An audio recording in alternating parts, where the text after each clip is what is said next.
All right, welcome back. This is Rudolph Okonkwo. We are going to have a special guest who will join us today.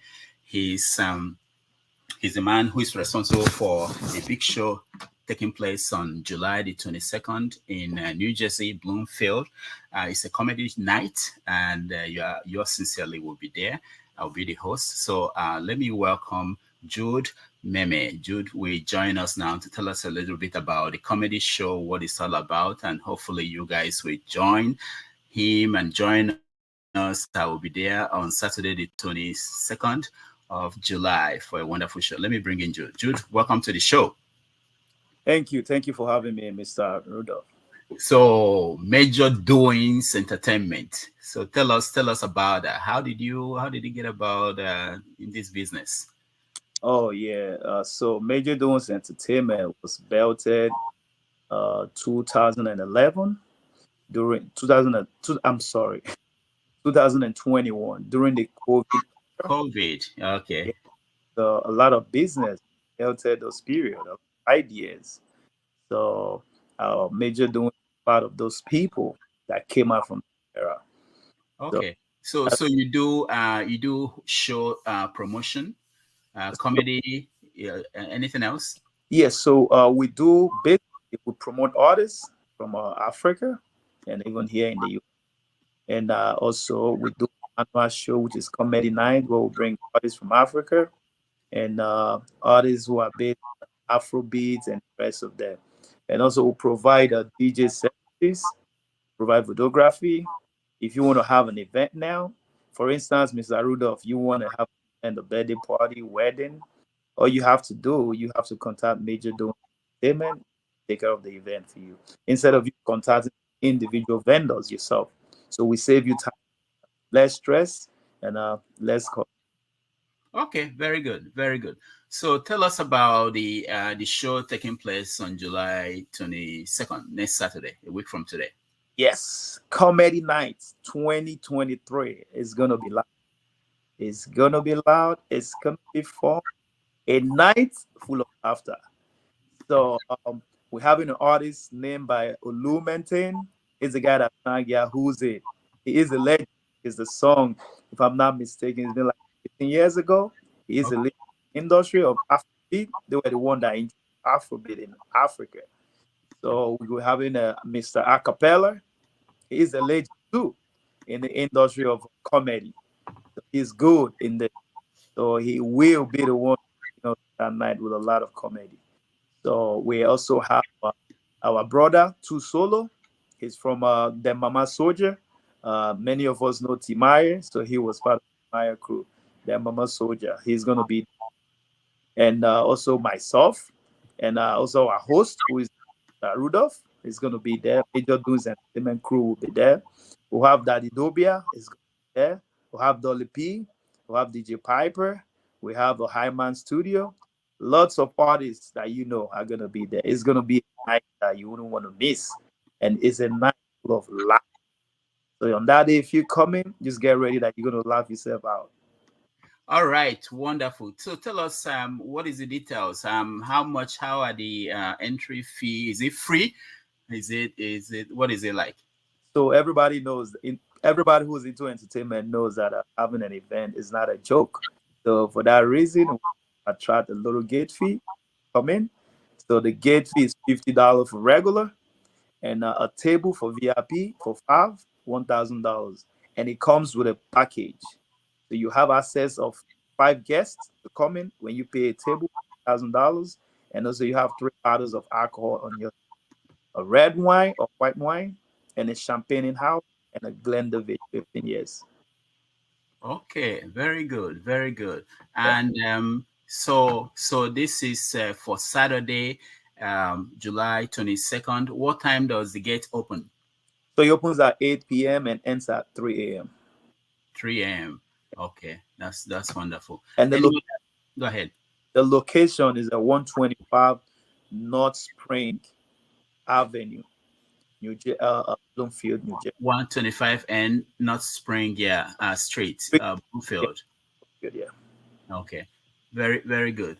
So we look forward to seeing you, and everybody watching. We look forward to seeing you at the event on Saturday. I will be there, and all these comedians are going to be there. It's going to be wonderful. So to check, where do they get the ticket? At the door, or do you have? So yes, so when you look at the flyer has a link attached to Okay. eventbrite.com, and you Okay. type comedy nights by Major Dome Payment. It's gonna come up. Or you can also purchase your ticket at the venue on that day. Or you Okay. can call my cell phone too. We do a home delivery of ticket. Your ticket or FedEx it to you. Okay. What's your phone number? Can you give the number to My call? my telephone number for contact is 973-204-204. Okay. 973-204-204. Okay. We're losing the last number you mentioned. 97320. Say it again. 973 Yeah. 2944. 44. Okay. 2944. All right. Thank you so much, Jude. And we'll see you on Saturday. Thank you so much, Mr. Rudolph. All right. We'll be right back.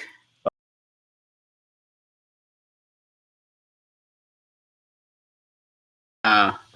This is not the way I wanted to start the show, but welcome to the show, Mr. Show and forefathers. Welcome. Thank you very much. I have an introduction that is recorded, but I didn't see anybody, so I played that interview. I just did that a few minutes ago. So thank you for those who are joining us from all over the world. I'm here in Maryland, USA. I'm not at my base in New York.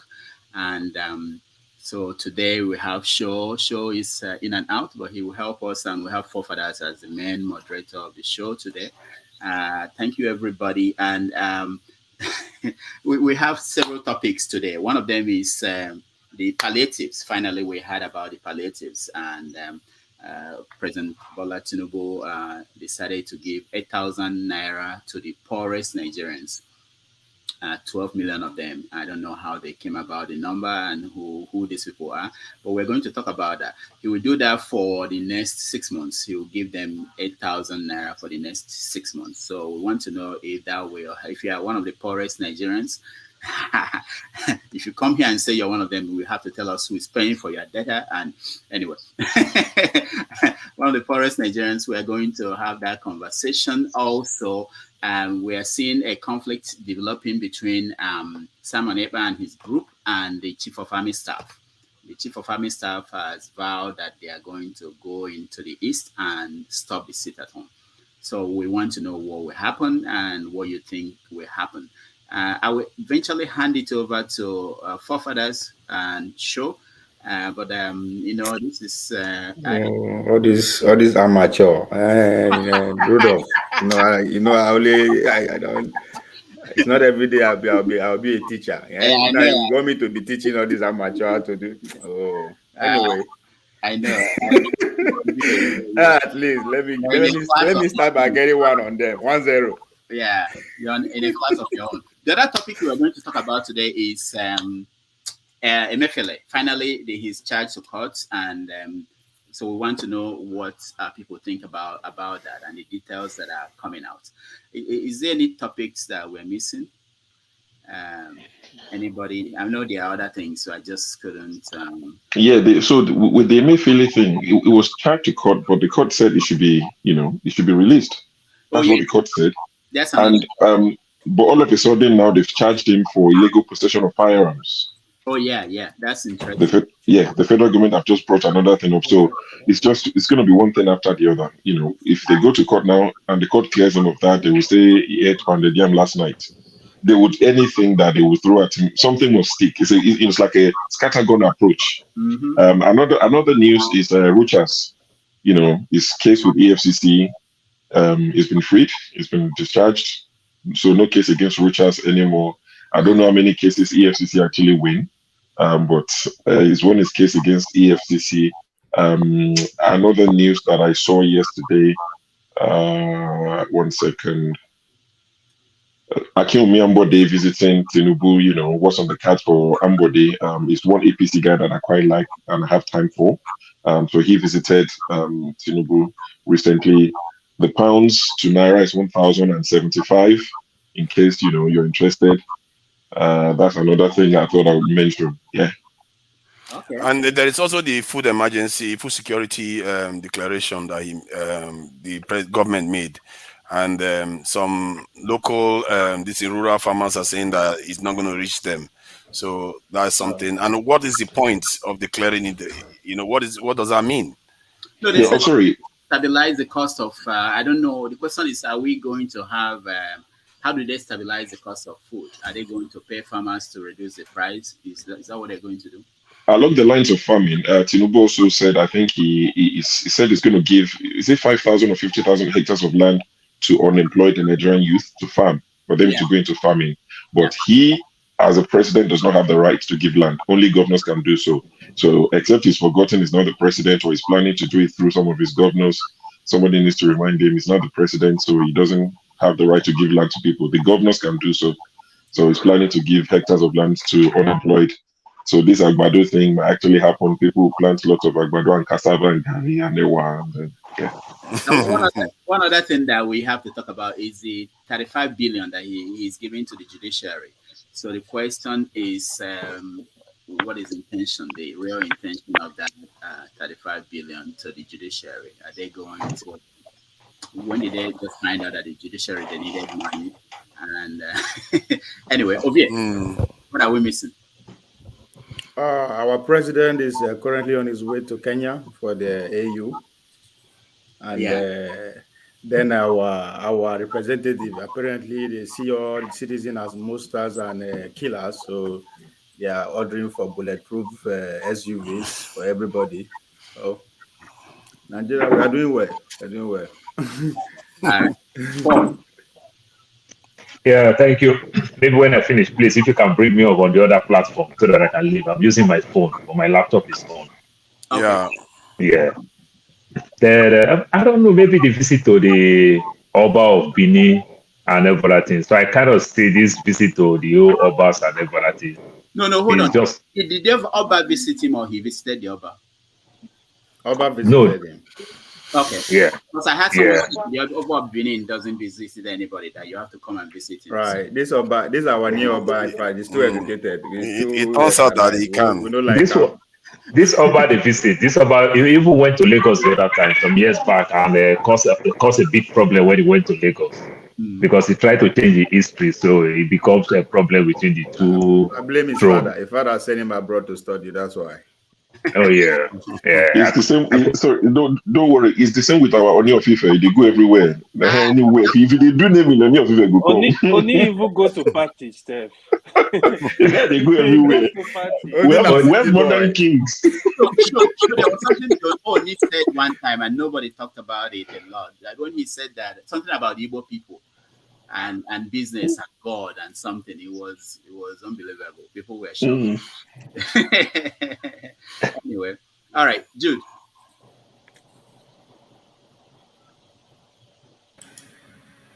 Hello, guys. Fofana, can I leave so that you can bring me up on the other one? Let me do that now. Honestly, I'm not laughing this morning. There's a whole lot in my mind. What happened? About Nigeria, about that country called Nigeria, that shithole called Nigeria. Come on, man. Is there something that happened that has not happened before? That is only in Nigeria, but in another part of the world has never happened.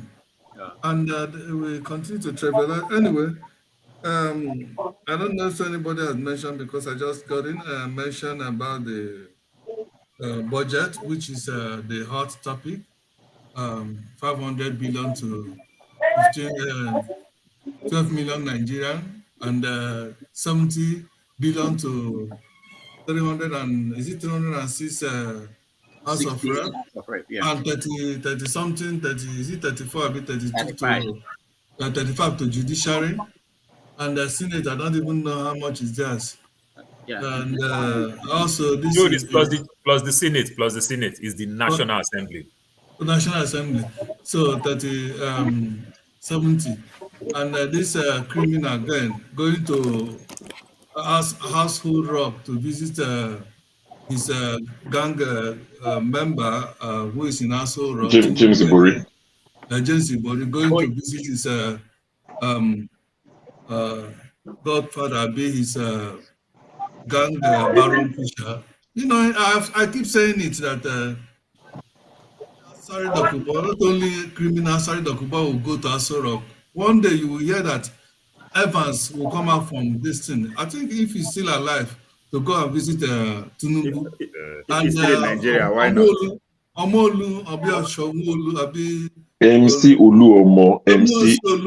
Don't put some respect on my guy's name. But Aso Rock no be Nigerian house. Anybody can go Aso Rock now. That's why you're Nigerian, Abi. Okay, anybody can go to Aso Rock. So our household rock has turned to a criminal den of criminals in Nigeria.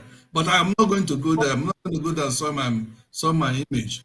Then another thing, NDF, Northern Development Forum, have given a Tinubu mandate, or Nigerian government mandate, to free all Boko Haram and give them scholarship to anywhere they want to go and study, and begin to pay them salary and give them a carpet reception, just like terrorists Buhari was doing when he was there. Another thing, I don't know if the EFCC has allowed, okay, I think somebody mentioned that, allow Richards to go. You see, and then again, this Ibori was seen laughing, and they were just with the man who indicted him, Ribadu. You see, these people, they know what they are doing. They know what they are doing. All these people, they know what they are. It's just that the ordinary Nigerian has refused to fight, has refused to come together and fight this. These people know what they are doing at their level. Look at Emo Fiole. I don't know if anybody, they said he has also been given a part, okay, go home, okay, that's all right. You're okay, go home. No, your sins are forgiven. Nothing is found against you. Just imagine that. Is that no. So, Jude, they've now charged Emefiele again, another accusation for firearms possession, illegal firearm possession. That's a new one. So he's not going home. Okay, it's not going. There's another one, right? Yes, okay. Illegal possession of firearms. Oh, okay, illegal possession of firearms. They are just being petty now. They're just being petty now. I think what Jude is saying is about a class of 99. Oh, of course. Which is where is Ibori.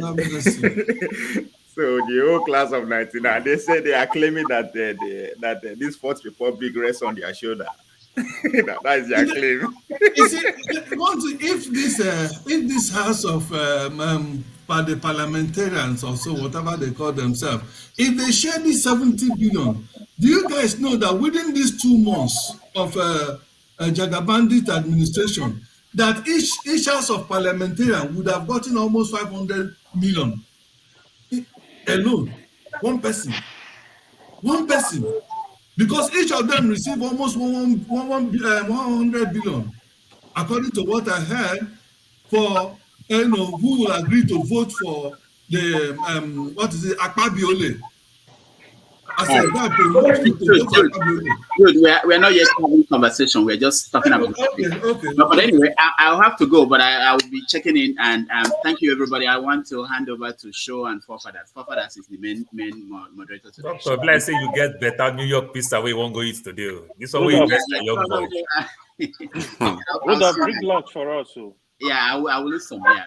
When I was in your neck of the hood, I was in your neck of the hood yesterday for Brooklyn Museum, from there to Harlem Research Center. I was looking for you. I was on my way there. Thank you, guys. They told me you went to garden, so I'm preparing to go do my garden. Say hi to Biden. Say hi to Biden. I'll go to this in a few. That reminds me, you said you were coming around my neck of the hood. Next week, yeah. No wahala. All right. See you guys. All right. See ya. Okay. See ya. Do you want to start on this? You are spending too much with the young people. You don't speak like that. Sure. Do you want to start on this, or should OVA start on this in terms of this palliative that they are looking to pay to Nigerians? Do you want to start on it, or? I'll speak on it quickly. And I will leave because I'll join you guys much later in the evening. I have to go out myself. It doesn't make sense. This is one of the reasons why I supported Peter Obi, because I don't think with the leadership of Peter Obi this would have happened. You see, and it's also one of the reasons why a lot of people said Peter Obi will have failed as the president, because if he's working with this sort of, senators and reps, they would frustrate his efforts. Knowing Peter Obi, nobody's saying Peter Obi, does no wrong, or he doesn't. He's human, but I don't think Peter Obi will have signed off on this sort of, give. And when people say 12 million, it's not even 12 million Nigerians; it's 12 million families. A family could be two, a family could be 10. But the poorest 12 million families would have to, make do with 8,000 naira a month for 6 months, whereas these other guys get 70 billion, and that is they're getting about over 8% of the whole package. Just a few people, over 300 people, are getting that much.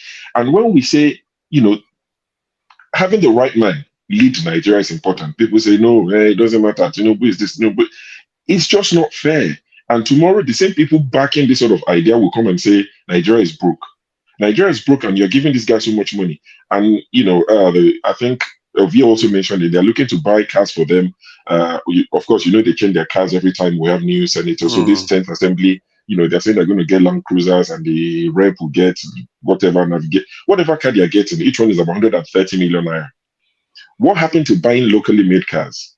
Innocent or whoever else is making the car, I don't care what brand it is. Buy locally made. We're saying, Forex, we're complaining, but we're taking our money, taking it to Japanese car makers and giving them every 4 years. What happens to the cars the ninth assembly guys used? And the car is not part of their own palliative. So, it's called for concern, because if this is the same way they're going to carry on, that the richest of us will keep getting the most money, and the poorest people, Buhari did it. Does anyone know anyone who benefited from Buhari's 5,000 that he gave? Do you know anybody that got those 5,000 they were giving away? It's just another way of these people stealing most of it. The idea might be noble, but the implementation will be flawed as usual, and they're going to steal most of it. At the end of the day, there'll be no accountability. It's rinse and repeat. Nothing is going to happen out of this. Just before I drop off, another thing that one of the news I saw recently, Gumi, the negotiator, Sheikh Gumi, said Tinubu should stop taxing the people, that he should go after Buhari's appointees and take the money, make them vomit the money that they stole. Sheikh Gumi, if Sheikh Gumi, the negotiator, is making sense. The guy is saying, we're not saying don't tax people, but don't tax. There's no money. The people are broke anyway. Stop taxing them unnecessarily. Go after Buhari's appointees. Of course, if on the way to exempt Buhari, but go after Buhari's appointees and make them vomit the money they've taken. But I'll keep watching you guys. I have to go out. I'll join you when I come back in the evening. So are you you're okay with the money they are paying to the poorest, or I'm not? Of course, I'm not okay with it. No. You think they should put it somewhere else? No, I'm not. I'm not okay with it, and I don't necessarily agree with this handout approach. I don't necessarily see. Okay, there's the what's it called now? The fuel subsidy is gone, and you're looking for a way to ease the pain of the people. I don't agree that handing out money is the way to go. Subsidized transportation, I think that's a way to go. If you can find a way to subsidize the cost of transportation, find a way, even if it's straight away, buy me. I always talk about this. Buy me. You'll be surprised the quality of paracetamol they give to our people in Nigeria. Is like they just give them chalk, something that doesn't work. Find a way to buy paracetamol. Let it be given to people who go to hospitals. If that's something there are some things that can touch them immediately. That's not cash. Even in the UK, they don't.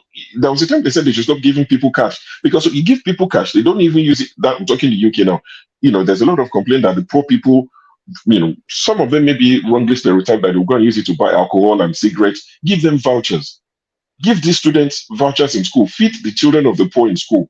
Do something that does not require cash, handing cash to people. It's never worked, and it's not going to work. So I don't support it at all. It's a way to siphon money. They're a gang of thieves. I don't agree at all.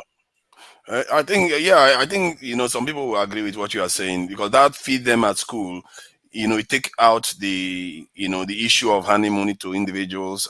But the problem is, if you give them money to cook at school, who says that mama this thing that is cooking food is not going to pocket some again?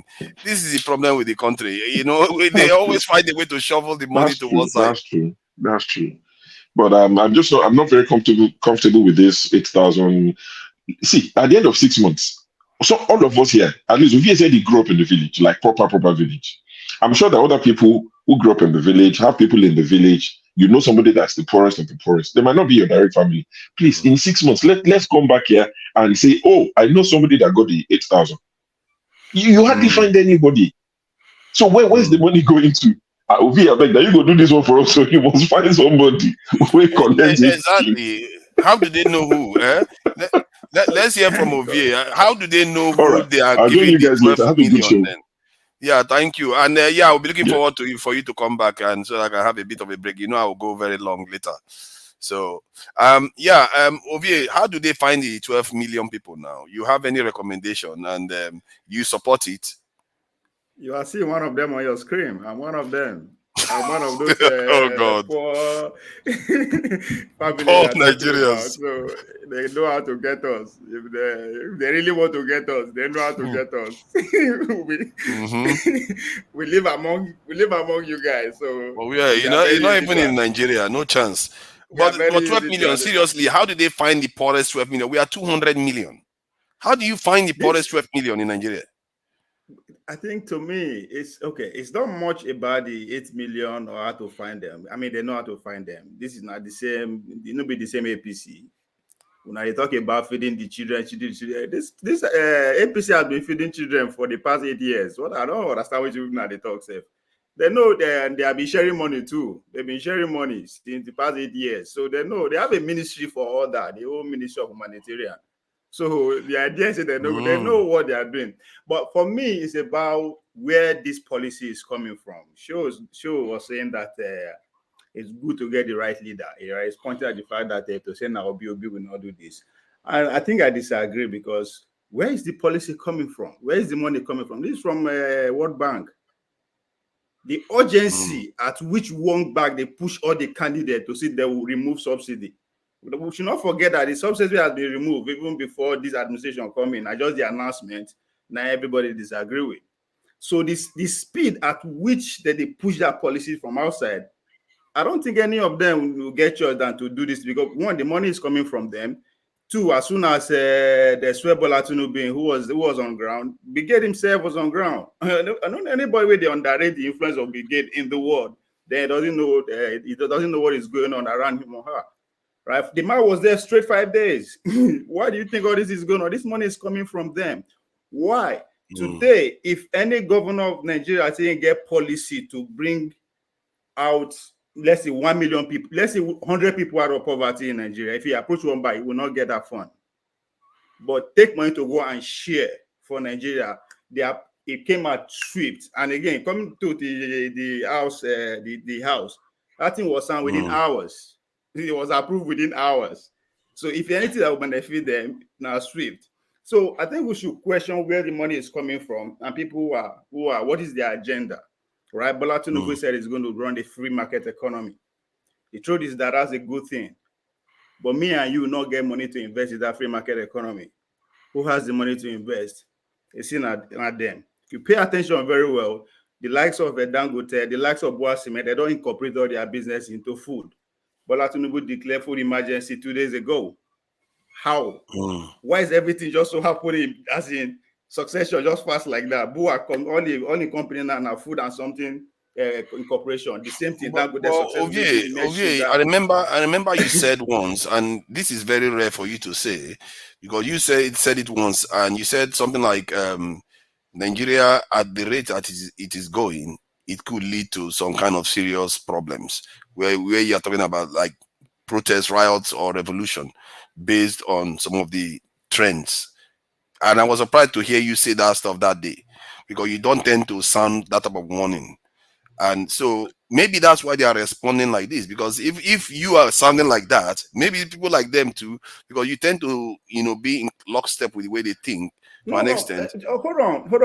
It's not even a good thing, because what they are doing at the end of 4 or 8 years, only a few people will run and control the economy. And where the business elite and the political elite meet, that is plutocracy. That's what we have in America. That's what I'm saying. Yes, a free economy. If the poor people cannot invest and own share of the economy, they're always going to do it. Only few people, right?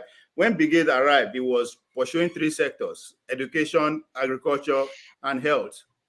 That's the whole country. That's what makes you a country, right? And I think he succeeded. So what we are going to see few people, few millionaires or billionaires that emerge that will run things, right? Maybe the idea is to keep military away for a long time. In order to do that is to make sure everybody around you is well to do. Because it cut across. We just pay attention to that because Tinubu did it now. Tinubu made them of operation. They different from that of the military guys where they come, right? When Jude was complaining about Ibori, he was spot on. That's the class of 99, right? What role are they coming to play?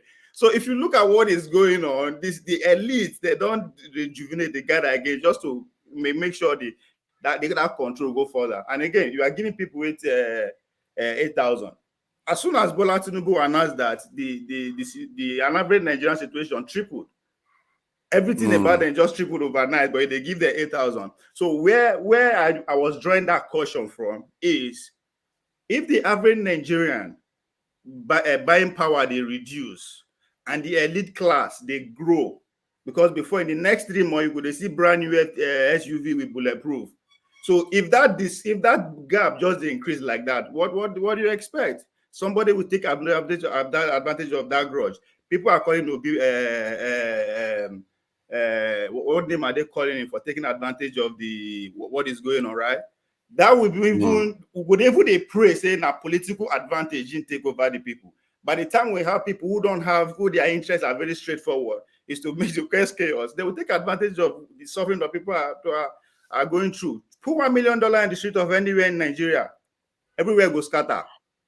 Just $1 million anywhere. I don't care even on a banana island. Put 1 million on the street, that place go scatter. So you support that they give them the money for the poorest people, or you think they should invest it somewhere else? Of course, I mean, if they really want to help Nigerians, don't give them fish. We are not that lazy. Make electricity, just invest it into power. If electricity is stable in Nigeria within 6 months, I don't think Nigeria care who becomes the president unnecessarily. If Nigeria is secure, that I can leave my village and go to Borno, go to Onitsha, go any time of the day and night without being, I don't think Nigeria cares who becomes their president necessarily. But they themselves know this. But it will not. That when you have too many educated citizens, education, I don't mean say you actually go to school, get it. When well-informed citizens, it will be very difficult for you to take advantage of them. They understand that. You understand? So if the buying power of Nigeria, both in the south and in the north, is nothing to rattle about. But I don't think religion or ethnicity we can actually stop what will happen in Nigeria. Let's hear from Jude. If they really want to help invest that money, I mean, I'm not saying if I say maybe they don't collect the money, they are being disingenuous, right? But if I have my way to say, if I should lead on Nigeria, we don't need that money. 8,000 will not change anybody. I don't care. Even though that person did primary school, give my 8,000, it will not change his life for 1 week. Okay, that's interesting because two people have said the money is not, they shouldn't give it directly to people. It will be interesting to hear what others think about this, because that could because maybe people in Nigeria will see it differently. So, Jude, what do you think? Do you think that it's a good idea to give the poorest 12 million, or you even do you want them to even give more people? The fact of the matter is, first of all, let me start from here. Let me still sound this warning, if I may, to Nigerians, especially those who think that Tinubu administration will be better than Buhari, his godfather or whatever, Buhari's administration. Anybody that still continue to think of that, I think should go to a psychiatrist so that they examine the person's way of thinking. Maybe the person is just being psychiatrically or mentally impaired. The person should have his head examined. Having said that, okay, now the question is, what are the yardsticks? So how are they going to find out these 12 million families? How are they going to find them? At the end of the day, to still end up in the pocket, apart from all that they are collecting, the billions they have budgeted for themselves. The bulk of this money will end up going to government officials that is going to saddle with the responsibility of administering this money. Just like what has happened over the 8 years of Buhari's administration. where they were giving palliative, so-called palliative, what is it in the money, is it money market or what do they call it? This errand boy, Trader money. Trader money. Trader was money. trader money. Buhari's errand boy Shibanjo was going around giving out to market women. How many people actually received that money? At the end of the day, it will be not only it will be politicized, that the few people that will receive it, part of it will be APC faithfuls. At the end of the day, the real people that are supposed to get this money wouldn't get it. Okay, wouldn't get it. Not only that, 8 years, over this period of 8 years, almost 6 trillion naira we are given to share to Nigerians in the name of traders' money. How many people, Nigerians, receive this money? How many people? The woman that Buhari's girlfriend that was in charge with this money, they called her one day to come and account. She said she gave, she spent how many billions within 6 months that she gave, not, is it 6 months? I've been within 6 days that you shared billions of naira to Nigerians within a few days. How many? How did you do it? You know, Nigeria, I don't know. Nigeria is like this thing. It's like something that is given and keep giving. There's no ending in what comes out of that Nigeria, of that country, that at the end of the day, you begin to ask yourself, what kind of human beings are the people that is ruling Nigeria? And what kind of people are we, the Nigerian citizens, that continue to accommodate this evil, this worst of human species that have always been ruling Nigeria? What kind of people? Thank you, Jude. I think, you know, to an extent, I agree with you. Ruling this kind of human species. Yeah, let's hear from AY. I haven't finished. I thought it's my time. No, because it will circle back to you if it goes round faster. You see what I mean? So that others are not sitting too long, because it's 10 people here, isn't it? Because let me just 1 minute. Let me just put some of the things in perspective. Now, do you know, if you divide the money that these people are going to receive, the National Assembly is going to receive, each individual will receive almost 150 million naira. And if you divide that with the 8,000 naira that the Nigerian families will be receiving, so about 19,000 families for one person. What one person is receiving will be enough to pay 19,000 families. So meaning that one Nigerian lawmaker is more important and suffering more than 19,000 families. The lawmaker one, is it for like per annum or per month? Per month, from this money, per month. If you divide what? Oh my God! No, if you just divide it. Divide 170 billion by 400 and million. Total of 469. If you divide it, that's what you're going to get. 170 million. A million or billion? I think it's million. No, it can't be more than million per month. Yeah, 170 million divided by 8,000, isn't it? So you should get somewhere around 21,250. 21,250. What did if you divide 170 million divided by 8,000, so 170 million divided by 8,000. No, so about 150 million. Okay, 150 million instead. Each individual will get divided by 8,000 naira, and then you get 18,700 and this. Yes, approximately 19,000. Yeah. Okay. And then if you even divide, that is even divide what the judges are going to get, the 35 billion divided by 800, that will even shock you the more. 35 billion. People are the judges in Nigeria. That will even shock you the more. Nigeria, I don't know how long this madness will by continue. 8,000. And somebody is saying that if it were to be OB, this kind of thing will still happen. You know, that is again the way some of us It's for about, it will be for about 4 million people. There is no That's what they're how. giving to the judiciary. There is no how it will be if he was to be in charge that this madness we are talking about today will happen. There's no how it's going to happen. I think this is, I agree with you too, and many people are frustrated with some of all these things, and the question is how we are going to be moving away from this type of behavior. But that said, we agree with you. Let's let's hear what AY thinks. So, but you, okay, I've not asked you this question point blank. Do you think it should be given like cash to the poorest?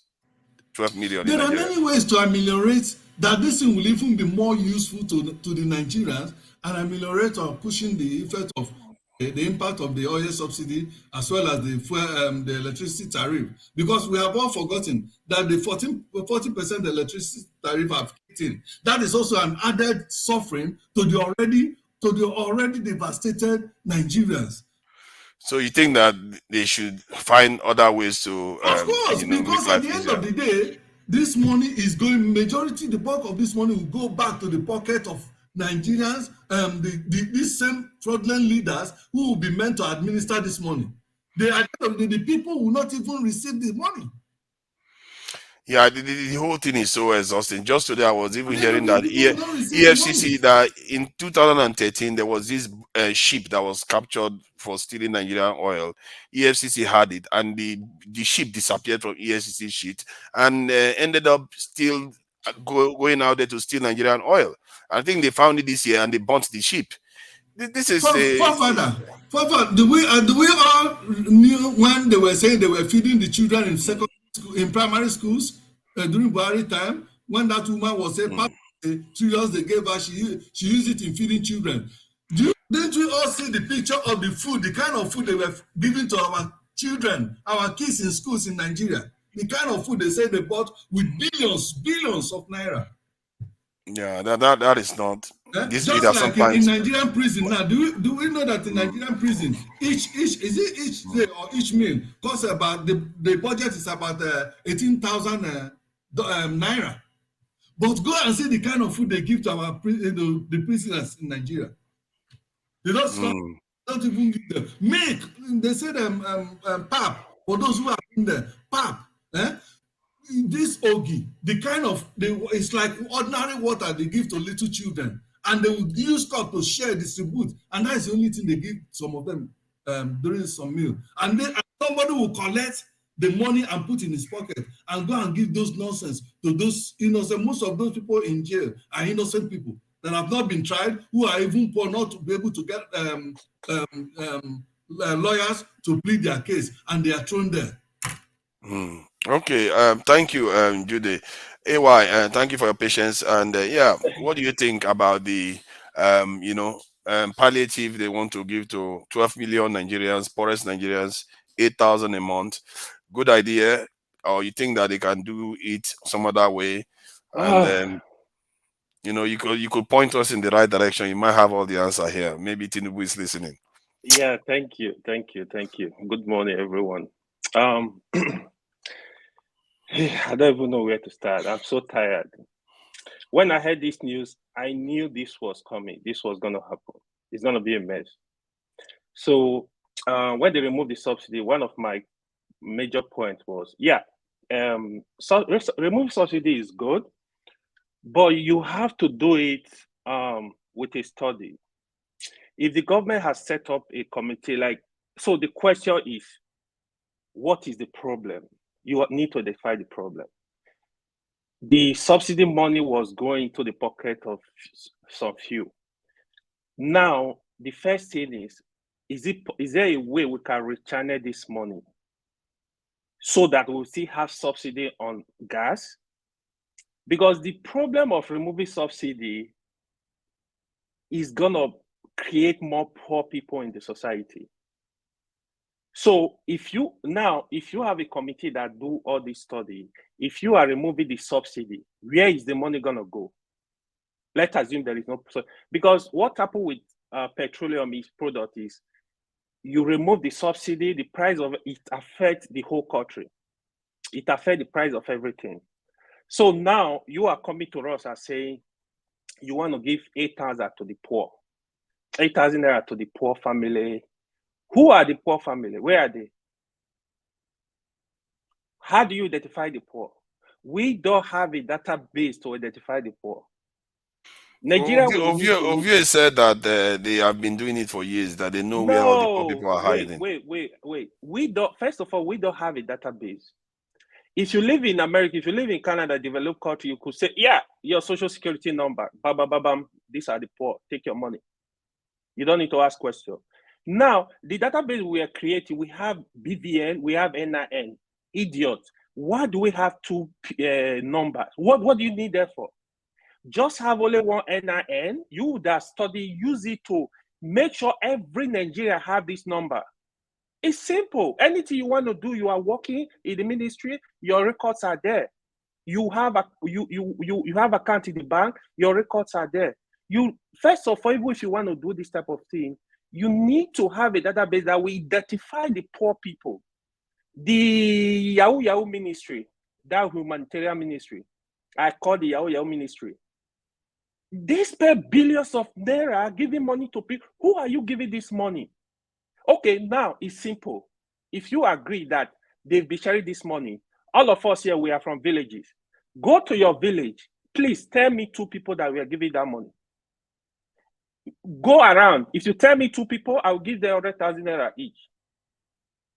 They don't have this thing. This money, people will end up collecting this money and putting it in their pocket because you can't identify the poor. However, one thing the government still need to do is there are a lot of areas we can channel this money. It could be you have to work with the state governors and identify their problem. The money will not be channeled into one area. For example, if you take Lagos State, for example, in the whole of Nigeria, the only state that have a viable transportation system held by the government is Lagos State. It's easy to tell Lagos State government, okay, BRT from Berger to TBS is 200 naira. Government will pay, collect 100 naira, government will pay the difference. Simple. You subsidize. What are other areas you can subsidize? Instead of spending these 8,000 and say you want to give it to the people, invest in infrastructure, increase the salary of workers across board from federal to state. When you invest in infrastructure, including electricity, if you have electricity, you will see when you put money to the economy is good. A lot of people, they are selling pure water. They're going to make more money. People are going to spend more money. So you can look at this area. It's not something you will just wake up. We have to have a very strong team that can actually identify the problem of the people. Now, what you see with university, they are increasing fee. You can even say, okay, you know what? For now, before we get the solution, get rid of tuition from Nigeria University or cut it by 50%. But what if I tell you that they said that the inflation rate in Nigeria is mostly driven by cost of food items? So they feel like if they give them money in their pocket, people will be able to buy food. Maybe that's what they are thinking. Yes, that is why the subsidy is good. The subsidy is good, but what do you subsidize? It's not something you just pick. It's something you have to study. You have to look at. That is why I was referring to the subsidy from petroleum. You can rechannel this money in such a way that it's going to the right place. Because when you remove the subsidy from petroleum, you cannot tell a market woman not to increase her product. You cannot tell a farmer not to increase her produce. So it affects the whole system. It's not, before you remove subsidy, like a lot of countries subsidize. Before you remove subsidy, you have to study it and know the effect, like what is it going to do? But they didn't think of it. I know I was making an excuse for the president because I feel like the first day he forgot he was now the president. He just make a slip of tongue and, hey, the subsidy is removed. Everything wet fire. Because as a president, what you say, you have to measure it. It's gonna blow up. Like it's just like American president will say stuff. Stock market will crash. It will say some stock market will move up. It's just that's what it is. It affects the system. So they have to do better. I don't want to like say, oh, Peter Obi. Peter Obi can do something different, but to be honest with you, Nigeria is very complicated. The corruption level is very, very high. Like we are talking about the prison feeding of the president. Is it the president that is feeding them? Go to NYC. I see the corruption in NYC. They give them money. You know how much it's Yeah, so this is a big problem. It's a big problem the way Nigerians it's not going to be easy. What are they doing? The corruption in Nigeria cut across board. Yeah, but is it not the top though? This is why some people blame the top, because if the top sets an example with a few people, others will sit up. You know, yes, this is one of the top have a role to play, but we as individuals have roles to play. Yes. If the president body language actually speaks volume. If you know the law is gonna work, the president is not gonna accept nonsense. Everybody will sit up. If you watch when President Buhari came into office, there was this apprehension that, oh, if you mess up, he's gonna put you in jail, he's gonna do this. But people were testing water. When they discovered he was doing nothing, then they hit on the system. Yeah. They make the system. They're gonna test you. So it's that's what it is. And mind you, this is a democracy period. Like President Tinubu has some highlight that they will commit atrocities. He will look away. Especially he's preparing. By the time 4 years is coming, he want to contest a second tenure. He will let some things go because the country is difficult. It's tough. They also pass through a lot, but they should consider the poor. Just there is a statement they make. If you don't do the right thing, you will create more billionaires in Nigeria. But for you to see if a country is moving, if we are making progress, the poor have to move to the middle class, not making more billionaires and making more rich poor people. When you do that, you create still anarchy. Because in the end, they're going to buy more weapons for the police. Because you're going to have more criminals in the street. This is the end point.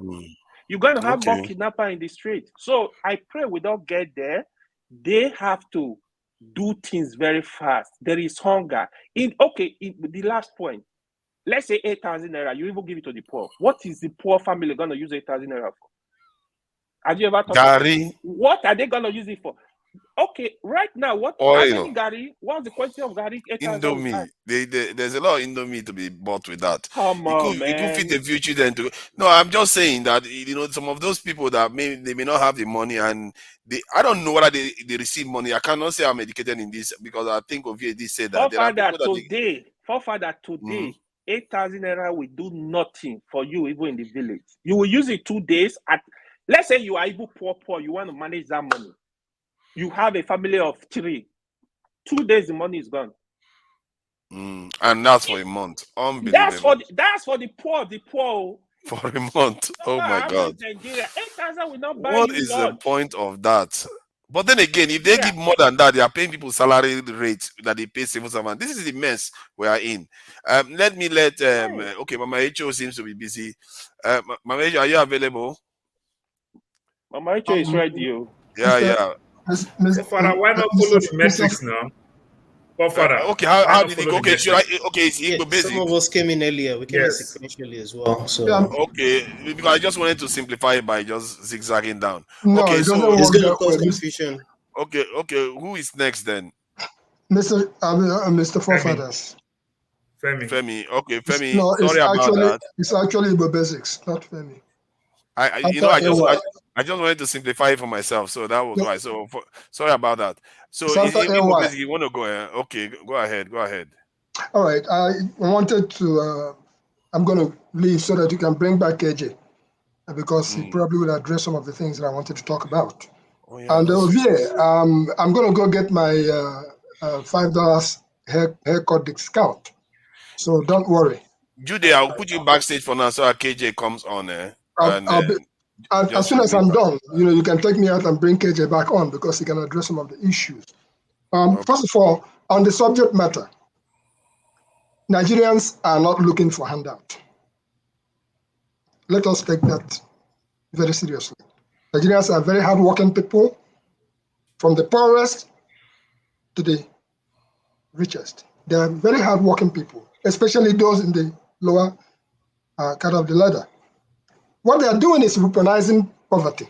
That's really what they are doing. What the government is trying to do is weaponizing poverty. They should not go that route. You give 8,000 naira. Some who didn't drink stout before will drink stout. And that's the end of that. So they should enable the environment for the people to be able to function and stop weaponizing poverty. Nigeria is holding itself on the ground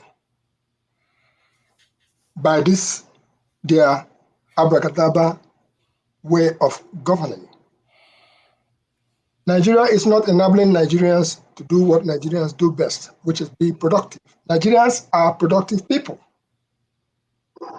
I really wanted to go local, but Nigeria is deceiving itself. As long as Nigeria continues to hold portions of Nigeria on the ground, and I see some guy who's saying, I'm going to fight and clear the people who are talking about sitting at home and all the rest of it. Let Nigeria stop deceiving itself. You set a house on fire, and then you try to say you are going to quench the same fire that you set. Nigeria is continuing to set fire on the southeast. So to me, I received a call this morning, in fact, from Nigeria, talking about the noises on Salmon Ekpa, how some youth said they were heading down to Finland to go get the man for commanding them to sit at home for 2 weeks and stuff like that. Let's stop deceiving ourselves. What a man wants to do is inside his heart. If I won't come slap Mr. Show or Mr. Forefathers, I won't tell you. It's best I show up your doorstep. By the time you know it, that's the end of the story. So let our people who are the internet tigers stop this nonsense of revealing your hands before you go play. In those days, we say we send them to Abriba, for those who understand my language. So there is a couple of things which I want to talk about, KJ. On Alex Oti in Abia State, there's a gentleman, Anyansi. Anyansi took Enyimba Football Club to get the first ever CAF championship for Nigeria. I understand that that Felix Anyansi has been replaced for the moment, even though he's, I understand, also a deputy chairman of Nigerian Football Association. So I would want KJ to look into that particular subject so that the government in Abia State of Dr. Alex Oti can be in the right direction, because we've received calls on that. So with what's going on, I said I wanted to go local. I'm going to talk about the World Igbo Congress Convention, which is coming up in Atlanta. And I understand they are getting ready to have a change of baton of leadership. I've been a member of that organization for quite some time, so that's WNC. And I do hope that Dr. Anthony Giofo, who has held the ground for quite some time, I hope that they have groomed somebody else to be able to take up the leadership of WNC for it to go forward. With that said, it brings me to Show was talking about the outflow of Forex. Before he left, he talked about Naira being at 1,000 and some change now, very concerned about the outflow of foreign exchange. It brings me to what happened in the last 1 week or so. A gentleman named Professor J.O. Iruku. When we talk about insurance in Nigeria, Professor J.O. Iruku is who we call the father of insurance in Nigeria. Professor J.O. Iruku brought the Nigerian Reinsurance Corporation to compete with the likes of Lloyd's of London. And the purpose of that company being established in Nigeria was to stem off the outflow of foreign exchange way back. And that was working very, very well. So Professor Yuku had done his part, and he has departed. He died. When giants leave, some of us who are talking, when we are told that something happened, we say, what? I'm talking about insurance in Nigeria, because all these things we're talking about relates to how to provide insurance for the people. Insurance for health, insurance for food, insurance for transportation. My sister lost her generator, and somebody asked me, did she have insurance in Nigeria? So do you support the payment to the poorest in the country, 12 million?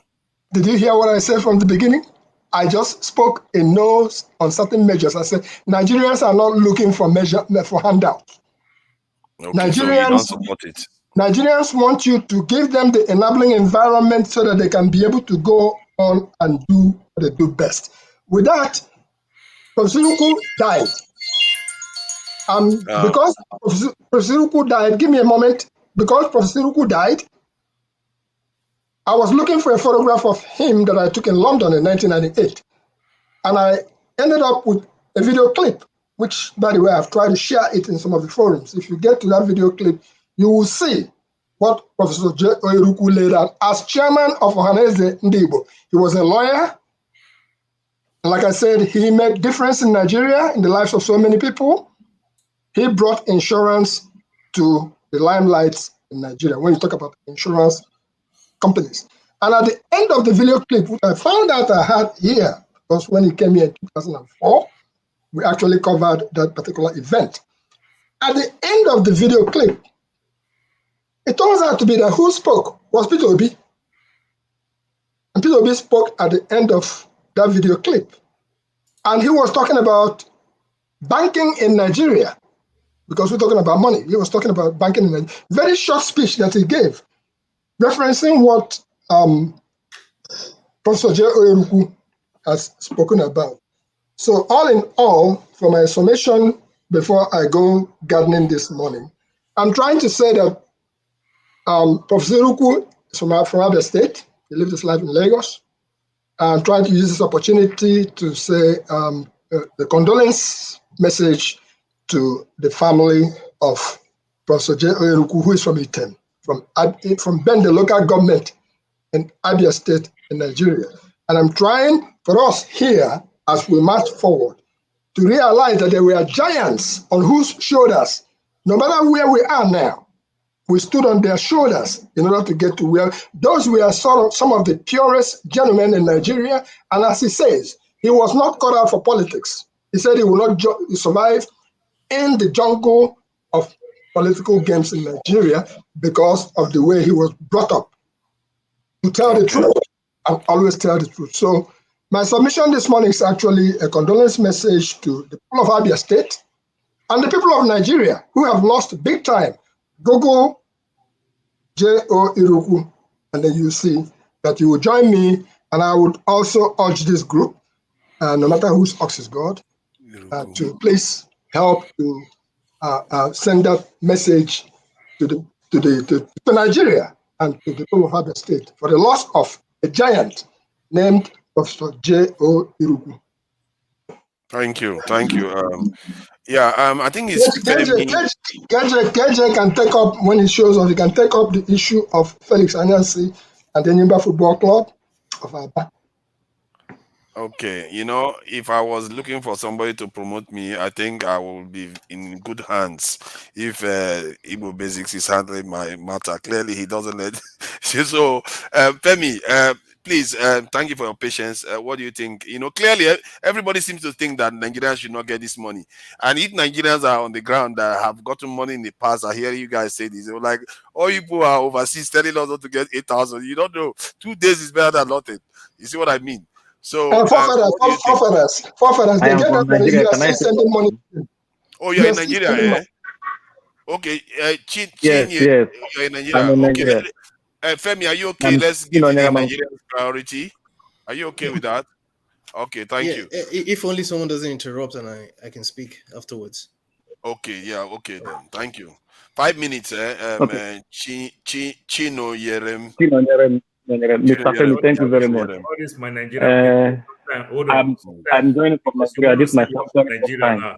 But sometimes when we in America, in the West, I want to thank everybody say here no because you interjection, guys please. really. Hold on. I just want to say something because people can say they're from Nigeria. But Nigerian people, when you people quick to say you are from Nigeria, that's why you want to talk. But when we are also from the West, when we say something, you say, forget that thing. That's how they do things here. That's how we too also do things here. So you are also breaking our rules. Paul, so don't do you start want to another one. apologize by breaking our rules? He's frozen now. Thank you. Can't hear His me. data, he doesn't have equal data as you. You want to start a fight with him. Yes, Chino, please go ahead before Paul starts another. You see now, his data. Can you hear me now? Yeah, Sorry, can you hear me now? It's going. Yeah, I can hear you now. So everybody in Nigeria is aware that that subsidy, this thing, the money for the cushion the effect of the subsidy is a scam. It's a very big scam. We all here in Nigeria is aware of that. Anybody that puts himself or the person is trying to create an artificial what will I call it this thing for himself. To be sincere with you, this is just a scam. Nobody have ever gotten any kind of money that is just a big scam. That is all I want to say. Thank you. I will join you later. So you think nobody is getting any of the money that is being paid? Nobody is getting anything. It's just a big scam. They know what they are doing. It's a very all those people that are getting it, the funny thing is that the ones that are getting it, they will not be able to buy data. That's the thing. If you can, the ones that are getting it, if they can get data, get online, show that you are getting the money. That's the problem. So we don't necessarily know what else some are getting it to. 12 million is a small number compared to the population of Nigeria. This is not the first time they're introducing this kind of thing. This is not just the first time. So if nobody have been identified to have gotten it in the past, what makes us think someone will get it now? So until I see somebody that comes through and say, yes, I got this, then I will believe. But for now, until there is an evidence, I can't believe them. It's a big scam. So I thank everybody. I thank everybody. Yeah, appreciate your contribution. Especially given that you're on the ground. Should we agree that everybody in Makoko should be able to get this? Because Makoko is clearly a poor district. So maybe if somebody from that area, Makoko, is listening, they can call in and say whether they've seen any palliatives ever in Nigeria before. So Femi, please go ahead. If they can do that, then I will actually believe. But for now, until there is an evidence, a concrete evidence, I won't believe that. I won't believe that. So I'm joining from Imo State in Nigeria, in the southeastern part of Nigeria. This is my first time. To be sincere with you, I've been listening to Just Damages since 2016, and I am happy to join for the first time. Thank you very much. And I want to say something again. The last time I went to the immigration office here in Imo State to take my passport, my international passport, the number of people I saw there, oh God of mercy, everybody wants to leave Nigeria, including me. By God's grace, by December, I'll be doing my master's in the United Kingdom. Everybody wants to leave Nigeria. Every single soul wants to leave Nigeria. So, to be sincere with you, it's serious here. The number of people I met there, it's just like it's only the politicians want to stay. Only the politicians. Let's try to keep to our promise to Femi. He did say that we should not interject. I think we've already broken a few of that. So I wish you were staying on so that we can ask you later on. Maybe you can come back later. We can talk about. I will come back later. I will come back later. Yeah. So let's allow Femi to go. Thank you for giving your turn and Thank you very much, Mr. Femi. Thank you very much. Yeah. Thank you. Yeah. Can I go? Yeah, please. Yeah, I'm actually glad. I heard some of what everything Chino Yem just said, because it just took a couple of things I was going to say out of my mouth. And Mr. Fofathers, from time to time I tell you there's things I agree with that you say. The ones I disagree with, I see where you're coming from. It's the best way to learn. Sometimes I go back and meditate over things I don't agree with. It could be here, it could be anywhere else. And some of those things begin to make sense because if one's not careful, sometimes when you ride on emotions and you don't take a step back, you tend to not think it's either your way or the highway. Now, the reason why I say so is that I'm sure somewhere within you, and I know I'm not in your brains, and I'm not in the brain of anybody here, you have a very big problem with the World Bank and the IMF. I may be wrong. Now, the reason why I say so, part of it has already been addressed apparently by Ovi as well. Take a look at this. Because I was jotting these things down, because sometimes you want to try and make sense of things, right? 8,000 naira for 12 million poor families. And like you may have said before, a family could be 10, 12, whatever. That's not counting extended, mega extended, and so on. At the rate of 266 naira, 67 kobo, if there's still anything like kobo, for 6 months, that's a day for 6 months. And that's probably about or approximately less than 90 naira per day. That's assuming if there's actually 3 circular meals, because obviously there's not like square, it has to be 4, right? Okay, that's on one hand. Then, according to President Tinubu, granted, I may not be in a scam or agree with him. Granted, he might, in his own wisdom, be thinking that he has is trying to do something worthy. The claim is that it's going to have a multiplier effect on about 60 million individuals. That's when you're counting all them in totality, not just the families now. Assumptions now, right? I don't know where the data is coming from, but just I see. And that would require 500 million naira from the National Assembly, slightly above that, right? Okay. But we know it's not coming from the National Assembly. That's loan, kind of, right? Okay. 96 billion naira a month, 76 billion naira will be sent in 6 months. If all of those estimates are, if you're taking everything into perspective. Now, I was reading something from a financial expert, apparently based in the UK, but he's a Nigerian who quite apparently goes to Nigeria often, and who's also a chartered accountant. And he said something, because one of the things even you advocate for is not just to complain, but to also look at solutions. But that's if they're listening, because remember, you're not the elected people, but it's always a good thing if you see people advocating solutions, and then you probably want to reason along. So what he said was that, just like what you said, and what I've always averted to, we've been doing all these things from Anchor Borrowers Program, Trader Money, the Rice Pyramid, and so on and so forth. One thing we don't take stock when we do things in Nigeria, and it's not just when it comes to things like this, and we keep doing the same thing or even worse over and over again. Now, when he now said that to him, it would be if at all they were going to do anything palliatives, which I'm sure a lot of us have also advocated for in one way or the other, that what he would suggest would be for 200 buses. And I know this might sound grandiose, but he said he would advocate for 200 buses per senatorial district to be bought, and that will be at the rate of, this is his own conservative estimates now, at the rate of 30 million naira per bus, and that will amount to about 66 billion naira. Now, he now said something as well that, okay, alternatively, or maybe pari passu, another suggestion he had was, rather than giving out this, or what really is a pittance, because things are really expensive, 8,000 naira is nothing. It shocked me.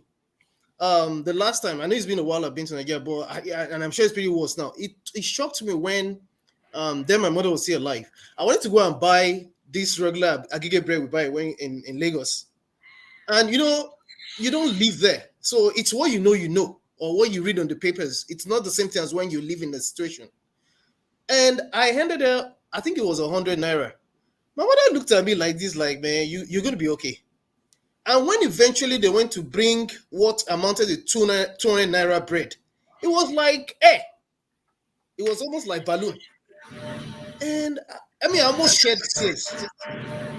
If it was that bad then, imagine what it is now. Because when you keep doing the same thing over and over again, you're obviously, I mean, Jude, stop being evil. Jude is being evil. Why you be unmuting and unmuting yourself, Jude?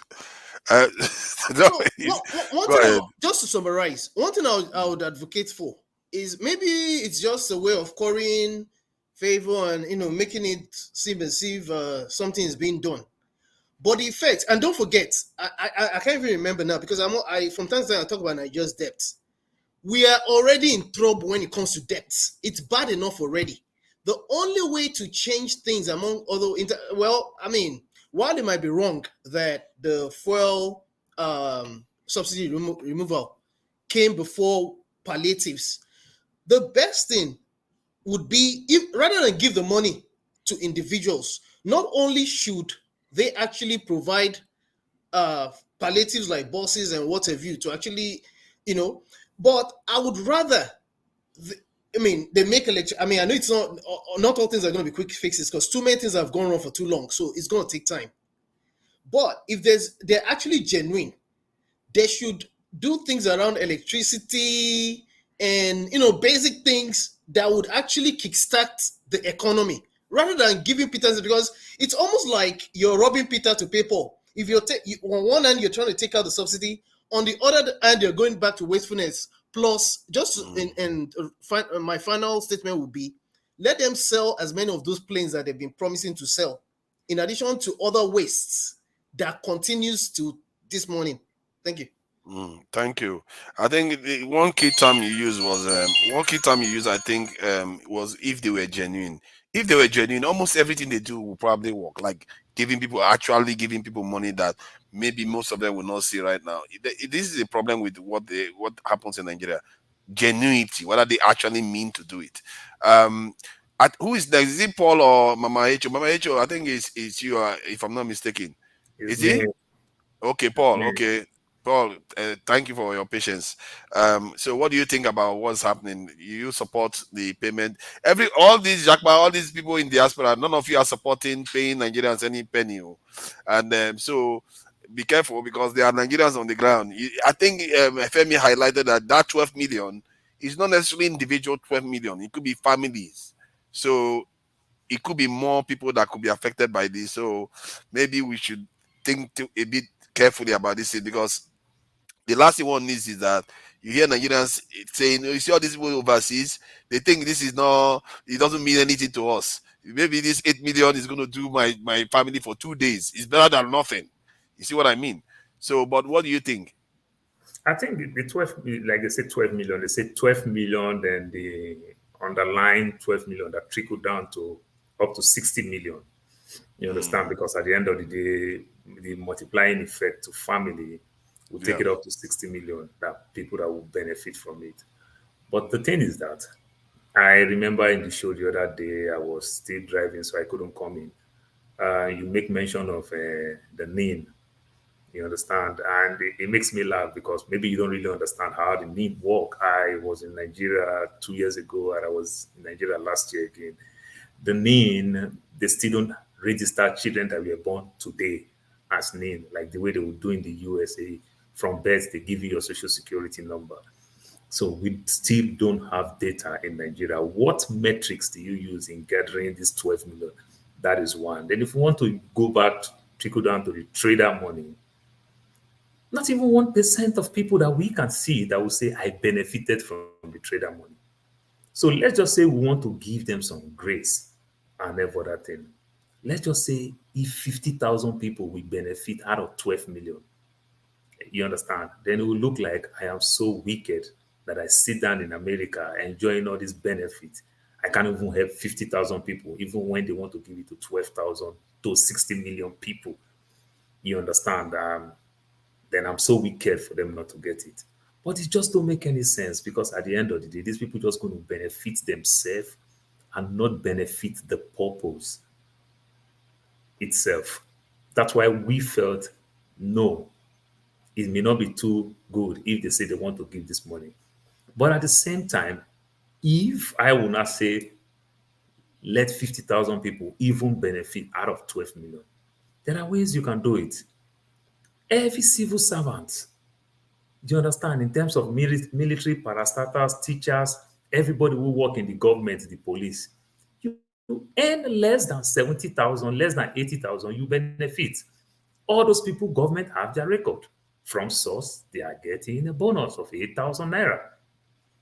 That way, those ones, they can get it from source. You understand? Every kid who go to public school, from source, for them to go to public school, that tells you that their parents are struggling. Those kids have parents. Those kids, no kids register themselves in school. Those kids, through those kids, if their parents are not doing the so-called public job, government job, but because of they go to public school, their parents can come in through their kids' records and everything. They are going to that school, from the school. They can get it. That way, it can benefit so many people. Then people will start coming in.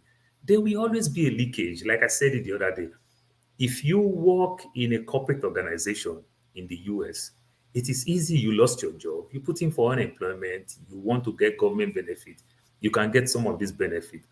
But if you are doing what we call 1099, you are a self-owned businessman, your LLC and the likes, you got to defend yourself. Now you come up with different ways. They want to see your last tax return to know how much you're actually making. Certain ways, these are where people can take advantage of the system. Then talking about food, we talk, AY talk about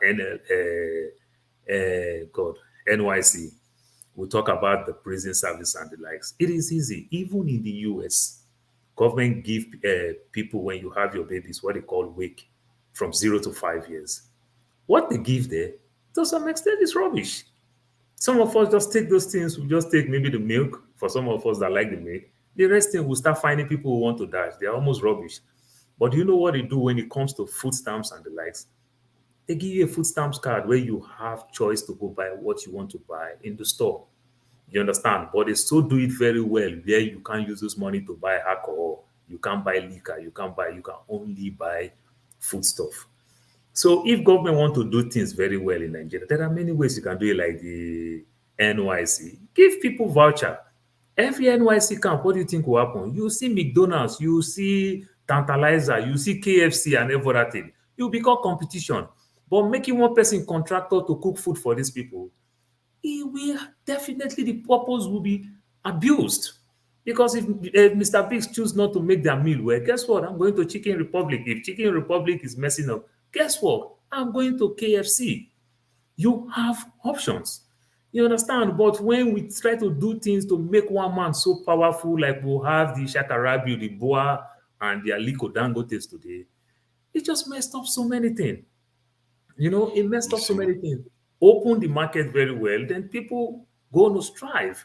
You know, from those ways, if you use through, like I said, the pensioners, all the ministries and parastatals, the local government people who earn maybe less than 80,000, automatically there's a 8,000 plus.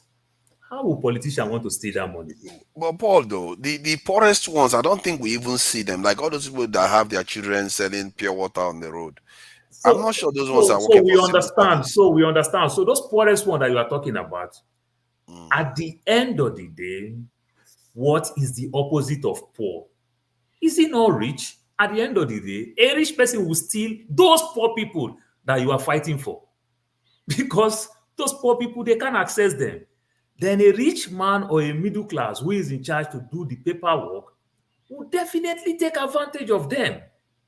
How will a professor of law become an educated illiterate? You see, hold on, though. But we do have what the market and give people let me add this, Paul. Paul. He account of the money that you give how people? about using like faith organizations like churches to distribute these things? Those are the money doublers that they are going to eat it too. Hey God, is there nothing left? So imams that cannot distribute this money. Where do you live in Nigeria? Don't you live in Nigeria in the street where you see people do money doublers? See, I think the pastors and the imam, they are the money doublers. You think the mosque cannot distribute this money equitably? They will still eat the money. Doublers. They failed us. These are the people that failed us more in that country. They failed us more than politicians. Wow. Because they roll with politicians. You're a professor of law. I call him an educated. We could go to deeper life. Deeper life is very hardcore. Deeper life is hardcore. Very hardcore, and you are paying. Remember the girl who scored the highest score in JAM is from Deeper Life High School. And Jehovah's Witness. Okay, do you know how hardcore. much they pay for that school, Kumuyi school? They pay 320,000 naira. Okay. Where are they collecting all that money? Go and investigate how much that same school pay teacher. You'll be so marveled. It is purely capitalist market when it comes to that aspect. You understand? So Deeper Life, if they cannot give back to the people, they are playing pure business like they do in America. What do you want to expect? Students pay 320,000 in high school, in Deeper Life High School.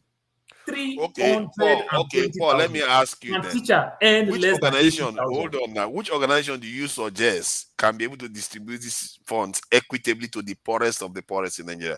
Is there anybody in Nigeria that can do that? Any organization that can do that? So just understand something clearly. The system has failed us. So there is no structure on that. There is nothing on ground. You understand? Just imagine if we don't have this platform, I cannot be communicating from you from the desert in Arizona, and I'm talking to you somewhere in Europe. You understand? You understand? There is a system in place that can bring all of us together seamlessly and make things work. We don't have that system. So what they'll start doing now is that put a greater, better infrastructure on ground. You understand? Subsidize with farmers heavily and make sure that farmer will also take the money to send his children to Japan, to UK and Canada. You understand? Subsidize food, bring food down, build silos. Government should put, like in Benue, put over 20, 50 silos so that people will not lose their food. Do you know that from food crops that is coming from Benue to Lagos, they lost 80% of the food? They go rotting. You understand? What about the cooling buses, van, trucks that will bring this food so that they won't lose nothing? You understand? At the end of the day, this food will be very cheap. If you find yourself in Benue, you eat good meal, that same food come to Lagos, it's almost next to nothing. You understand? So these are the things. So just put infrastructure in place. No farmer will lose anything. That will naturally bring price down. But giving these people the money, like I use the word, what is the opposite of poor? It is rich. That poor people that we are fighting for, the rich man will steal the old money. It will become the rich man's fault, not the poor man's. That is really sad to hear, because if there is no organization left in Nigeria that one can trust, God help us. Oh, Father, I will tell you this thing. My own sibling, I send my sibling money, 200,000 naira. And I tell him to go give my uncle 20,000. For 1 week, I call my uncle twice. My uncle was greeting me, praying for me. Uncle, you don't receive money? No. And I call my brother. I always say you forget. Somebody who just had 180,000 forget to give another poor person, and he is the one that brings the attention to that person, that this person is going through a tough time. You understand? Took the money and spent it. So that is the system. We do it in the name of smartness. You understand? People just they use the funny word. They call it workshop. Thank you, Paul. Let's let Mama Echo contribute. She's been very patient. We'll come back to you. I think some of the things you said are really, I'm a little bit more depressed now. It's all right. It's Nigeria. Mama Echo, thank you for your patience. I'm sure you have something to add to this. So what do you think? I didn't know that the new name for corruption is now called palliative. Because if you say you are giving palliative to the poor, and House of Rep are part of the people receiving palliative, and now judiciary has been added. So the definition for this palliative is bribing in advance so that you can sign every document I put on your table. And it's so sad. How can House of Rep receive 70 billion for what? Palliative. Are they poor? Are they among the poorest Nigeria? And the judiciary is receiving their own 35 billion. Are they part of the poorest Nigeria? I won't know. Because from every indication, the new name for corruption and bribing is palliative. Then we clap for ourselves. Because we are debating on 8,000 for poor Nigeria. And we forgot that the real palliative was given to House of Rep and the judiciary. So where is the separation of power in all these things they are doing? So when they don't give them bribe of 70 billion and 35 billion, and these are the people that were supposed to watch over the executive, so that they're not going to bring any nonsense to the table, make we approve her. So the new name for palliative in Nigeria, the new name for bribing and corruption in our country now is palliative. It's sad. Anytime you look at Nigeria, you just ask yourself, when are we going to wake up to say enough is enough? Will they borrow? The funny thing, we are borrowing all this money. Oh. How can we borrow money and give to House of Rep and House of, Judiciary? To do what? Each of them, their salary and their allowances, if they divide that, it not pass the 8,000 when I want to give the poorest Nigeria. I beg all of them, we all come from village. How many of these people, when they categorize as the poorest Nigeria, come from our villages? Asu wahala, when they not finish for Buhari, go so come and they not invest that money for school wahala. A lot of students from primary school, secondary school, and university, they are out of school because their parents can't afford it anymore. And we don't see that as priority at all. Na agbado, ewa, dodo, and akara money. Now we call it clap for here. In the expense of children who are out of schools, hawking pure water on the street, being defied by some vampire out of job men. That's what we are clapping for. Very soon, none of us go fit go Nigeria. None. Because now from the airport, they go thief your shoe, they go thief your shirt, and even the bag when you carry come, they go thief her. Because the hunger go soon, it go soon grab everybody when we say, every person we go to operate yahoo on the street by fire, by thunder. Our government don't start the yahoo already, because everything they are doing is just pure scam, pure yahoo. How can a country borrow money for consumption, and the consumption is focused on the judiciary and the House of Rep that were supposed to pass law that will affect the common man? So let me just ask this. So, let's say the money was going to go to the poorest family, as they say. Do you support borrow money for consumption? So you don't support payments. If you borrow money to consume, how do you pay the money back? Mm-hmm. Because my understanding of money, you borrow money for investment so that you are able to pay the money back. But they said the argument is Nigerians are pouring. They say Nigerians are suffering. Alone, have we solved that problem? There are 2 or 3 major things you will solve for Nigeria, and they will forget who is on top. Give them good light, constant light. Nigeria will produce job for themselves. Give them security. They will go to the farm, produce food to feed themselves and sell. But now, the farm is not secure. Your house is not secure. There is no electricity. They've increased electricity tariff by 40%. The same electricity that does not exist. Transportation is on the high.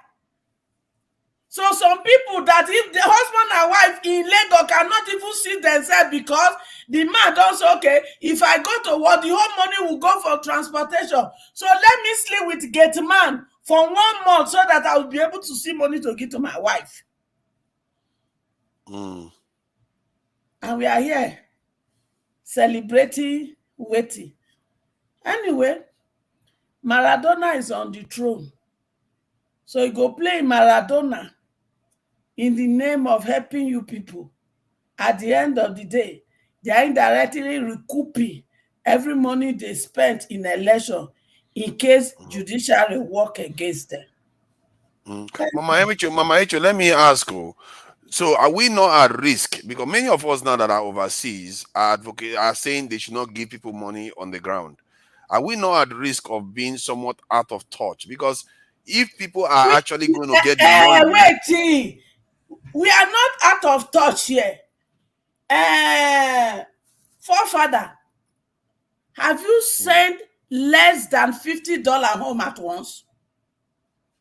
I refuse to declare. No. I'm not asking you to declare. But I'm only telling you, if you, the least you can say, okay, I send is $50. And if you change that $50, it's not equivalent to the 8,000 naira you are talking about.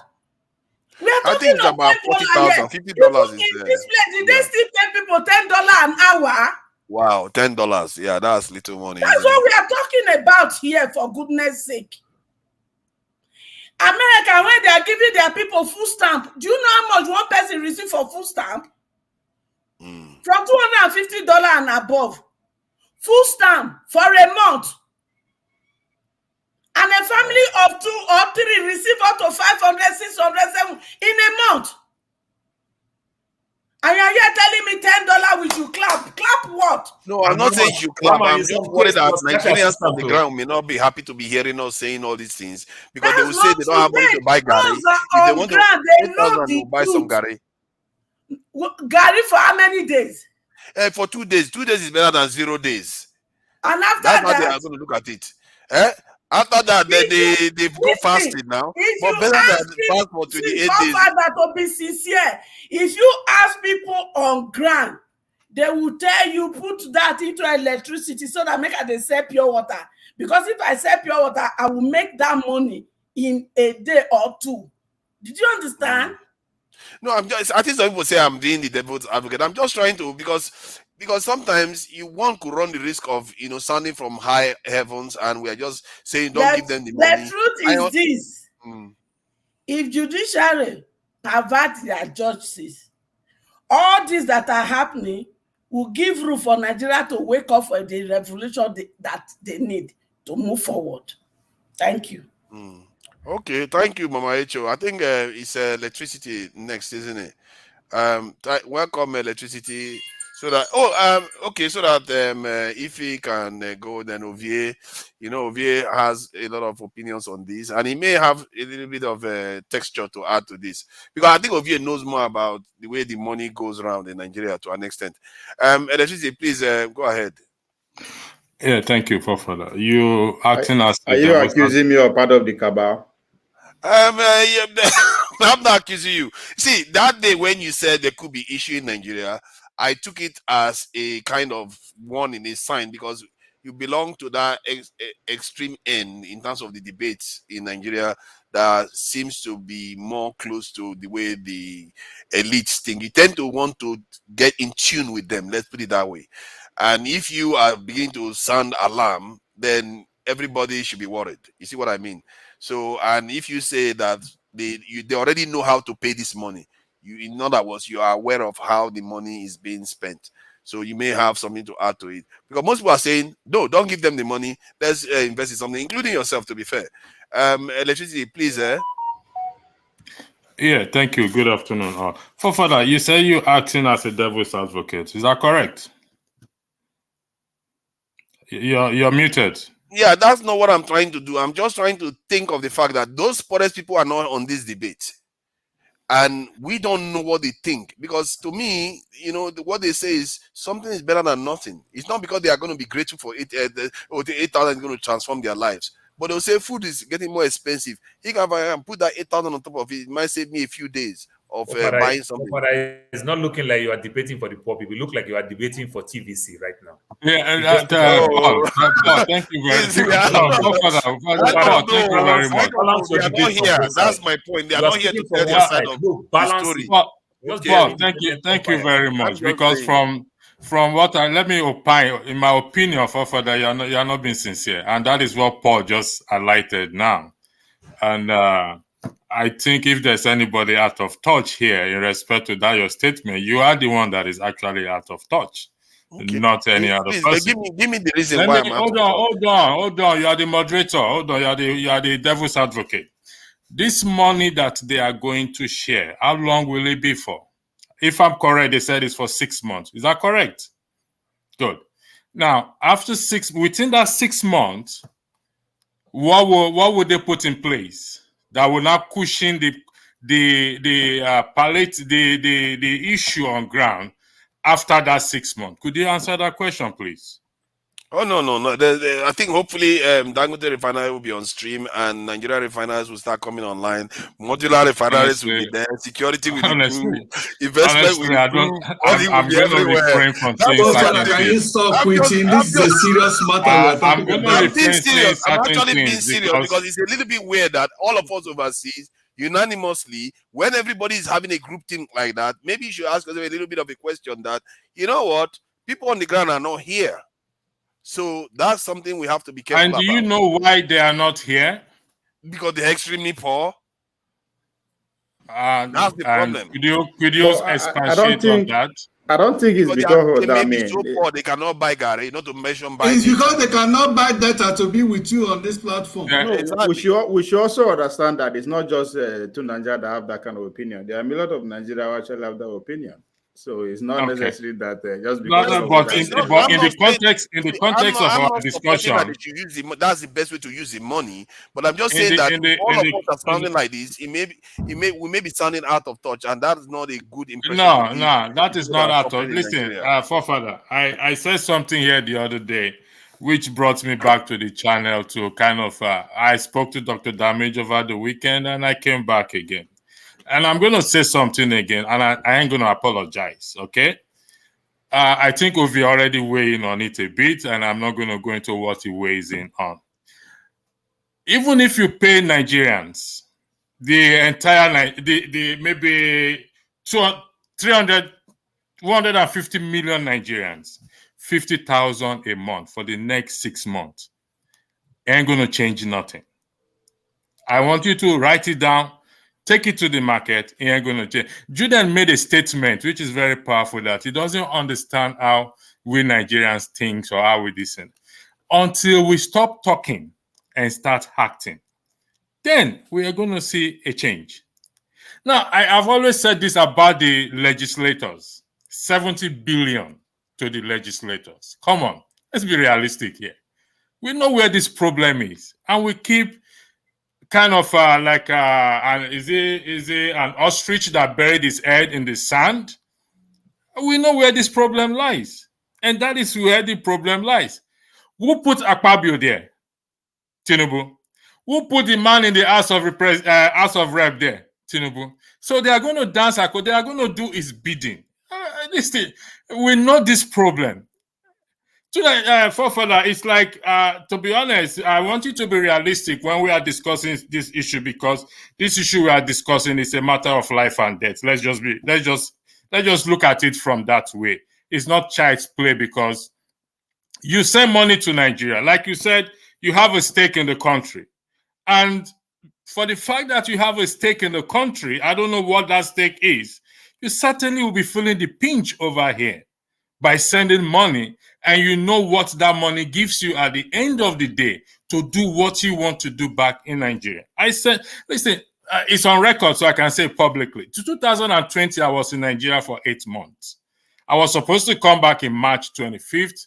I think the airport was closed on the 28th, so I couldn't go back. The airport was closed prior to me leaving Nigeria.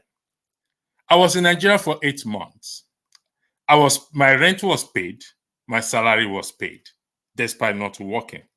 Now, we have the means. So when people start to pity Nigeria and say, we have the means to do what we need to do, but because of wickedness. I have said it here before, and I'll repeat again. No palliative that they will put on the ground there will solve the problem of Nigeria. It ain't going to work. Write it down, take it anywhere. It ain't going to work. Because after 6 months, where are we? We're back to what? Ground zero. So it ain't going to work.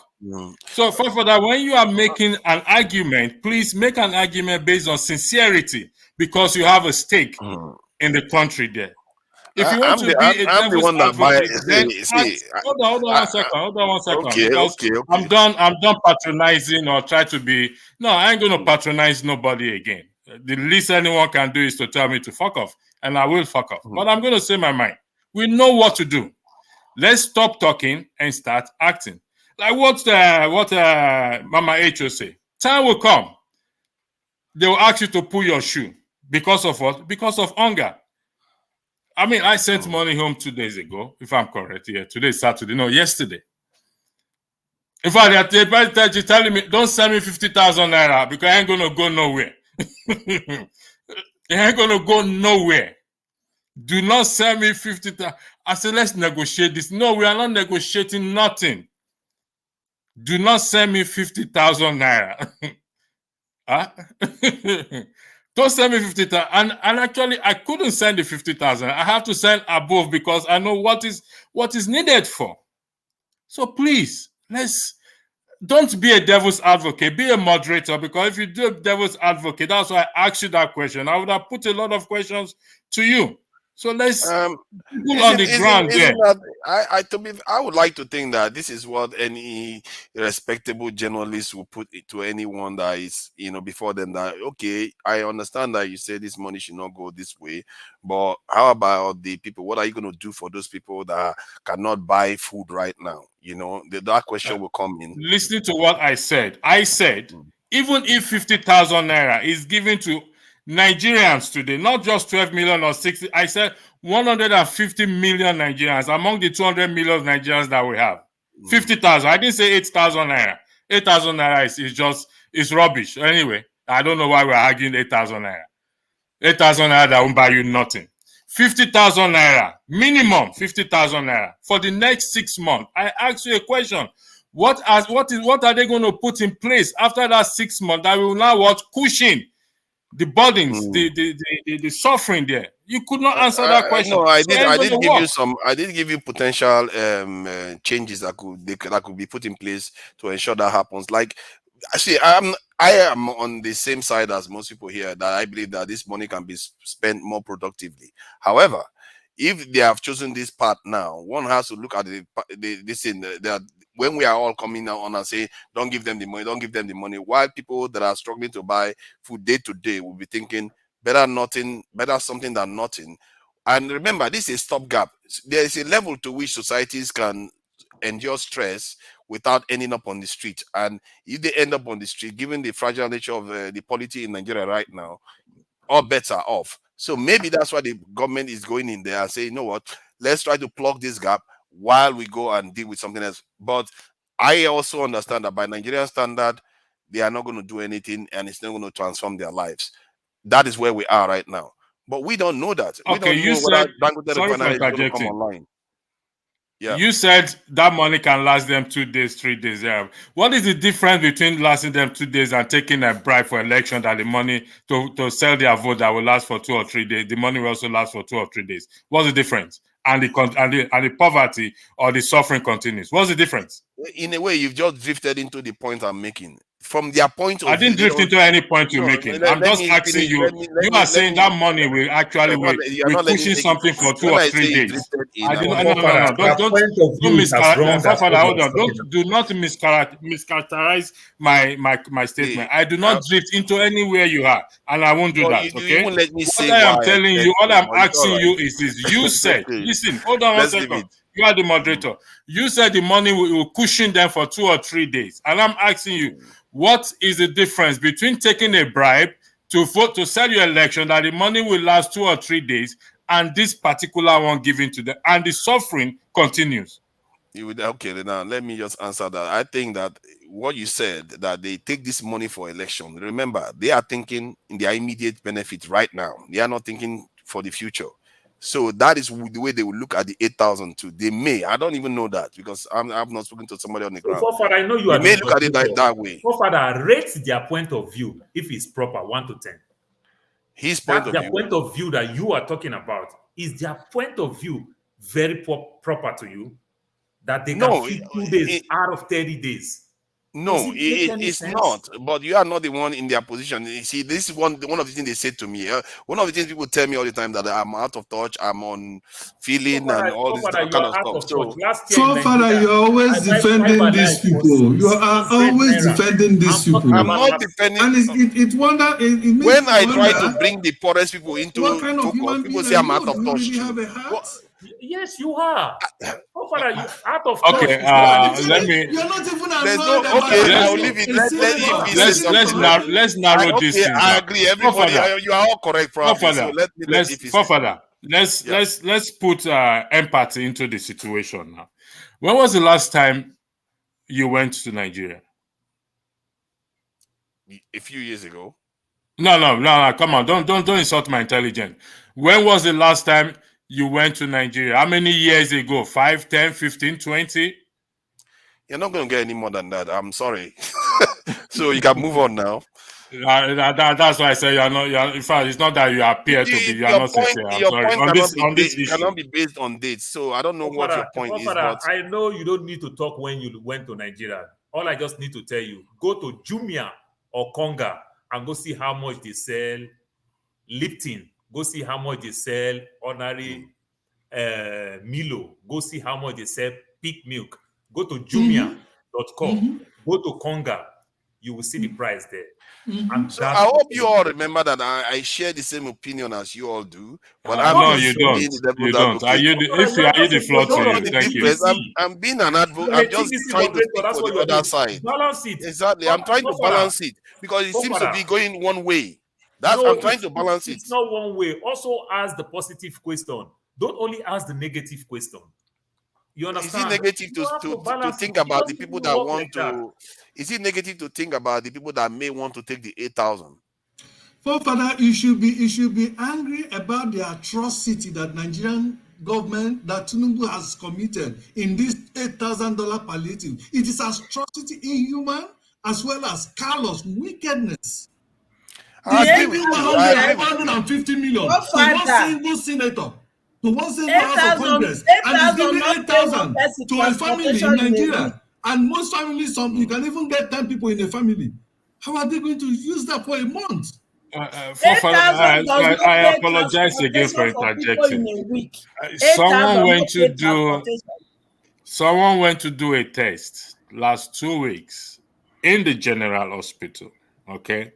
Now, to pay transportation to general hospital back and forth is about 5,000 naira. Okay. The test itself is about 28,000 naira. Okay. The person is going to run 2 tests. It's going to be about 50,000. That is because the person went to general hospital. In the private lab, it costs more than that. So, forefathers, I'm going to appeal to you. This is a personal appeal, okay? Try not to insult people's intelligence. It's an appeal I'm making. Even if you want to be a devil's advocate, or you say you are talking to people on the ground, this and that, get the facts correctly. Because if you do, it's not going to be, you will get this rebuttal, and it will appear as if we're attacking you. No, I'm not attacking you. I'm just telling you that, listen, I'm not against 8,000, but what I said is even if you pay them 50,000 naira a month for the next 6 months, it's not gonna work. It's not gonna move the needle. It ain't gonna work. That is my own submission. Until Nigerians we stop talking and start acting, before we will see a change. And like I said last time, we will be wasting our time. Anyone who get offended with this because I said it last week, let them drop into the river. I yield the floor. Thank you. Yeah, thank you. Let's see if he has been very patient. Can we let EP say something? Talking about logistics, because everybody keep talking about Lagos State is good when it comes to transportation. From CMS, from Oshodi to TBS, Tafa Balewa Square, the bus rapid transport, the so-called BRT, it's 800 naira. That is the one that even though the state government has highly subsidized. So what is the minimum wage if you can pay 800 naira for somebody? And that is going, right? It's not coming back, you right? Understand? Then go back and forth. That is 1,600. How much is that person earning in salary? Exactly. Every Nigeria, every poor man in Nigeria that live in Nigeria is a magician. And you know the magician that we're telling you, that's why everybody is corrupt. That's why our wife and our sisters have become prostitute at home. That's why father could turn their face, see their daughter sleeping with multiple men. You understand? That's why so many people can give their daughter her to marry just because of wealth. That's why father can tell their son that they sent to school, why don't you go and learn Yahoo work? When I was growing up, the people who are brilliant are the stars and the people who play football. Today, the new Nigeria, now Yahoo boy be star. Not be who go school now, not be who they work for bank. You can't work for bank now run after women. Now the guys who do Yahoo be star. The system has been bastardized. All you see everywhere is motel. Not even motel, what we call chalet. And who are they taking there to? People's wife, our young teenagers, and the likes. My brother, stop this thing. If not, parents can't take care of those kids. You understand? See, Paul, I think you have spoken well. I think you have spoken well, Paul. I see, like I said, it's not like I'm in that much of a different position as their you. Property, forefather, to want to bring their kids to bring their kids to the West, all in the name of because I can send money to my parents, I can send money to my siblings, and they see the benefits that my siblings get from me, and they will do everything within their reach to send their kids here. My brother, let's not play with words now. Come on now. No. You see, Paul. See, it's very rare. I hear. Let me say something now. Paul, let me say something. See, it's very rare. I hear Paul talk like this, and it's well. I think the way you put this in, it's a slightly different case, but it's well spoken. I would say that it was a powerful statement you made just now. If you please, thank you for coming and being patient. What have you got to add to this? Good morning, guys. I don't have a lot to say, but I just want to make comments here and there. It seems like everybody's telling you the same thing, forefathers. I mean, I'm not going to attack you. You know, we have our history past, so let's keep it by the side. Let me say something about what Mama H.O. said. Talking about, is it 70 billion to the House of Reps? Okay. Nigerian House of Rep are the second highest paid in the whole world. They earn $479,000. The highest paid is Singapore. I'm not even going to compare Singapore. I think Singapore, their passport is the second passport in the whole world. First is Japan. So we cannot even compare them. So imagine a House of Rep earning 400. I think they might be earning more than the American president, if I'm not mistaken. Almost $480,000 for House of Rep. Imagine how much senators will be earning. In a country where the minimum wage is less than how much? We are talking about less than $50. Electricity said something about 50,000 naira. Even if you give 100,000 naira a month, it's still not gonna go nowhere. It's still gonna go nothing to Nigerians. Imagine it was on this, I think I said it here, my sister was talking to her the other day and she said 5 tomatoes is about 500 naira. So imagine if you want to cook one pot of stew. How much will you? How much tomatoes will you buy, including meat, if you have to? So let us be realistic. Femi said something about if we keep doing the same thing over and over. Femi, they're not even doing anything, not to talk of doing the same thing over and over. They haven't even done anything because we haven't even seen the money for the first time put in the system or paid anybody. So we cannot even say that even during Buhari's regime that, that some people received some money. So they're not even doing anything, not to talk of getting the same result over and over again. Rufai said, we are not yet serious. We are not yet ready. Until we are ready to take back Nigeria, we will stay here and talk and talk and talk, and nothing will be done. And the funniest part is that even if they don't pay this money, we won't do anything. We'll come back here next week Saturday and talk about it, and nothing will be done. You can't fight them. You can't beat them. Even if they said they would share all of them $1 million, we will not do anything. We won't even go out and protest. So why are we wasting our time? Thinking that whatever. Thank you very much. Why are we even making noise and seeing as if this is gonna help us? What is 8,000 naira? We're talking about, okay, I think somebody was saying something about creating job and putting infrastructures in the system. It was on this show that I said that I received $250 free money because they said that the state made excess money, excess revenue in the state where I lived. I have to ask everybody just to make sure that I'm not the only. They said yes, every household that paid tax received $250. That is just free money.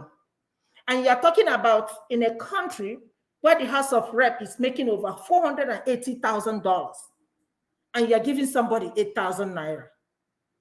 And we are coming here to defend it and say that it will help a lot of people. Oga forefathers, if I give you 8,000 naira a month, tell me what it will do for you. See, I don't know whether everybody just put me on the other side. Though. Hold on. Last week, I used a word I don't use.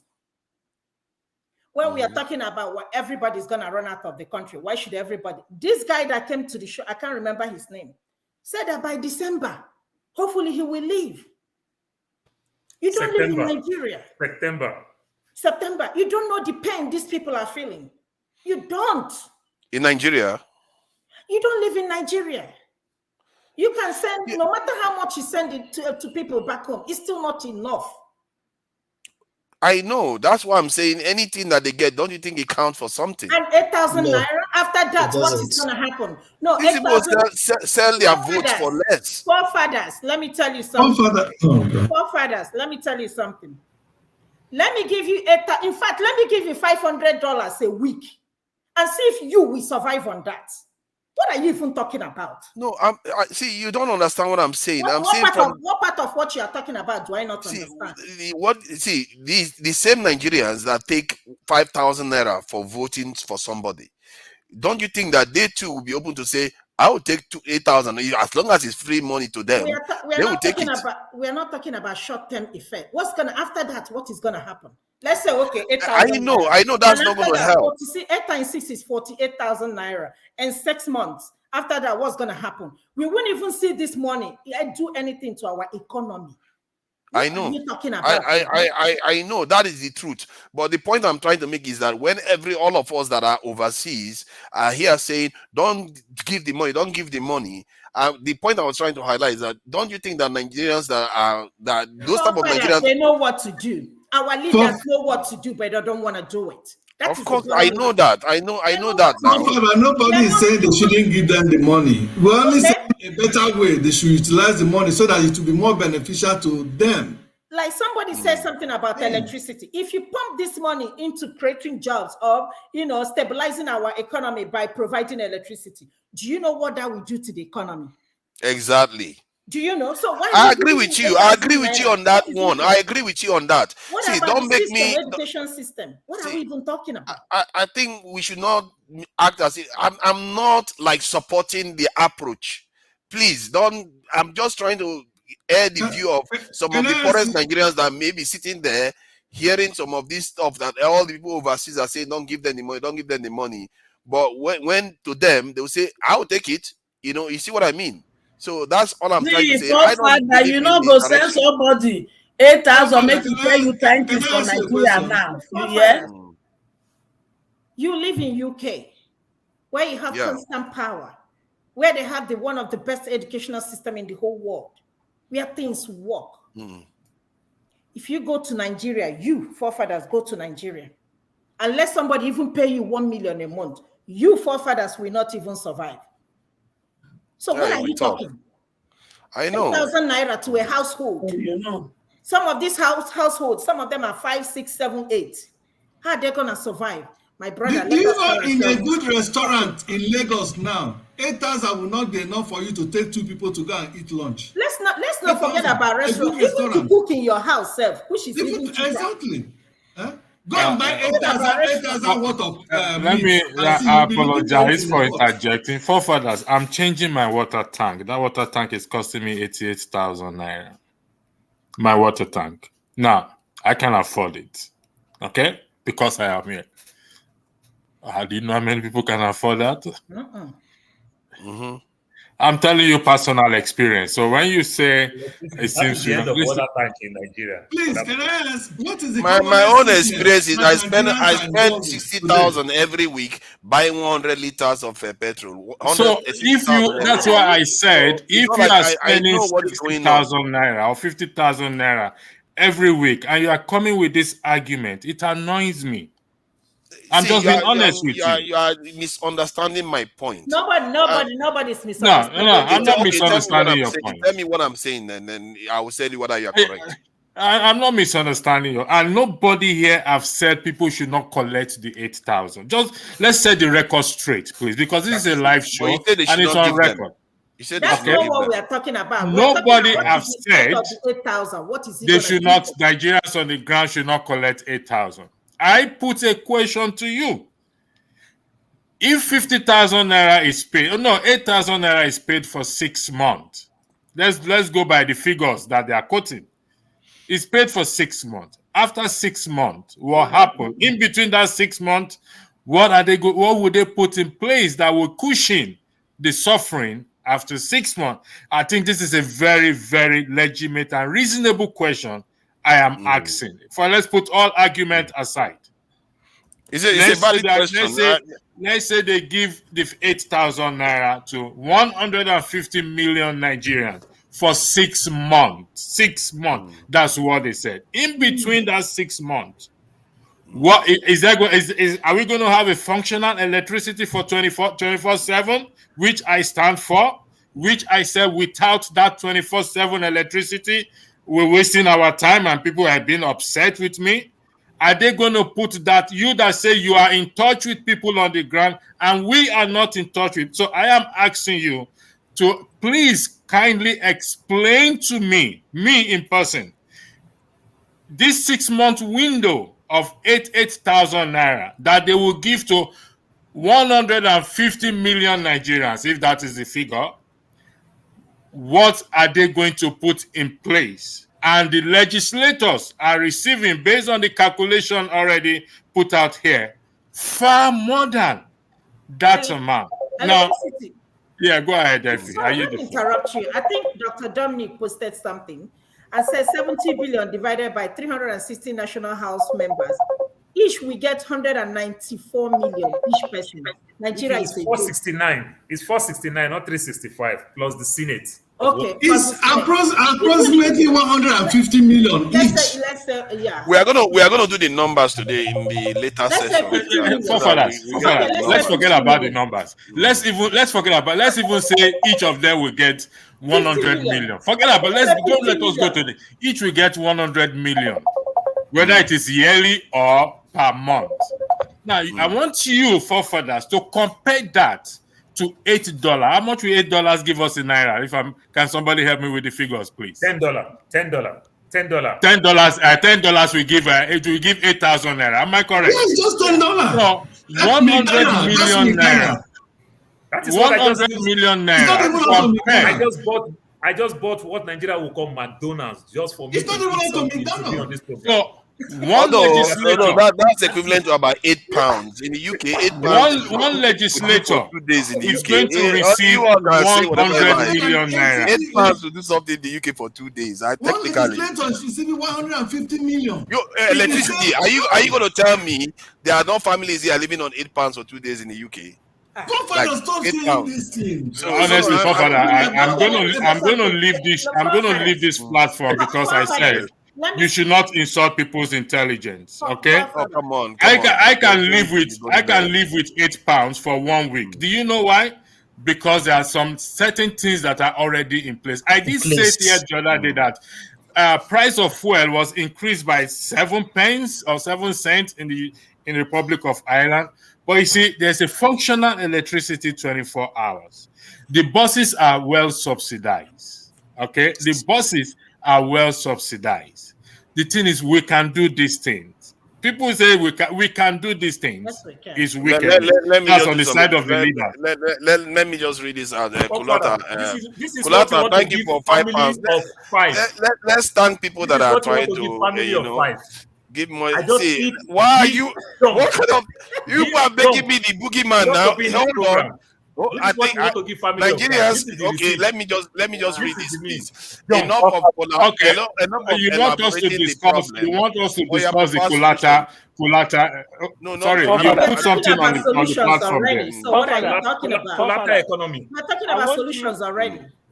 What are you talking about? Let's give Kulata. I love to give people. Sorry, we can't talk to that. I can hold on. You talk or listen. Let's give Kulata a benefit of that. So let's talk about solution. That is what I am for. He said we should stop talking about the problem. That's a man who wants to give solution, but never wants to show in face of public media. American Lagbaja. We'll leave that. The solution which I personally, everybody will present their solution here. The solution which I personally has profiled here is in respect to Section 68 and Section 110 of the Constitution, which is about the legislators, which you can see that they are being paid 150 million. And these are the people, the legislator, who claim to be representing their constituency. And yet, the people we are talking about is in their constituency suffering. That is my own solution. And I said it today, and I'll repeat it over and over and over again, because I've been saying it 6 years ago. This is me speaking. This is me speaking. Yes, this is me speaking. You go to my channel. This is me speaking. This is the only path to freedom to Nigeria and Nigerians. Okay, that is your most powerful point. I have to agree with that, because I think like that idea that you have that people should hold House of Assembly members accountable. I think it's a powerful thing. If we infuse it into our culture, all this nonsense that they are doing, they were going to realize that they will call them back, because the moment you get it, they can recall you at any time. If you go about messing about like the way they are about to take money now, if we had it in our culture to recall our assembly members, they would not be misbehaving like this, would they? So I think that's a very powerful thing. And if we can be able to infuse it into our culture, that would be a great change to see. Have you finished your point? Because I know you were the one. I don't have anything to say, honestly. Thank you. This is not a conversation. You can put me in the backstage if there are people that want to. Okay, I can utilize if it's remaining time. No, bring if there are people in the backstage, please let's put me there. add to this. Okay, no problem. People in the backstage. Body have not said anything. Body hasn't said anything. No, want to hear from him. Yeah, Ovia has been like for 1 hour. Okay. Body. Okay, let body go ahead. Go ahead. Ovia, please be patient. Let's see. Good evening, everyone. Really, I sympathize with forefather. I sympathize with them, and it's really on us today. You are really doing a good job. Fine. We have to look at both divides. Forefathers, you should be sacked. You should be sacked, man. Oh my God. How dare you leave me in the background? Hold me. Oh no. Sorry about that. Don't do that again. No. Otherwise, I will sack you from your job. I don't need to speak to damages to sack you. From where I will command the air and the moon to sack you, okay? Sorry about that. all the people on stage are so many, and everybody's hot. You're always right doing now. that. You don't lose focus. I? You know, when you're employed for a job, even if they are not paying you, do it with your whole heart. Yeah, sorry. There are many people at the backstage, and the ones on stage, they don't want to go behind the scenes. Don't worry. I'm joking with you. I beg, Thank you, Jare. thank you, thank Let's you. carry on. Okay. All right. Thank you. Buddy, welcome. Okay, thank you, sir. Yeah. What I'm saying earlier was that I sympathize with you. You are really on our seat today. You're asking the right question, and people are giving the right answer as well. You know what people are actually looking at. They are looking beyond the scope of your question. They're actually looking at a long-term solution. They recognize the point you are making. Like, what does palliative actually mean? Palliative means relieving the symptom. Is a medical term. Relieving the symptoms without taking care of the cause itself. So, should we give people 8,000? People said, fine, we should give it to them. Mr. Paul asked a question the other time. Do you really have a register? Yes, we have a register. There's what they call NASCO. They call it National Social Investment Safety Net, which was established by World Bank in coordination with the state, way back before we even thought of palliative.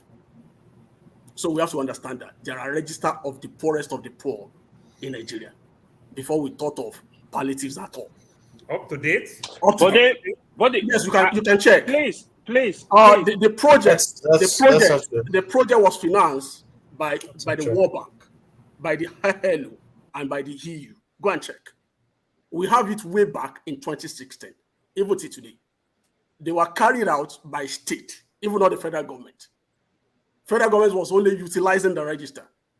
The issue we might have. How come they didn't use it for trader money? Trader money is a special thing. There's at the point in time that you are sharing trader money. Trader money is you know what they call direct. You know what they call direct transfer. If you remember, even before direct transfer, there are two states in Nigeria that were doing direct transfer. That were paying the elderly, Ekiti and Osho State. They have a register they were using back then, and then those data were captured way back in 2011, 2012 till 2016. You can fact check. That's a fact. Sorry. You can dispute it. You can dispute it. You can check. Sorry. I need to come in. Sorry. I completely disagree with what you are saying. I know there might be something like this, but in reality, let's face the reality of this issue. And what's the reality? The reality is that there are data. That's the reality. Wait, how many of the poor of the poor have bank accounts in Nigeria? How are they distributing this money to them? That's another story. For you to say there is no register. That's what I'm saying. We are from various villages here. Okay. I need somebody here to tell me. I know 5 people in my village that collected this money for the poor. Which money you are talking about? Trader money. The palliative they want to share from the palliative. No. The palliative has not been shared. You have to get that fast right. Buddy, in my town, I'm not talking about village. The money has not been shared yet. Buddy, the ones that were shared before during my town, not my village. You said the money that was shared. I'm telling you, my town, not even my village. The trader. Yes, the money, the 6 trillion during the Buhari period, they shared through traders' money and other kinds. 6 trillion. How many people collected it? I don't have answer to those ones, but I'm telling you, you say there is no social register. I'm telling you that we have one. Are they updating that register? Because if they're updating it, no, here we should have regard for the truth or facts. Body. They didn't use that register also for palliative during COVID. They didn't use it for trader money. I want you to categorically tell us here that the exactly they didn't use that list for trader money. And they didn't use it for COVID palliative. I want you to tell us that you believe that this 8,000 naira will get to the poor of the poor in Nigeria. Categorically stating, make a categorical statement. No, tell us. I can't because I'm not working with government. What I'm telling you, because the question, I've been following this conversation long time ago. Somebody was saying we don't have a register, we don't have record, we don't have a system. And I'm But telling you Nigeria that don't keep record. You know that now. No, you can check.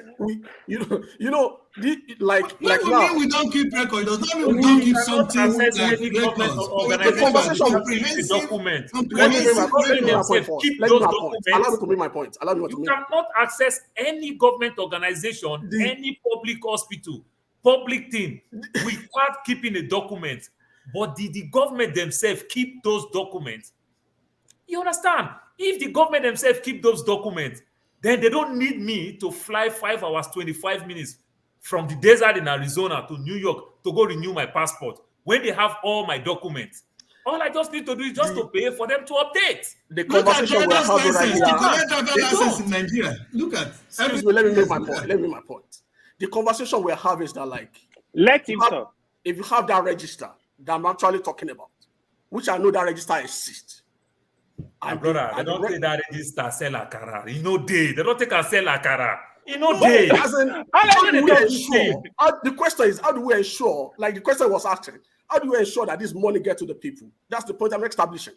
Whether the money will get to the people, I don't know. But I'm telling you, how do we ensure that this money gets to the people? Should people take this money? Fine, they should take it. The argument that people are making here, even people in America here, when Trump share 1,002, we didn't reject it. When Trump share 800, we didn't reject it.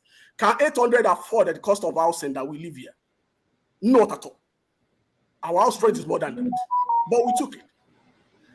Let's be clear, so that we don't address the wrong issue. Two requests were made to the National Assembly. 2 requests. Brother, what are you Our talking problem about? are fundamentals. What type of money are you talking about? Paul, wait. Let me make my point. Mr. Paul, you might not agree. 2 requests were made to the National Assembly because one thing I know about Nigerians that we don't follow trend of issue. It's only when the issue gets to the peak, we come around and we shout. That's the point. National Assembly, but they make a fiat. The 2022 budget was still in operation. And the president make a fiat. They're like, oh, convert this money, take it out of 2022 budget that's still in operation. This for the National Assembly. By the time in 2000, when Nigeria was changing, we are selling our assets, we are implementing the monetization policy. Did we say anything? When they are selling the apple quarters, what do we say? We say, oh, good. Those assets that you sold for, that's what you are paying for now. Because those senators, those legislators don't know, they don't have where to stay in Abuja. Once you elect a new senator, you have to pay for it. That's why I said our problem are fundamental. When they are making a monetization policy, when they are making it to law, then we press it. What type of question are you asking? The president of America is paying rent in the White House. If you don't know that, know that. That's Mr. Mr. Paul. I work, and I'm growing where I work. That's why they sold. That's why they sold Apple legislative allowances are you for talking them about? to pay. And for them to pay, you have to give them that money. Body. That's the law. When they make that law, then we didn't complain. Selling the Apple quarters makes sense. But what we are talking about, if you talk about Apple quarter, they bought 5,000 Toyota Camry, brand new cars. Why did they sold it in the first instance? If the people pay back, then we have the money. Then if the people did not pay back, then it's government property. What are you talking? The president of America, if you don't know, pay for food in the White House, pay rent in the White House. But you have to pay him for that. The question I'm asking you, what where is he taking the money that's used to pay? Where is he taking the money that's used to pay the food? Of representative for housing that's allowance. For the compensation. What are you talking about? Because the house, the government is supposed to give. Oh, Paul, I let the guy talk now. Sure. Oh my God. You know what? I'm going to meet people. Let's regulate our hands. Okay, I asked question. I said, what type of humongous... You are arguing with him. You are not asking questions. Just let him ask his question so that you can answer him. I asked a question. He's shying away from the question. What's the question? What type of humongous allowance do you give for housing allowance? I got housing allowance. I am the last set of people who work in the Nigerian Airways. Let him answer, please. Oh, Mr. Paul, when Nigeria was making the monetization policy law, then do you know what they captured on it? If this money is not legitimate, Rafa will question it. Budget office will question it. Not that they are taking this money for themselves. So these are the process. You know, when this monetization policy is a law, and we sign it into law. People shout then when they're signing it. Some people applaud it because that, oh, these people cannot be living Nigerian assets for free. But this budget, but this allowance that you are talking about, but this allowance was monetized too. Where is Biden getting the money to buy burger? Where is he getting the money to pay house rent? These are the money that have been captured into their salary. So that's what we call monetization. So that's why we have year in, year out. We keep buying new cars. He's paying rent, he's paying all these things. Why? I am asking you, when you are talking about it, I can't get it very well. The RUFC, whatever, that long name and everything, the revenue, whatever. How much is an House of Representative make if you want to do breakdown of their salary? What they say with this 70 billion that you are talking about, maybe you don't get it very well. They said 70 billion for the new members, for them to get training. Now, which means that money to some extent does not cover every one of them.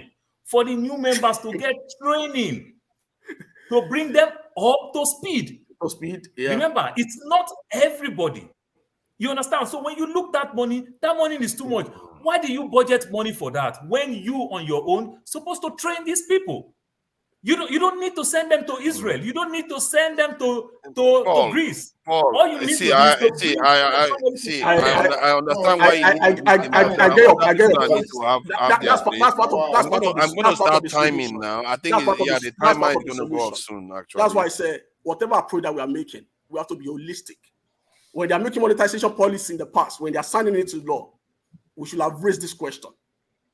On the issue of palliative, before my time runs out, we have the poorest of the poor. If you've actually been to Nigeria, we are talking about it, people that are condemning it, they are the people that don't need it. There are people that need that money. Like we all agree, people should collect it.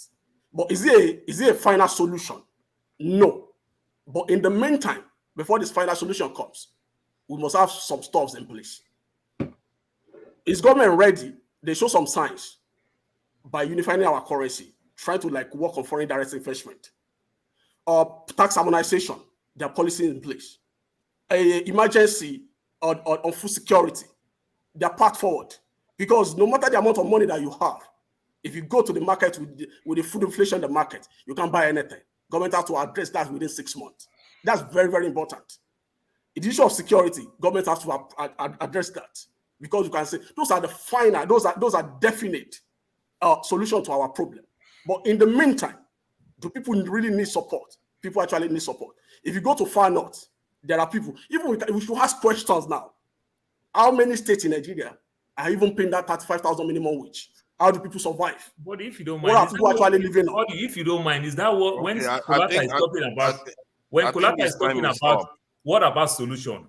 Yeah. When I give my take, I said something. I said any police officer, any civil servant who earn less than 80,000, automatically they gain this 8,000 naira from source. These are something that we can say physically is being captured that we know of.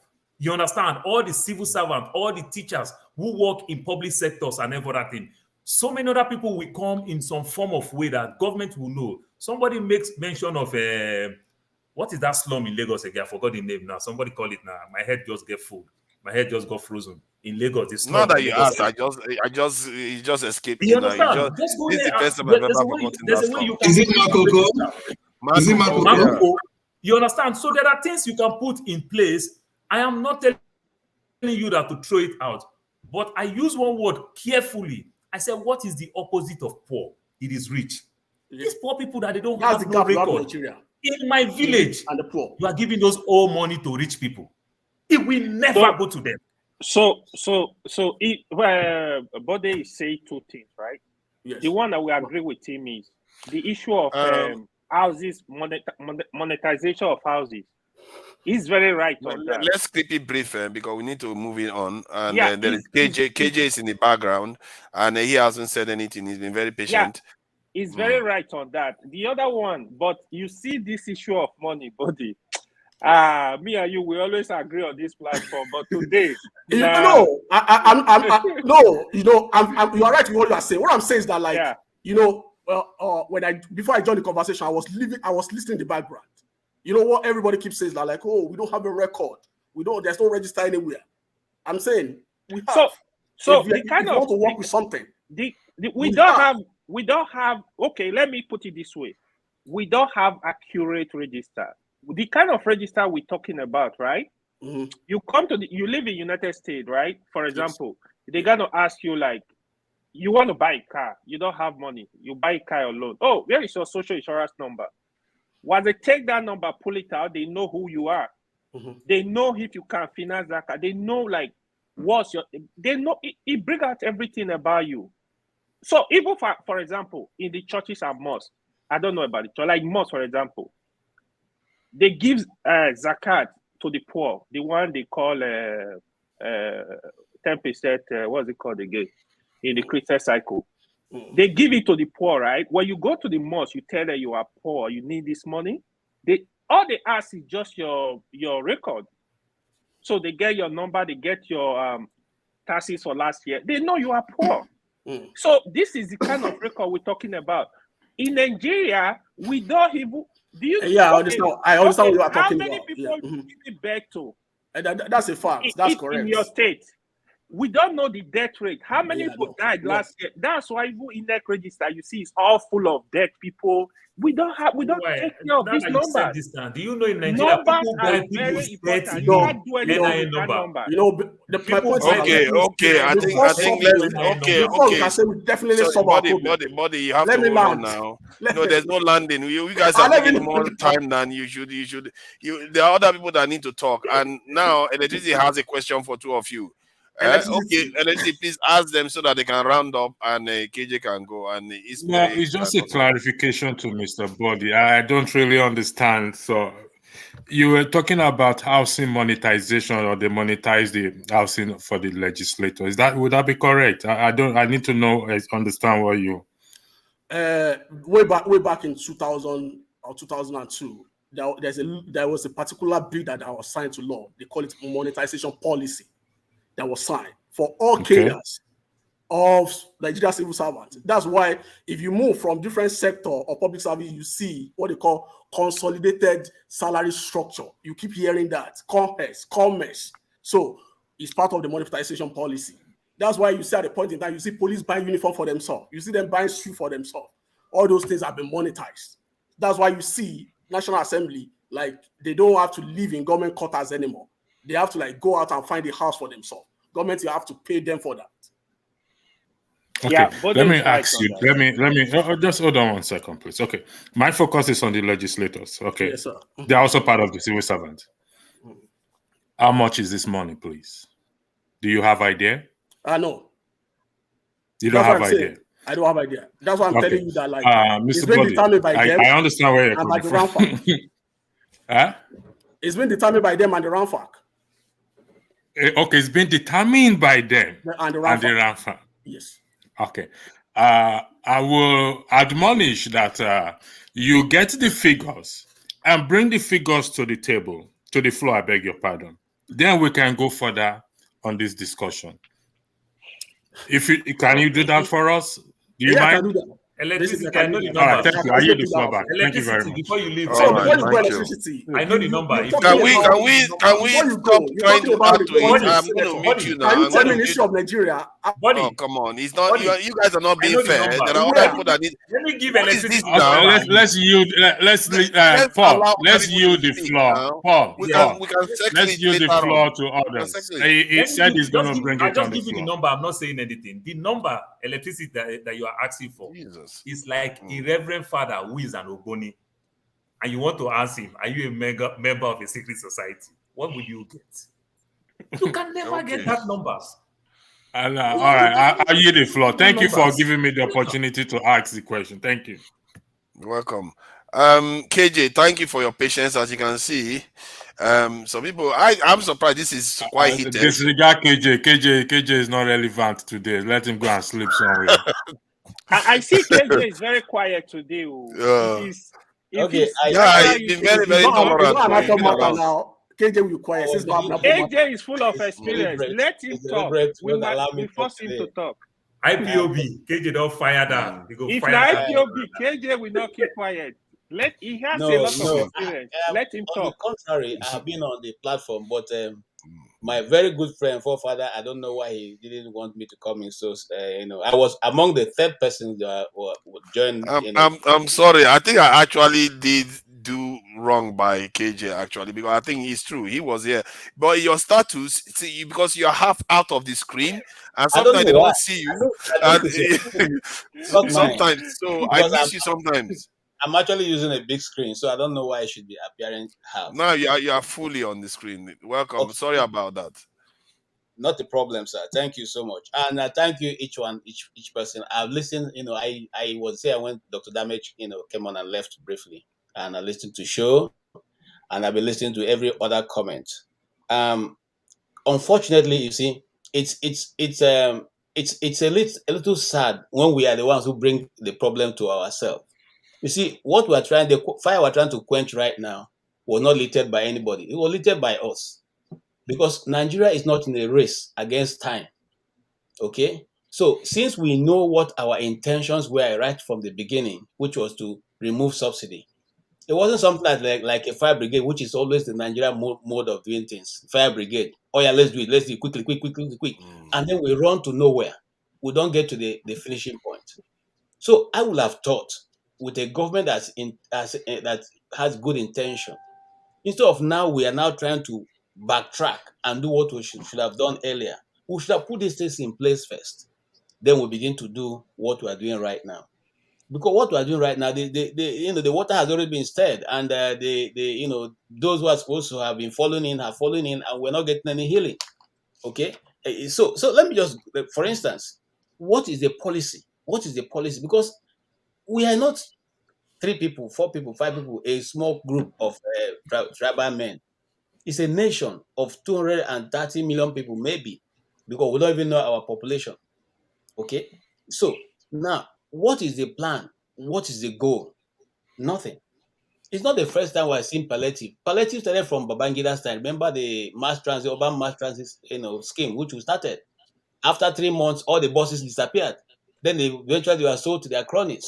Then eventually their cronies used it because nobody collected money from government, and all the buses were packed. They now became scraps. They now, and that disappeared. And then eventually had another set of palliatives. Then we had another set of palliative. Then we had another set of palliative. We have been having, in fact, subsidy have been removed more than 20 times in Nigeria in my lifetime. Okay? But each time they remove the subsidy somehow finds its way back again. All right? So what is our goal? How many people from the index I tried to research? We have over 60 million people in Nigeria who are living below the poverty line. That is, they are no longer poor. They are regarded as poor.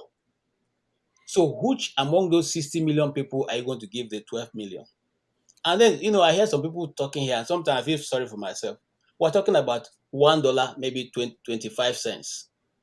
Okay, $1.25, because in Nigeria now they tell you, oh, oil, the fuel, the petrol is in the US. This is how much selling in Saudi Arabia. This is how much selling. When it comes to food and the issue of the poor man, you don't use those statistics again to say that nobody in the US eats with that is given at $1.02 a day food. Nobody. We don't quote the US. We don't quote the figures in Saudi Arabia. We just come back to the naira. They should be happy with 8,000 naira. Okay, it's not going to help. And you see, why I've been very quiet. I have reflected a few days. Who are those who are rigging this election? The poor. Who are those who are stealing the ballot box? The poor. Who are those who are oppressing other people? The poor. Who are those killing one another? The poor. It doesn't touch the rich. It will never touch them. Okay? Now, we help ourselves rig the election, get them perpetuated in government, and then they will now unleash evil upon the people. So if you ask me to come and be complaining, why would I complain for them? Because it seems that we're not tired of the system that we're involved. It is, I'm not even talking about Tinubu alone. It is constant. It has been reviving, the only reason why we are now talking about it is, So are you like in support of them at least paying something out, or you think that they should use the money for something else? no, I think, you see, me, I'm one person. When I was growing up, those days we to date, some boys will sit in the boys' corner and they'll say, Boy, you did that girl. But we know her boyfriend. The guy will say, no problem. As long as she's. I tell them then, I used to say them, half bread is better than none. Me, I don't want your half bread. Keep your half bread. If you can't give me the full bread, carry it and go somewhere, my brother. I brother remain hungry. Now, we are giving 8,000 naira and we say they are going to make an impact. How? It's not going to do anything. So I would have thought that as a government that has already found out that they've made a mistake, we sit down. What is the first way we can quickly intervene that will reach everybody without unnecessarily, doing these things we are talking about, giving the 8,000 naira, because 8,000 naira to me is just nonsense. Fix electricity. If Nigerians can go to work, if you can say, okay, from now on, look, guys, you have barbering salon, you no need to go and buy fuel. You have your salon for hair salon. You don't need to go and buy this. You don't no need for a generator this month. Within the next 6 months, we'll give you steady light supply to do all your work. Those who are in the laundry industry, they will not have to run generator. Those who are doing barbering salon, they will not have. Those who are doing small hotels and all that, they will not have to run their generator. You have cut down tremendously the amount they will be spending on diesel or on petrol. So, and you have again done something that will stand the test of time, which is electricity provision. Okay. Now, Paul was talking about, when the farmers come, they pick their goods and they transport it to places to go. Now you can't even transport. Have you seen the Nigerian road recently? I was watching one documentary. Somebody was showing us the road somewhere, between Benin, Lagos, and all that. You'll be thinking. First of all, when I was seeing the documentary, I thought it wasn't Nigeria. Until the person say, you may be surprised. This is almost getting to Lagos. This is part of Lagos. In fact, we are right now in Lagos, and this is the road we have here. Gentlemen, if you want to help Nigerians, the poor especially, do the road. Nigerians are not lazy people. Nobody is. Let me tell you something about the tea people that I know. The tea person, when it gets to the time of famine, it's because of this so-called what do you call it now? Marauders going around the bush. But KJ though, now I'm trying to ask you They now. live in their farms until they finish their farms, before they move back to their communities. KJ, I feel like sometimes we are missing something, because like during elections, we see that Nigerians go out there, like they could decide to stay at home or not take bribe from politicians, but they go out there and they take 5,000, 2,000, 10,000 from politicians to go and vote for them. So these same Nigerians, they are desperate enough to do that. They are willing to take 5,000 from a politician just to vote, and they'll go out to do that. That thing that you are talking about. You see, no, because we see them now. Is it okay? Am I making a mistake here? If I'm wrong, then they should tell me. No, I don't have the percent now, but those Nigerians exist. Nigeria take bribe, then Peter Obi will not get the type of vote that he got in the East. Because if Peter Obi is not giving people money and the other side want to give people money, you think anything would have? Let me tell you something. The Southeasterners would have crawled on burning glass. And if Nigeria takes bribe again, then Tinubu would have also won Lagos, because Tinubu covered Lagos very well. I think it's slightly different. It's not everybody. This is what I feel, and that's what. No, I'm not saying it's everybody. The poorest ones that accept it. So the point I'm trying to correlate. What are you talking about? Paul, I'm trying to correlate. Can I just make the point I'm trying to make? Go ahead. I'm trying to correlate the fact that all of us are saying they should not release these funds to the people. But do you think that some of those people, even if we all know it's better to spend the money or in another way, some of all those people will not be happy to be hearing us saying, "Don't give them the money." Forefather, you see what I mean? Forefather, Let me finish and drop, and then just go off. No Nigerian, and I'm in contact. I'm on ground. No Nigerian, even the ones who do not have food to eat, they have come to a point where they don't want your 8,000, because they know that the 8,000 are giving them, you are taking more. They know that one. It's not hidden. Okay. Now the Nigerians will be happier if you can show them the way forward. Between now and now, if we do this now, you can go to your look. Nigerians don't like to beg. They never want to beg. They don't want you to give them easy money. That's why if you leave Nigeria, go and look at the people doing most of the hard job. They're Nigerians. They don't come to your country to beg you. They don't stand in the food stamps. But when I ask Nigerians how much are you willing to pay to secure the country, not one person volunteered a penny into that. Is And there any time any poor person beg you money that you live in the UK, you give them because of their poor? You don't just give every poor person that beg you money because you live in the West. You don't do that. Sometimes you give because of they have good reason why they ask you for that assistance. Not everybody that just access your number remind you that we went to school together. My kids don't have money to school. You just throw money at them. You don't do that all the time. I hear what KJ said that if some people they will feel like even if they don't have 8,000 because they understand that even if they give them that 8,000 they are taking a lot more from them. But we don't know. I wish those type of people are on this panel so that they can tell for themselves. Quickly. Where did you get the data from? Would be very, very justifiable for some people. We all know that. In my economics basic 101, basic economics, they said anything below 15% is as good as it's not existing because the sharing formula will not be as good enough. You understand? There are people who 8,000 naira will go a long way for them. But I can tell you those people are very, very minute. That's what I'm saying. Father, my own argument really, how to get this money to the poor. The money will not get to the poor, period. We need to understand it. If you give me, see, if there is something Femi said today, Femi made a statement like, you need to understand the political will of doing all this. They like, you need to have a clear vision. Listen, speak to Nigeria. We need to give this money to poor Nigeria for this first 6 months. This is what we are working on. We are planning to do this by so time. Give us timeline. I know the electricity will not have electricity in 6 months. On their rules and regulations. Give us timeline so that Nigeria will understand where we are going. Sorry, you know what? You see, Ovie has been waiting for about an hour. KJ, please, you know what? I'm going to start timing. It's just that I don't want to start timing at one person's time. I want everybody to finish so that I can start later. If he please, if he save me, if you can help me out today, I will appreciate it. But it wouldn't be fair for us to start as long as the person permits us anyway to start with them. To start timing. So you see, okay then, KJ, and thank you for your generosity.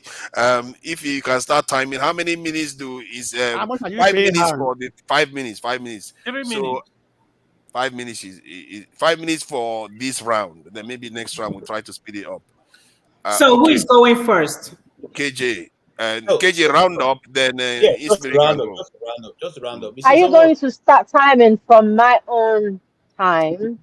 Do you after want everyone has spoken for 20 years? How if you don't want that? it, if you don't want it, I don't make trouble. We'll remove it if you don't want it. Because it's only fair. So KJ, please yeah, just round up 1 minute or so. You see, the situation is that the government. Let me tell you something. This is my own theory, and this is my own personal opinion. Okay, the Tinubu is a very intelligent man because you need to have some form of intelligence to even be able to do any kind of international business. Now, he has already seen the outcome of where everything is going. I said this many times before. I said that was the reason why Akpabio is why he is. He is the strategic individual. So even with this handout, this peanut they're throwing out now, is for that strategic purpose that is going to come. He knows where all this is going to land. Don't think that that guy is good. When I saw this move, I said, "Oh, this guy has finally shown me now he's a master player." Okay? He is. So everything you see is going down the road, not for this purpose, and that's why the National Assembly is getting a big chunk, and that's why the judiciary is getting a big chunk, and then the boys are getting the other remaining. Let me tell you, see, the government of Buhari tried these handouts. How many people, even the North, where they were giving the money, I was still in the country at that time. We took some of these things. How many people got it? How many people got it? It was only for the particular places where they wanted you to reach those people, because you are taking money, 20,000 and giving people hand by hand. People who do not have receipts. How do you account for it? And then you came back and say, in less than how many days you have spent over 600 million. the people ask how? How? It's the same thing that's going on here. It's not going to change. It's the same government, it's the same people. The same people are still in place. Those who did that arrangement, they are still going to be ones who will handle this one.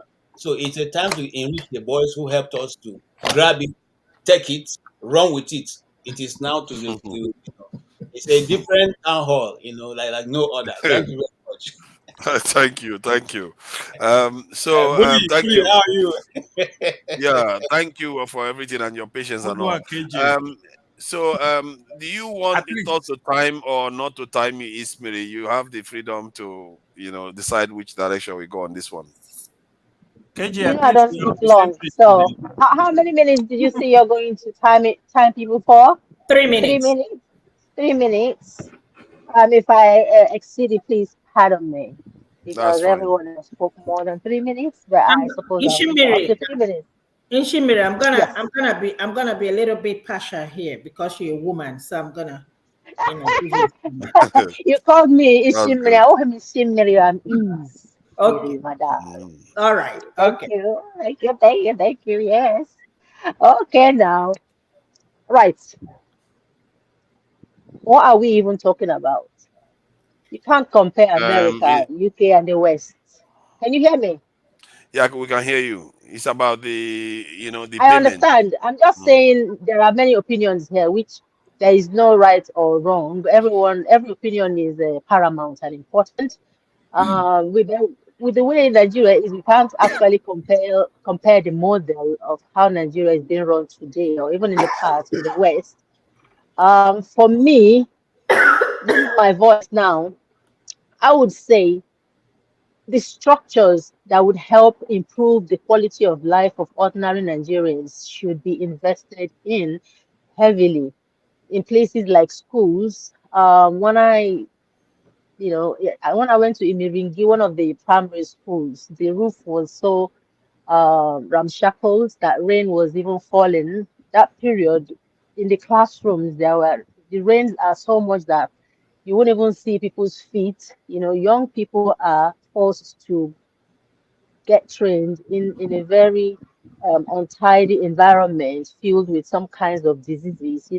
They should furnish quality structures with education, with healthcare, so that at least the younger generations will be healthy from all these diseases, to reduce all these foreign vaccines that are being injected into young people that could create havoc along the line when they want to start having children.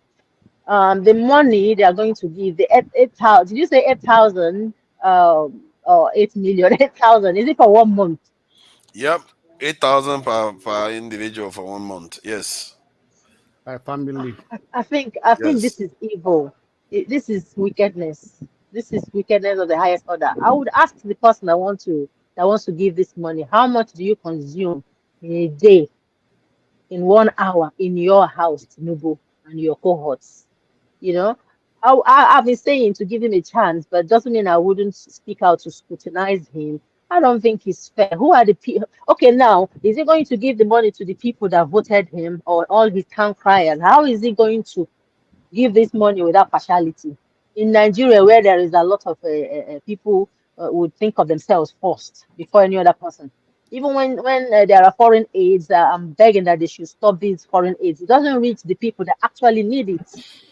So when they give someone money, the government gives some organizations money to distribute. What proper channels have they devised to distribute this money? Will this money be taxed upon these people that are the middle people? Are they going to take money out of those money? It won't even be, by the time they start sharing that money, it won't be 8,000. I can tell you, in Nigeria, that I know of. It's not going to happen. So they should better go to the rural areas. There are places that, like they've already said here, the roads are bad. Repair the roads, put the schools in order, structures that put the structures that would help people. Show them how to fish. Give them that 8,000. Some may just, when someone give me money easily that I didn't work for, I don't value it. But it's good for people to work and earn, the time that they have invested and improve their knowledge. That knowledge will, at the same time, enhance the quality of their life. Let their standard of living be improved. Reduce inflation. They are talking about removing a subsidy. When subsidy was there, the people, the companies that are producing, reducing the people that are producing, those companies that are receiving those subsidies to help subsidize items to Nigerians. Were they doing the right thing, or were this money be pocketed by the government, the companies that are in cohorts, committing all these atrocities? The ordinary Nigerians that really need this money to get educated and get informed are not accessing the money. Rather, we have people that are opportune in Nigeria because they are born with a silver spoon, which I believe sometimes they say all fingers are not equal.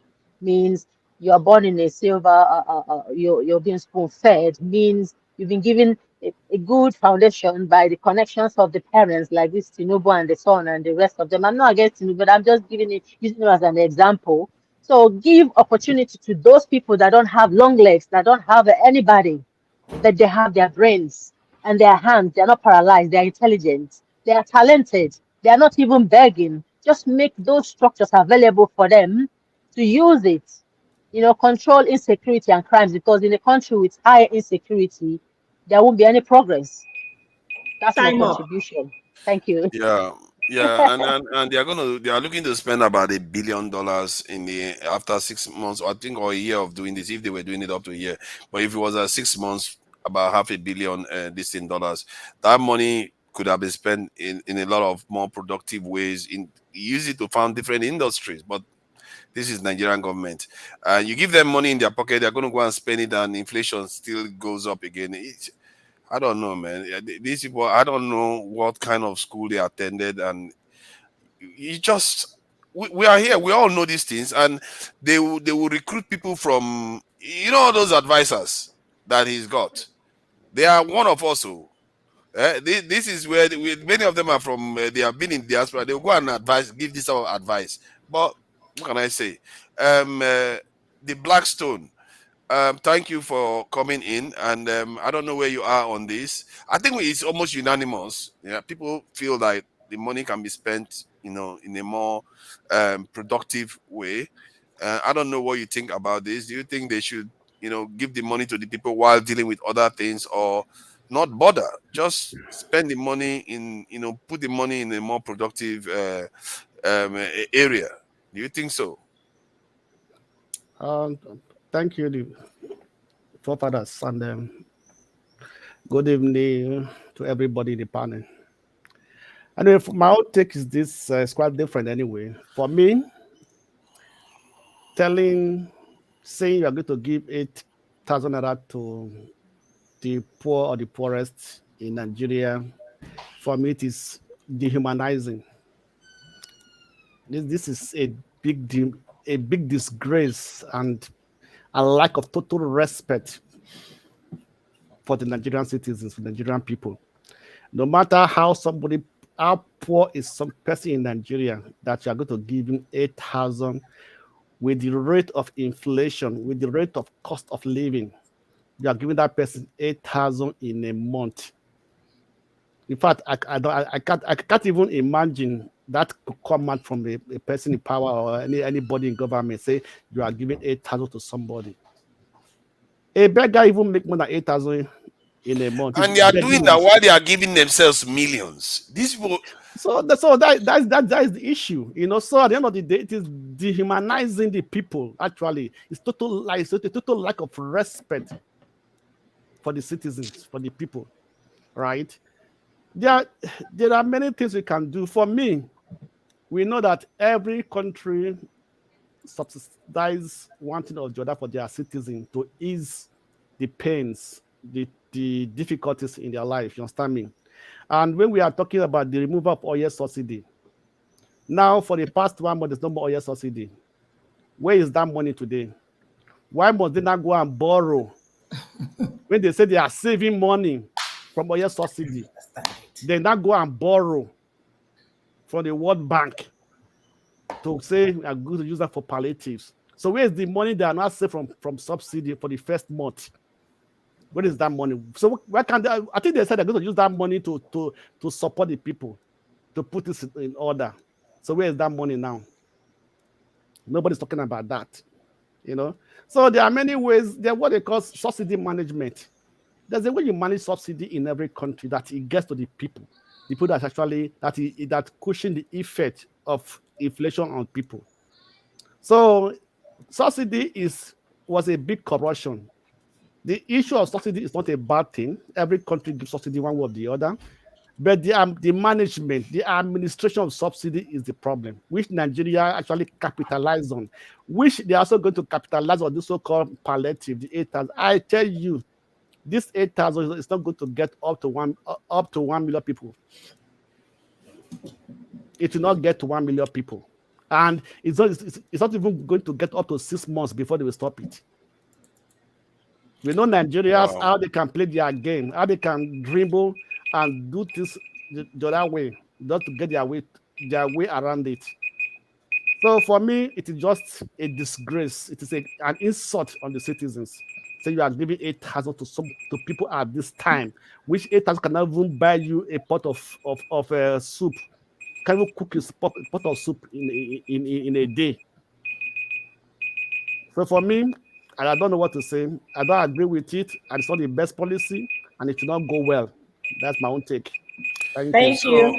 Let me ask this question, because I'm seeing things every day. You see things and you begin to wonder, these leaders, should you just carry pitchfork and go after them? Because I'm looking at Singapore, a country of about 5 million people, and their national debt is 1.7 trillion. And the country is still functional. What is happening here? Father, let's remember because of corruption. What is happening to us is let's know that there's a different type of government. Democracy, capitalism is the heart of corruption. It's just mind-boggling. How can 5 million people? Hold on. The major bottom of corruption. How can 5 million people owe 1.7 trillion? Nigeria owes 100 billion, and we are completely losing it. We can't even know. We don't even know how to manage ourselves. What is this? Because we have a revenue problem. That's why you don't. We actually have a revenue problem. If your revenue or your GDP is bad compared to what you are borrowing, you have issue. So our GDP is higher than theirs, you know. Our GDP is still higher than that. I think Singapore is quite high for 5 million people. What about our revenue? It's about 300 billion. It's about 300 and something billion in terms of their GDP for 5 million people. That is a lot of people. The next person is Ovie. He was the first to speak, and now it's 3 minutes. Yeah. So I don't know how these people have run our country to this point. It's just disgraceful. If you look at the numbers, it's just crazy. Father, go ahead. Father, you are part of them. Okay. I guess we're all complicit now when you look at it from that point of view. What can I say? Ovie, I'm sure you have been frustrated by everything. Go ahead, please.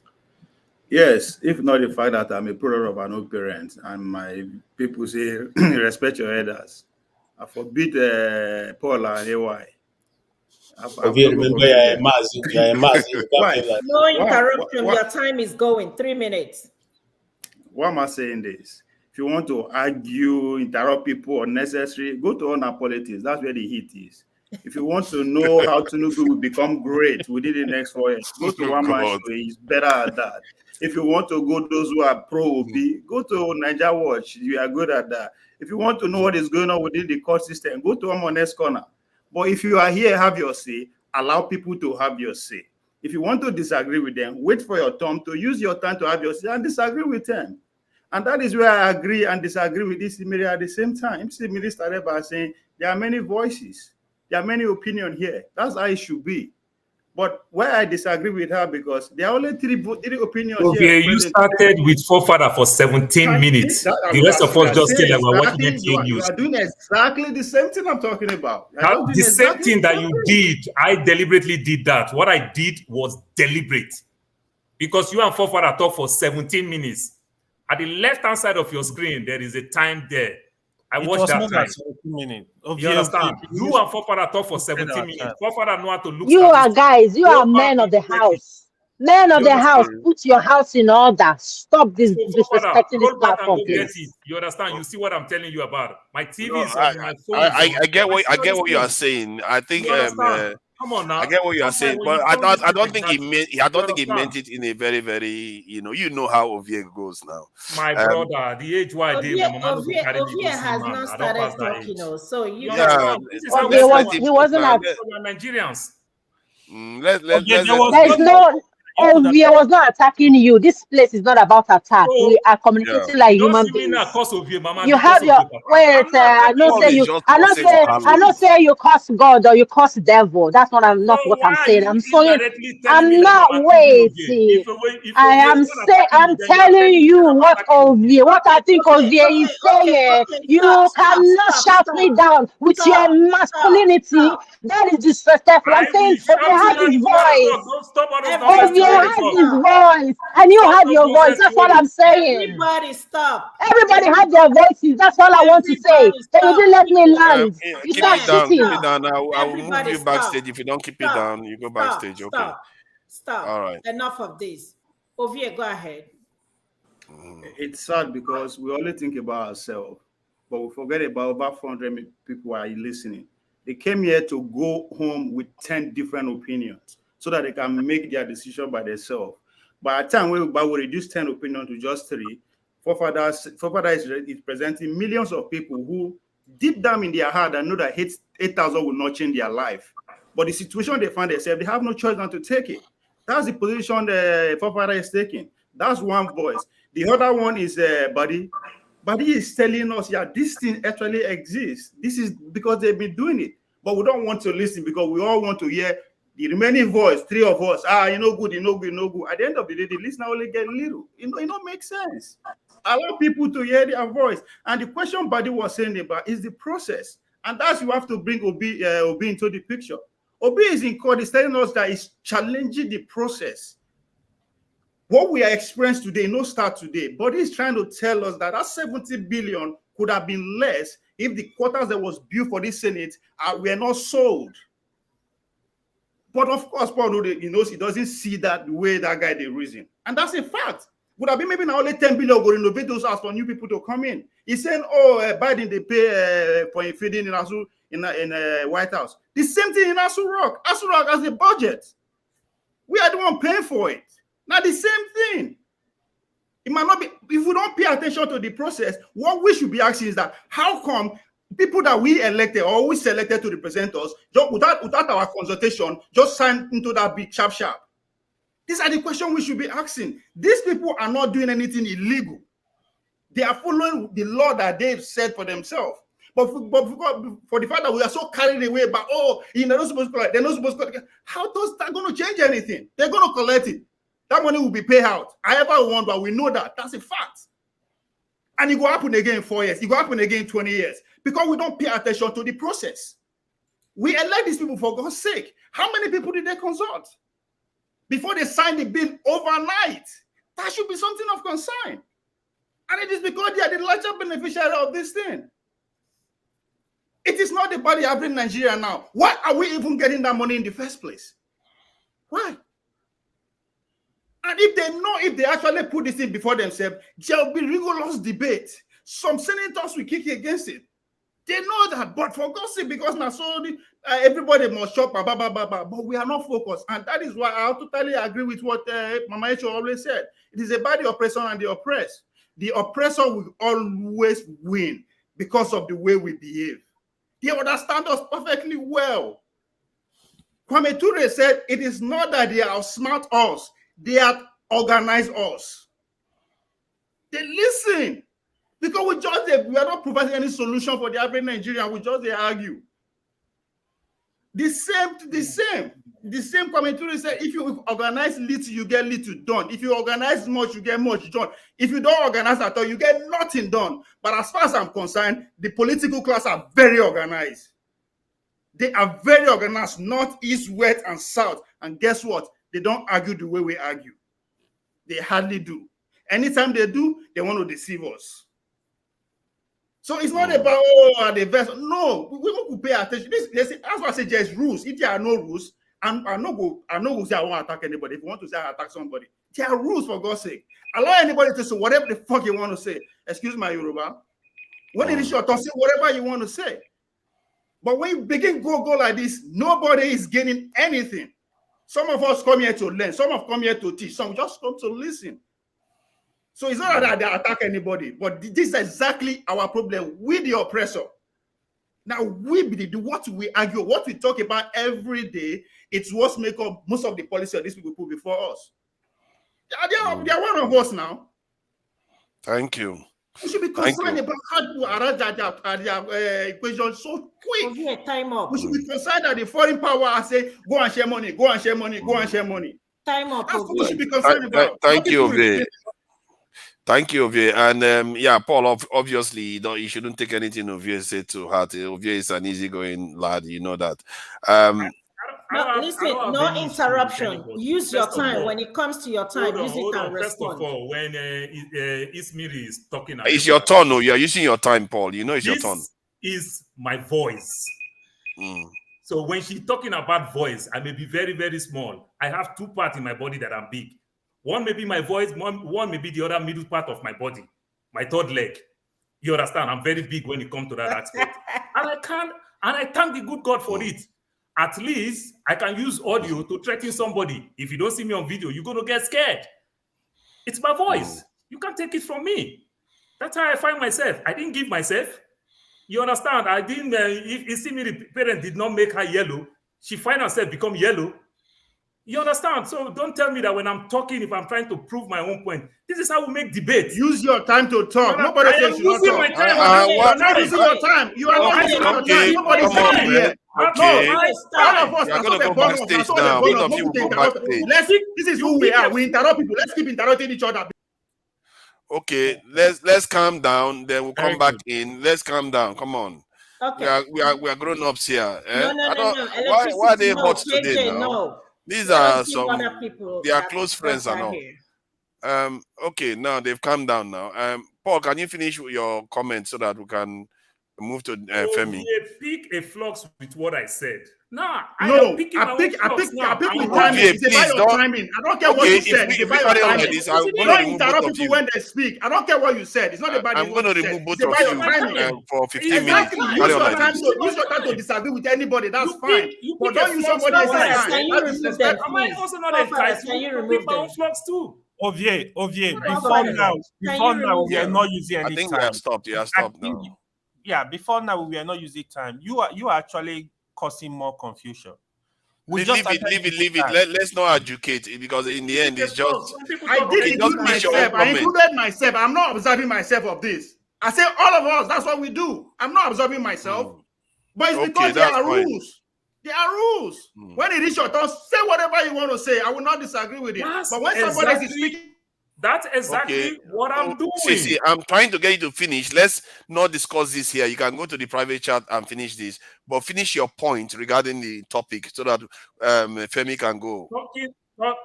Talking about the topic, you understand? Forefather, there's something you know how to do very well.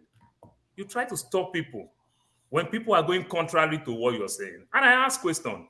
Maybe because some of us don't get the question and ever that thing. The RAF that you are talking, the revenue and physical mobilization, that makes these people salary. Till tomorrow, we are still fighting to know their salary. We don't know their salary. But what we are saying is that the Aguda quota that they are talking about for the House of Representatives, when people lost the election in 2003, they refused to come out. They refused to leave the property. Like the ministers, they make them ministers. They give them red passport, diplomatic passport. After that time, government asked them back to return the passport, which for me, I felt it don't make any sense. Knock the passport from the system. If they find themselves in airport, they can see their passport. You understand? Because your passport is supposed to be an antique thing, something you want to keep. This is my passport when I travel to Jordan, when I travel to Bahrain. You don't take passports from people like we don't release our old passport. The Aguda quarters, where the House of Representatives, they live, and when they left out of power, they spend millions upon millions upon millions to renovate this place that people live in 4 years. But the question we are asking, why government on their own can't get maintenance department? and maintain these things. You understand? Why selling it? Then they sell it. The question that people ask, who are the people that bought these things that you sell?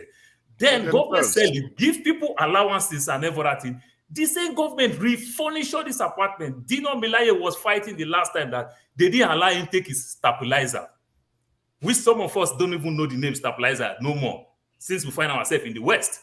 You understand? The same government, why would government give you allowance for all these things? Then government is doing. There's a congressman, the youngest congressman in US. He is from Florida. He's 25 years. He went to White House. He has a bad credit score. He couldn't rent a house. But guess what? After 1 month, he got his salary. He started looking for a place to stay. This is how we all work. They give us allowance for everything.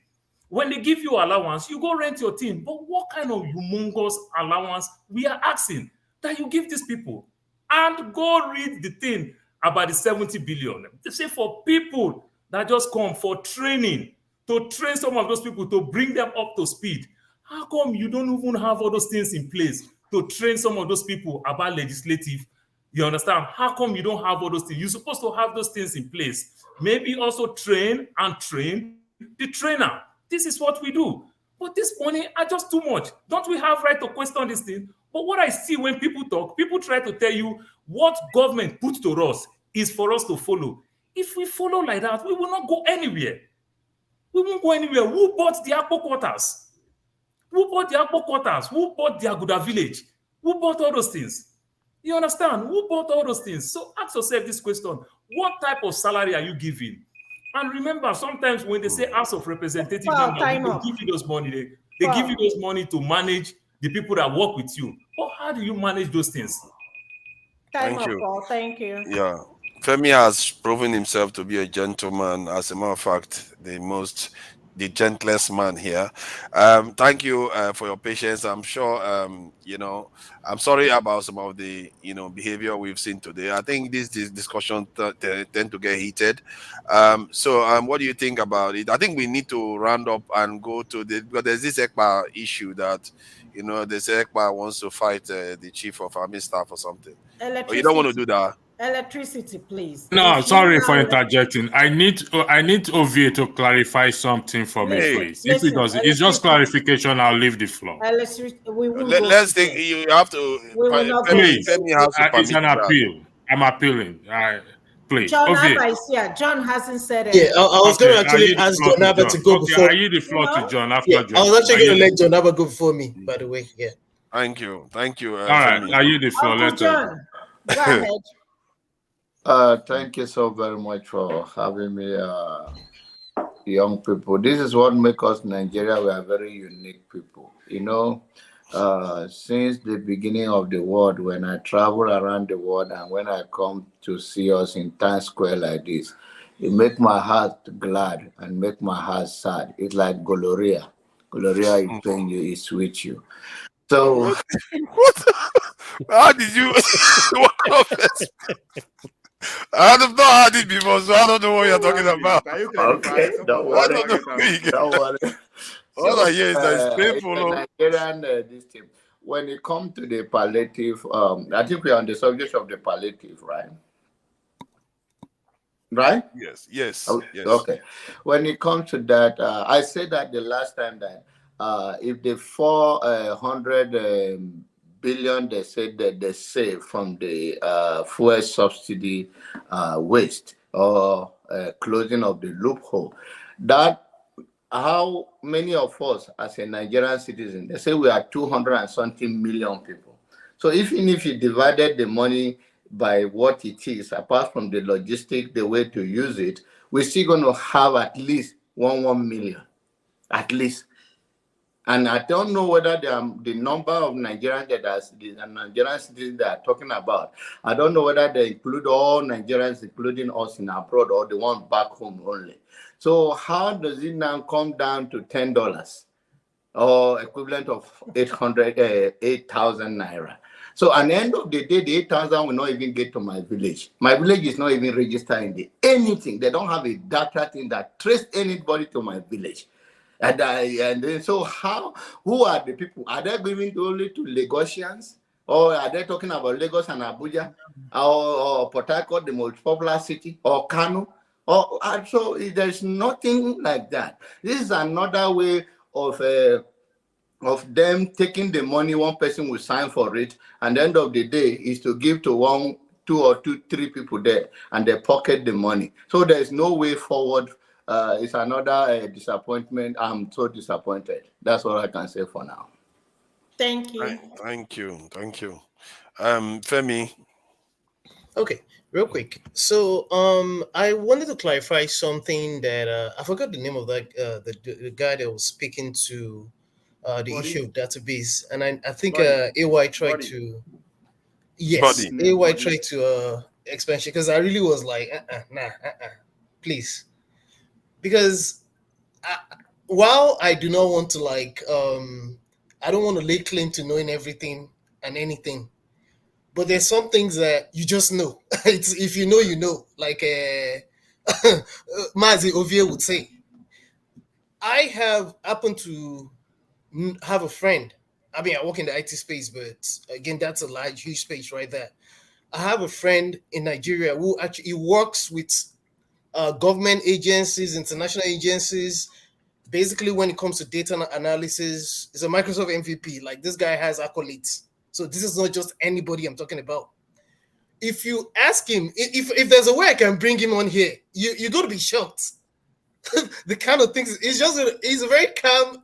He's just going to smile and laugh at a lot of things. The thing we call data in Nigeria is a joke, first of all. Let me start that way. I always say something. Nigeria is a great country. We have amazing professionals. You know it. I know it. Forefathers, you have people like that over there doing amazing things, silent achievers. The way we do data in Nigeria, I'm sorry, is not the way. As a matter of fact, I'm scared for data privacy. When it comes to data privacy, I'll keep some things I've seen and I know. I'll keep it to myself, because this is not even the forum to discuss that. So let's even start from there. We're a joke. Then when it comes to, and I think again, AY might have mentioned this, because I wrote down some things so that I wouldn't lose my train of thoughts. When you have data that's flying all around, you have the one with FRSC, you have the one with you have BVN, you have the one on the Nigerian Communications Commission. Like, we're always going to line up for one thing or the other. We have the one for passports, we have the one for national identity card. See, I don't even know. We have all kinds of data. And they're not harmonized. And like someone said here, I think it was Paul, and I've always wondered this thing. Even I asked one of my in-laws, who always seems to support anything supportable, because he has links with, when there's I don't know. Let me just leave that. All you need to do, we all know this. You just sit down at home to even just come on to renew your state ID, or your American or UK or whatever passport. All you do is, for the most part, a lot of times, sit in front of your computer, and it's going to come to you when it's going to come to you. We like to copy, we like to do things that are being done in other countries, but we don't do it the way they're doing it, because of sincerity. And of course, I do agree to what electricity say a lot of time, and which is where you also include the generality of Nigerians, because it's not enough to kind of blame the government, because it's the people that are in charge. Okay. Thank you, Femi, on the data listing submission. Electricity. Right. Yeah, I have 3 minutes of it. I'm going to give you probably 2 minutes of my time, because I'm going to ask you a very straightforward question. You said we are not organized, and the elite or the political group are more organized than us. That is actually true. Now, I need you to tell me what you are preferring in respect to us being organized. If I recollect, we all said we're going to start a movement to move on to see how we can push the campaign reach section 68 and 110. So could you please tell us, since you are saying we are not organized, which I agree with you, what is the solution? How do we go about organizing ourselves? I'll give you 2 minutes of my time, so nobody's going to interrupt you. Thank you. I want you to give me 2 minutes. Yeah, you are scaring me already. I must not fuck up. Anyway, now, okay, if we want to use a direct example about the elites, about the ruling elite, how they do their thing, right? They do it in zones, in group, and in state and the local government, right? You wonder how, even though there's so much going on in the southeast, the political elite are not necessarily bothered, right? They are concerned, but they are not really bothered because their position is not threatened, because they can easily reach agreement with the other group in the north, in the south, in the west. So now, how do we do it? We do it the same way. It's by group, it's by ideology, it's by what you are agreeing on. And smart in every, I mean, if anything we can learn from even the obedient movement, right? There's a lot of argument against that. Oh, the obedient movement consists of a lot of organization, right? The NSAS, the IPOBians, everybody. But at the end of the day, they were able to come together. They have different concerns, but they have one goal.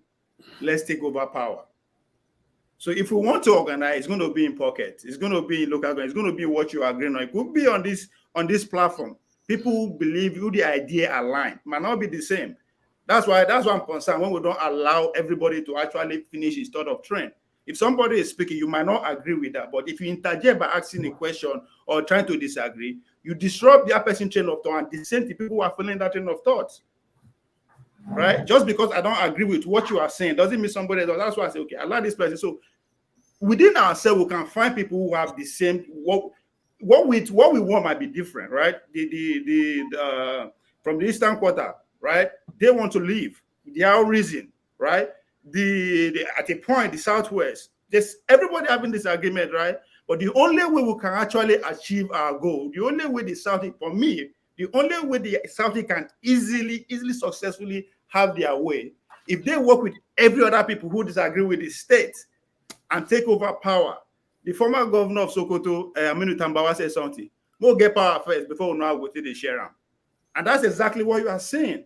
There's a lot of people we did not see around Tinubu when he was running up and looking for this, but they are coming together all of a sudden. So now, small by small, and it's a journey. It's a journey. We can learn from Buhari. It took him years to get what he wants. So it's a journey. It is not a destination. So it will take time for the fact that we have different ideas. That's why it will be a journey. Right? Me and Paul, this totally, if we disagree totally, say a White House, I go say White House now black, he go say now white, right? But the only we can still work together just because we disagree with ourselves. Because the point is Thank you. Sorry. Thank you. Yeah, AY, what do you think about what you've had? I'm sure you wanted to interject a few times. Yeah. I think we should have rounded it up by now, but let's just go once. I'll be very brief. I'll be very brief. You see, so Ovie, I'm gonna hit on you. You are still insinuating that somebody said the federal government have database of the poor. I think you should stop saying this kind of stuff. They are very annoying. Like what Femi just said. First of all, do you know what it takes to get data together of a country, of a state, even of a local government?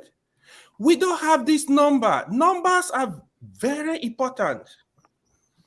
If Tinubu was going in that direction, yeah, you see, even if you want to give 8,000 naira, I don't really have a problem. But even when I believe that the money is too small, if the money was actually going to the poorest in Nigeria, I will not have any problem. I would say, okay, give them the money for 6 months, for 1 year, but have a plan. But in this case, this money is not getting to any poor. It's not. We should stop deceiving ourselves. We don't have data. There is no way you're gonna. The poor they're talking about. We are not talking of people low minimum wage earners. You need to know what is defined as the poor in Nigeria, not minimum wage earners. There are women in the villages that have nothing to eat. Old women, old men, they don't have anybody to give them anything. We pretend we don't come from all of us, we are from villages. You know what is going on. There are people that don't even have any child. They don't have family member to help them. We don't have all this number. We should stop deceiving ourselves that we have it. We don't. The money will still go to the rich. It's hard. But the only thing is, if you want to do something about the subsidy palliative, you can look for avenue where this thing will really reach the people, even if it's not reaching everybody. I gave example, for example, in Lagos, transportation is very expensive. If you subsidize Lagos state transportation system, it will get to the people that are going, the ordinary man on the street. Even if it will not get to everybody. You know, improve, where KJ says something, invest in infrastructure. By the time you start investing in infrastructure, there is one thing we need to know here. When you start building roads, it's even a good thing. The fuel price will even make Nigeria disciplined. So also, what my solution for the electricity? Do you know what's going on in the electricity sector? Part of the problem is the overload of the transformers. If in a community, for example, there was a time Nigeria we are using prepaid meters, right? What could have happened with the prepaid meters is, by the time I'm leaving my house, I will be forced to switch off my light. It's just like the way we were using cell phone. Oh, I don't want to talk more than 2 minutes. No, it's 2 minutes, you cut it. If you allow it to be free, people want to talk for 1 hour. You remember when we were doing night call for free? A lot of us were not sleeping. Stop this. If you make things free, people will abuse it. Thank you. They were not sleeping. Okay. Yeah, that was a good one. Who's next? I think. Yeah, the Blackstone. Okay, go ahead, please. Thank you. Sorry. Let me clear something. The issue of electricity is no more in the hand of the federal government. A bill has been signed that the state have a right to power their state, to build up their power stations and build up their state. So it's no more in the hand. It is not being liberalized. So every state can do that. But the issue of the Sorry for interrupting you. Paul, let me just put you backstage so that Mama Echo can have a say. She's looking at me in the backstage and clearly she wants to say something that you don't want that. No, put me in the backstage. Okay, put me in the backstage. Great. Thank you. Let me do that now. You can all also, right, go ahead, the Blackstone. You can also put me for 5-10 minutes. Okay, all right. All right. You can do the same for me as well. all these people now. All right, nice one, Femi. All right, great. Okay, go ahead. I was saying the issue of palliative is just like what is needed to be done now to cushion the effect of the removal of subsidy, not a long-term plan. You understand me? So it's not a plan, maybe what you're going to do in 6 months or 1 year. No, the immediate help, immediate solution that will help the citizens to reduce the pains, the difficulties at the moment. That is why it's called. That is why they talk about palliative. What are those things that will help? Like transportation in Lagos. It's not only Lagos that people who are really suffering are. Yeah, that's only in Lagos. Which other state doesn't have? What about other states doesn't have transport system? Doesn't have public transport system? It's like a state-owned transport system. What are they going to do in other states? So there should be an holistic approach to these things. You know, when Femi was talking that it is very easy to get a database run in Nigeria. It's very easy to put people in database. You understand me? I can give you an example. If you say any family that have a child must go and register that child in their local government, and that local government, they now register the child in the database, and there's an incentive that you go to the family for that reason. You will see that every month, every family that have a child, we go and register their children. And that is a way also trying to put people into the database that then they begin to know the total number of people that are being given birth by month or by year. You understand me? So there are many ways you can start a database. You understand me? But only that Nigeria, the reason why we have the issue of database that every minister, every government, every person find out that when they start this, it's a way of getting money. When they don't have no project to put in place that will be able to get their 30-40% kickback, they just start the bring out something that is very unnecessary. So for that reason, that's why all data are scattered everywhere. So they are not harmonized. And this can easily be harmonized if they want to do it. It's very easy. So I think that if they want to actually run this issue of palliative, let them go down to the grassroots, to the villages, to the local government, and deal with them directly. Not saying the big cities. Like John Abba said, maybe let them go and find his village now, so they can go and find his village where it is in the state. So that they go and find many people. I think there are 10 people or 20 people. Let them give them the palliative, So this can be done. These are easy. It depends on the willpower of the government, the willingness to do it, the people they are employing, the people they are. Nigerians are. In fact, let me say, all Nigerians are corrupt. To the grassroots, all are corrupt. So that's the issue of Nigeria. So it's not a matter of what you are putting on the table, but it is the issue of that corruption. Our mindset is the biggest problem we have in Nigeria. Time up, Blackstone. Thank you. Yes, ma'am. Who is next? Me. Mama Isho. No, Mama Hesho just joined us. I think it's Ishimiri. Yeah. Hi again. I'm not interjecting. Oh. I'm not interjecting. I just want to say something as a senior citizen. When you reach some age, you just talk. If he look like those minister of Nigeria that chop our money, sometimes we want women in power, but when they come, they chop the money. But it's okay. Your timing is very specific. But it's okay. Can I say something, guys? I'm leaving. I'm going for a wedding, but I'll be back. John Abba, you just kicked me out. Bye. Nice one. Mama Echo, have you contributed? I was saying something for fathers. Have you forgotten?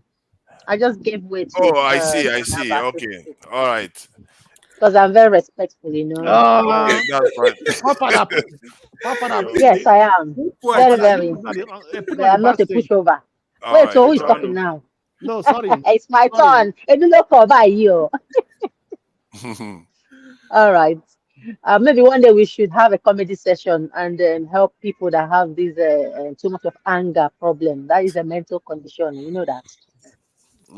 So what I want to say is this: if at all that they are going to implement this money issue, because this palliative money they want to give to some people. I don't think all the people that need it will get it. I'm thinking, okay, how about I don't think I've not heard or seen anything that has to do with the elderly in our society that are most of the times forgotten. What are in place for some elderly people in the remote villages that don't even have children, that don't have any family member caring for them?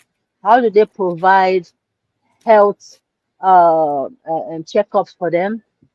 This money has to count. It's not just about, throwing money at people and then we don't know who those people are. It will be more valuable to invest it, at least if they have to spend it where it counts. That's my contribution for that. Thank you. Mama Echo, let's round up this topic. I'm sure it's quite a deal that you round this up. Your children. No. Your children. I need to respond to AY. You want to respond? Okay, respond briefly before Mama Echo go, because it will be good for her to close this, because our children, they want to give our children 8,000 naira. So it's very important. Where is AY? AY is hiding. AY say they deceive Nigerians because they say data day. Now him they deceive Nigeria. There's data. You might not like it, it might not up to date, it might not be accurate, but there's data. Something we need to build on. Nowhere you go get that are every here in America. America go tell you they are 230 something million. Now, but at the same time, they go tell you there are over 50 million illegal immigrants on this side. How did they know? People with your worker enter. How did they know there be 15 million? On our politics, I agree with you. If you say it's not accurate, now people voted now they say in our household, not be individual. right? It might not be 100% accurate, but just data. Last year, I go do my passport and no ask for my NIA. A month later, people will go no feed without the NIA. So their data harmonization, you can question that, right? Be up to date, you can question that. Be accurate, you can question that. But to say if they don't have data, now you they deceive Nigerians. Okay, Yeah, the fair money, point. either the data or no data, the money will end up in the wrong hands. You know, go reach the wrong people because we are all greedy. We know them, we know us. People won't share the money now, our uncles, now our aunties, now our neighbors. So we know that that's how the money will go. But the fact that because the data no they accurate, that's how the money will go. Then yeah, now you they deceive Nigerians. Thank you, That's thank you. And Leslie, I'm a little bit surprised how strong AY went after you, and it's it's like something is in the air today. People are a little bit hot today in terms of short with opinions, because both of you are very, very easygoing people normally. Mama Echo, No, you know, since I would do, those as we do are very organized. I listen to Rabi doing. I could have jumped in immediately, but I listen to the way for my turn. That's what I was advocating for. I'm not saying anybody should not I didn't disagree. invite a new round. Let Mama Echo finish so we can go and deal with Ekpa and General Lagbaja. I don't know how. Okay, his name is actually Lagbaja. For a moment, I thought that was a joke, but it turns out that it's real. Right. So welcome, Mama Echo, and you know the children. The children need 8,000. You know, I don't know. The truth is, the money is not ending up in the children's hand. Okay. Then money will end up in the, they define the one that is going to the judiciary. They define the one that is going to the House of Rep. But they just coded this one to be for the people. But the real truth is not for the people. It is recoupment from what they spent in their politics, election. So may we not deceive ourselves. After us, during boo-boo time, when all children were at home, not going to school, you know how many billion they say they take feed school children? Not be the same APC people still there on throne. So, trader money. How many traders we see say benefit from the billions? So now this one, now in Nigeria country, so the real poor people when they for inside village go benefit. How many of the governors know the people when they inside their village? The elderlies that have no one to care for them, according to some of you have said. Those are the real people that needs the money. But will it get to them? No. So let us not deceive ourselves. This 500 billion, na agbado they recoup. Because I never dey sure wetin go happen for judiciary. So now that we are still there, let us grab as many we should. The money when they give to House of Rep, now for the approval of any money when they bring to their table, so that they not go argue, say no, approve. They don't debate it. It's only in Nigeria that we will sell our tomorrow by borrowing. Are we going to pay this money back? I'm asking no, because the one where boo borrow before he go, we never define how we want pay am back. The extension of boo, which is Tutu, has come into power and is borrowing in the name of palliative to who? Una so una get data. Even our council people don't even know how many people there for their villages. So may we not deceive ourselves. This money, na recoupment. It's not for us. It's not for the people. Thank you.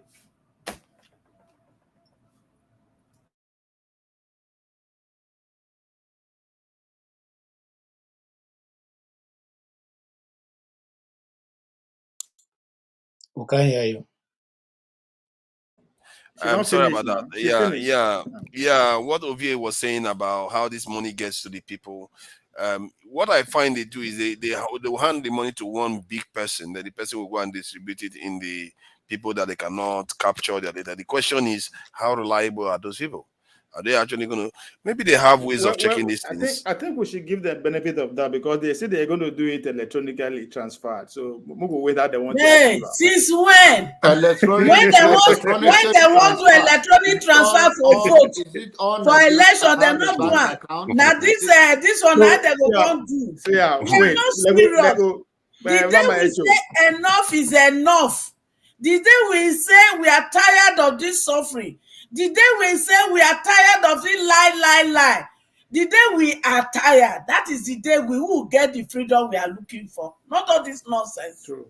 Sorry, Father. You know why I say we should listen to both arguments on this thing. This reminds me during when they passed electric act, right? The argument then was, some people say network no dey my village, my people no get it. Like there was argument like that, but we suppress those arguments in the favor of electronic. It's the same thing here, right? There's no how they will reach everybody electronically. Some people now they will give them cash bunch, go to your village, go to your constituency, go and share it to also people that will do that. There's no two way about it, right? They cannot do it 100% electronically, even if they want to try. Okay, so I'm not cutting you off. So you believe that whether it's a chairman of a local government or a councillor, that they will give the money because it has to see go in a political way. You believe that there is somebody, I don't know about your own village, but in my own village, there's no councilman that will bring money and start sharing to the people. Because first of all, you don't know how many people in that village. So if you give to one person and you say you have given to 10 person, you are covered. And by the way, the governor of Benue State have just you have fired all the local government chairman and then the councillors. And to have a new one to come, that will give them a kind of sense of fear that if I do something wrong, I may get fired. But there is what you are saying, there is no truth to it. The issue is that this money Agbado have budgeted to give it to Agboros, and they will shock it and eat it because nobody is going to account. Sorry, to all Nigerian home and abroad. Sorry, John. Is the state governor able to just sack local government chairman? I thought they were elected. When he went to sack them, the reason why I put it in the platform like in a very plain way like that when he wanted to sack them, they said that he cannot. They took him to court, and EJ know about Benue, KJ know about Benue, but not like I do. I'm from that place, so and I give him respect. Yes, if there's anything, that what he did was he suspended them indefinite. So when they went to court, he suspended them indefinite, which means they also know that fate are not coming back. So they pick one person where there is for instance, from Ekpa, there is 4 councillors. Now they will only choose one person. From Ogbadigo local government, there is 1 chairman. They will pick one person to acting one until further notice. But the problem is that if you are fighting corruption, corruption is fighting you. They find out that he's a U.S. citizen and he's now in the court for that. I don't know how that one's going to work out. Whether he denounced the U.S. because he was born Nigerian and he become a dual citizen here. I don't know how that one's going to work out in the court. But that is how the issue works. I don't believe that any Nigerians now, we hope, maybe people from Akko and Joy in Lagos and people from Ikeja. But there is no way that you're telling me now you are giving 8 billion people to Nigerians and all of them going to get 8,000 naira and they will reach them. There is no way. There is no way. Not even in Kakuri in Lagos, in Kaduna. John Abba, this is what I want to say now is between AY, John Abba, electricity, right? This is the time. This is me just an opinion. This is a time that we need to, the idea that we don't have data. This is the time we need to key into what electricity has been advocating. I know the section 1111 to start talking to our people now, to ask their senator, you that signed this bill, they signed this money, how many households you tell them say they pour for your community? We just want to know.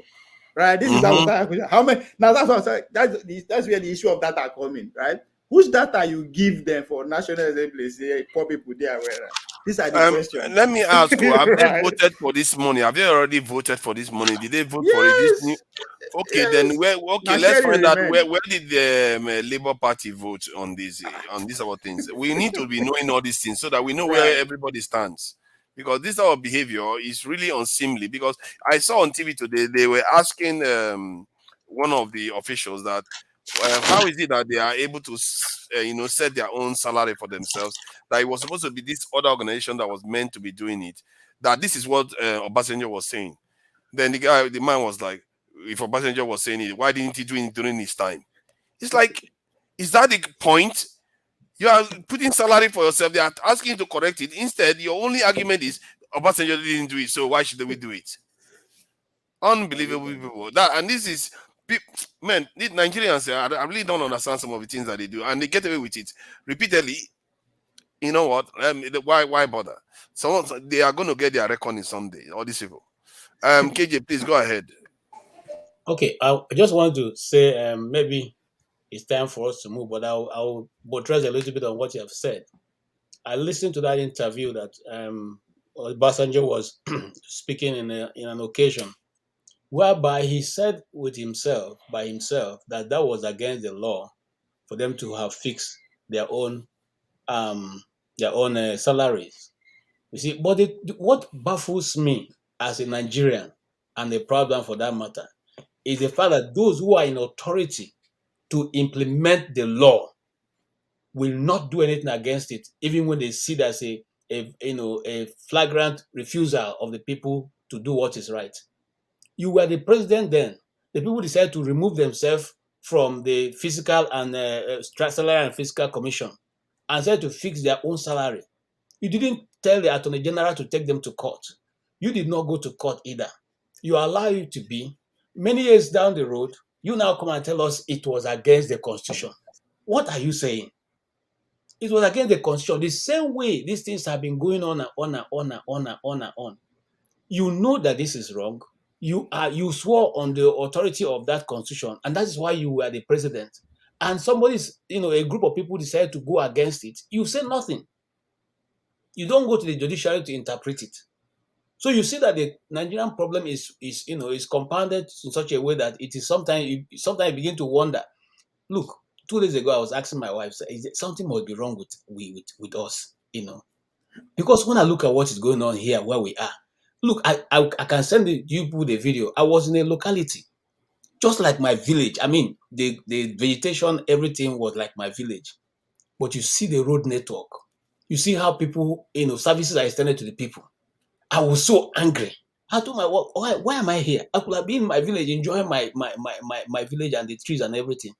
But you see, the people are so organized to the nitty-gritty, making sure that their people are taken care of. That's all Nigeria is asking for. We're not even asking you for much. Give us road, give us light, give us our children education. You can take the whole money and do whatever you want to do with it. Do we care? We don't care. But even this simple amenity, just so I can live. John Abba is talking about Benue. I'm still coming to that. Okay? Because I'm so angered that, people are still being killed. Communities are being wiped out. Okay? Yesterday, I was talking to a friend of mine who's from one part of Benue called Guma local government. He said majority of their community right now is inhabited by Fulanis and their animals because the people have been taken over. They've been chased out of that place. This is Guma local government. If you know Benue very well, when they're driving in from Plateau, that's the first community you pass before you reach the capital of Benue State. The people have run away. The remaining who didn't run have paid with the ultimate sacrifice. And their farms now, where they used to get all those big yams, is now being grazed, by animals. And he said the painful part that those are orange that because there is a ripening season, they just see them being caught and fed to the animals.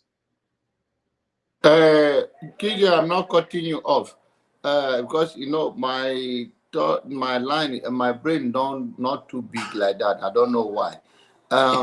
If you're going to talk about Benue people in the Goma local government killing themselves, I understand that they say you say that they called you. I mean, you are a journalist. You care about the people, but I also want you to focus on the Igbo land. That a man in Finland can give order for sit at home. And I want us to know that how does that Igbo as brilliant as they are, as eloquent as they are, as Paul Peter Obi can go to Benue and Makodi, where he went and visit the homeless, where CM want me to be. But thank God I'm not there. I'll never be there. So I want you to know. I want to know why that is what is your view about that? Since you care so much about humanity, Gomo local government, the flag is still taking over. But then there is a Samuel Ekpa in Finland ordering sit at home. I want you to just compare and construct what is your own view about that thing. How can somebody be in Finland telling the Igbo people across East that sit at home? I don't know. I want you to see how that won't work with you and what is going on in Benue State. Thank you. Thank you so much, Jonaba. Forefather, can I go on to answer? So at least I thought it was okay, Ismail's turn to. we were actually going to that topic, Jonaba. So you are right on point, and I'll answer you. First and foremost, my allegiance is I'm an Igbo man. My allegiance is to Nigeria, and I don't, like I always said in this place, I do not give, I don't want to use the word, where it is.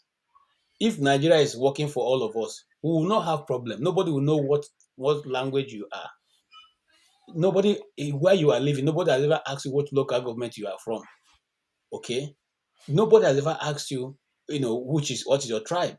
So there's a disconnect between trying to build a nation in Nigeria and the people, because these things are still entrenched.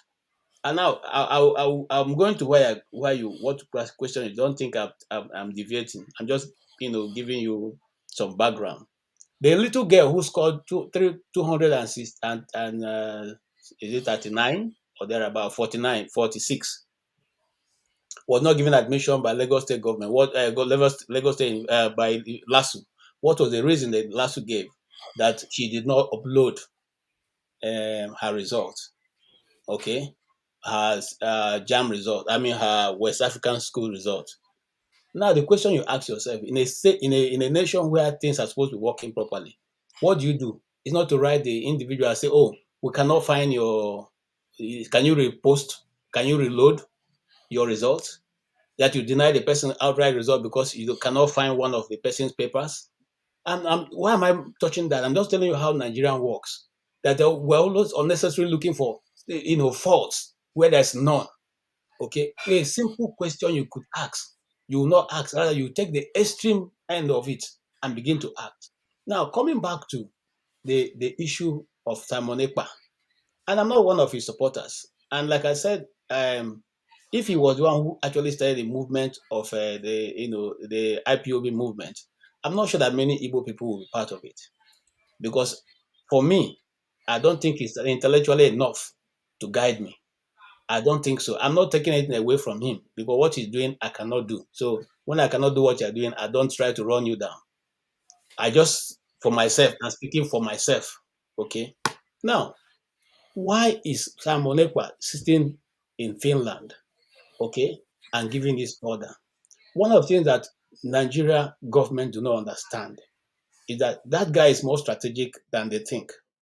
Now, before he started making these assertions, he had already written and gone to the parliament in Finland and submitted a dissertation against what is going on in Igbo land.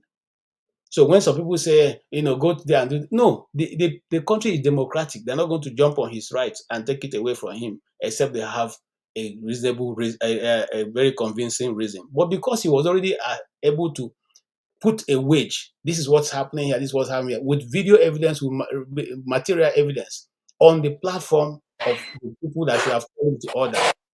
They are My not. brother, no. You Hold are on, hold on. I'm deviating from coming to the your point. question. You are Just deviating relax. from the point. You know, you Relax. are a journalist. I don't want you to use your brain on me. My question is that why I'm not talking about what happened in Finland, whether they arrest him or they did not arrest him. You are talking about why is he there like that. I'm saying that why did Igbo people still sit at home? What influence is having to keep them at home? We have the governor, we have the senators, we have the police commissioner, and all of that. Whether about Igbos or not Igbos, why is it still effective in Igbo land? Why we Good. are talking about Fulani in Benue? Good. Thank you. Okay, let us address Igbo land. The Igbo land that you hear they sit at home, the 1 week sit at home declared by Simon Ekpa is not acceptable to every Igbo person. It's not even acceptable. What is acceptable, and I have always said it here many times, is that the Igbos and the community of Igbo people have decided that they will sit in their homes every Monday to say to register their displeasure against what is going on against Nnamdi Kanu. That is what is standard in the 5 Igbo states. And I'm telling you, without any, with my face open. Okay. Okay, But the let me one that just is ask still this now, though. Is it like they've all signed up to it, or they are, because if they've all signed up to it, then the ones that feel like they need to go out, they should be allowed to go on their businesses. But what tends to happen is that they listen, tend to get this thing chastised and forced to return back home. there is a disconnect. There is a disconnect. What's the disconnect?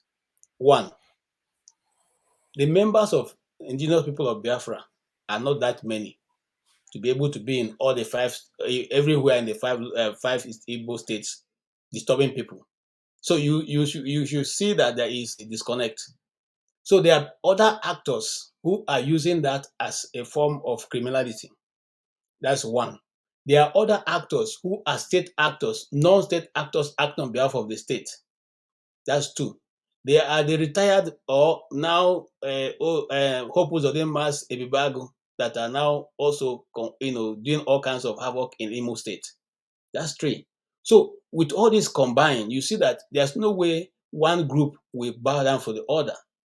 The people who are actually carrying out these things, and I say it again and again and again, they are not members of the IPOB. IPOB said they do not have anything to do with the sit at home. As far back as when Kanu called it off over two years ago, he said they should stop the sit at home. And the sit at home was now said whenever he's going to appear in court in solidarity with that his day of appearance, they should sit at home, which is what they have. It is the people who decide to say, okay, until he's released. And I want to ask a question, and I want to ask, because I know that agents of Nigerian government are also watching this program. Which is easier? Simon Ekpa said they are sitting at home because they want to release Nnamdi Kanu. You have had Nnamdi Kanu for 2 years. Your courts have not been able to convict him of any crime which you think he has committed. And the people are saying now that Nnamdi Kanu is the answer to peace in the southeast. Which is easier? Which is easier to do? Is it to call him to say, look, okay, let's all release this guy? And to answer your question, Janaba, because I know that you like this, you ask that question. I want to read out for you 3 months of security reports on the killings in the last 3 months in Nigeria. The Southeast has the second list. The second list. When we talk about South, we make it look as if everybody there is, things are going so wrong. No, I'm telling you, I'm not the one who wrote it. I'm just quoting from a security index report. Okay, and it says that what in the whole of this, the Northwest in April has 25% of casualties. The Northeast has 20.8% of casualties. The Southwest has 12.1% of casualties. The Southeast has 8.2% of casualties. The South has 6.1% of casualties. This is April figure. The May figure, Northwest has 9.2%. 9.6%. Okay. The Southeast has 2.1%. The Southwest has 7.1%. The Northwest has 15%. The Northeast has 23.9%. But when we speak, we make it look as if everything is going wrong in the East. But you can see from this report in there, which I didn't write, that majority of what is going wrong is not even going on in this East where we're all pointing about and where we are now sending the army to go. Okay, so coming back to what John Abba asked me, I don't think the South have accepted that Samuel Ekpa should go ahead and declare, like he has said. Now, I heard some days ago that he was planning under 2 weeks. Nobody's going to do that. Nobody's going to do that. Did they do the 1 week? Beside the 1 week, yeah, I planned another one. Did they observe the 1 week? I didn't get what you're saying. My question to you is that did the East, Southeast, or whatever you call, did they observe the 1 week he gave? No, they didn't. I mean, it was not observed. People were going about their normal business. Now, another thing that you are saying statistically, to me, as a Nigerian, as a human being, death of anyone wrongly under any circumstances that is not natural is unacceptable. But the issue is that it's clearly to you from your own view that is Hausa Fulani or Fulani killing our people. Who are the ones killing your people? Jonaba, I don't know why you're asking this. I've answered this question many times now. KJ. Listen, hold on, AY. I've answered this question many times, and I'm not trying. When I say why you're asking this, I'm saying to say that just 2 weeks ago, what's his name? Which I said here on this platform, but at that time people were asking. I said here, Asari Dokubo sat in the State House and said he has people fighting the East. He said he has people fighting the East in the 5 eastern states. He said it. Okay. So we like I said, I mentioned 3 different people who are in the East. Well, I said that Bibago is one of those people who is causing problem in the East. Okay. I said the non-state actors that have been drafted there. And then the state actors acting as a cover-up. I said that. So it's not as if we don't know who the people who are causing problem in the East. We know the people causing problem in the East. KJ, I have a question for you. Yes, please ask me the question. Okay, I have 2 questions. One, is Samuel Ekpa a member of IPOB? That's one. Okay. If you can quickly answer that, yes or no? He used to be a member of IPOB. I don't think he's still a member of IPOB, because if he was a member of IPOB, he cannot say he will not take directive from Nnamdi Kanu. Okay, the other question. So now you made a statement that if Nnamdi Kanu is released, that is what people are asking for. It's gonna down the tension in Southeast, right? Yes, I said so. So going further, what if Nnamdi Kanu is released today? What do you think we with the Biafra agitation, what dimension is it gonna take? You think he's gonna continue what he was doing, or he's gonna just chill? Where do you think we're going? You see, that question you're asking me is a bit funny. I mean, is it not? Is acting for a referendum? Has it become against the law? Has it become against the law?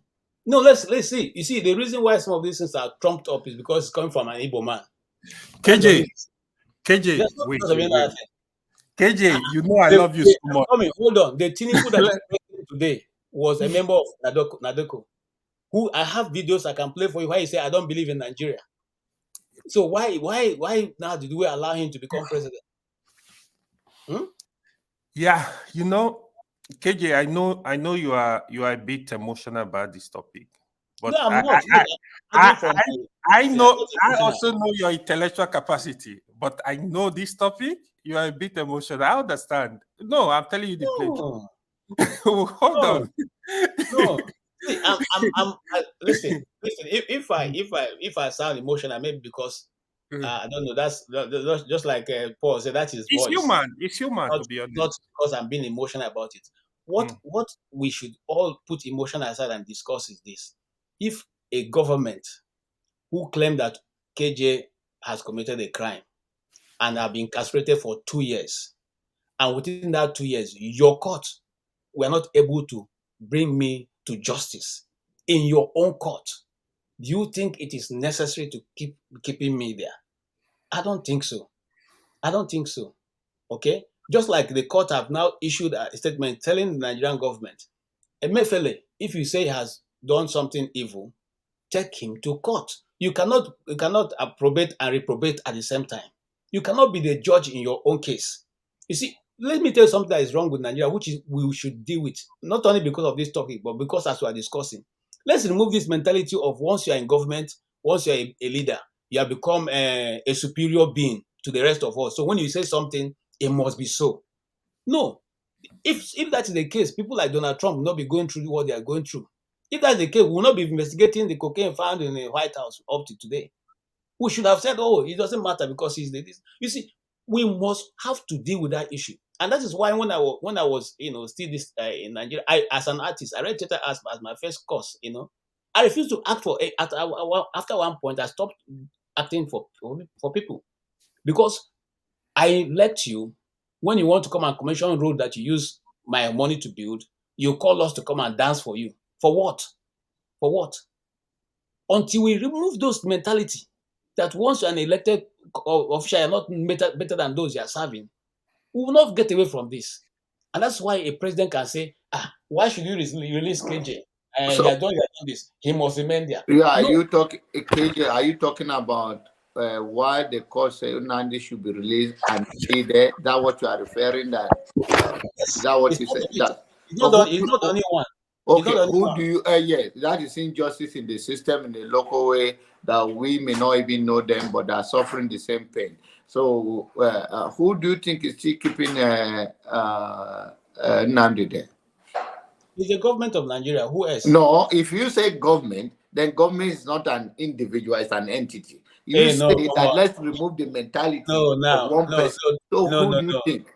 You see, Jonaba, you and I don't pass that level now. You know that before I'm not passing the level. You are the one that said that you say that it's individual that say let it be. So, and I'm asking you now that who is that individual now that you say that after the court has ordered the release of Nnamdi Kanu and is still there? Who is that person you think? Jonaba, we don't pass that. You know when. You see, this is the kind of brainwash when make church my brother. and I don't like that thing. I ask a specific question, you answer. If you don't know or you don't want to comment on it, you say, I'm not going there. But if you say something specifically that let us remove the mentality, it's your word I'm saying. And I have respect for you. You know I love you, man. You're my guy. So, and I like the way you love Benway people. I'm from Benway. So, but the point is... The point is that you said in your word that let us remove the mentality of one person detained and even use the about cocaine in the White House, about Donald Trump. And I said to you, which means you mentioned specific name. And I said, after the court ordered the release of Nnamdi Kanu, who do you think is that individual that is still keeping him there? Before now, it is Malami. Okay. That's the Attorney General. Yes. The law, the one that's supposed to have the law and order in place, and he break the law. Yes. Okay. Thank you. Thank you for mentioning Malami, and I arrest my case for here. Let's go. KJ, let me ask you one question. I don't know how you will take the question. KJ, what I understand when it comes to football, like we call it in Nigeria, there's this saying, they said, winning team don't change strategy. But when you start losing, you go back to drawing board to re-strategize. So if I want to use your word, if Asari Dokubo has hijacked Simon Ekpa's strategy and Simon Ekpa is losing because now it looks like Simon Ekpa asks people to stay at home and people don't stay at home and they keep flogging students, flog teachers, mess parents, take people's life and the like. Don't you think it would be better for Simon Ekpa to change strategy? Because his strategy now is costing life. To some extent, that shows he's losing. What is your take? Yeah, my take would be Jonaba. I'm sorry, Paul. John Paul. Yeah, you're my in-law, so be careful that you have not speak to me anyhow. You bring palm wine for me. Okay, now here's what I would say. Unfortunately, like I said, I'm not one of those people who are in love with Sam Ekpa, and I'm not one of his close associates. I probably would have advised him. You see, when the drum begins to change, okay, the beating of the sound of the drum begins to change, you, the masquerade, should also change your dancing step. Since these people have outsmarted you in this process, they have more people causing havoc and putting it upon your head. One of the things that one would have thought you would do is to re-strategize. And that's the problem with our country, Nigeria. Governments do not re-strategize. We keep repeating the same style and urban mass drive. Let's push more buses into no. These people have outsmarted you. Asareda Kubo has his boys there. The government have their agencies and all that there. You now call off your own and re-strategize. That will make more sense. Other than doubling down. They're doubling down, and is the only reason is because of a network that IPOB has. If not by now, we probably will have heard that IPOB have been also recognized as a terrorist organization in the world. But because of their own network, it's become difficult for the government to drag them to that point where they're trying to drag them. So if I have an opportunity to speak to Simon Ekpa, I will say to him, bros, you have showed your power. It's good. You can call sit at home and it's successful. But now it's no longer that way it is. Can you re-strategize? Can you re-strategize? Make more. It is better for you to save more lives. Even not give those non-state actors in the East an opportunity to keep doing the evil they are doing. Pull out, re-strategize, and go ahead. Bob Marley say, he who fights and run away lives to fight another day. So if you don't run away when the fight is too much, you are going to be consumed and the fight will be lost. The English proverb says that for a want of a shoes, for a want of a shoe, the war is lost. Okay, and you cannot be penny wise pound foolish. That's what is being displayed right now. Okay, cannot be penny wise pound foolish. When you get to a point, there's no problem that saying, look, okay, on this point now, we are holding on. We are trying to strategize which will even give people an opportunity to say you are very intelligent, even though you may not be. That's what I think.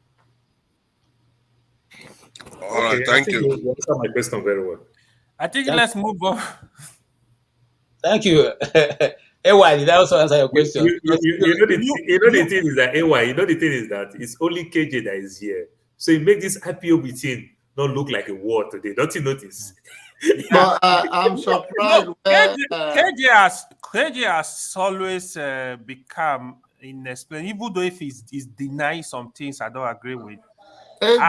His arguments are always very intelligent and very KJ is a seasoned politician and a journalist. He is.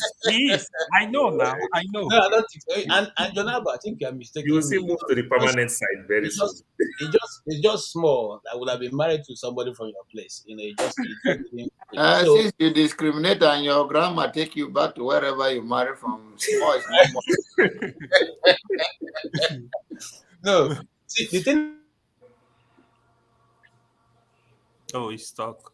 Hey, wife, then be first lady. You marry Shakiri woman, no? Now then be first lady. No be the one way get power for bedroom. They take the order. Now, I know Femi is busy with his working from home like Kene. No, Kene always work from Mr. Scribe. Now, Mr. Scribe. Mr. Scribe. Nah. Yeah, those people work from home. They are IT guys.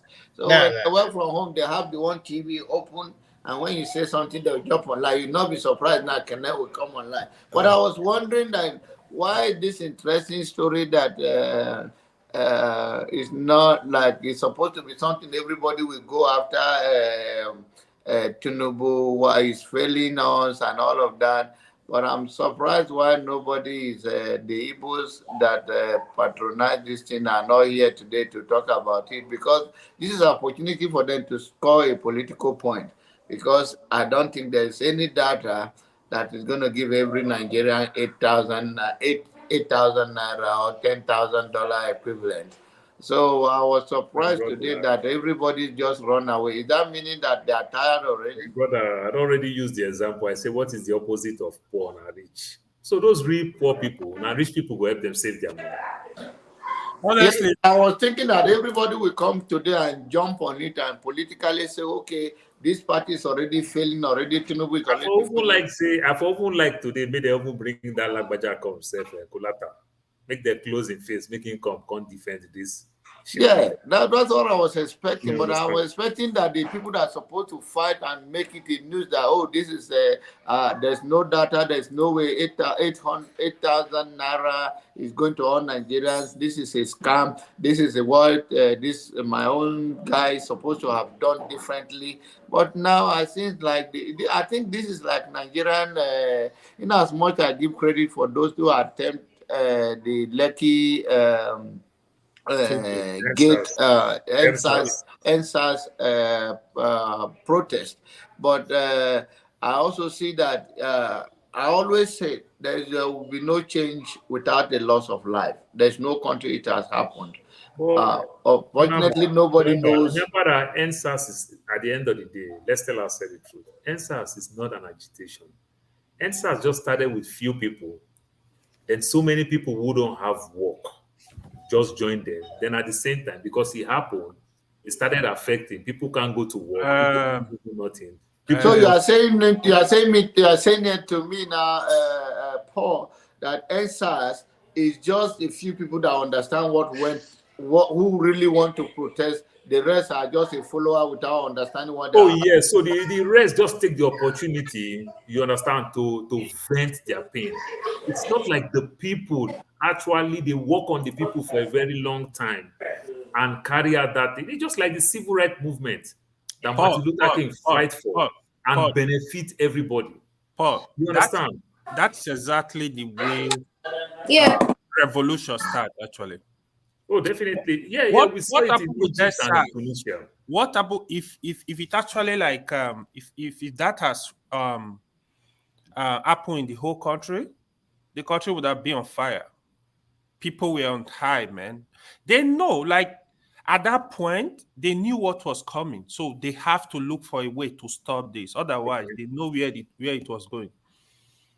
It was a powerful movement. But what Paul was saying in essence is that it's only few people that understand the gravity and understand they are well organized or well informed about the movement. The rest are just a follower that because they lack job because and they know that there's something going on there and they just appear there, not with a very concrete and determined mindset that I'm part of NSAS or I'm part of the change for Nigeria and I'm out there. It's a lack of job, and just like they go to church to plug their phone to charge their phone to charge.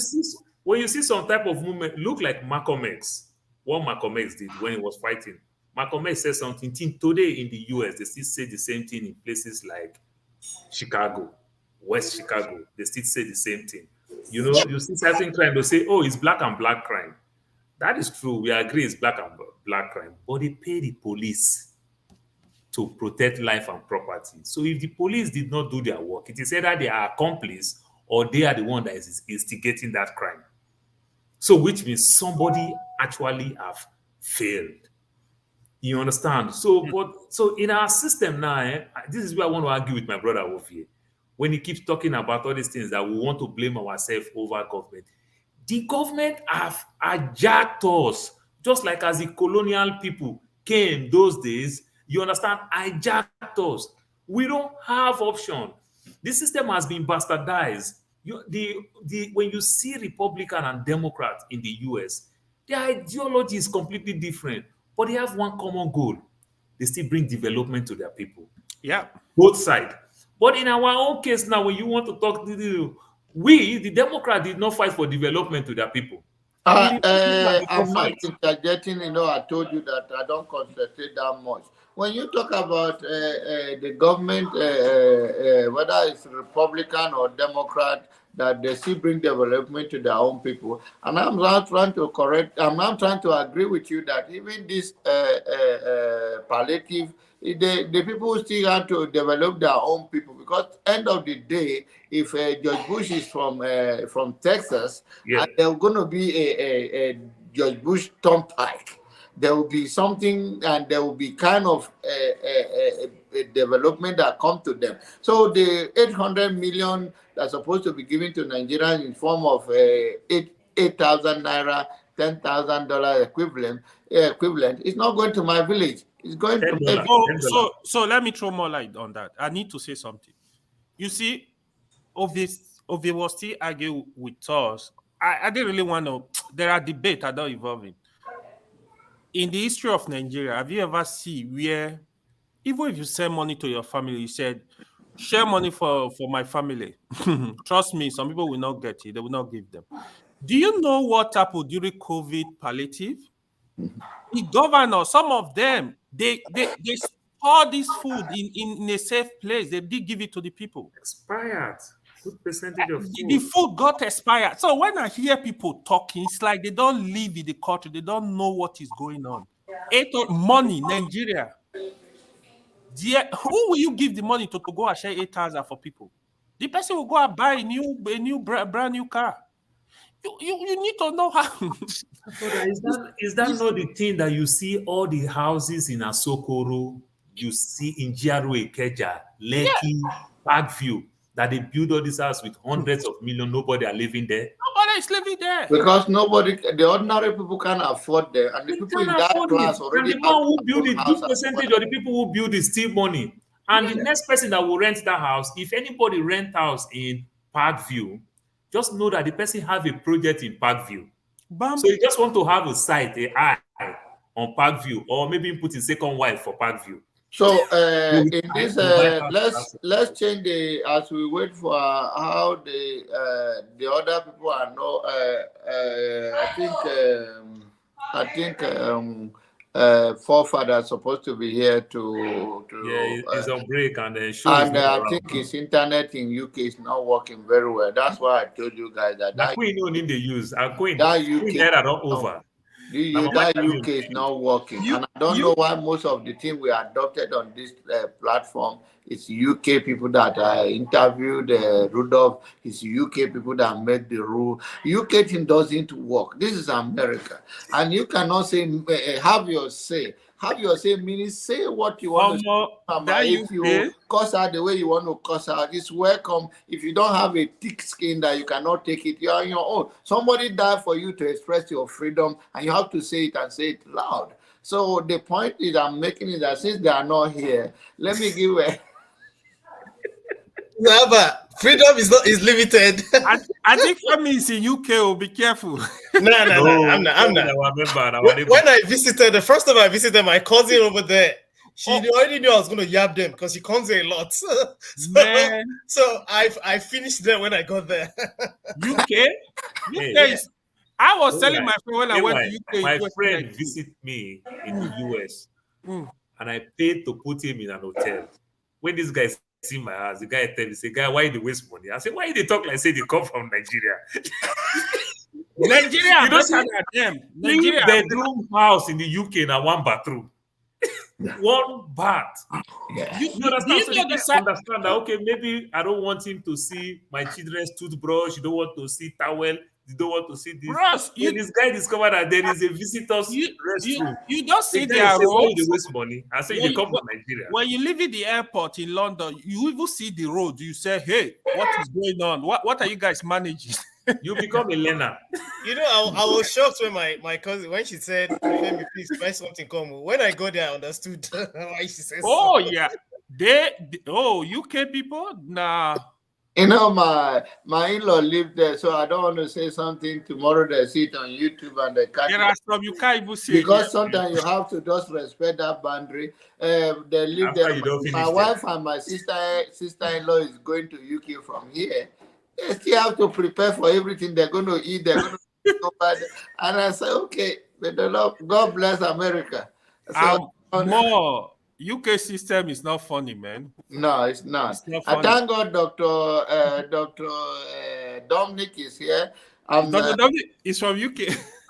No, it's not from UK, but at least it's In here here to in UK answer small. so that In New when York. you know So New York Dr. seem Dominic. like UK, kind of. Hello, everyone. I only came here because I didn't see our dear friends I left, so I came in to let people in and then technical issue. Like when I post link, it's not going through. It's not going through. It's showing up as my name. I don't know how that happens. Yeah, please post it. Thank you, Dr. Dominic, for doing that. John Abba triggered me a little bit, so I also came to argue with him a little and then jump out. Let me confirm something. Does anyone know how this thing? Recently, StreamYard started doing this stuff where you can log in with your account. You can log in with your YouTube account so I can comment from the back end. So that's what he's doing. And I was able to log in with from the back end as to Niger, but when I want to comment now, it wouldn't allow me to comment that Dr. Damages anymore. So I can't post link as before, like Dominic is doing now. So I cannot post link. So it has affected people from coming in. That's what I was trying to sort out. It's a bit weird, really. You can't exactly log out of it. It's weird. They don't give you any option to log out. Are you using StreamYard London? No, I'm using the same thing. You guys are just picking on Londoners now, eh? I don't know why. This is the thing now. Londoners people from UK are going to America, being the stars of your movies and all the rest. What can you say? Because this is a source now of America's power. What can you say now? This is the place to be. This is the place to be. The UK is the place to be now. UK is representing now, punching well above their weight. Oh well. UK is not easy. Dr. Dominic was trying to say something before I exit. You are trying to say you want to direct something at me? No, you're on mute, Dr. Dominic. Oh, sorry. I'm just, I was busy adding people.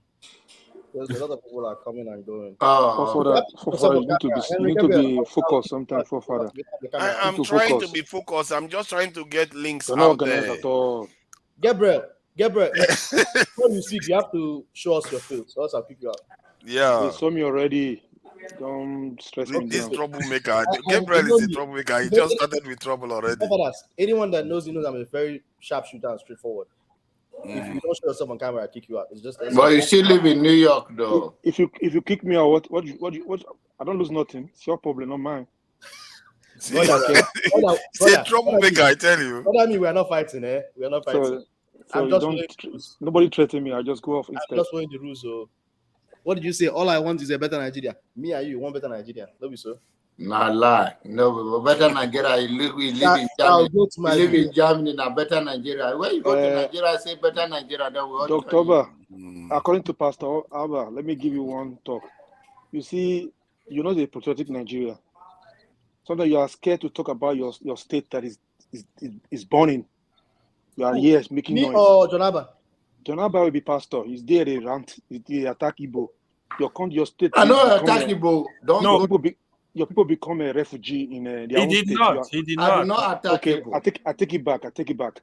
Your people are becoming refugees in their own country. You see here, for you to criticize the government, you are scared to talk about the government. Is it the government? Now you are Harry.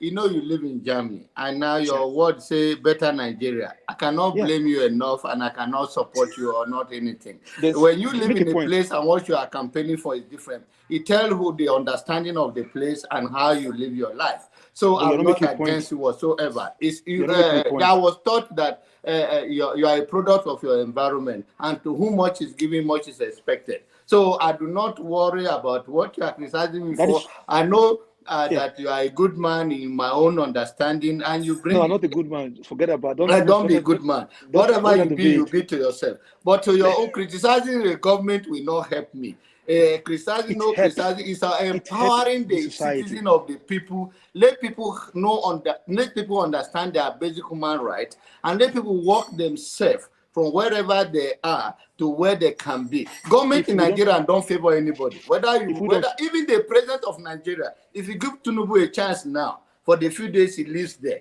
if you give him option now, not for the followers and the people who will benefit from him, Tinubu is ready to leave that place right now. So Nigeria is not working for anybody, not even for the president. So if you are telling me I'm not fighting for or I'm not criticizing government will not save the people of Benue State. What will save the people of Benue people is that let the government, now the governor have taken a bold step by firing all the local government chairmen and firing all the councillors in the state. That's where we go, because there is money and there is also a security that's supposed to provide for these people. Why should they always go down to go and camp where they can be in their own place and be safe? Not the one that ought to form. So don't go there with me. Give me a few seconds. Shocking me because you are saying an elected governor is sacking elected officials. Is that right? I say he suspended them. Is that constitutional? There's no yeah, way. It's not. When he took them to court, listen to me. Listen to me. When There's he no took them way. to court to fire them, the court said he does not have the order. No, let's us have understanding. The court said do not have the order to fire them, so he suspend them indefinite. So and the reason, and let me tell you, the reason why he did what he did.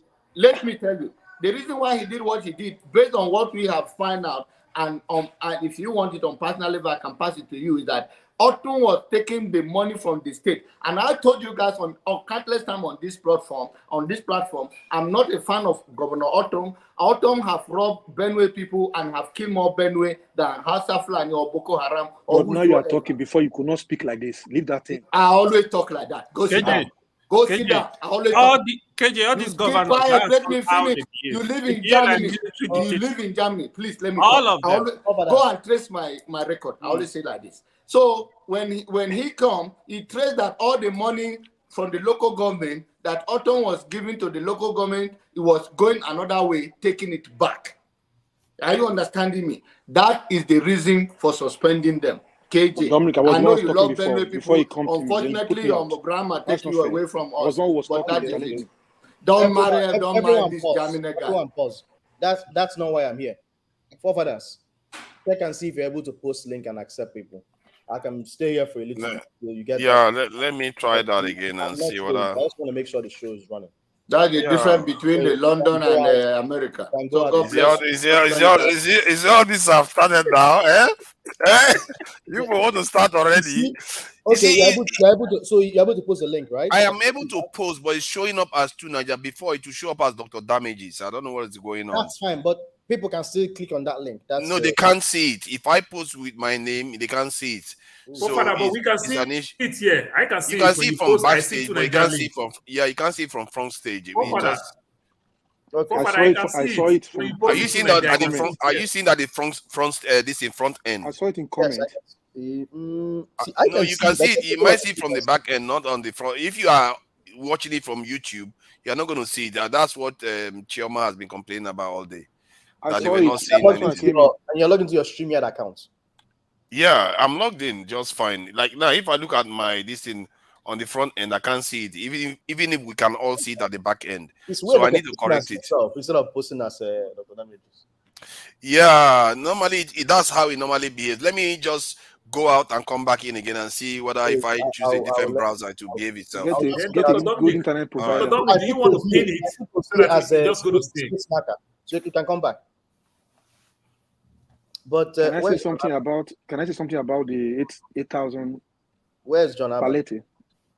Can I say something about 8,000 Palette? I'm not sure. Exactly. Where is Janaba? Because of Janaba, where I come here today. I came because of Janaba. I also sort things out. He was scared of me. That's why I run away. I just want to report something that somebody is posting here. Yeah, Benue State is 99% Christians, but it's not the governor that was orchestrating what was going on there. I just told you now of a whole community. The governor of Benue State is from Guma local government, and it is part of his community that have been wiped out. It's part of his community that they are now being occupied by animals and other things I don't want to talk about. So you cannot tell me that it's the governor that was orchestrating what was going on against his people. If the governor is paying the state money, okay, but again to become the one. So now that he's no longer in power, who was the one person responsible for the ones that happened 2 weeks ago and the one that happened this week? Who was? Is it the same governor too that's organizing it? Let's be fair to these people. I mean, I'm not saying they are good people. I'm simply saying that there's no way you can now say Otom is the one going to organize the Fulanis. Remember, Otom won his election square and fair.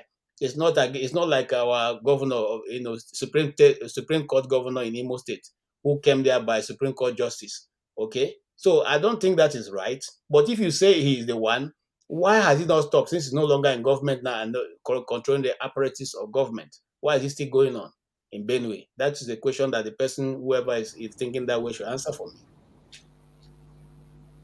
So it seems like Fofadas is now able to post link, but I just can't find him to add. No, please, when Fofada you and the comes, CM now have this kind of internet. That's why we're having this issue. UK internet. Hello, can you hear me? Henry Gabriel, have you talked? Let me say something. Mr. J, wait.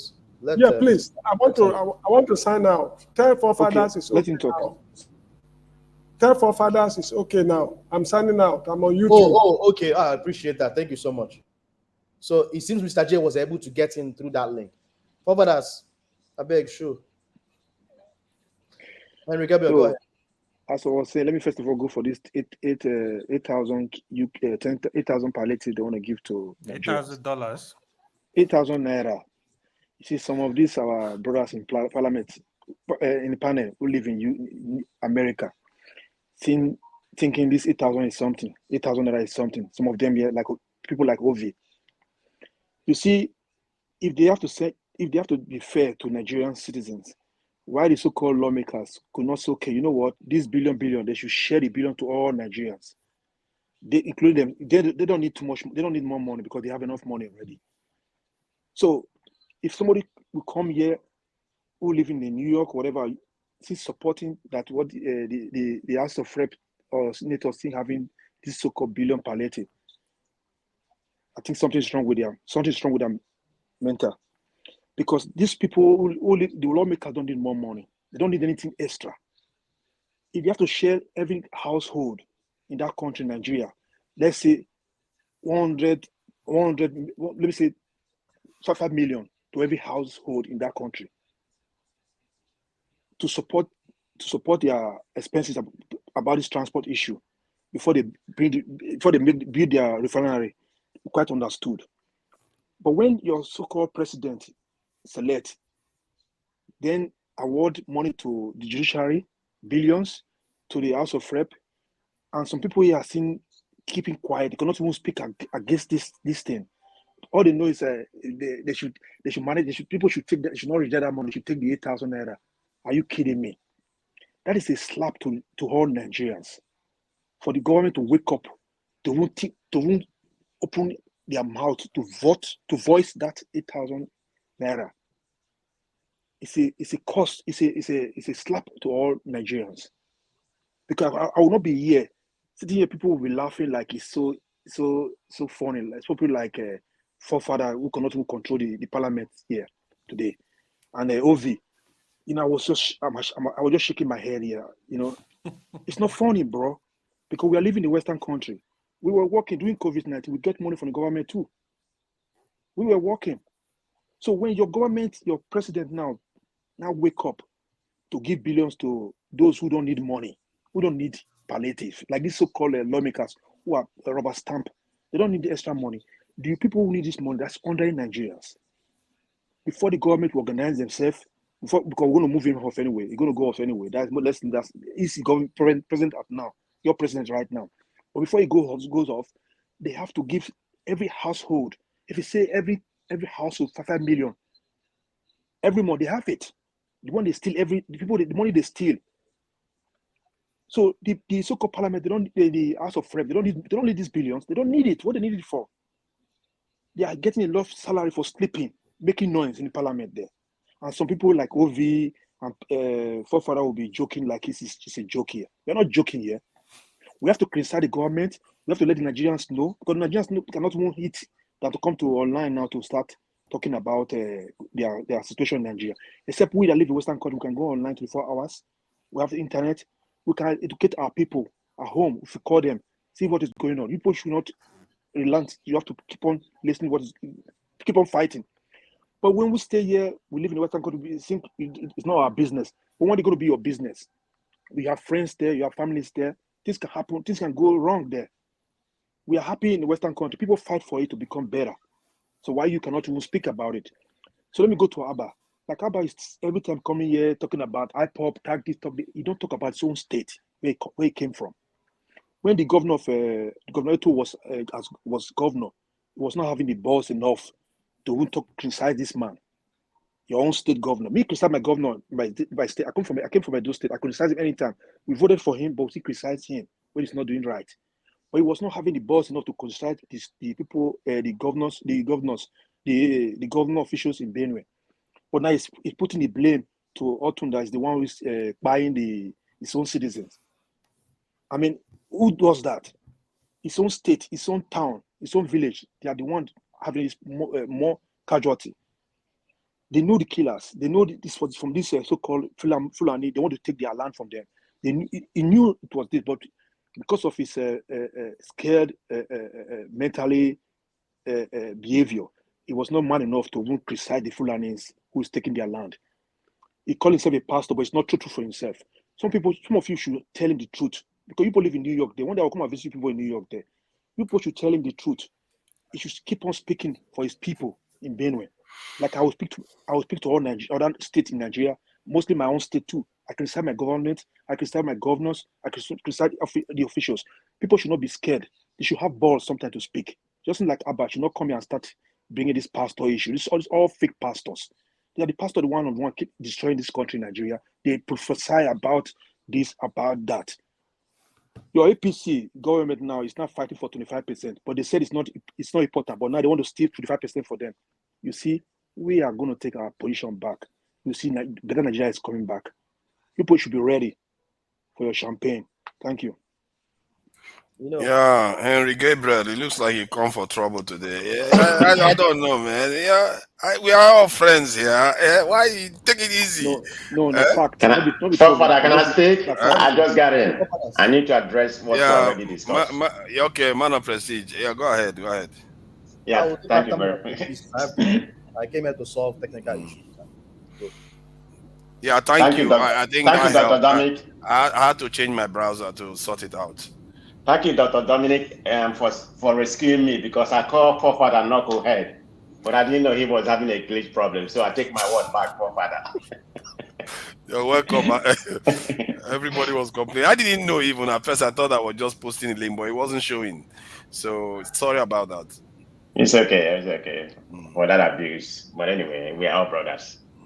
So yeah, I heard what everybody was saying about this palliative. It's kind of baffled me about the palliative, but like you properly stated, I'm against the palliative because it's like a handout. It doesn't really work. It's not like America, where you give people 1,200 or 1,400. They will push it back to the economy.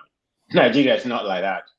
I mean, the 800 or whatever, 10 naira, whatever. If you have family of 4, whatever, that's like $2 a month. What is that supposed to do for you?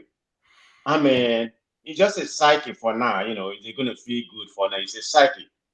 That's all I'm looking at it from their own perspective. The poor people, whether they have a registrar where it's going to get to them or not, like Body was arguing earlier, I'm not privy to that. So I don't think Nigeria properly have the data whereby they can go to village and everybody will receive the money. I don't know. I mean, I don't have any family member in Nigeria or whatever. Then I asked one extended family in Nigeria recently that live in Owerri.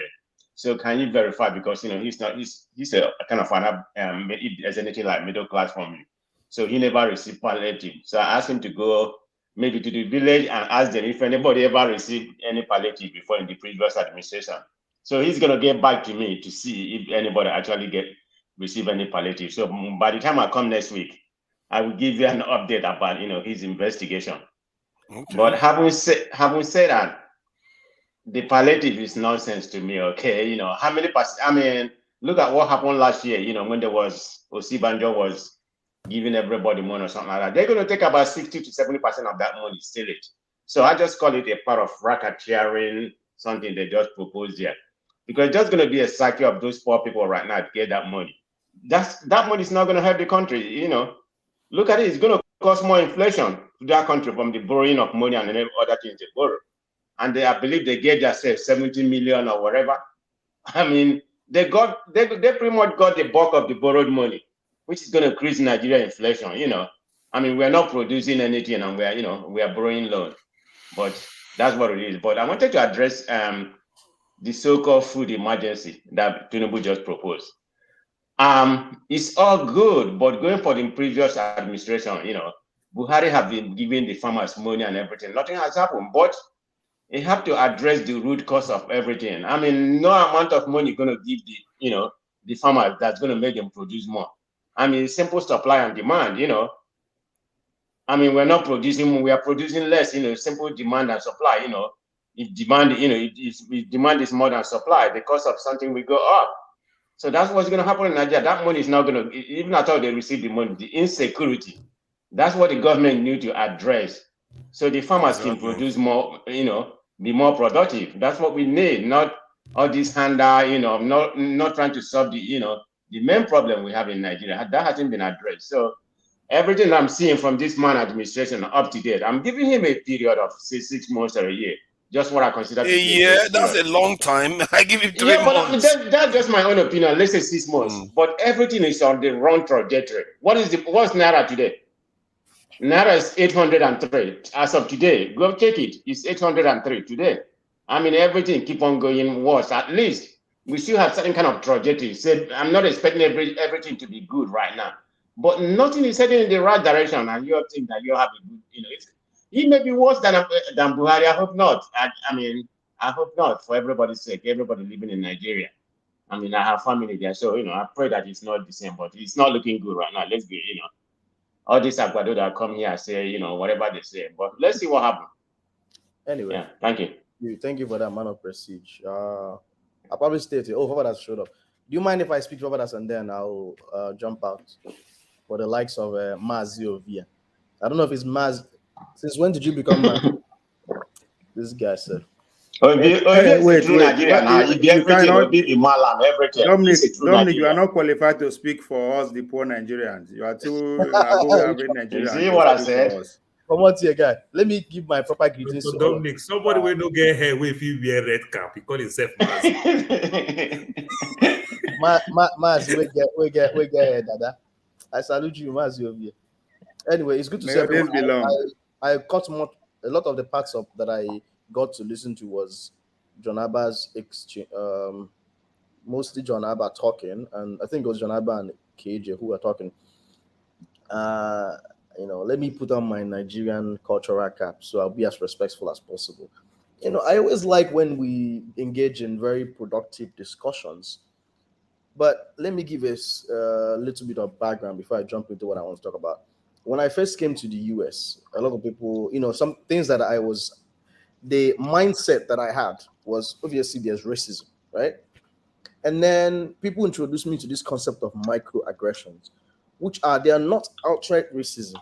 They are not outright discrimination, but they are the little things that people may do that may be condescending, but they don't know. For example, a black woman is a black girl is sitting down, and then a white woman decides, "Oh, your hair looks lovely," and starts touching it, right? Some of those things may not, to the person perpetrating those things, may not seem discriminatory or may not seem insulting to them. It's just, hey, this guy has lovely hair. Let me just feel and see how it is.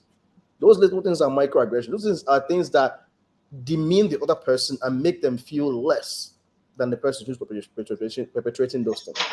That is something that I want us to think about in terms of what I'm about to say.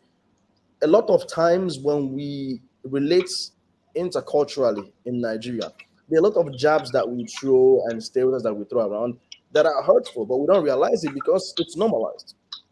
For example, someone is insulting an Igbo person and says, Nyamere, or they're like, "Oh, you will love ego too much," without trying to understand the historical background with that. Little things like that. So I saw a lot of that with John Abba's exchange with KJ.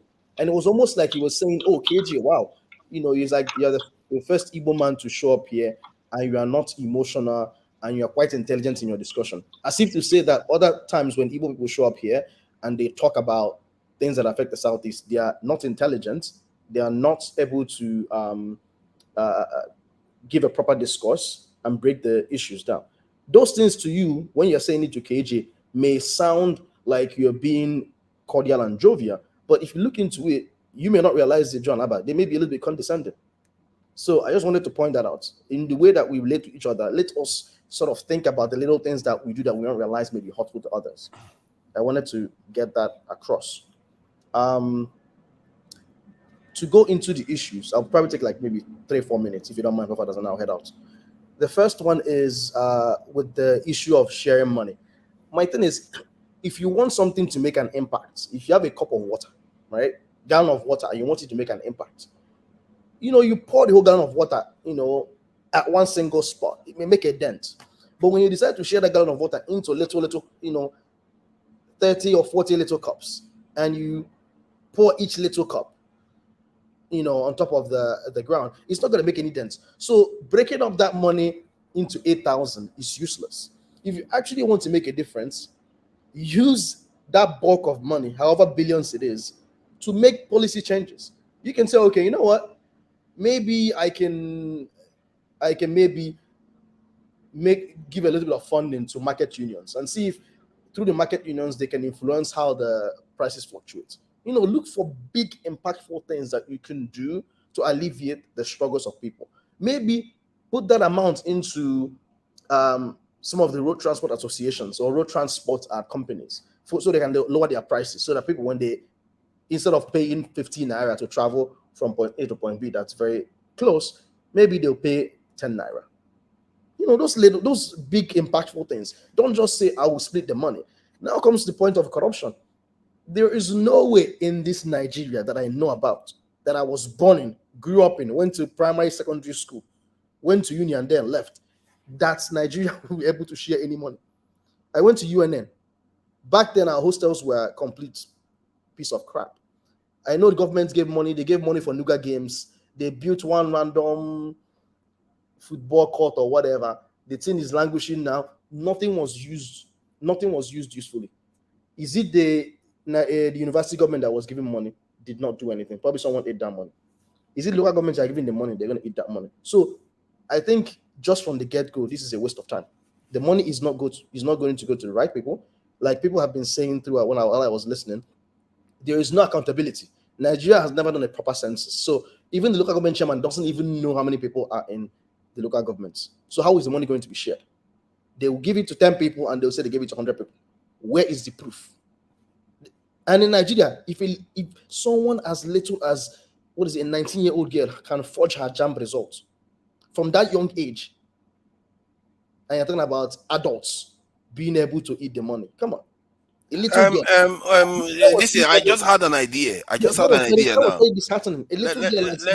Let me suggest something, Dominic. Don't you? I'd like just this is stab in the dark here. The INEC beavers that accreditation, this is that you can use to actually confirm somebody being around. Can they use that as a way of authenticating whomever they give money to? The thing is, you're making an assumption that everyone who has a household is of voter age. There are a lot of families where the breadwinner, maybe the mom and dad have died, and the breadwinner is 16-year-old and has like 2 other brothers and sisters to take care of. That kid is not registered in the electoral system, but he's the head of the household, providing for his 2 little sisters. How will he be able to get his 8,000? He probably doesn't have an account, and he probably sells tomato at the side of the street or something. How would you back up for that person? So I think you could capture either the person has an account, or if they don't have an account, then they are one of those outliers that you have to use other methods to capture. Which account are we talking about? The one that government is always giving all the small fees. That's why people don't, because you put 8,000 there. By the time they do all the charges and all that nonsense. Yeah, but what do you think though? This beaver's device, is it useful? Because it's capturing from 18, isn't it? 18 years at least. It's capturing 18 years old, but I don't know whether it's is it going to still capture all those people who decided not to register for the electoral system, right? Like Jehovah's Witness people who vote. Hi. Dr. Dominic, do we have a register that capture everybody's data? Do we have any kind of register that capture everybody's data? Somebody said they have I don't know.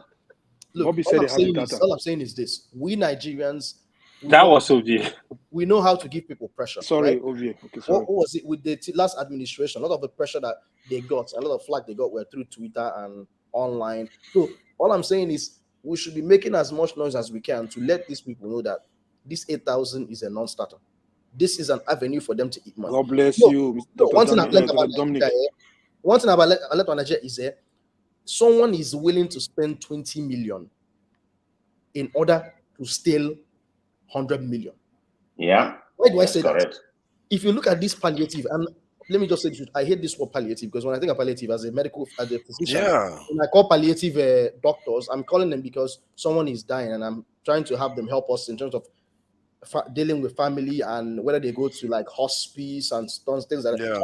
I hate the word palliative. It's like, it's like flogging the dead horse. But let me not digress. My thing is this: you want to create palliatives for people, and you have not given us a reason why you are budgeting money for the judiciary. Are they poor? Most, besides the little lawyers that are poor. Remember, when we talk about judiciary, I'm thinking mostly judges and magistrates, those who are at least middle or high up in the chain of judicial command. Those people are at least middle class or upper middle class, right? So, did they ask you they need palliative? No. I'm not saying that you should not increase the salary. Maybe increase the salary by some percentage, make it transparent so Nigerians know how much you raise the salary and how much they were earning before you raise the salary. You don't need to earmark money for the judiciary, because in a way that is you bribing the judges. Yep. And Yep. there's an election tribunal going on. That is wrong, ethically wrong. The additional point I wanted to make is we are giving 100 and how much is it? There's the amount of money they budgeted for the House of National House. If you divide it by 360 people, they claim the money is for the new members. That is even worse, because if you say they're sharing the money to the 360, that means everybody gets at least 197, 194, 190 something million naira goes to each person. That's assuming it's going to all the members. If you're giving it only to the new members, that is even less. You're talking about 200 million going to one human being who just showed up. Some of them are probably just have not been even in the house for a few weeks. They're giving them money to recoup how much they bribed you to help them win the election. You see what is wrong with the Nigerian system? The guy said they don't have chairs in their office. They don't have chairs. They don't have this. That's crazy. So my thing is, in the suffering of Nigerians, a politician will always see it as an opportunity to make money and milk the system. I don't like subscribing to what do you call it? All these conspiracy theories. But I was tempted this morning to think, do you think this president decided to remove the subsidy because this catastrophe and create an avenue for them to borrow more money and pump the money into their pockets? That sounds crazy. I was tempted to think that way. I said, okay, I know you've been in Nigeria, you've suffered a lot of trauma with the corruption, but don't go that route. But that is sort of mindset that you start having as a Nigerian after suffering so much corruption. You give money to. I remember this gentleman that was giving money in our local government to revamp the water works. Next thing I know, he goes from a poor man to building a mansion. So even the little person in Nigeria, even the child is forging their jump result. The 10-year-old already knows how to game the system. That's why when people say we should inward, we should not only look at the governments as pushing corruption, we should also look inward. And I will tell you the truth. And I'm not saying this to disrespect myself, but I believe there are the little things that I may have done in the past that, quite frankly, if I was to do it in the US, it would be termed as corruption. But because it's all part of the things that are normal in Nigeria, we just do it. And if you don't realize it, now that I've been in the US and I think about my childhood and things that I may have done, I'm like, wow, this is actually not ethical, but it's something that has become part of our culture. Our threshold for corruption is different from what is obtainable here, right? Mr. Dominic, so I wanted to say, let me suggest a little bit. To the 8,000. You see, we don't blame these young ones who is doing the 419 that they're learning from the senior ones, the senior men. Look at the senior, your president and others. They forge certificate too. This guy learning from them too. Nobody going for it. Like the Yahoo, they learn from the government too. They learn from the others. So we should not blame them too much. The top is corrupt, then the down will be corrupt too. But you know what? One thing about Nigeria is when the politician sees that it is expedient for them to count a number of Nigerians so it can help them eat money, you see them do it under the speed of lightning. You see how they're able to amend the constitution and do all those little things when it benefits them. But when it comes to amending the constitution so that it will be beneficial to Nigeria, they will not do it. So, like someone said in the comment section, they said if they really wanted to count Nigerians and account for the poor people, that is actually quite possible. I'm not saying those things are not possible. There is no political will. If the politician doesn't see how they will benefit from it, they would not count. They would not count.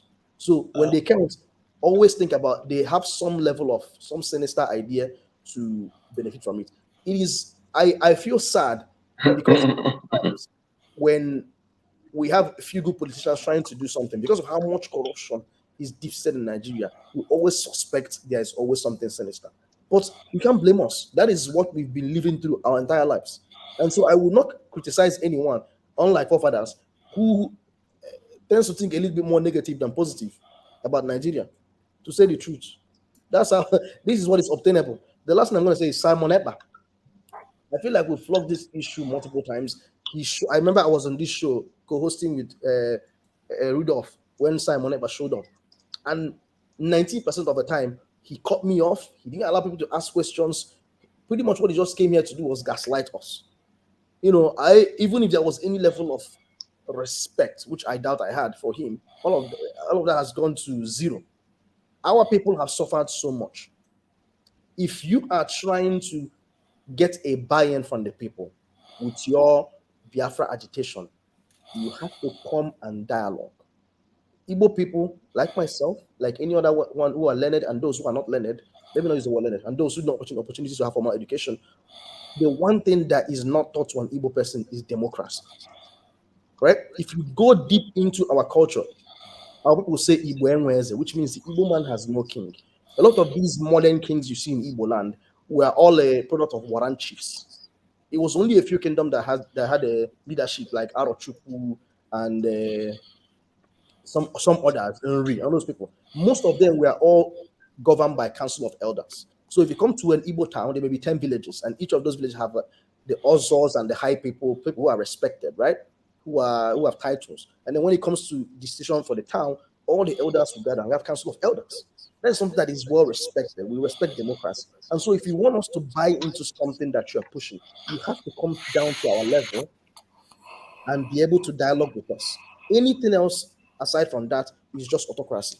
If he is foisting himself and doing all these atrocities, well, I don't have evidence whether he's doing it. All I can point to is his rhetoric. How do you expect us to be governed in a Biafra? Let's say Biafra becomes independent, we are let go. Who is going to lead it? Is it the Simon Ekpa who is causing havoc? Or is it good question? Some of the things that Mazen Nnamdi Kanu has said?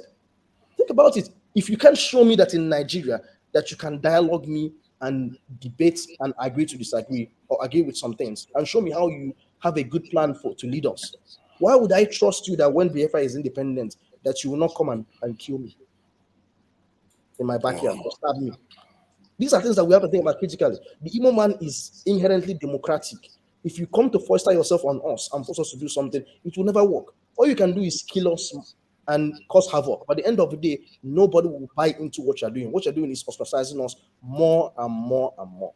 I have absolutely zero respect for Simon Ekpa and Mazen Nnamdi Kanu. I've never ascribed to his rhetoric, but I will say I have some level of empathy on how the Nigerian government has been treating him. That is all I'm going to say. I'm going to sign out now. All right. I'm the negative guy. I'm the guy that people shoot at. Me and you are brothers. When I say it, I'm out of love. So I still am a sharpshooter. I'm straightforward. I'll tell you as it is. But in the background, we drink beer. Dominic, good point. Can you give me 1 minute? Let me leave too. Let me join Dr. Dominic to leave. Just 1 Paul minute. is lying. We'll come back again in 10 minutes. Paul, you did it. Paul has been on fire today. The weather in Arizona today is 118. It's crazy. It's crazy. It's somebody so tough. I will gladly be a move. Thank you for that. Let me say something. Can I say something? So I think Mr. James hasn't said anything though. Please, I'm leaving. Sorry, okay. If you have any technical issues, just text me. Okay. Okay, we'll do that. We'll do that. Thank you. I let it be very short. I'll make it very short. I'll make it very brief and short. So talking about this National Assembly people are never. I felt so many people don't really read about it, and that's why they are talking. You don't give people this type of humongous allowance. You don't make people. If the revenue mobilization, the FAC, whatever RAM FAC as they call it, if they are the one that makes salaries, they should make salaries up to the people who work under you. Like the National Assembly, they're supposed to make their own salaries. They make their salaries. They get salaries and the likes, not for a rep man or a senator. You understand? Who just take all this money and decide how you want to do with the money. That money is what I call to the executive arm, where you see the governor get what we call security vote. They don't account for it. Ask yourself, why will a governor do everything possible to go become a senator? Why will a local government chairman do everything possible to go and be a rep member and aspiring to be a senator? You understand? Not for anything. And these people that you see, not like you see them in your community every day that they are fighting for the community. That's why they want to go represent the community. Good percentage of them, we don't know them. We don't know them. You see a Yoruba man campaigning to be a House of Rep member, campaigning. The day he become honorable, guess who will be guiding him? Godo. Na Hausa Mopo go dey guide am. To even make his fellow Yoruba people don't come close to him. He will not use Yoruba as his only. He will take another tribe so that no nonsense. He will be very. Your audio has gone. Can't grow as a people like that. He will tell you, oh, somebody from Adamawa is my oddly. This one will tell you somebody from Calabar is my oddly. Do you know why? Every one of them want to be very far from the people once they open. They don't think about us. You understand? But my argument before I leave, my argument is that we cannot read the scripts that this rogue give to us. Oh, they said like this. Oh, they said like, if you quote them, they've already planned everything that it will work for us, and they make us to decide how they want us to think. You understand? And if we think in that direction, we can grow as a people. Thank you. I'll join later. Thank you. This is St. Paul. Mr. James, thank you for your patience. Mr. Forefather, 30 seconds, please. Why would I let you talk after Please, you had a go at me? After you be bad-mouthing me all day, now you want me to let him talk. Eh? Ask Mr. James. If Mr. James agrees, it's fine. Mr. Gabriel, please, you kindly help me do something. I want to say something in the Edo language. You translate it into English. I'm unable to translate your proverbs properly into English. Are you in Benin? No, I grew up in Benin. Then don't need to speak Benin then. It doesn't matter. No. Say it in English. No. Okay. I have the idea in the Edo language. But when a Benin man says, I'm Ekpa or Mas enough you, how do you say it properly in English? He says somebody who don't have a pocket better than who have pocket with hole on it. Exactly. Thank you so much. I find it difficult translating the proverbs into English. So can I say something in 30 seconds? Okay, fine. Please, Mr. Forefather, please tell anybody who made this comment about that Nigeria have a data to share the money. You should take it back because they're living in New York there. I don't think they should not stop fooling Nigerians. Nigeria don't have data of money they share to them. So somebody in your panel who live in New York or live in America is making fool of some Nigerians. You should take that word back. That is a joke. He's joking about Nigerians who are suffering. You should take it back. Thank you. Thank you. You know, if this guy ends up being governing, president of Nigeria, we think he's a dictator in making or something. See, Gabriel, he has strong views. James, please go ahead. Right, thank you. I still have traces of doubt in mind if Mr. Tinubu will be able to complete his tenure as president of the Republic because of the moves he's taking so far. This is just the very beginning. And he's dishing out unimaginable things to the people. Anyway,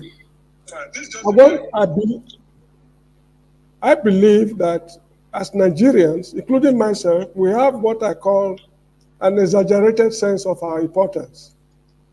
What other African countries will not take? These are things we clap over. We swallow it with joyfully. Right now, as we are speaking, the Republic of Kenya is virtually on fire because of the finance bill of 2023. The people are taking over the streets because they do not buy the ideas the government is selling to them. It is not in their interest. Odinga is organizing his people, while the ruling party is also organizing theirs, educating the people in the streets. Now here we are in Nigeria, we are talking grammar. We are no serious people. I've said this thing on so many platforms. When I say we, I'm not excluding myself because I'm a bona fide Nigerian. So that is that. Now this issue of palliatives, it will not work because the, when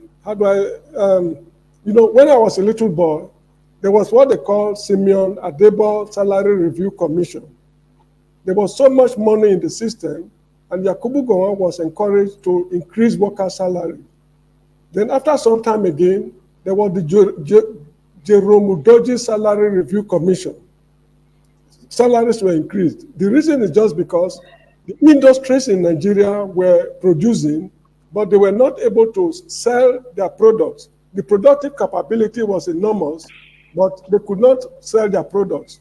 So since the money was around, they encouraged Yakubu Gowon to increase worker salaries, which he did, and the industries were able to sell and even overproduce to the extent of supplying West African countries the excess products.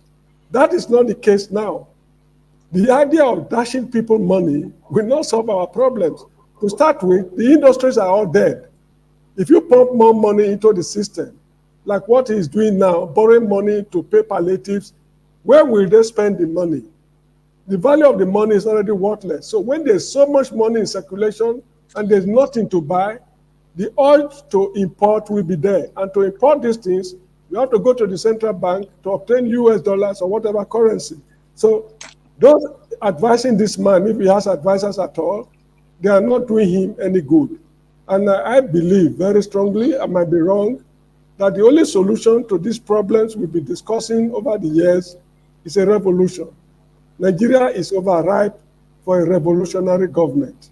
We are just wasting our time finding solutions to problems that are intractable. We cannot solve these problems with the systems we are using.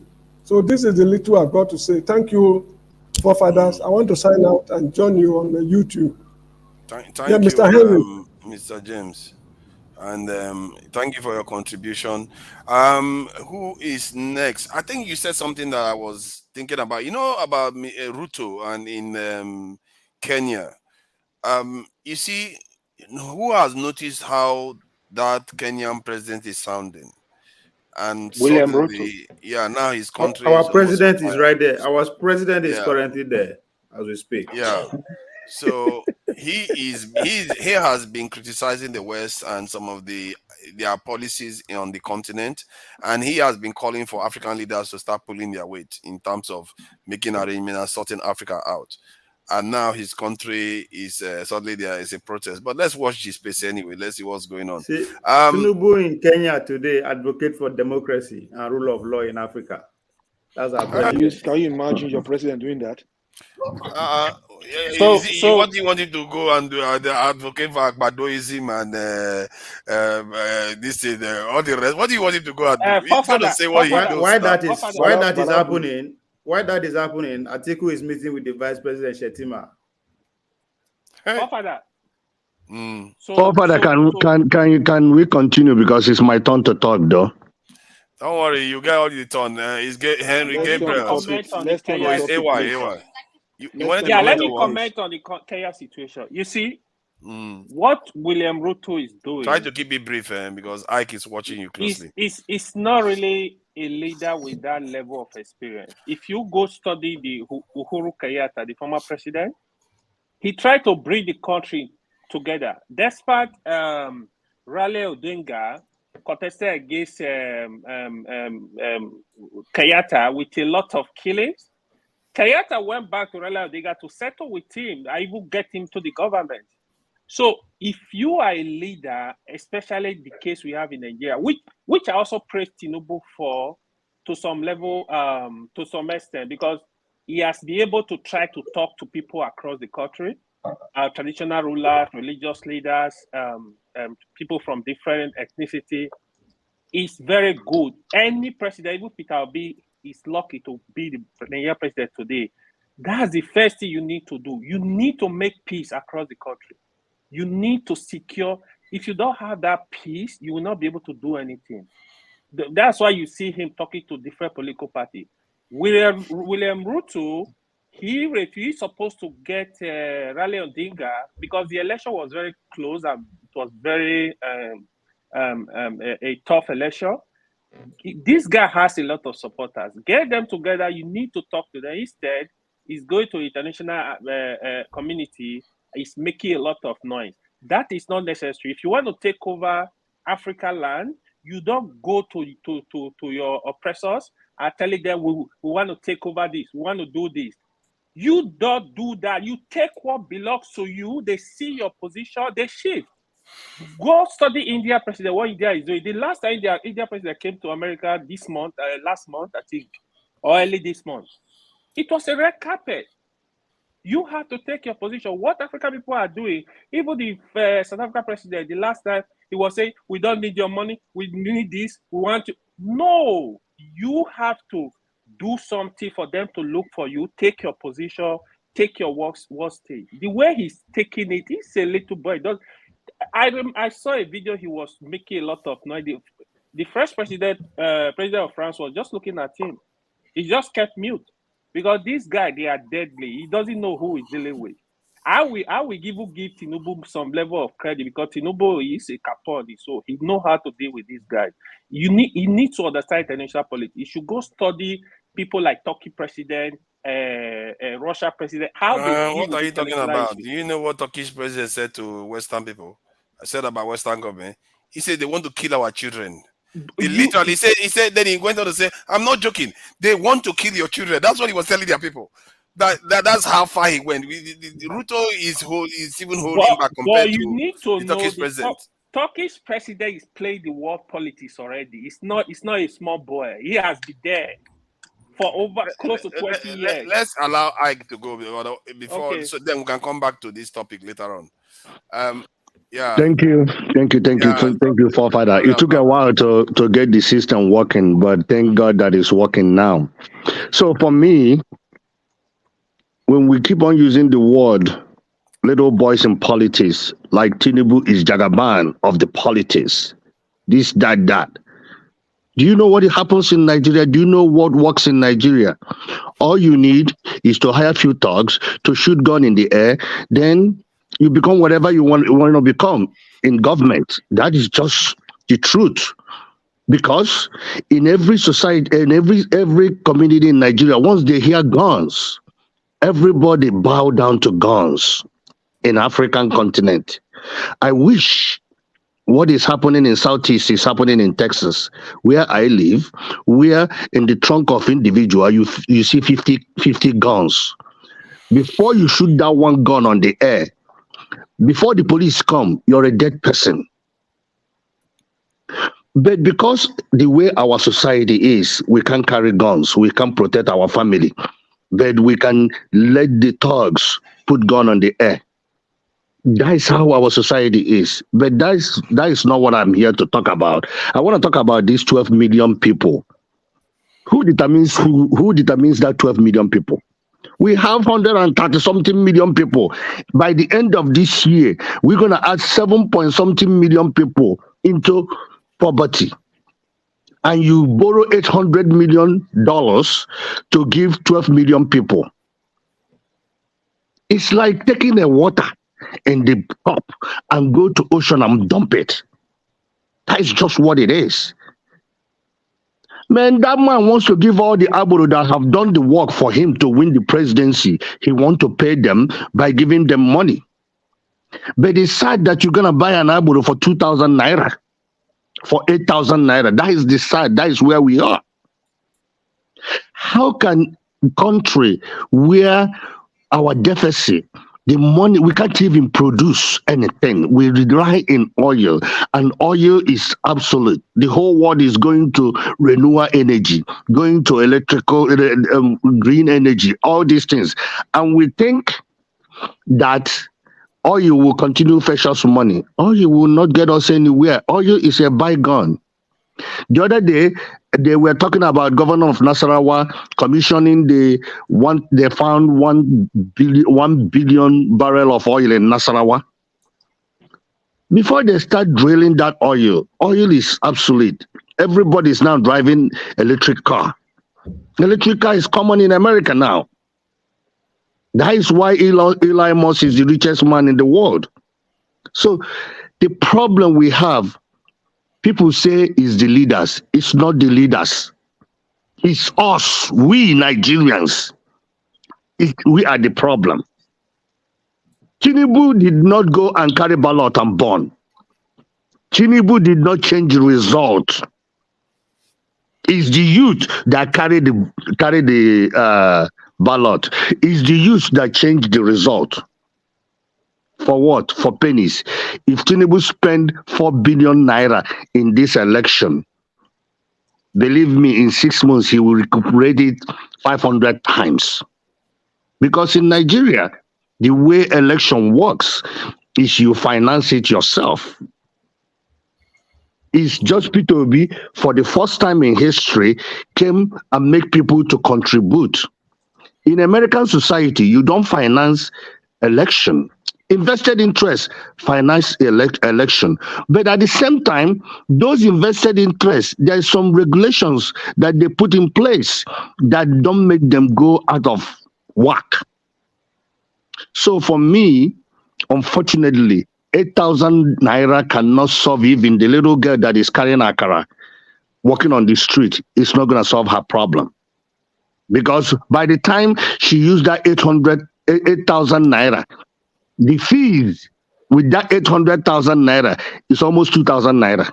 Because she might be charging it in account little by little, and every time you charge, they charge you money. Every time they charge you money. You realize that money is not going to do anything. So for Southeast issue, I had a problem with John Abba, the way he was attacking KJ. It was unacceptable, because the reason why I say it was unacceptable, KJ was explaining what was happening in Benue, and he brought Southeast. Simon Ekpa, the only reason why autopilot is doing what they are doing is the same gun issue. They put gun on the air, and people are intimidated. They can't come outside. It's unfortunate that our leaders in Southeast. I was born an Anambra man. I will be an Anambra man in my next life. I will be a Nigerian in my next life. I lived in Western world for more than 30 years, but I still love being a Nigerian, because there is nowhere in the world that is better than Nigeria. It's unfortunate that our people, the leaders who doesn't have vision. They don't have vision, because if they have vision, Nigeria will be greater than Qatar. Nigeria and Qatar. Nigeria was better than Qatar in 70s. Look at Qatar now. Look at Doha compared to Nigeria. So look at just common India. India exported $133 billion. Just IT, these people that they call Yahoo. They are making money for Indian government. And that is the reason why Indians can come, the president of India can come on the table and talk, and Americans listen. Because guess what? Every country in America, actually every country in the world, who write their code to work, is the Indians that write their code. It doesn't matter how big that company is. It's Indians that write their code. They have the back end, and because of that, they worry they might go in and mess up their country, because everything is online. So for me, Nigeria is somewhere I don't know what we can put in place to fix Nigeria. But my belief system is, to fix Nigeria, you start from homes. Explain people that are armed robbers cannot be your role model. People that are criminals cannot be your role model. Your role model is supposed to be your father and your mother, where you look at how hard they have worked to get you where you need to be. Then at the same time, parents need to hold their children accountable. In Nigeria, where I send money to my cousin or my brother to build a house for me, and he take the money and do party, and my mom and my dad will say, "Oh, leave him. It's your brother. What can we do? It's your brother." I told them, if I send you anyway, I'm not stupid enough to send you money to do anything for me, because I can fly into Nigeria and do whatever I need to do in 2 weeks and leave. Because if I send you money to do anything for me and you call story, that is not for my, it's my brother. What can we do? Man, including the mom and dad that is saying, including the mom and dad that is saying, it's your brother. I'm going to put everybody on the ground, because over here we work hard. Look at all of us that are talking. Man, Nigeria doesn't work. People do not work in Nigeria. Somebody will go and clock in and go and drive kabu, go and drive Okada. After, at the end of the day, he come back and clock out. But if you go to your work in America, you clock in, then every minute you must give account for that. If they pay you $10 a month per hour, you're gonna do a job of $20 per hour before they pay you $10. That is how it goes. And you can't clock in and leave and come back and clock out. It doesn't work like that. So for me, I don't know why. And if you watch all these people that are in government, one way or the other, they are affiliated with being in Western world. They went to school in Western world. All these people, they all went to school in Western world, and they came to Nigeria. All what they did, they went to Western world and learn how to be real criminals, and come back and steal all Nigerian money. It's frustrating that they approve for senator to have every senator to have one armored car, one SUV. One SUV is almost 50 million naira. If you put bulletproof car on it, it's going to 100 million naira. And we have 108 senators. If you multiply 100 million naira by 8, do you know how much it is? In America, a senator do not need to buy a armored car, do not need to buy anything, do not escort. He's going to be driving his car going to work.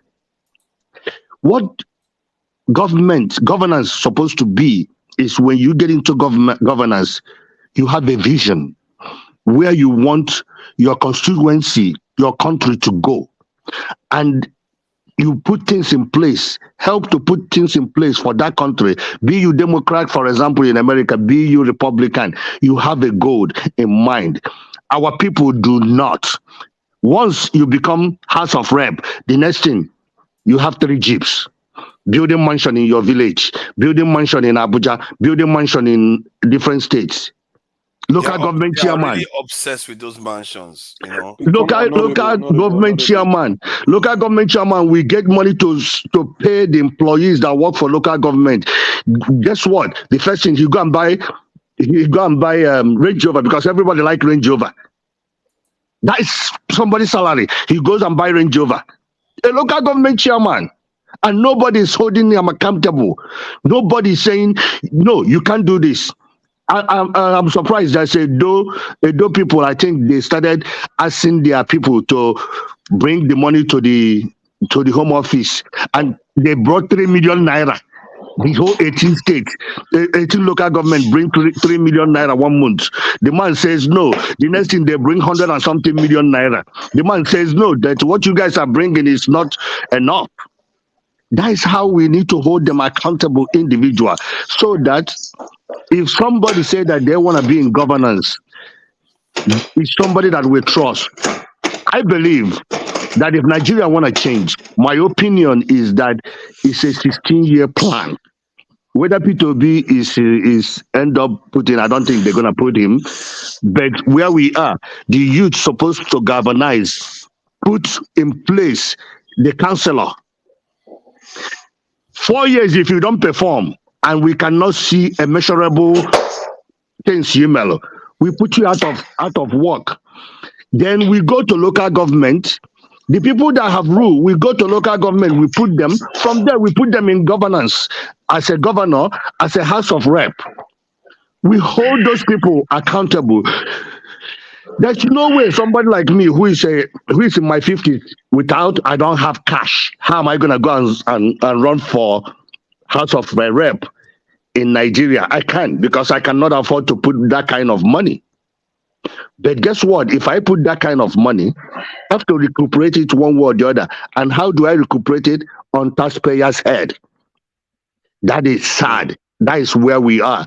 And I hate what Nigeria become. It's a country that I love. I love Nigeria.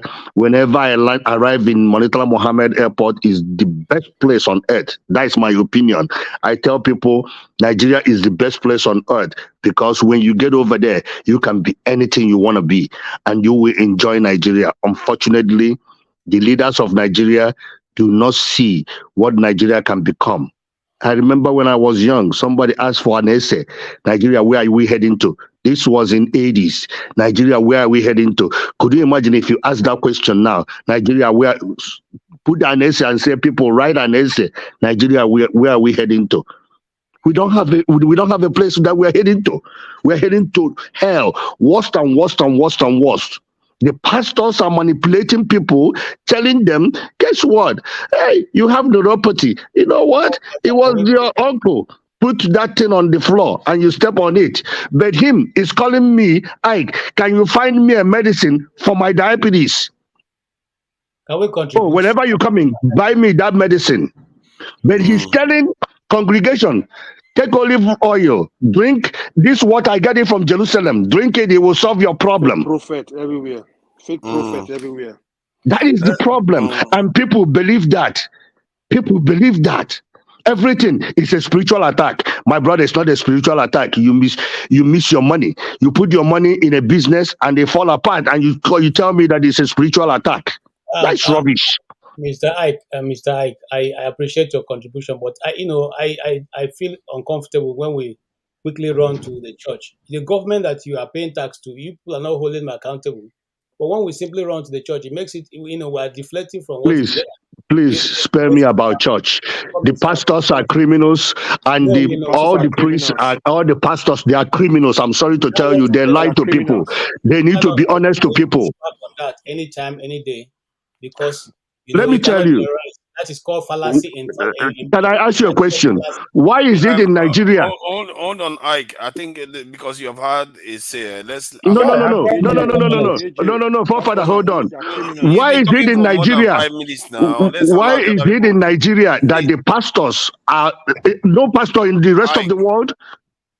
Ike, don't worry. You will get your chance to add again. Let people's voice media add something to it. I'm saying for me, you have a choice to choose a church you want to go to. Excuse me, sir. You have a choice to make it. Nobody forces you to go to any church or mosque. Excuse me. And so when you carry yourself to a church and you decide to accept the leadership of that church, irrespective of what kind of church it is, you are the one. You have the right to take yourself there. Don't put your own church here. You're all criminals. Nobody Leave that holds story. you down to remain there.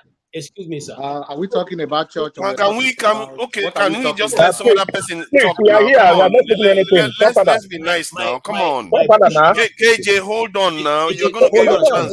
Let the new people talk. Let the new people talk. Hold on, sir. It's not the same thing as government. Mute KJ. It's not the same thing as your government of Nigeria. We don't have KJ, okay. Oh, no. There's only one KJ now. To determine where we want to be, what government to rule us. We have voted. And if you vote and your party didn't win, then you are subject to leave that story. Don't push about church. But now to bring in the church into it, no, that is totally wrong. Because in this case, you have a choice. You have a choice to follow a pastor. You have a choice to refuse to follow the pastor. It's just like if I want to go to native doctor, people do have the choice of opinion. Can we leave this? Thank you. Thank you. I think he said people's voice. It's not your son, it's my son, Mr. Uzo. He's been going in and coming out. Sorry, he's been, Uzo didn't see you. Don't worry. He's still Uzo now. Okay. Please, people's voice media, you can go ahead.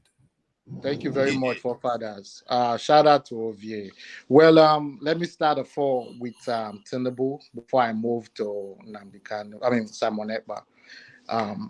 I listened where somebody said Tinubu is trying to implement American policy in Nigeria, which is not fathom at all, because America has a structure whereby if they want to send out money, they have everybody's info where they can send money. That is not going to apply in Nigeria. It's not going to work.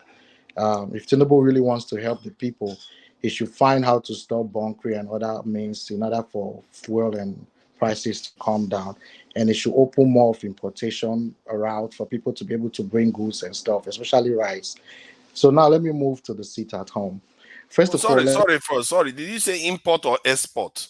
Importing and exporting of things. They need to allow goods in and out in order to help mitigate the suffering of people. Because someone that has a farm that cultivates corn can be able, if you have a large farm that cultivates corn, you can be able to export to other neighboring countries.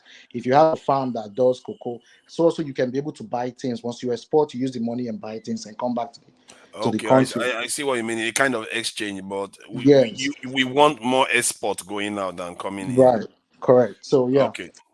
So now let me go to the seat at home, because first of all, before I proceed to the seat at home, I want to put the fact that I don't support the killings anywhere in the southeast, in the north, or whatever. And also, I am sympathetic to the Biafra cause, but I don't believe that Nigerians should break up, even though I'm sympathetic because of the fact that I am from that side of the country, and with the stories that we have heard of the past will make you sympathetic to the cause. And if you see things that continue to happen to that region, um, it gives you more reason to be sympathetic. Now, let me dive into why I think the sit at home is okay and why I think everybody here is crying wolf. We all know how protest is enshrined in the Constitution, where people have the right to air their opinion and the right to gather. But in Nigeria, it seems like protest is an abomination. When people come out with placards and come out in numbers, threatens the government a lot. And they kill people for protesting. And I wish we could come here with such grievor in which we condemn the sit at home, to condemn the government for killing people that goes out to protest. Because if people are allowed to protest, businesses will be open while people do their peaceful protesting. And secondly, also, the reason the peace people are protesting is for you to release their leader. Absolutely, somebody said it here before, that which one is easier, to release the leader or to allow the sit at home to continue. When you talk about the killings in the southeast, if you are somebody that follows these IPOB people, you understand there's a power struggle going on in the IPOB between Samuel Ekpa and the DOS in the vacuum of Mazin and the Kano. So the possibility of one another blackmailing each other in order to paint the other person bad is possible, just so as the governors has the power to also manipulate the situation and paint these people black. We have evidence where politicians like Ogochinyere has actually point finger to the governor of Imo State. And also, when we talk about Samuel Ekpa being the one killing, he has never come out to accept that he is the one killing. He has always denied it. And what I know, as someone that has lived in America, evidence is very important. You can see me shoot somebody here, but if the police come and they don't have evidence to prove that I shot that person, they will not arrest me. Instead, they will allow me to go. So we keep pointing fingers at people in Nigeria and saying he is responsible for the killing, he is responsible for the mayhem, he is this and that. Where is the evidence? Just because someone is shooting people saying sit at home is not enough evidence to point finger. Just because someone says sit at home and other people use that yardstick to commit havoc, or even if the person that says it is the one committing it, what you do as a government is gather intelligence and be able to get evidence to nail this person. People talk about going to extradite Samuel Ekpa from Finland. You cannot extradite him without evidence. They could not extradite Nnamdi Kanu from Kenya without evidence. They had to kidnap him. But Kenya was able to allow the kidnapping because of Kenya as an Africa as a whole is a dead spot of corruption, manipulation, propaganda, and deprivation of the people. That is what Africa is known for. If Nigeria think they have the mind, if they think they are smart, they are rugged enough, let them go and kidnap him in Finland. If they think, listen to somebody tell me that if Nigeria could kidnap Nnamdi Kanu in Kenya, why are they not going to grab Samuel Ekpa? It's because Kenya does not have rule of law like Nigeria. So if a place where there is rule of law, you need evidence to extradite someone that is on the side.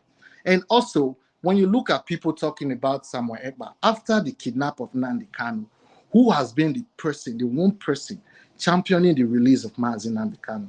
I don't think Mazi Nnamdi Kanu should be held because the reason was he was kidnapped. But if he was not kidnapped, I think he should have gone through the court process to defend himself on those utterances he has made. You understand? But since the Nigerian government has committed crime by kidnapping him, they have no standing to continue holding him. If they want peace, I know Nigeria don't want peace because there are some leaders that rule in chaos, like Donald Trump enjoy ruling in chaos. There are some leaders that are like that would prefer the divide and conquer. Why you keep people on this platform arguing from 8,000 naira to Mazi Nnamdi Kanu to Simon Ekpa? Tinubu has promised someone that, oh, because you supported me in the election, this is what I will give to you. Promise them 8,000. The remaining ones should be yours. But we are here. We're not seeing the underlying stuff going on. Instead, they give us screen mirror to chase after. Now, let's go back to the leaders of the Southeast. And when people talk about the killing in Nigeria, I need people to be honest with themselves, especially Mr. John Abba. Mr. John Abba has a strong Igbophobia in him. John Abba wants to only hear about the detriment of the Igbos, knowing that the finger he's pointing, there are 4 others pointing back at him. You understand what I'm saying? If Nigeria can be sincere with themselves, Nnamdi Kanu is not asking for war.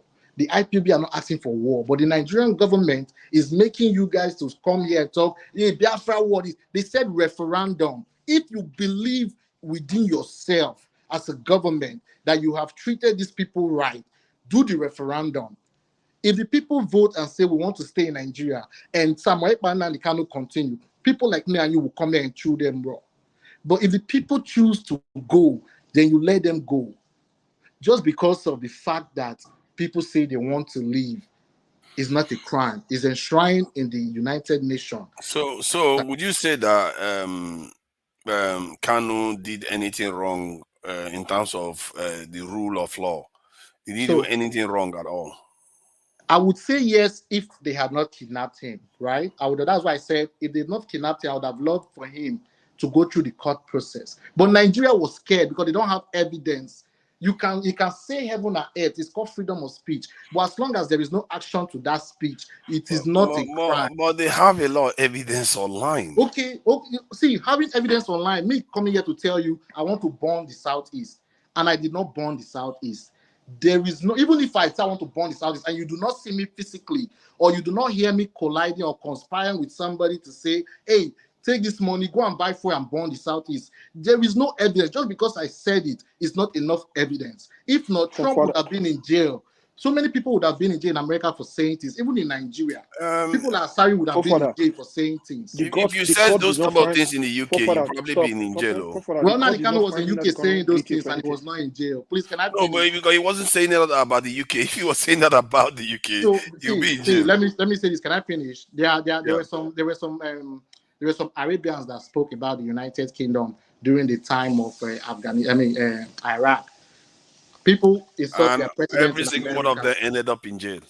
No, they didn't end up in jail. At first, you're not hurting someone. Your speech, at first, you're not going behind your speech to conspire, to put action behind your speech. It is not a crime. No, they actually have a crime now, preaching extremism. I think, if I'm not mistaken, they ended up in jail and got deported. The guy didn't do anything wrong in terms of physically doing anything. But he put action to his crime. They were planning. No, he didn't do that. He was just preaching to people. Okay, he never did anything himself. Just for me not to deviate from my train of thought, right? The Nigerian government is full of pride. That is why our country is where it's at. Pride to accept their incompetence. Pride to accept their lack of intelligence. See, if the Nigerian government can just sit back, call a couple of people and say, now let's sit down and restructure this country. The Igbos are importers. Let's deal with them with importation.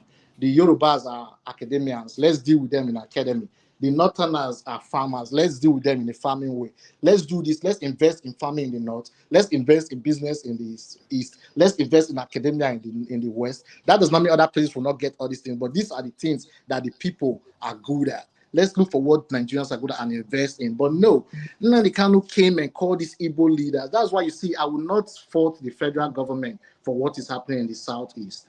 The problem that is happening in the Southeast is the making of the political elite in the Southeast, from the Ohaneses to the chiefs to the politicians. They are all in cahoots in sharing the allocation.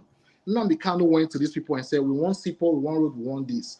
The governors went back and say, this thing this guy is asking, if we go to the federal government, they will ask us of the allocation that they've been allocating all these years, what we have done with it. So the simple way is to kill this man. That was when they invited the police for Python dance. That is where they escalated the whole thing. But it's still not too late, in my opinion. I don't think Nnamdi Kanu or Samuel Ekpa wants to break Nigeria. They want to push Nigeria to a stage where Nigeria will come to the center and say, okay, now let's come to the table and settle and let's make everything work for one another. You understand? Back to the seat at home. I'm not speaking. I'm just listening. I want to advise this panel that if you're accusing somebody, because it is easy to accuse, I can accuse anybody here. If you're accusing somebody, please, you should have hard evidence, not assumption, not preludes or any form of your thinking or your imagination. You should have concrete evidence. If not, you can be sued for libel because you are tarnishing somebody's image. Time out. Okay, let's let the next person. Let me say something. Uzo is Uzo.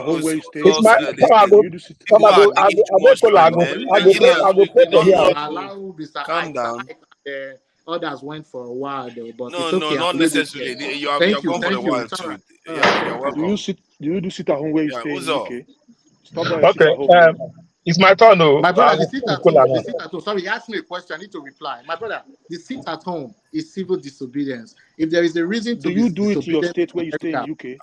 My guy, I don't live in UK. I live in America. If there is do you do it in America? Do you do it there?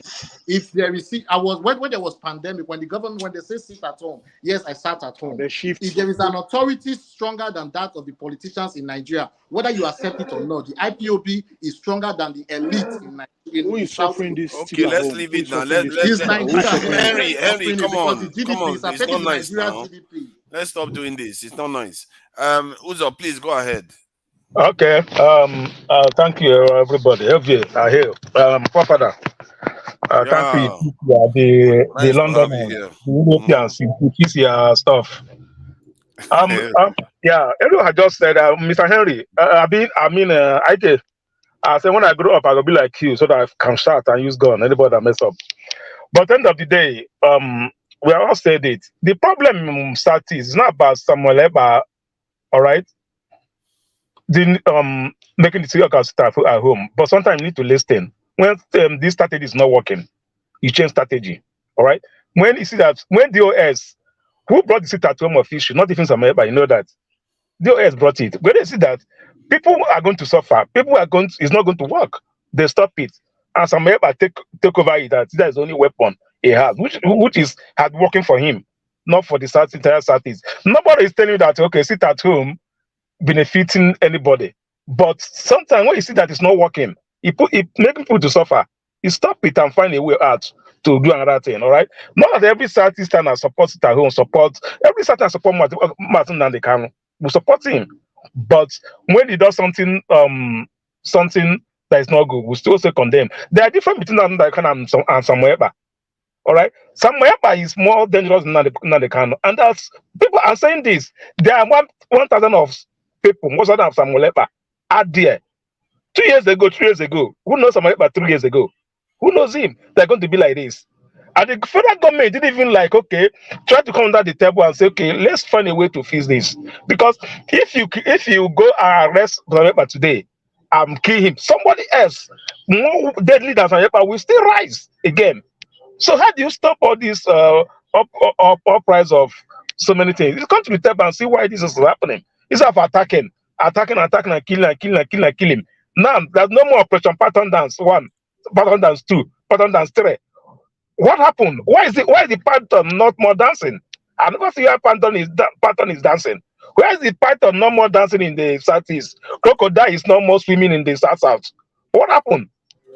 4 years ago, 3 years ago, pattern was dancing. the whole southeast. The crocodile was smiling in the whole south. Huh? The why is those things not happening again? So all these things are government owned funds, someone own organized stuff. Nobody is saying sit at home is working. I'm coming to Nigeria with our palliative. You know, all of us know how Nigeria work.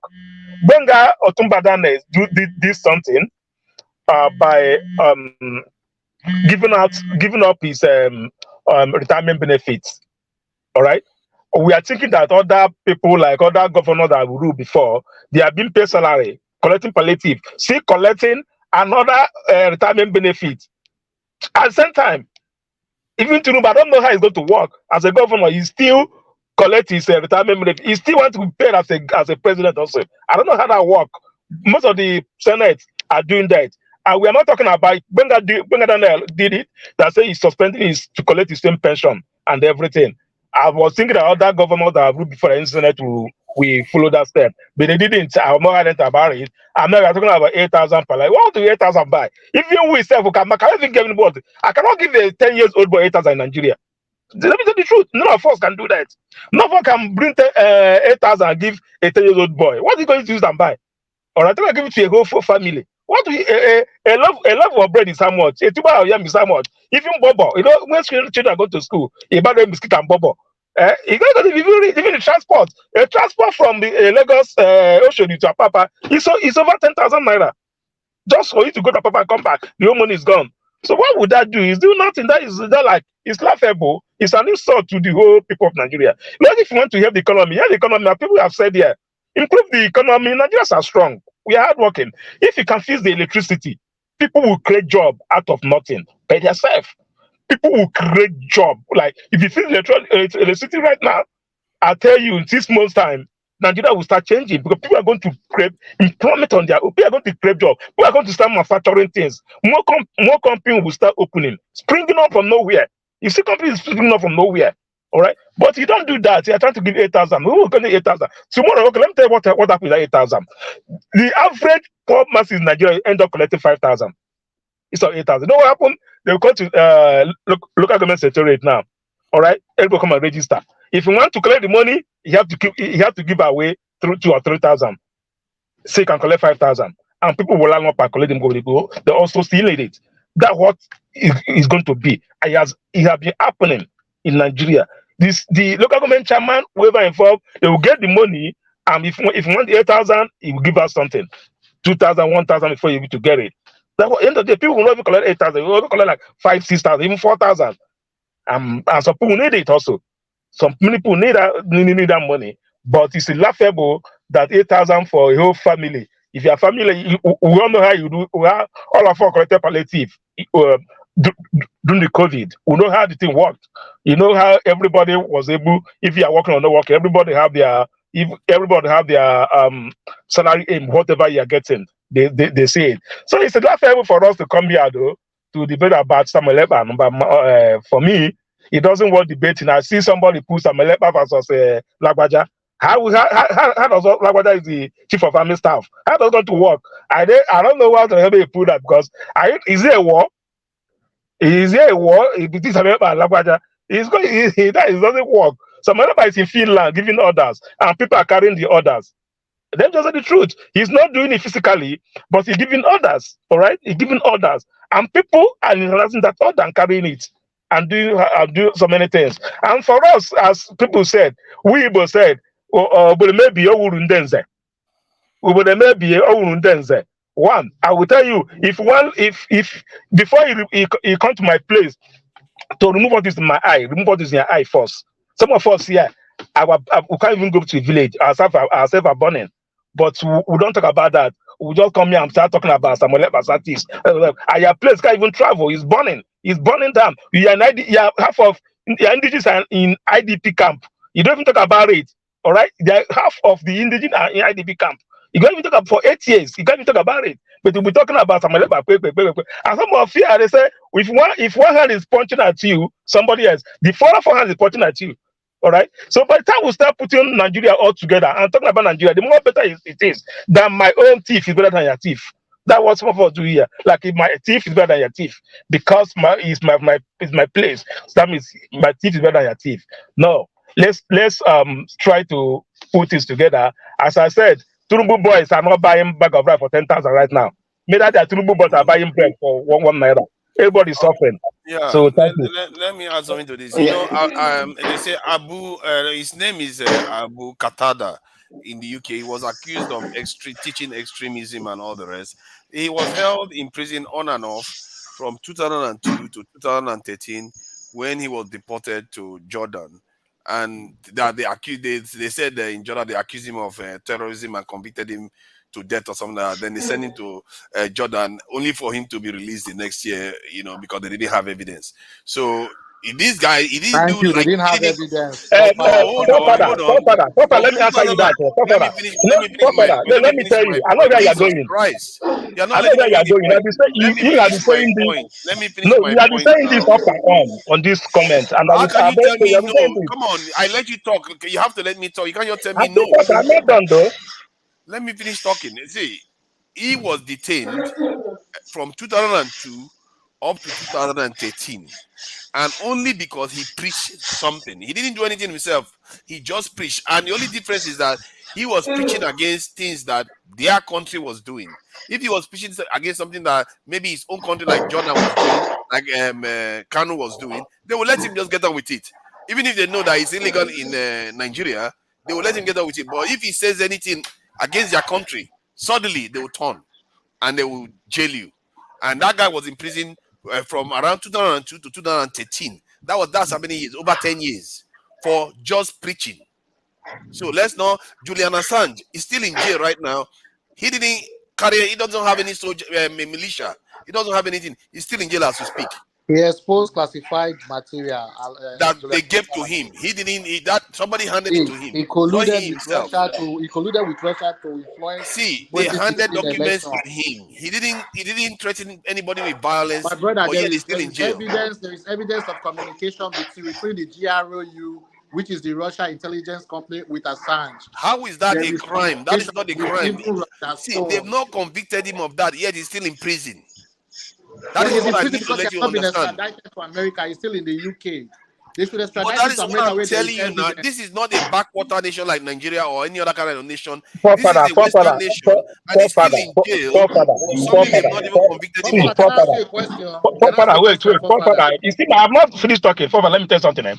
Assume Nnamdi Kanu was caught from Kenya and brought back to Nigeria, taken to court, and found guilty and jailed. Everybody will be quiet.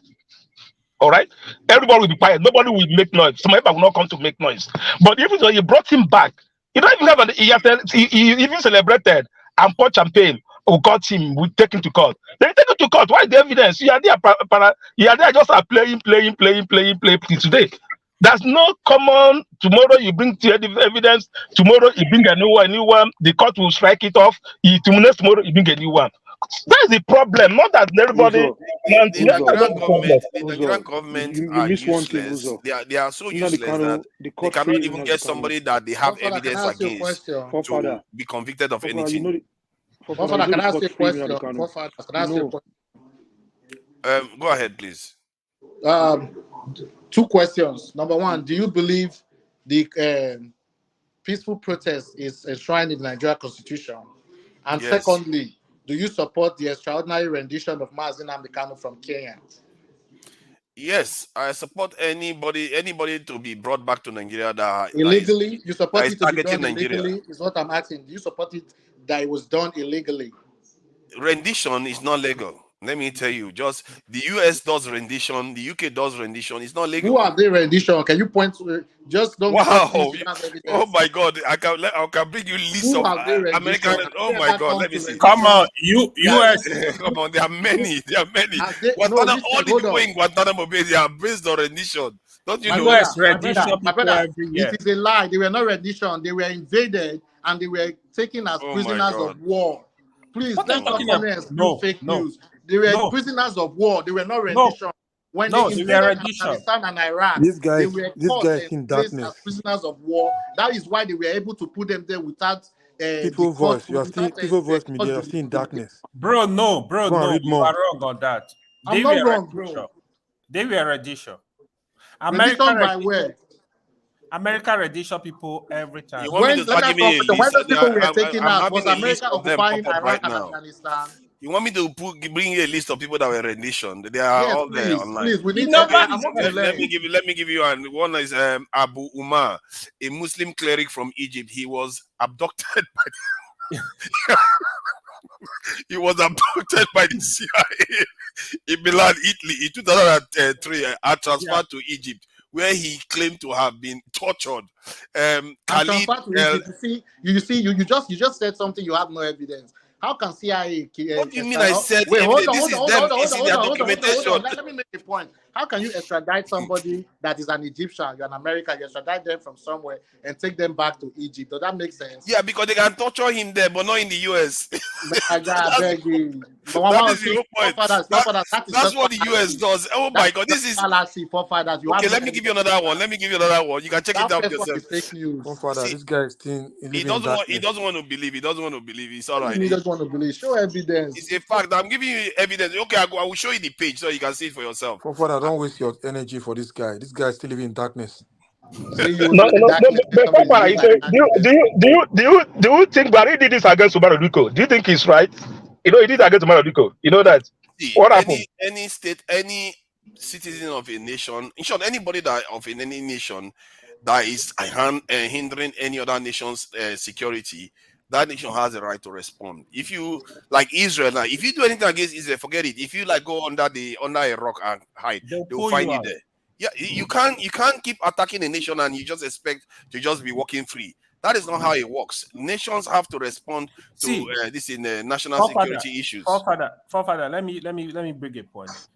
Those of us that say, "Oh, Nnamdi Kanu did not commit any crime," Samuel Ekpa did not commit any crime. I never said so. Sorry, hold on. If you live in the UK, there is this Nigerian guy called Adeyika grandson. Go and check his offenses. He's in prison now. He's in prison. He's still in prison now. And forefather, please go and see his offense. What he did. He did far less than what Nnamdi Kanu did. That is a lie, my brother. He was please. Can I show you the difference and I'll keep quiet? Let me just say the difference and I'll keep quiet.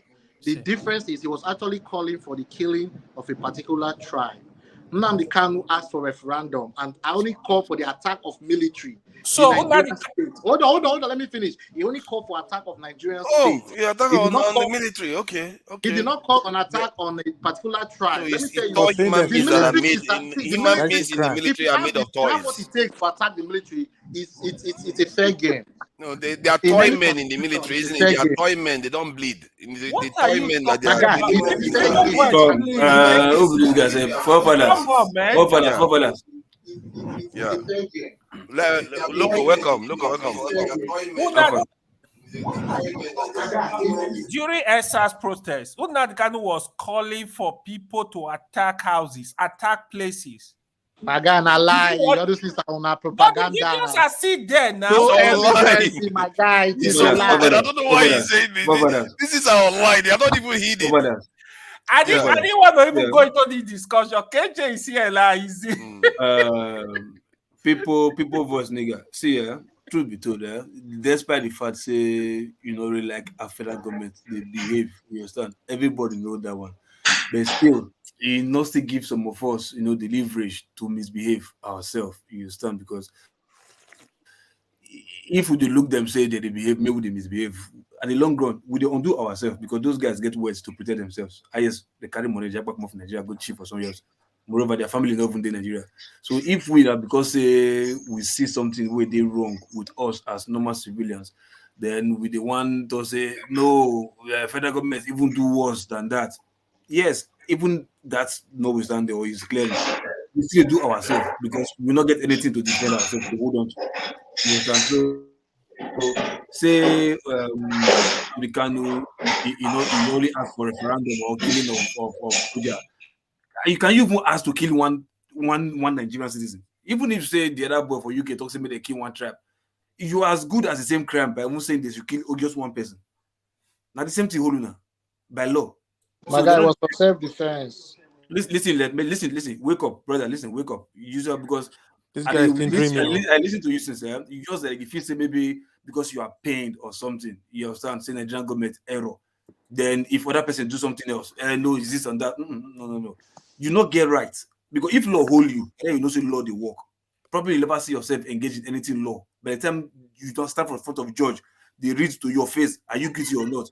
If they dig out things, interpret law for your head for which you don't know, you're surprised. You understand? So for the fact say you or not, you say okay, may they won't kill one person, say one soldier man.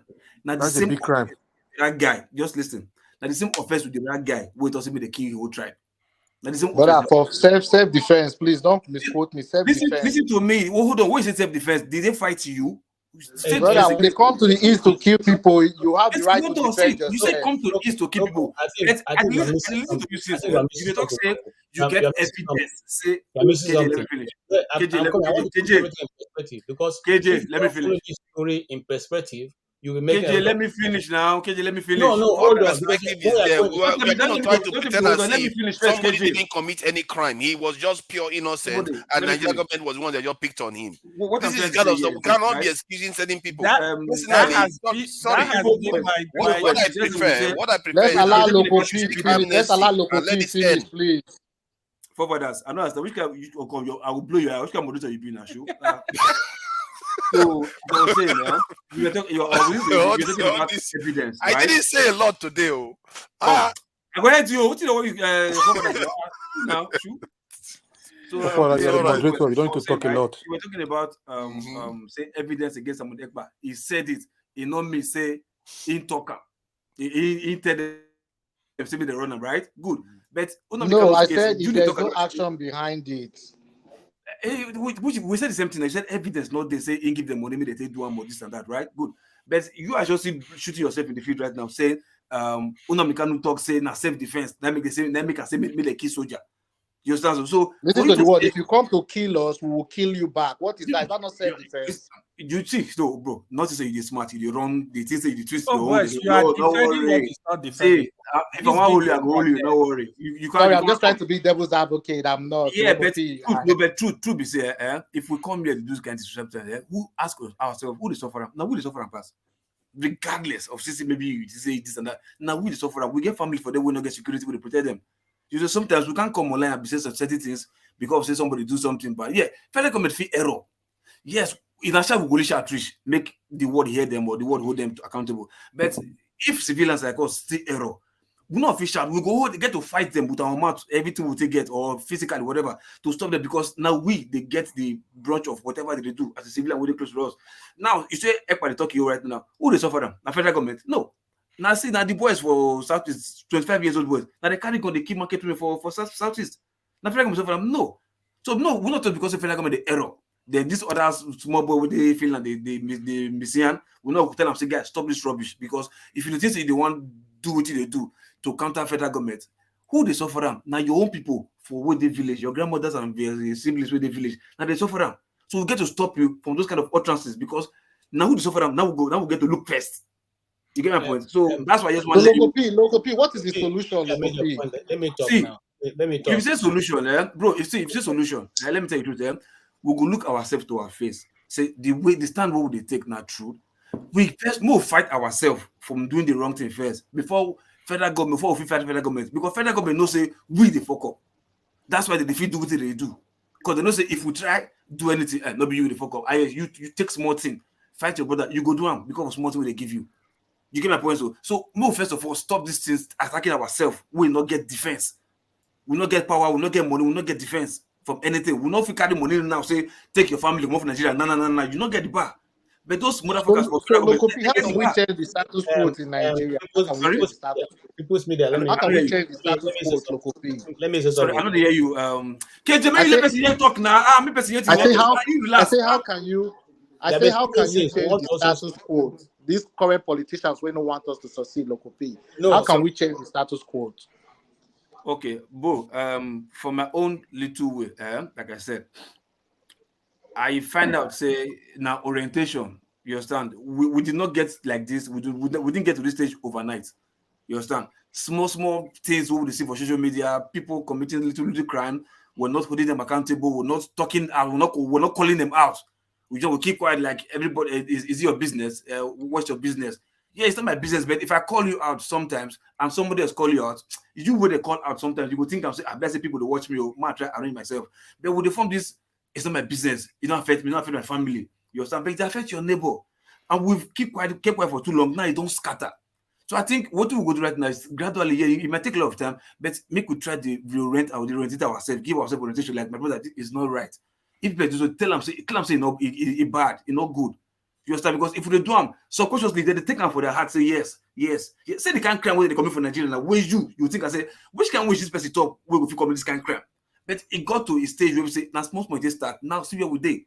So I think it takes gradual process. Make we try purge ourselves of this nonsense. You understand? Make we try to give ourselves orientation. Where would they fuck up? Make we call ourselves out gradually, subconsciously. We will get them rightly. Trust me, and the time it will take, we'll start. You see, that's what I'm Local talking about. thank you very much. But what after forefathers, People's voice. Can I speak, please? Because forefathers they support criminality, they support extraordinary rendition. Can I speak? Now, I don't know why. Okay, go ahead. Now, yeah. You see, what Loco you just said now is exactly what brought Nnamdi Kanu out. He was calling out the leaders of the Southeast. But that calling out what has, cascaded to where we are today. Because in Nigeria, when you call out the leaders, especially the politicians who have the authority of government, they bring out the authority against you. Let's put this thing in perspective. Let's not run away with what is going on now. Now the Kanu didn't start this way. I'm telling you, and you are all researchers here. Go back to your distance and find out before Nnamdi Kanu's arrest and the dancing of pythons dancing everywhere in the East. Was there anywhere that it was said that Nnamdi Kanu or IPOB people attacked anybody? Go and check. There was nobody. There was nowhere there was any attack. I don't know about any attack, but he was making inflammatory statements. No attack and he had a militia then. It didn't. You see, when you say militia, you make it sound as if what's the name of no, they had been set up then. That's my point. They were there. Let's listen to me now. I think I'll listen to my sis. Nnamdi Kanu has a large following in the whole of Igbo land. Even those who didn't meet him formed an IPOB in their communities. And so it wasn't that he got up and then got some groups of people. No, it was a mass action. It was a mass. How about when no, I want to add texture to what you are saying so that when you can address it fully. So how about when he was there, then the militia, they were in front of him and they were greeting him and he was waving at them. So was he not part of this? They are security guard. See, they are security guard. They were all lined up and whatever you want to call them, security guard, but they were I don't think I remember seeing them being armed. I don't think I remember. I have to tell you what I saw. So you want me to lie? My friend? Forefathers, you're correct. I saw the video. Come on, you don't want me to lie. I will tell you what I saw. At least I can remember. If we're allowed to have a conversation, it will be better for all of us. And some of us are speaking not because we decided to speak today. We followed this thing as the trend was going on because we said, what kind of a new trend is this? Who is this young man who can say to a whole people, don't do this, and the whole community will obey him without carrying arm? What is behind him? That is how we got into the research of this individual. So now, in the whole time that he was there, before he was arrested and detained and released, and the python that started dancing, there was not a problem. The problem came when the army went to Aba and shot down the people who were holding flags. That was when the problem started coming in the East. And now somebody is saying here that Nnamdi Kanu was giving order to say they should kill the army. No, he said they are going to. He was calling it that. I can look for that broadcast and play for you. He was calling the international community to watch how they are killing people in the East, and that a time is going to come they will retaliate because he cannot be killing them and they will not retaliate. That's what he said. Self-defense. Okay, he said it is in self-defense because they're not going to fight. They are mowing down people. They are scattering people. They are just doing anything they like, and then they will keep quiet. That is not going to be that easy for them to keep quiet. Let's not do this. We know. See, if let me say this: if you are in the UK now as a citizen, I sit here and say, if UK doesn't like Scotland tells UK, if you don't give us our referendum, Somalia will be a paradise, and all that UK understands is violence, that we will visit them with violence. If any Scotland person says that person will be in jail. You see, forefather, you keep quoting that. Any And Scottish person says that. Listen, you quoted that the other time. I said to you, okay, let us even agree without, let us disagree without, whatever it's called. Now, Buhari, who became your president, said that if he doesn't win the election, the baboon and the monkeys are going to bath in the blood on the streets. Yes. You have many of your leaders say these threatening. They find that evidence, KJ. Nobody say them. Because you find the evidence. Nobody say them. Nobody see the evidence. And that statement is like... Hold on. El-Rufai told the international community that if they think they can come and monitor election in Nigeria... Local P, did you hear that one? What happened? Did you hear that one? Was he arrested? I said we find the evidence. This is not threatening the Nigerian state itself. 2 days ago, listen to them. This is not threatening. Father, please move on. I have enough for you guys. It's not good. You're not gonna go anywhere. The commissioner of police in Anambra State. You will not win KG on this topic, I'm telling you. No, there's nothing there to win. There's nothing to win. It's just a fact. Just leave them. He can say whatever he wants to spin it. However way he spins it. The truth is what the truth is. In as much as this is happening, let's discuss a method. Anambra State Police Commissioner said to his people that if he has to be killing, that they will understand, then so be it. That's a person controlling the state, telling his men that they should go into the street and kill people if that's what it takes to control the place. And you guys now, nobody has called them out. When listen, the woman that made that statement, every whole world. KJ, listen. Right. Let me tell you the truth. Let me tell you one truth. The truth is, they will tell you, they'll say after God is government. Good. People that say that, they're not fools. Because they know these useless people that's in power, they can do and undo. You understand? So we will be civilians. You understand? We can't fight them because they control the army. You understand? They control everything. What can't we fight them?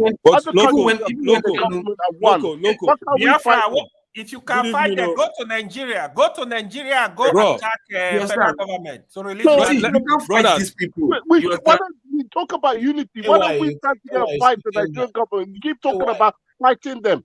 Biafra, go to Nigeria. Go to Abuja. Your PVC, that's your power to fight. People. Biafra, see France, see what happened for France. They came out, right? How are you, Dad? I'm fine. Good evening. Make they allow us to continue. Yeah, let me get they had one voice. That was how they had power. Let's Mansi Loco finish. First. That's our problem. And they know we'll never get one voice first. If we come up with one voice, right? It doesn't it's happy to see me. And you know, make a be like I'm glad to have you here now. Anybody for I can come and cool some people down. With federal government. The problem KJ will seize my mic. It's not supposed to win now. It's not supposed to win. If not be said, Loco has already threatened to head me twice today. All the way from his head of London. Forefather. Times 3. If all of us come together, what will we do? Forefather. You get my point? The point Loco is making. The point Loco is making is a point of cowards. I've always told him, when you're a coward and you don't want to fight the system, you make such a system because they have property there, the so-called family there. They don't want their people. May bullet touch you now. Wait, may bullet touch you. But forget all those. What of the people where bullet touch? The people where don't die. What you do there? Now coward dies. Brother, now coward dies. People where they coward dies. The way you they talk, cowards. And cowards died many times before their death. As they die, so the world never move on. What has it changed? Many things have The changed. world never move on. Things are changing, local. No, Things are make you bring changing. the next person You to collect better bullet move first. from this topic. I'm telling you. See, collect bullet first, Gan. You know, I'm hoping that we will all have clarity in the end. Everybody will agree. Forefathers, I Yes. think the mistake we're making. Just 1 minute, and I'll. I just want to respond to KJ on a couple of things he said. I just want to make some corrections, KJ. Let's not be speaking truth by half. Nnamdi Kanu opened a radio station. The same Nnamdi Kanu said that the president is not the president. And you want to compare him to people who made So what is wrong with that? statements What one is day wrong at a with that? time. Is it a president? No, there's nothing wrong. There's absolutely nothing wrong. But I'm saying that you can't make a like-for-like comparison. If somebody opened a radio station and consistently is pushing out a propaganda as a government, It's not a we are the same propaganda. It people is that what is will. happening in Nigeria. It's There must be propaganda. freedom. All these things. I've told KJ, the Igbo people should stop complaining as victims. It's not going anywhere. People are tired of hearing that. Please. Yeah, people like They should you. bring something new. People like you are tired of hearing that because you are on the winning side. Listen, You are in the criminal side. There's no winner. When I want to speak, We I are speak all from the losing. point We are all losing. No. Masker, your speaker, your mic is off again, Masker. Yes, sir. We are all losing. That's why I say We let's are all come losing. together. Nobody is losing. No, we are not all losing. No, we are not all losing. We are Okay, not who is losing. winning? No, Who we are is not winning? all losing. Things are coming Okay, up. somebody give me the top winners in Nigeria. Who are the top winners in Nigeria? The Any names? winners in Nigeria are the so-called cabals. But we are all this So talking we are talking they now. don't have any ethnic groups. No, the talking we are talking every day here. I mean, there's a loser. What? If there's a winner, there's a loser. No problem. There's no loser. We are fighting them. The fight have started. You know what? Master, You know if what? you can I hear think me. at this Hold stage, on. Hold on. Master, people are if you free can to hear talk. me. Together. Somebody We'll just first asked change you the in the ourselves comment first. section. What about Forefather, the whole place, everybody is talking. KJ is talking. Let's hear KJ. Okay, somebody asked a question on this. What about Radio Kudrat? Somebody opened Radio Kudrat.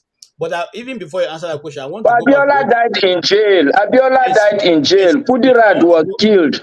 I want to go back to what you asked. Oh, hold on. KJ, did you just hear that? He said Kudirat lost her life. KJ, no, all these things. Abiola lost his life. So are you You guys celebrating are that? not Are the you guys facts. celebrating that kind of kangaroo? No, my point is that my See, my point is that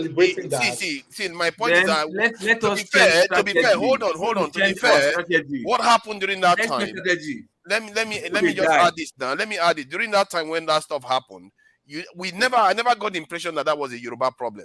That was a Nigerian problem. Yes. And I think sometimes when like people like KJ and some Southeastern, when they want to talk about these things, they need to try to contextualize it in the Nigerian problem. If they keep making it only a Southeastern problem, they are selling their case short. And forefather, thank you. That is my point. My point is that if one set of people start complaining that they are victims for something that is beseeching the whole country, it is not going to help the matter. It's only going to complicate issues. Igbo people are not singled out for suffering in this country. Hausa people are suffering. Yoruba people are suffering. Igbo people should stop pretending that they are the only people suffering, please. It's insulting. And we are tired of that. No, imagine, brother, because you're not able to fight for yourself does not mean other people should not fight for themselves. No, people are suffering. You are not fighting, you're only complaining. You are fighting. What are you fighting? You're only complaining. What are you fighting? The whole thing boils, my brother, the whole thing boils down to Nigeria has to change. Nigeria cannot continue with the status quo. That I agree with you. And listen, voice of media. One at a time, please. Imagine NSAS times 4. Let me start. Imagine NSAS times 4. All right, voice of media. I agree with you. Nigeria has to change. And if it is Nigeria that has to change, I'm saying that collectively we must all agree that we are all suffering, not only one part of the country. Can we go to because when Igbo people make it as if they are the only people suffering, it's not going to help. Master, let me ask you a question. Master, I agree with you, Master. Please, can I ask Master a question? Let me ask Master a question, please. Please, let me ask Master. Master, I agree with you. I love Nigeria. I've been to so many places in I Nigeria. I don't love love Nigeria. Nigeria. It's I starting with like it. to represent us as Nigeria. But my question to you this is, Masca. Will you agree for restructuring that everybody should govern themselves? Would you agree to such government? Will you start to push it in your region that everybody should come to the table and let's enforce said governance? Everybody govern your region. Like in Texas, in Texas that I am, in Houston, it is the mayor that controls the airport, as big as George Bush Airport. It is not the governor, it is the mayor. Can we go to such systems? I want to look When you say the I don't mayor, hate you. I love you. it's still No, under see, the nation. Oh. see, no problem. Still under the People's nation. voice, no problem. If not that one, Please, I but asked Master a question. Can he answer? let all of us come together, at least. Masker, your mic again, just disappear. And you may want to ask him what he means by region. Sometimes they use facetious terms to describe regions. And the rest. Let me make my comment, and I'll probably do our KJ, there's no need to keep heaping these things on Igbos because we are struggling to have a place, our rights. There's no need. If people decided to stay and keep quiet, and then you don't think that whatever is up, look, for how long shall we continue to count the same thing over and over and over and over? The only reason why some of you and some of the people right now around Nigeria are making this noise was because of the rise of Nnamdi Kanu, who opened a lot of people's eyes by what he was saying. What? Very wrong. Very wrong. You mean with Kudirat and Abiola losing their lives? That is so. Oh my God. Very wrong. Go around at all or not? Yeah. Okay. Let's start doing it round around. Okay. Okay. Now we are Can going you to guys hear me now? You know what? Let's do fast. Has KJ released my mic? 2 minutes. 2 minutes. Quick. So it Has goes round. KJ released my mic? No, he hasn't. He still has it in lockdown. So AY, 2 minutes. What do you think about what is going on? So 2 minutes. 2 minutes. Let me quickly say, this issue, I didn't want to actually discuss the issue because I know you can never win people like KJ on this issue. even KJ is economical with the truth on this matter. He knows I love him, I respect him a lot. But he's very economical when it comes to. I said it to him this morning, actually. The thing is, we need to speak the truth. Nnamdi Kanu committed atrocities. I'm not even going to talk about the other madman in Norway or Finland, wherever. Crime or atrocities? I don't. Okay. The thing is, my thing. Yeah, hold on. Crime. I mean, my thing is now. The Southeast leaders go and sit down with the president, give the president assurance, bring Nnamdi Kanu out, release Nnamdi Kanu, let there be peace. The other thing is, I am in line with what Masker is saying. Most people from the Southeast, they should stop thinking the problem of Nigeria is for them alone. No, the problem we have in Nigeria is everywhere, all over the country. The solution has to be holistic. I have asked them questions. If you are from Southeast here, you are saying marginalization, this. Tell me what somebody from Port Harcourt is getting, you are not getting. What somebody from Maiduguri is getting, you are not getting. What somebody from Moshu is getting, you are not getting. Hey, listen, let me talk. So if you can answer this question, you will convince me to believe that, there is marginalization. My second question is, I have always said it. The corruption in Nigeria does not have tribe, does not have religion. All the ethnicity, they are involved. All the religious group, they are involved. We should stop looking at this issue in one-dimensional way. The crime is everywhere. We are all suffering. We don't have road. We don't have school. We don't have hospital. It's all over the country. There is no state you can measure that have this stuff. So let's stop fighting ourselves. That's why I wanted to just change this topic and move on to something else we can discuss and be on the page. Thank you. I still have more minutes, right? All right. No, it's gone. It just went precisely the right time. And so Ngozika is here. She was here earlier on, and Because she's in Nigeria because of you data. be bad person. You know how we You reach allow my phone, Masca you to come. appear, you take my space. God, wow. You know how we allow Masca to go. So she was Tell me look here at a your lot phone. earlier. You never go appear for anywhere. You come appear before me. Just take my space. Cha! Oh, let's People dey, cha. Even let's Nigerian put problem back go on the start. mute. See, your So chance me come out. Nigeria problem. let's leave it now, No, please. loco, this is See, ladies first now. Even technology understand that Wow. it's ladies first. Why okay, be first okay. before me? Why not be first What kind of before wahala is this? Let me this let guy? her speak now. We're going to complain until we stop her from speaking again. Yeah, spark, See, yeah, Ngozika, you've got this in 6 minutes, or maybe more. We'll be very flexible. Regarding the palliatives and the Simon Ekpa episode. Are you like for the palliatives? It's unanimous. Everybody believes that they could have spent it better. But are you for the palliatives? And then you can address Samuel Ekpa as you see fit. Okay, I would have preferred to start. Good evening, everybody. Mr. Lokupi, I'm so sorry I took your place. I'm so sorry. I'm so sorry. So, good evening, everybody. Ovie, good evening. This one I added Mazi to your name. Are you appropriating Igbo culture? Good evening. We all need the spirit of Imanzi. Fathers, good evening. Good evening, Mr. AY. Mr. KJ, good evening. Igbo busy. Igbo busy, good evening. So, good evening to all our viewers and to everybody in the studio and all the people in the chat. Actually, I joined early and then I remembered I had I was feeling unwell, so my Please family, go. everybody was like, go to the hospital, and I said, let me go. Then I ended up not going, so I'm back. I want to Oh. start with the sit at home Southeast. See, I'm going to say this for the millionth time. The people doing the sit at home in the Southeast, they know who they are. For the fact that every day that they declare a sit at home, they have to use force to force people, to scare people into sitting at home, shows that we don't want it. Because if we wanted it, we'd gladly sit our asses in the house. So I take an exception to anybody and I do not care who you are. And you come here and you make excuses for this nonsense that is ravishing the East. I put it to those that defend this nonsense here that they do not live in the Southeast. I live in the Southeast. I live here. I work here. My family, part of my family lives here.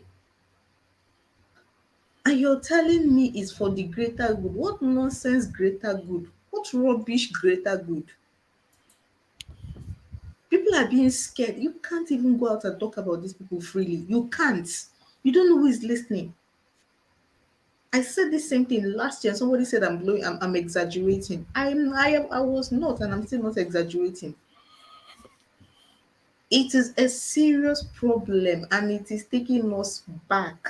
It is drawing us back. We do not want it. If you have anybody living in the Southeast and doing business in the Southeast, call them and ask them their opinion about the sit-at-home. They will tell you for free that they do not want it.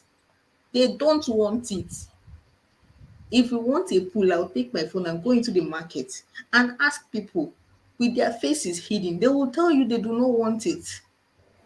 Even the civil servants that are enjoying sitting at home on Monday, most of them are not enjoying being forced to stay in their houses on Monday because of fear of being killed or having their properties destroyed because they dare to come out on Monday. And somebody will tell me if it is so. One idiot was making an analogy one certain that my sister brought it up in a keke in Onisha. If it is your husband that is in prison and they said sit at home so that they will release him, and will you be saying all this? I said, and what did you tell him? She had to keep quiet too because she doesn't know who he is. I said you should have told him that they should take their, like I always say, take it to Abuja. No hard. The court has sent him and become free. I don't like the man. I've said this so many times. I don't like his ways. Not him as a person. I don't like how he does his things. But in this case, he's been set free. Let him go. Simple. Let the man go. They have refused. Okay, they have refused, and you know you're dealing with psychopaths. So why not take it to them? Why are you harassing us? We are not the ones holding him. We did not. We are not supporting his being held. So why do we have to pay? Meanwhile, the people holding him are living are living freely, doing businesses freely. It doesn't make any sense. It doesn't. And I will continue to say this. For the first time, I'm going to say this. I've always said it off, but I'm going to say this. What is happening in Southeast is favoring those at the federal level. And that is why they have not stemmed it. That is why they've not taken care of it. Yeah. Simon Ekpa is in Finland, dishing out orders to his goons to scare people, to wound people, to hurt people, to kill people into sitting at home. The Nigerian government went to Kenya and grabbed Nnamdi Kanu and brought him back to Nigeria. They hunted that man like as if he was he was the worst criminal on earth. They hunted him like they really hunted him. But now one single person whose utterances, whose orders has been documented to cause so much havoc, not just to one person, but to an entire region, is sitting his ass comfortably in Finland, and the Nigerian government is playing ostrich, and you're telling me something is not off? Come on, what is all this? Something is completely off. They are benefiting from it, and they like the fact that we're being pulled backwards. They like what is happening. It is to their own benefit. If it wasn't, they will hunt him the way they did Kanu, and this rubbish will be over. So please don't ask me what I think about the sit-at-home. I don't think anything of it. I think it is horrible. I know it is horrible. I know we don't want it. Me, I don't want it. I don't know anybody living and doing business in the southeast that wants it. That's it for that one. For those that want to mock their ancestors by giving them 8,000 naira every month, is it for Gary? Is it for what? Is it for Agbado? What exactly is it for? I want to know. I these people, is a joke taking too far. You know how you just keep joking about something and you're looking at the thing and it's becoming like play this thing now through. This is how this whole thing is playing out. And I know I've said this before, but I'll still repeat it. Agbado FC, you people started crying too early. The tears are coming in too early. No tenacity whatsoever. You people are crying way too early. What is all this? I thought you were standing on mandate. Why is everybody suddenly crying? I thought it's only obedience that will suffer it. Let me tell you. I thought it's only Southeasterners and obedience that will suffer it. Why are they now crying all over the place? I open social media, they are screaming the loudest. It's crazy. That surprised me too. Actually, I was like, I thought they are in office. Came too early. They have Senate presidency. They have service chiefs. And yet they are complaining constantly. I don't get it. It's like they're afraid. It's like they are worried about something that is going to happen in court, or they are just preparing or something. My own is that the tears came too early. That's just my own with them. You see that 8K, it will still reach their hand. It will reach me, and I don't care. But they that were supporting nonsense, hoping that the resources would trickle down to them somehow, because that is the only reason they supported this man. Let's be honest about it. They know he was disaster from the get-go. They know nothing they want to tell me to tomorrow. Every single one of them knew he was bad news. But they had to whitewash him because he came from their own side. And because they believed that him coming from their own side, or he being aligned with their interest somehow, was going to make the resources trickle down to them. Now, look at the resources that is going to trickle down to the 8K every month. At the same 8K, they're going to do like how they did the Indomie palliative. You will see it. You will see it. Agbado, you will see it. One naira is that you will see it. It is giving me joy. Ngozika, they are crying because you guys killed that snake that fell down from the tree. Remember during the elections? You guys made sure the snake didn't escape. I will never forget that. You guys killed the snake. You did not allow it to go and swallow the ballot papers. You see? And that's why it's choking them. So now it's too early for them to cry. I think it's a joke taken too far. I think it further goes to show how these politicians do not rate Nigerians, because if they did rate Nigerians, you won't come and take away. By the way, I'm one of those that supported the subsidy removal, but not in this way. So let's just be clear about that. So I I think they do not rate the people they are governing, because if they did, you won't go from removing palliative to putting everybody in high jump. And now when everybody is in high jump and everybody is getting sick and everybody is thinking and going crazy, you say, oh, okay, I removed money and that is why you're suffering. Or I come and take the money back. Make it make sense. Instead of putting the money where you took it from and cushioning the effect of what you know is making their lives miserable, you're now saying, this money I took now is because it's like it's making your life. I come and collect 1 naira whole body first. Where is it done? Like, how long are we going to continue like this? And let me say this for the 100th time again: Nigerians are not tired. I know I said this after the election, I tell you, that yes. now Nigerians are not You never tired. suffer rich. When they Never are, God bless you, Mr. Lugo. I said they never never suffer rich. You never enter body. When you go enter body, they no go hold them. Nobody will be calling for revolution. They'll be. They never enter body. Nigerians, they never have suffer rich. extra layer of skin for suffering. Never enter, never even permeate the first one. He go reach where he go reach. They know they tell the person. They will come out. The typical Nigerian now, they know they tell the person. Look, NSAS should be a case study now. Nobody anticipated it, nobody expected it. It just happened. And this one is going to be worse because people are hungry. And I mean literally, people are hungry. Last 2 weeks I told you how I went to the market and it was crazy. People are hungry. When I say people are hungry, that 8K earlier when I joined the shows, I think it was Mr. AY that was trying to say that even the poorest of the poor families was not going to be supported by that 8K for even up to a week. And it's not a lie. I live No, alone. it's not going to be up to. But do you support the idea of just giving them a little bit, or What is there just to doing support? something? Okay, We you know don't support it. it's a red herring. There's nothing to support there. You're not supporting some fantasy. It's not going to happen. You're not going to give it to anybody. Oh, So but anybody the question is, the idea is that what if, let's say, the money would actually get to the people? Would you support that, but or it won't. So is there's it not nothing to sufficient? assume. It's No, nothing to assume. it's just like a scenario where it will get to them. Let's say 8,000 will get to them. Would you say, okay, why should you? It's not quite good for to spend the money that way. You could Why do it would in you a different remove way. palliative to come and start sharing the money? Why not Kuku take it back to what it was cushioning so that their lives would be better? Why? Hmm. It Okay. doesn't make any sense.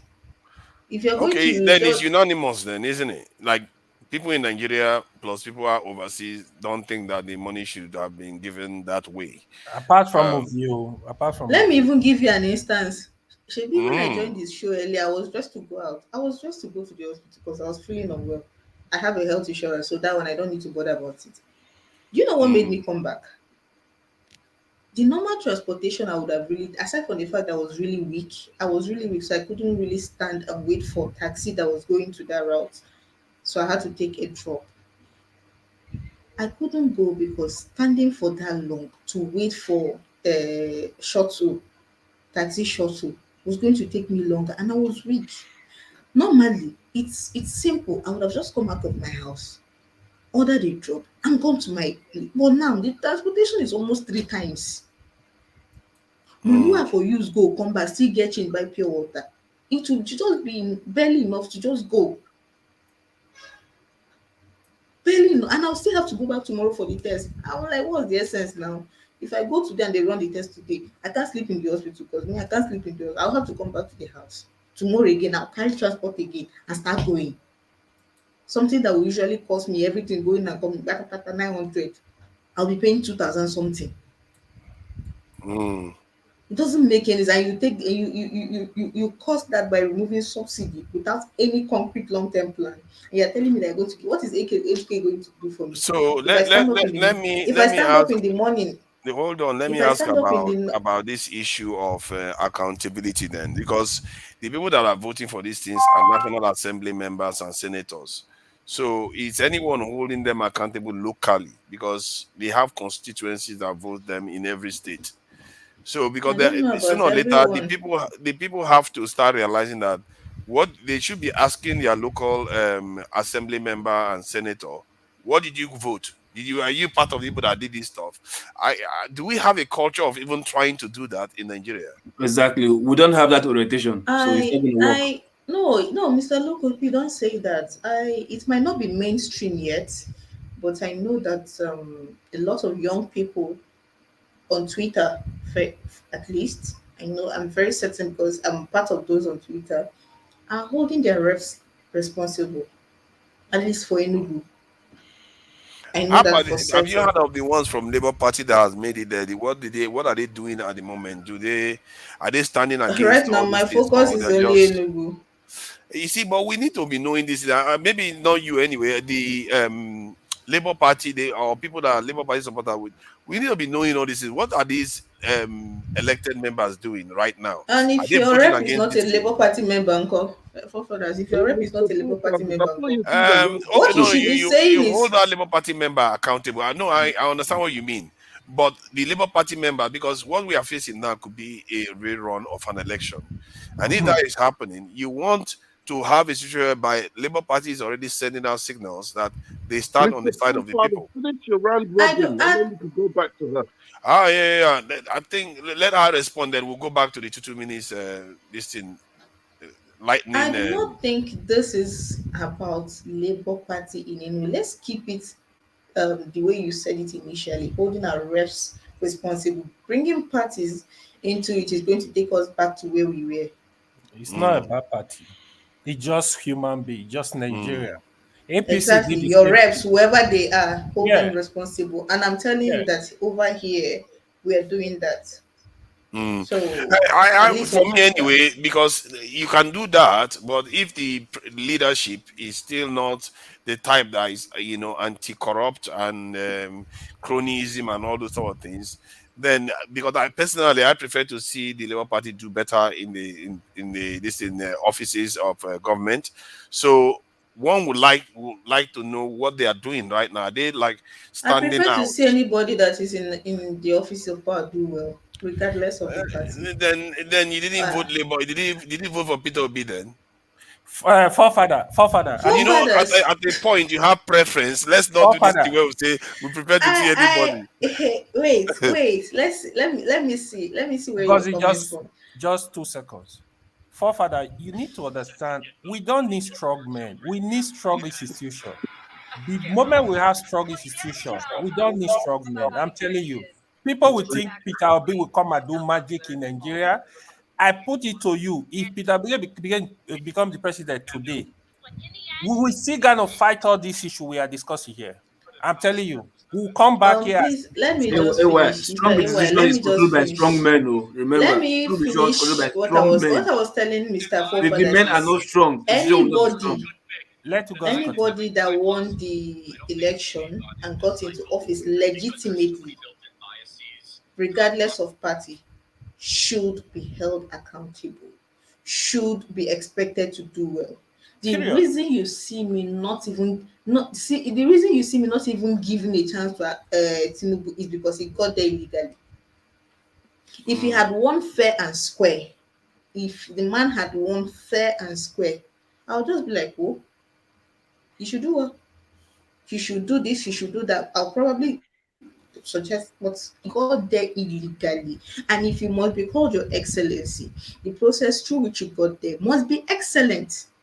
There are no two ways about it. So when I say we are holding the people here responsible, at least for my little own corner, these are people who do not have cases in court challenging their winning.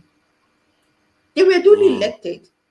So across party, I mean, the senator representing my senatorial zone for the Federal House of Rep is from Labour Party, but for the House of Senate is from PDP.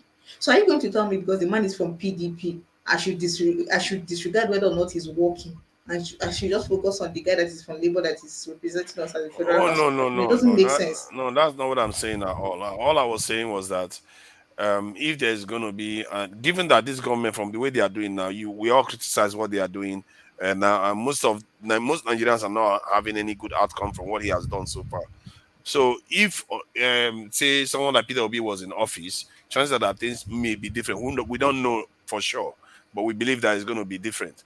So one would think that if there's going to be a rerun, it will be a good thing to be Come hearing on that the now, Labour Party. forefathers, what? No, Who no, are because who is going to rerun? hold Which on party? now, hold on. You see, was it not the Labour Party chairman the other day that was saying that it looks like these people are preparing for a rerun? So What? Rerun what? hold on. So are you aware of what the Labour Party chairman I'm said? aware. I'm So fully aware. if you are aware, they are the ones going to court every day. They are coming out to say it looks like the other side has been preparing for a rerun. And I said it. I I've said this known up that about a information. month ago. Forefathers, I've known that information for months about that rerun thing.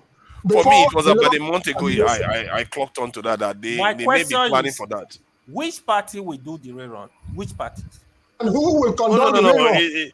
Please, can It's we probably going continue to be a the new discussion No, chairman which so of. that parties? we can move on, Is it please? PDP Yeah. and APC? Is it PDP and Labour? Is it APC and Labour? Who and who is doing rerun? Okay. And is Okay. it Let INEC? let Is it the same? Okay, let's do let's do the two minutes round. Loco, you want to say something in 2 minutes? Okay, no problem, yeah. First thing first, let me just rush my own. Mungosika, like I said, we don't have the organization for that and it will work. But you said you guys are doing it in Enugu. The only thing I would beg you, please take big loudspeaker and an amplifier.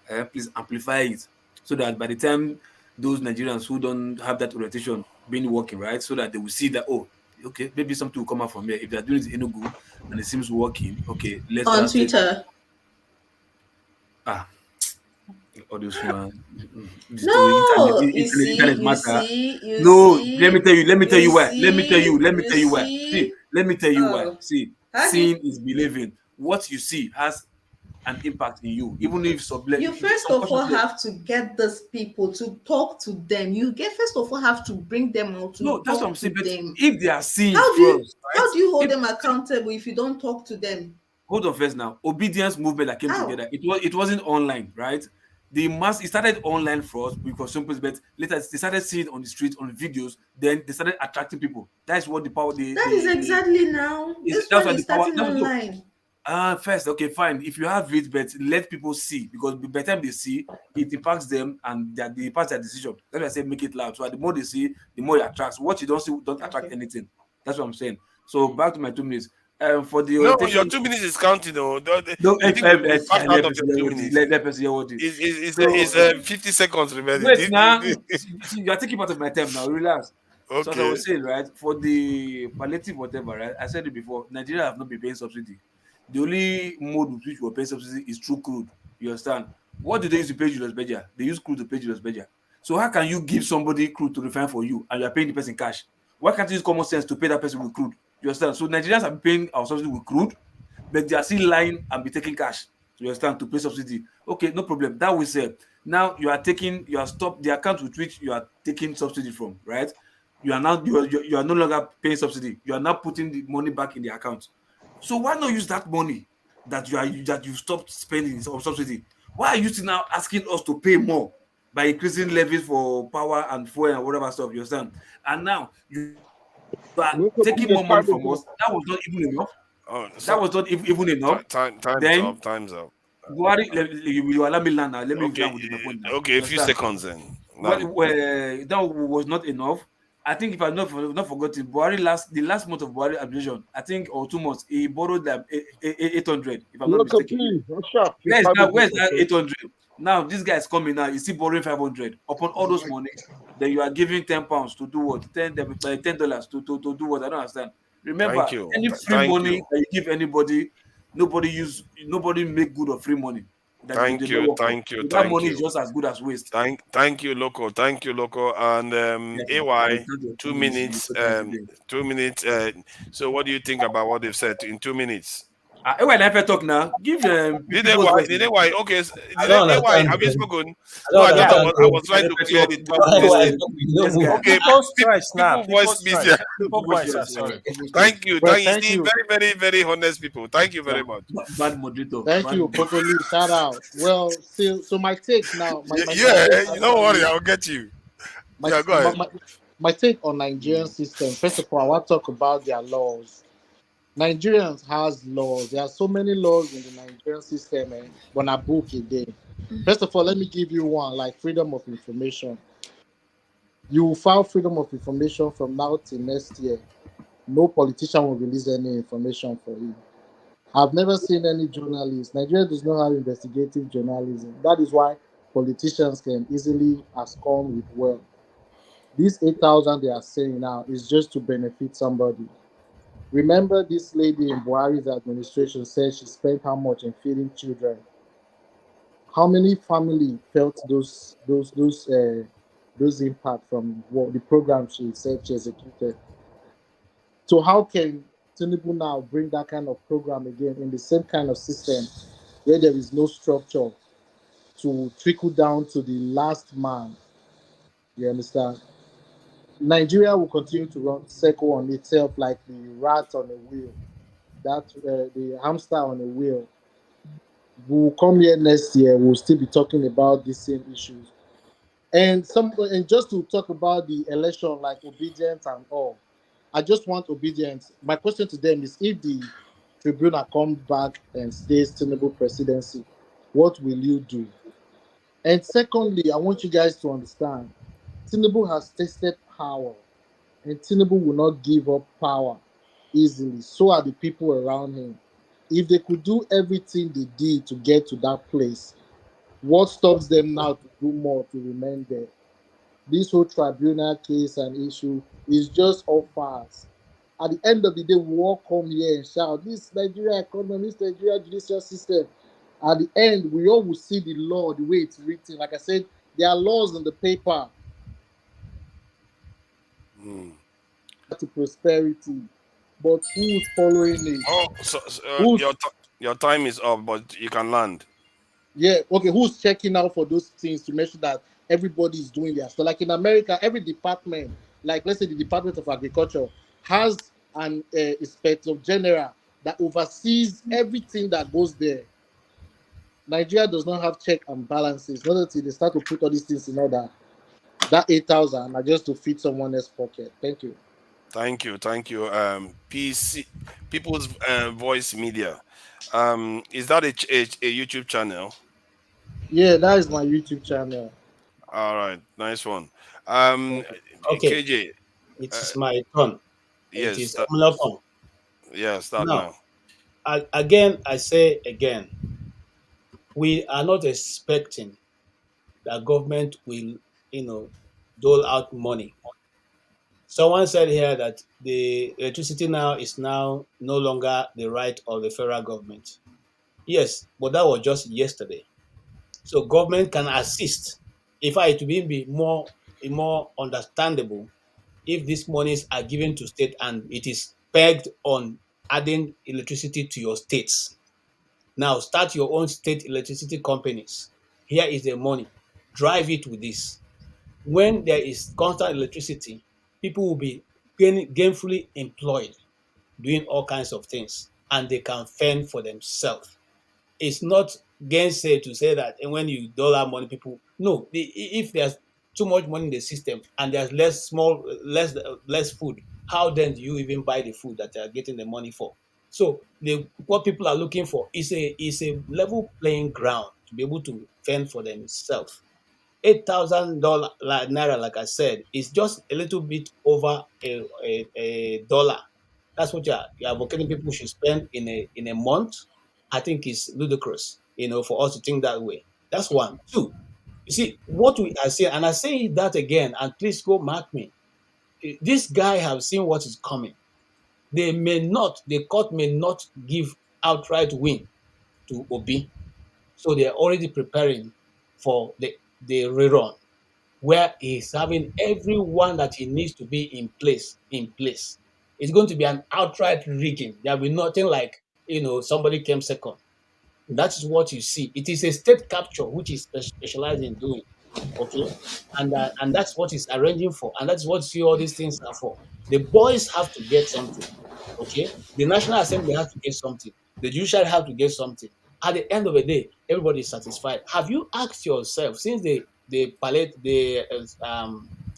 subsidy have gone off, what have they done with that accumulative they've not paid for this month? What have they done with it? Where did it go to? Because there's money that's standing on the side. They're making every day. Okay? Nobody's talking about that. But we're going ahead to be looking at in fact, which of us here go to bank to collect loan to take and feed our family? Is there anybody that does that? You go to the bank, you go and get loan and use to consume. Which of us here go to bank It doesn't make collect sense loan to because at take the and end of feed the our day, family? there's not going to be any meaningful structure on ground that can help you to pay back this loan. So those of us celebrating that this is a great idea, and saying that whatever they are saying as an excuse, at the end of the day, you see the painful thing about it is that it's going to be you and me and our children that will pay for it. That's what it's going to be. You see, whether we like it or not, whether we agree with whatever is going on in the country now or not, last, it will be on all of us. So the better we speak out, the earlier we speak out, the best for all of us. Okay. Now, look, okay, let's even look at it this way. Okay. What can you really hold? What can you hold now? Any of your elective officials? Forefather were talking about the LP people. The LP people are already telling you that no, this man that is there, do you know that this government have offered 2 of the top LP people ministerial appointments, and most of the LP people have been been called to join the winning team in the National Assembly. We talked about it here, and I said this is what is going to happen, because they notice that they can break these people at that top rank. And when they break it, every other thing will come crashing. At the end of the day, it will be the same thing that Abacha did to to Abiola and Kingibe. Kingibe was offered a military appointment, and he left. Time's up. He left the Abiola in the rain. So, my brothers, it is nothing new. It's just recycling the same old idea. Thank you, sir. Thank you. Is it BRB Biafra? Yeah. Yeah, you know what? I'll give you 3 minutes because you have not had any chance to say anything. Be nice with us, we are all friends here. All right, you can go ahead, Biafra. BRB Biafra. Yeah, hi. I don't know even where to start. There's so much things being said that I need to counteract. Somebody said that Mazen Amdekano committed crime. He hasn't committed any crime known to any law in the zoo or in international space. I just said we should be nice to each other. You're already calling us zoo people. Yeah, I never said. Did I say zoo people or the zoo? I said the zoo. Nigeria is a zoo now. Come on. No, I just said we should be nice, and now you start with zoo. Your time is up. You say be nice. You only copy zoo. Nigeria is not a zoo. Right. Come on. Okay. All right. So he hasn't committed any crime. He has made these alleged comments in the UK. UK has incitement law, like that Yoruba guy. What's his name? Adeyemi grandson had made insightful comments against Igbo people. They arrested him. He's convicted. He's sweating in the at Her Majesty pleasure. If Mazinam can make all these incitement comments, they would have arrested him. Like they had ganged up to help Nigerian government to kidnap him. They'd be looking for anything to arrest him, and obviously they cannot find anything. So you go back to these comments. Look at the whole context of what he said was self-defense. That's why the British government were not able to arrest him for anything. It is called self-defense. I don't know what you understand by self-defense. If somebody threatens me, I have every right within me to protect myself. Somebody's threatening my life. Nigerian government and the military are going around killing people. We've seen the videos, and he's telling our people, if they come with guns, as you see them start killing people, you have every right to go and defend yourself. That's not criminality. Nigerian government are killing people. So I don't know where you guys get that he's and somebody said that I think it was KJ said that Simon, that criminal in Finland, has been a member of IPOB. He has never, ever been a member of IPOB. I have seen a video where this criminal has come out and said that when he was hosting Igbo events, IPOB members were there dishing out leaflets. He will come out and chase them away. Now he claims that he's fighting for Biafra. He's not fighting for no Biafra. He is in the hands of the Nigerian government. They are using him to commit all these crimes. Now I saw that that's please, can I ask Mr. Biafra a question? No, can I ask please. him a question? Time is up. Time is up. Time is up. Please, don't interject me. The time is up. The alarm hasn't gone off yet. I think it should go off. It's not 3 minutes. It's not 3 minutes. Yeah, it's still to go off. It's still timing. It's gonna go off. The crimes that's happening in Igbo and in Imo. Now that man, okay, you can hear it. Governor in Imo, you can land there. Nigerian security said, "Oh, please, we need your help." This is the scenario they want to be played. That they can come out and start killing people. They want to demoralize the people as much as possible, and this is what this Simon Ekpa is doing. He is their puppet to kill as many people as possible, frustrate them, demoralize them, so they could go to the Nigerian government and say, "Please, we need your help." We know what's going on. Do you support Simon Ekpa? No, hold on. Let me ask you. No, your time is up now. You need to answer the question. Otherwise, where are your evidence of this thing? Do you support Simon Ekpa? When we bring evidence, you say it's fake news. It's all lies. Where is the evidence? Is clever than a lot of your Nigerian politics. They don't know anything. They're criminals, pedophiles. That's who you people are still afraid. All of us not get sense. Not get sense pass. Good though. The next question now. Theory, my guy. BRB, come on, man. Let's stop this now. You see, once he starts, it's like a freight train. He doesn't want to stop. Can you calm down? Igbo people are the only ones complaining. If you don't mute him, he will continue talking. Yeah, he will continue and he will unmute himself. Can we leave it?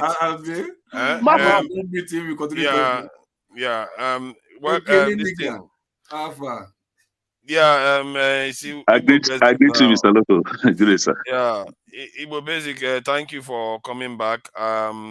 What do you think about what they have been saying? The lockdown, Simon Ekpa is going to be facing Lagbaja, General Lagbaja now, that wants to ensure they protect the people that want to come out, that don't want to do the sit at home. I don't think the Lagbaja, General Lagbaja is going to go into people's houses that actually want to do sit at home. He's not going to tell them come outside. You see what I mean? But just to protect the ones that want to feel free to come outside without being flogged and stuff like that. So I don't know what you think about that. You set fire on your house, and you tell me you want to quench the fire. From what angle are you going to be quenching the fire? The government is in power, and the government before, they're complicit. Not even going to go to Nnamdi Kanu's case, because Nnamdi Kanu's case, Emefele's case is becoming a Nnamdi Kanu's case. Release him, they move the goalpost. So let's put that where it is. Let us reason practically. The whole of last week has been Simon Ekpa here, Simon Ekpa there. We have evaluated what is going on, and I have said it in my earlier submission.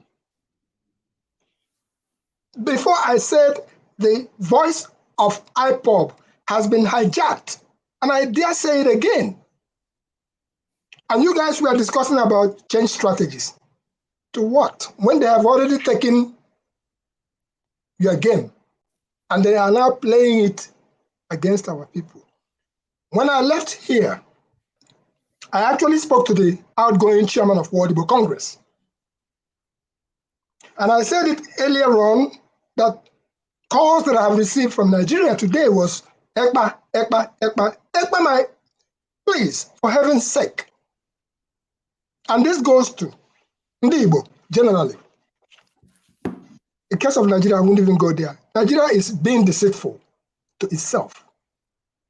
The worst part of it is that Ndi Igbo becoming deceitful to themselves on what is happening in our own backyard. How are we going to solve it? The man, Simon Ekpa, on this very channel a few times, I've said it. If the man is genuine, I challenge him to a wrestling match anywhere in Igbo land. And I still say it again, and that is what Mwafo will do if you are really trying to help your people. If he cannot get visa to go to Nigeria, and if Nigeria is not supporting or through by proxy or whichever way, the garbage and havoc that is causing in Igbo land, let him come to World Igbo Congress Convention coming up Labor Day weekend. Wazirike was there. Several of these Biafran agitators have been there, and we talk as Umunne. Venue, please, venue. Where's the venue? It's going to be in Georgia, in Atlanta. I feel sure. I feel sure. I will push you out the information. Thank you. What I'm saying there, if you cannot get visa to go to Nigeria, because if Ekpa goes to Nigeria, he may not come back out. We are not stupid. But if he can't go there, let him come to WIC. Or maybe let him come to Igbo London of Igbo World Assembly, which is going to be taking place in August.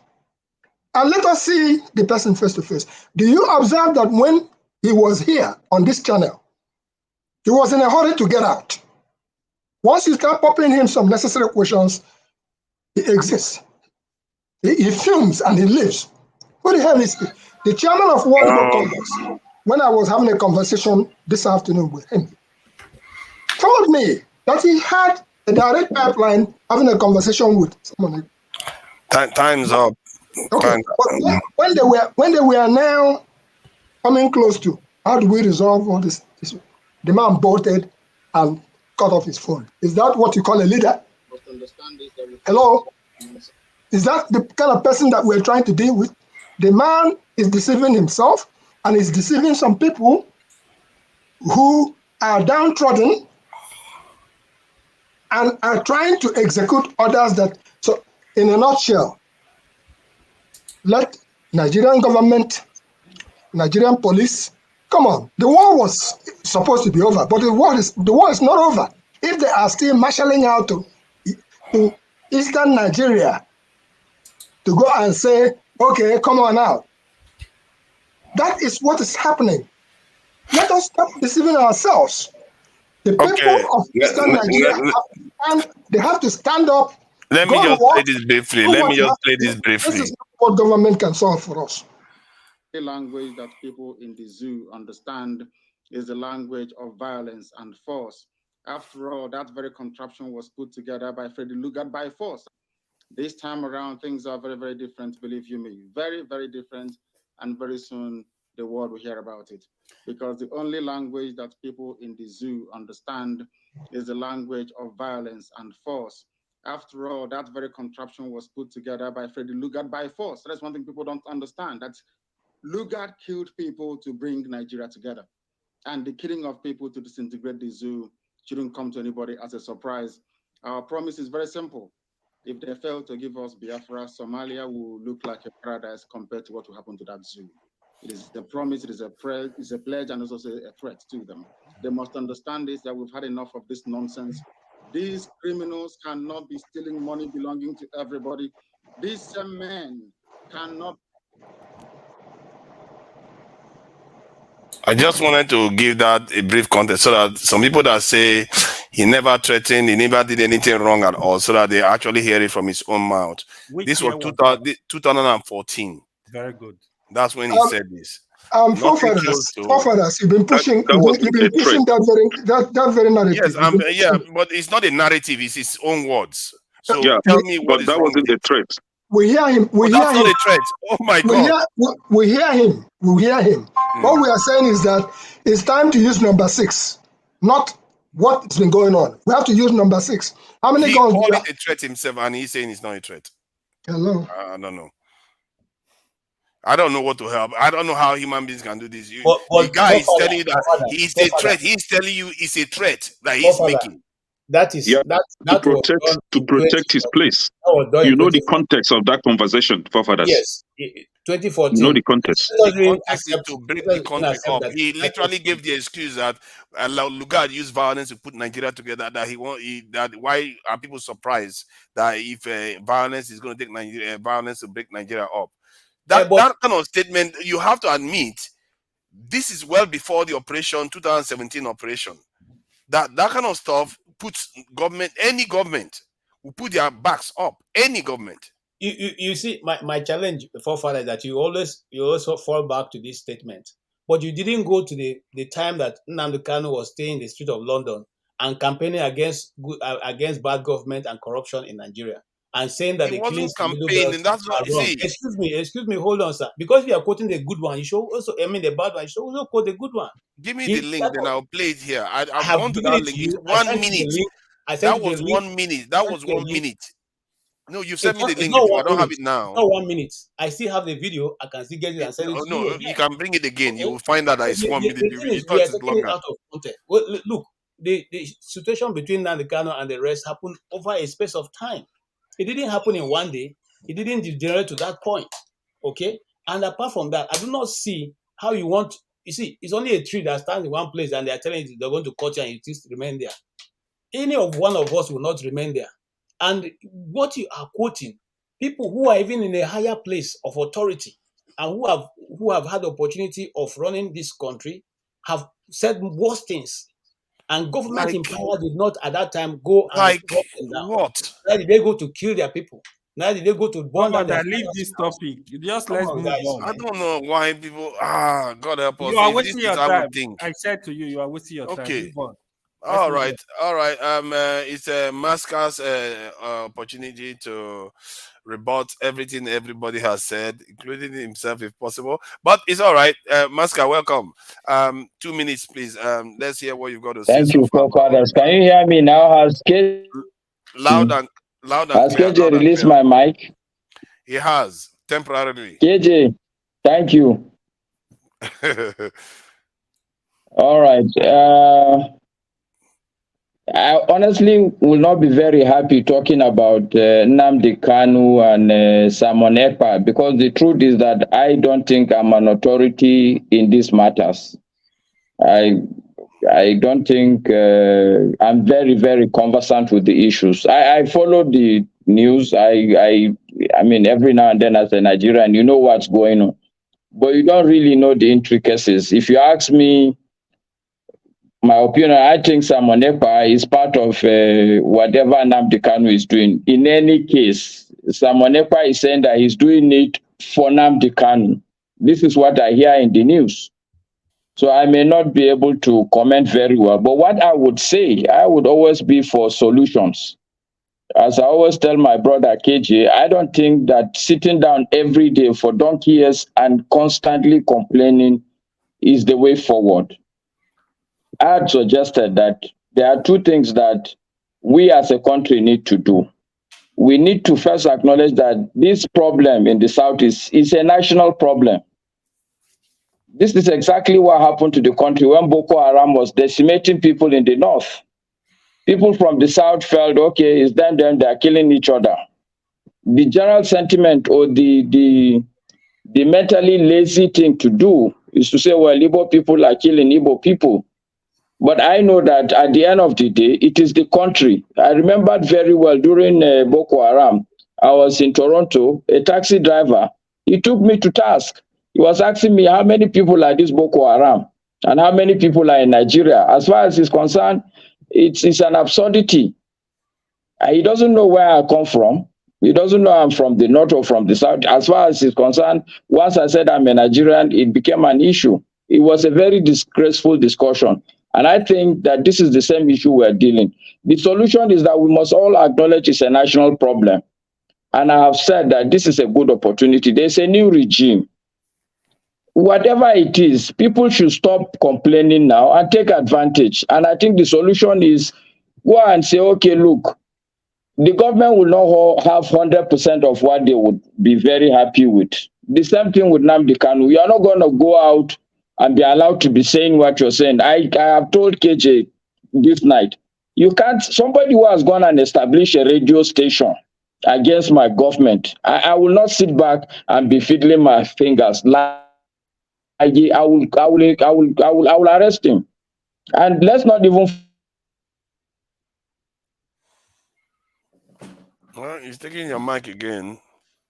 So, I think so you have seized gone his on a mic bit too again, much. so that he You cannot know, say anymore.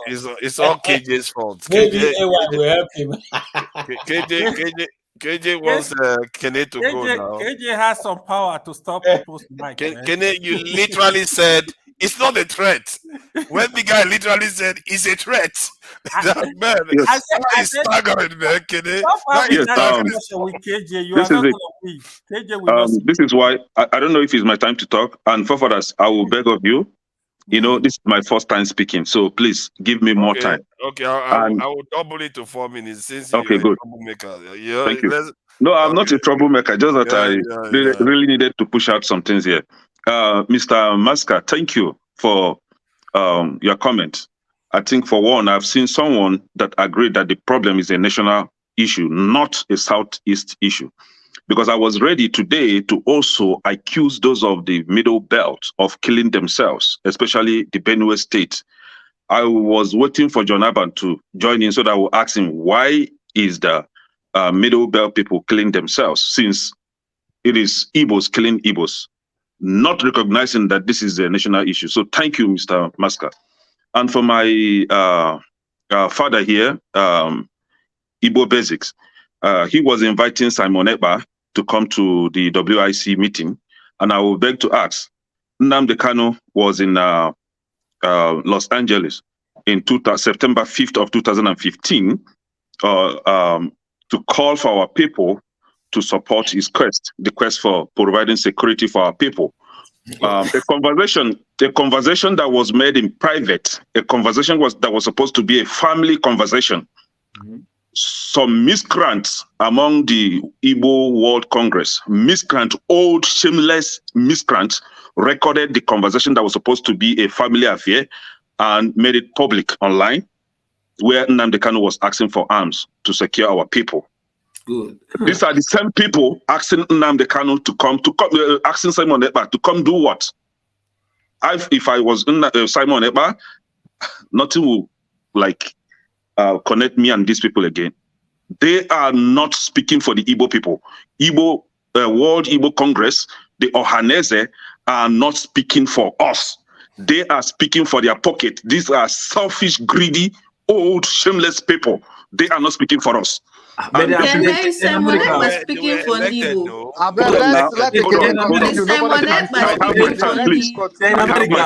have my time. They are not speaking for us. This is a political Ohanese, especially is a political platform. One miscreant now is the chairman of Ohanese, and is now parading himself as if he is speaking for the Igbo. He has no Igbo interest at heart. He's just a political jobber. This is it. Whether anybody likes it or not, Simon Ekpa has come to stay to provide security for our people. If you don't like it, go and hug the transformer. And if for those people, hold on now, I have my time, please. For those people speaking against Simon Ekpa, these are the same people claiming that they are IPOB people, that they are working for Nnamdi Kanu. Nnamdi Kanu will never stick with this kind of people. They are the same people that were on the street of Finland, the street of Nigeria, asking for to stop sit at home. They are joining forces with Nigerian government to try to stop the sit at home. But none of them has ever protested to ask for release of Nnamdi Kanu. But they are on the street now asking for the end of sit at home, and you say that these people are really speaking for us. See, I don't really want to go deep into this. If Nigerian army really want to invade Southeast, let them come out openly and tell us that they want to invade Southeast and continue to kill our people just the way that they have been killing our people. And all of us, we see the videos, nobody's coming to condemn that. So if they are ready to come for the second round, they are welcome, right? After all, the same Igbo people are supporting them to invade our region and begin to rape our women, begin to rape our young girls. Just a few days ago in Cross River, a young student was walking on the street just to go and get something from the kiosk. She was molested by Nigerian army. You guys saw the video. She was hospitalized. These are the same people that are supposed to provide security. They are the ones molesting our young men and women on the street. Now, this is it. I actually came here for a different topic. Can you land? Your 4 minutes is gone, though. Yeah, I actually came here for a different topic, right? Some people are applauding the Tinubu for giving 8,000 naira or stating that he was going to give 8,000 naira to low-income earners. See, I want to help Tinubu if he's really sincere with himself. A price of fuel is about 550 to 650 naira in Nigeria per liter. So if you convert that just to kind of balance it out with what we have in the US, Nigerians are spending more on gas than the US cities, US people are spending, right? And yet, Nigeria has no supplemental nutritional assistance program for their people. They have no federal housing assistance for the people. They have nothing, not even health care insurance, subsidy for the people. In the US, if they really want to copy what the Western world, are doing, they should provide these things. They should also add to the list, right? You are going well over your time now. It's only fair. Let other people speak. Let me just round up, right? In the US, if you're jobless, if you don't have a job, the federal government will provide what they call Medicare or Medicaid for the old people, or for the younger ones, they have the children health insurance program to assist low-income earners or those that don't even have a job. So they provide those things. So if they really want to help assist Nigerians, they should do that instead of giving 8.5% bribe to the to the National Assembly and then share the rest, because at the end of the day, nobody's going to get that 8,000 naira. I bet you nobody has ever gotten any assistance from the federal government, but they always jump on the TV, on the national, all those brown junk media houses to proclaim that they are giving this and they gave that, but nobody has ever gotten any assistance from this useless criminal APC government, and we're here commending them. Thank you. I don't even know. I don't think anybody wants to comment. Forefathers, has KJ released my mic now? Yeah, the mic is free and loud and clear. You don't talk finish before Masca. He wants to continue. All right. After Masca, I would ask Kene a couple of questions because. Just go ahead now. So just go ahead now. Okay, Kene. I really wish I would speak with you privately. Let me just put it that way.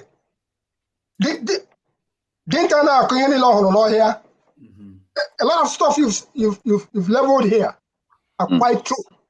I've been around the block very long. And who know who sold? I know who sold who in the Igbo political landscape. And when I talk about World Igbo Congress, I used to be a regular. At some point, people thought that Igbo Basics was a mouthpiece of World Igbo Congress.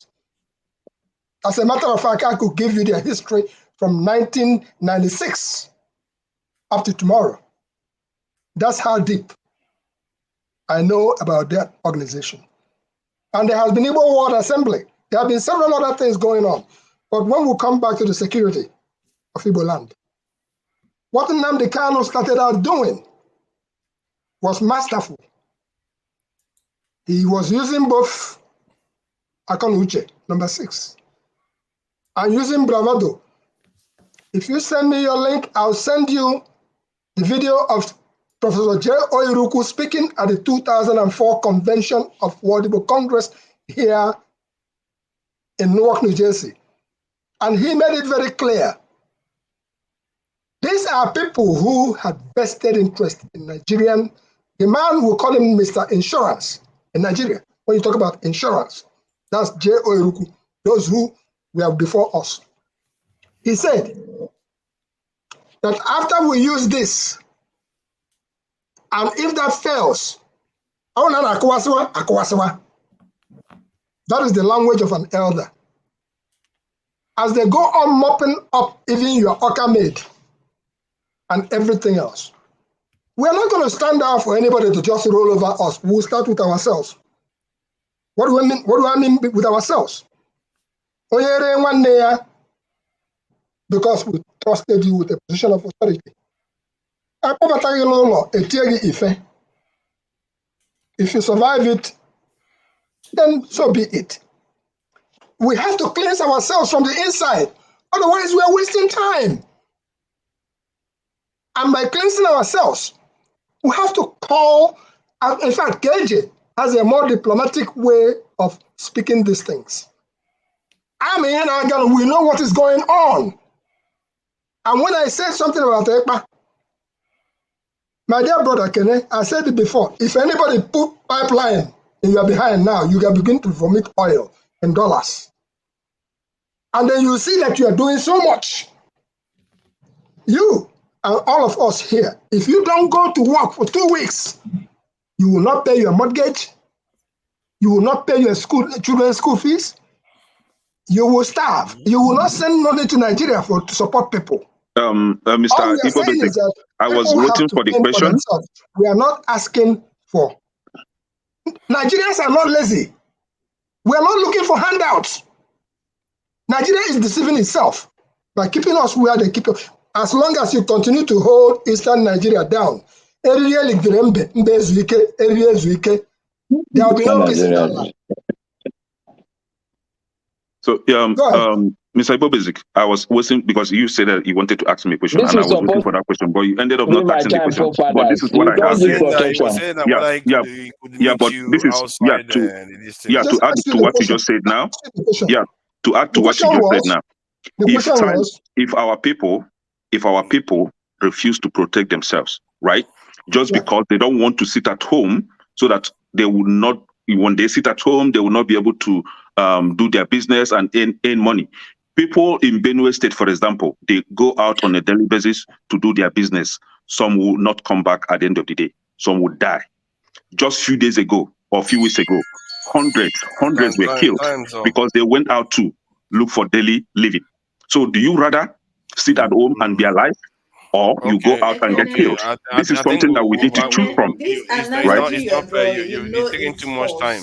Let I don't Master see. but I'll It's just not let you nice when continue because people just. when It's you not nice people when when people you just people say who are things not that are living in the completely outright southeast say this false. kind of things that Just we awful, should sit really. at home for our own security, it is laughable. Ngozi, I And then don't live you in the come and sit southeast, but my here, people live in the you come southeast. and sit here, you come and So It's you not don't sit nice. come here here and and tell me say that you I want don't to live in the sit at It's southeast. home. false. It's Provided my false. people live in the southeast, invariably I live in the southeast. Okay, hold on. No, you Let me say don't. something. Ngozi is wearing the shoe. Hold on. Let me add to You something don't. They are the KJ ones said hearing earlier the on issue. They today. might not tell you the way it is. What do you mean KJ the people said in Benue State? something about the What do you mean southeast having the lowest death toll in terms of casualties in Nigeria. He read the statement, the statistics today, that the southeast often has the lowest casualty level. So the narrative that Kene, you are painting that the southeast is under attack is not necessarily accurate. And for grown woman, a grown woman to be made Do you to know lie down why? on the Do you know floor. why the southeast still maintain the lowest in terms of They are death toll? they are no longer high casualty. They are not under Because attack anymore. ESN is working aggressively to protect our My people. That is why the number is But still in low. one moment ago, you say they are under attack. The next minute, they are not under attack. See, They are under attack, and we are protecting. then We are the fighting it casualty off. should be the highest one in the country. If you are correct, We are and for the fighting it off, Can and I this is ask a what they don't question? want. Can I ask just a They don't want question? us to Let me just protect ask a ourselves, question. so Let that me just ask our Kene a number question. will start Please, scaling let up, me just ask Kene a question. Please, let me just ask Kene a and we will question. maintain it. Kene nwanne m nwoke ewenye Yes. nkata ka anyị na-akpa. Ọfụma. You mentioned that World Igbo Congress, Ohaneze Ndị Igbo, do not speak for Ndị Igbo. I tend to agree to a very large extent. And I want to ask, does Ekpa speak for Ndị Igbo? Ọfụma. Yes. No. Yes. Sigini, I am Igbo. I am Igbo too. I am Igbo. Ekpa does not speak for me. Chero, I He will go does for out me. tomorrow. You can Wait, I differ will on go that. out tomorrow. I will go out tomorrow. Make a video of random Igbo people from all walks of life. Of course, they won't want their face shown. And I can tell you categorically that he does not speak for them. Again, So you're who telling speaks me for the your Igbo people then? live here. The Igbo people are not. We are Republicans for crying out loud. Why do people speak from one side of the mouth and the next minute you're speaking from another No, side who of the mouth? speak for? So we don't have leaders in the southeast. Wait, now I'm coming to that. The same people that we say it is our Republican nature that has gotten us to where we are. It's the same people that are telling me that a miscreant that is having his fill of every Monday, going to work, moving about freely, and telling people here to sit down and do nothing. And when the people get fed up and Because come I outside, can he go will out tell on Monday freely because I don't get killed here.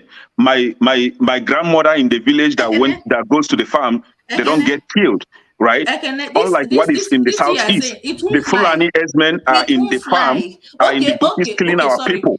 When we go That out is on the different. road, do we get killed? Why don't we sit at But that is what is home obtainable. from Monday to Sunday? Why That don't is we it. sit at home from Monday to Sunday so that we don't get killed? I don't What's the have any billion reason money? I don't have any No, reason let's to do sit that at here. home from Monday to Sunday It's a, now. Since I we're don't have getting any killed. reason. Ingo, Let's sit at home can you from hear Monday to yourself? we're getting I killed, don't have Abby. any reason to No, sit can you hear at home yourself? here Can you hear because yourself? I can actually Can you hear see yourself? You are Ngozi, telling me that you are I supposed can to be actually killed. conveniently drive Because is out that by light 2 still a.m. reading? here Is it and come generator back or is peacefully. real light? It's secure here. Is it generator or real light? So It's in our These people, man. I kwesịrị ịnọ on Monday so that if Mhm. we go out to be killed. Mana from Tuesday No, to Sunday, no. Ngozi, you know the reason for the sit From at home, Tuesday for to the Monday Sunday, sit at home. no. Do you know the reason What is the for the Monday sit reason? at home? What is the reason is They the release Nnamdi IPOB are calling for the release of Nnamdi Kanu. Release Nnamdi Kanu and the sit at home will end. Very fine and That is very the good. reason. So Very what are you fine and saying now? very good, okay? So what's the problem? Release Nnamdi Kanu. You are people. The people that you are supporting, the people you are supporting, the people that speaks for you, the people that speaks for you. Ngozi is living on the Anybody ground. that is She's against wearing what the shoe. Sima Ekpa is doing is the Ngozi same is very living person in that is Nigeria. keeping She's Nnamdi wearing the Kanu shoe. in the jail. So Ekene, are we you are also saying saying Nnamdi Kanu should be Ekpa is the released. leader of IPOB now? Is that You what you pardon are me? saying? I did not go to law school. AY. Are you saying Samuel Ekpa is working for IPOB? Simon Ekpa is working for IPOB. No. But AJ said he's not a member of IPOB. He said Who he says was so? a member, he's no longer a member. So Okay, I know whether there is division in IPOB. I am not a member of IPOB, but I support IPOB. How about that? That's a different story. So okay, let's assume. Okay, let's assume that Simon Ekpa. No, let's assume that Simon Ekpa is not working for IPOB, but the same Nnamdi Kanu, Nnamdi Kanu orders IPOB to follow Simon Ekpa. You have to let The same Nnamdi Kanu order. You have to let other people to talk. People Somebody have their own mentioned opinions DOS. too. Yeah, he said that's the one that speaks for IPOB. So DOS are criminal. They are criminal. That's my Hold on. guy. AJ, you need to speak on TOS, I'm going to put him backstage if he doesn't that's my guy. let me do some paperwork, please. On that's normal stuff. See, For the viewers, sake of posterity, please give me 30 seconds. Let me say this. Let me just do this. Let me just do this. And this is essential that I do. Okay, for these things you people are doing, I will say this. We If have these things you people are obligations. doing, Nigerians, you started again. You keep muting me, or they keep talking and calling me. If I want to respond, you mute me. You started again. You see? Okay, let me know. But you allow them to speak. When I want to respond, you mute me. You started again. I need to read something. Can we wait first? Okay. Viewers and Nigerians or whoever is watching this, please subscribe to the sister channel of Dr. Damages, which is Iroko TV. It's a backup channel just in case. So please go move to that channel. You've got the link there. Let me post it again so that you can be able to sign up. This is essential that we move enough subscribers from here to there. We have 317 watching. I need to see those numbers go up on the Iroko TV subscription. I think it's gone up a little bit. Please do that. I think this is meant to have been done every week so that the numbers start shifting over in that direction. Please, Nkosi, I can go ahead. I'm not going to mention anybody's name. I'm not going to mention anybody's name. But forefathers, I was still responding, and when you muted me, you've had more than your fair share. After this, really? After this, if you want to leave I will the leave studio, I will leave the studio. But let me just say this: when this sit-at-home thing started, I remember the day correctly as if it was yesterday. July 2021. I was in Anambra State, on my way to get my glasses fixed. A lot of people, and I say this without mincing words, we're for it. Yes. Yeah. Because the idea was simple. And if we protest, there might be pressure to release this man. It made sense. It made sense at that time. In that first sit-at-home, then those other people, We the laymen, we didn't know that the IPOB had factions. It is them that are saying that they have factions, that these ones are not the proper IPOB, that these ones are the proper IPOB. Later came out and said they've cancelled the sit at home. That we will now sit at home only on the days he will go to court. Yep. We said, okay, it still makes sense. At least I'm giving you the history of how it started. So when people make wild claims and draw false parallels that do not connect, I just shudder. Is it that they are deliberately playing ostrich or they are standing to gain from this? It continued and it got to a point. The people that said we can come out on Monday, except on days is going to court, their voices were drowned out. At a point, nobody could differentiate because these other people said they were these other people, and these other people were saying they are not us. But bottom line was, if you came out on Monday, anything you see, you take. And it has continued. And we know for a fact that as Igbo, I'm not going to bother explaining that. It continued. And at that point, we couldn't speak freely about it. I remember the early days. I was quite active on Facebook.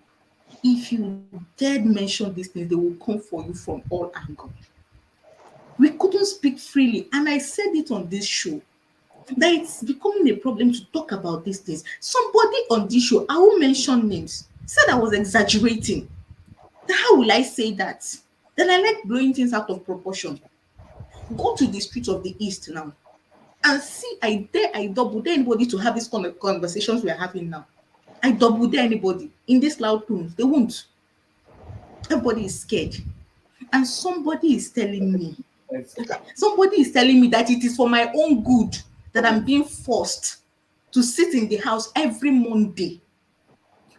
That if I go out on that Monday, that people that go out on Mondays in other places are killed. But from Tuesday to Sundays, I go out and I'm not killed. But for some funny agenda that is not agendering, these people believe that once I sit at home on Monday, I am making a case for somebody that is in prison, who by the way should have been released by now, and that I'm saving myself from being killed. Meanwhile, every other day of the week, I'm going out.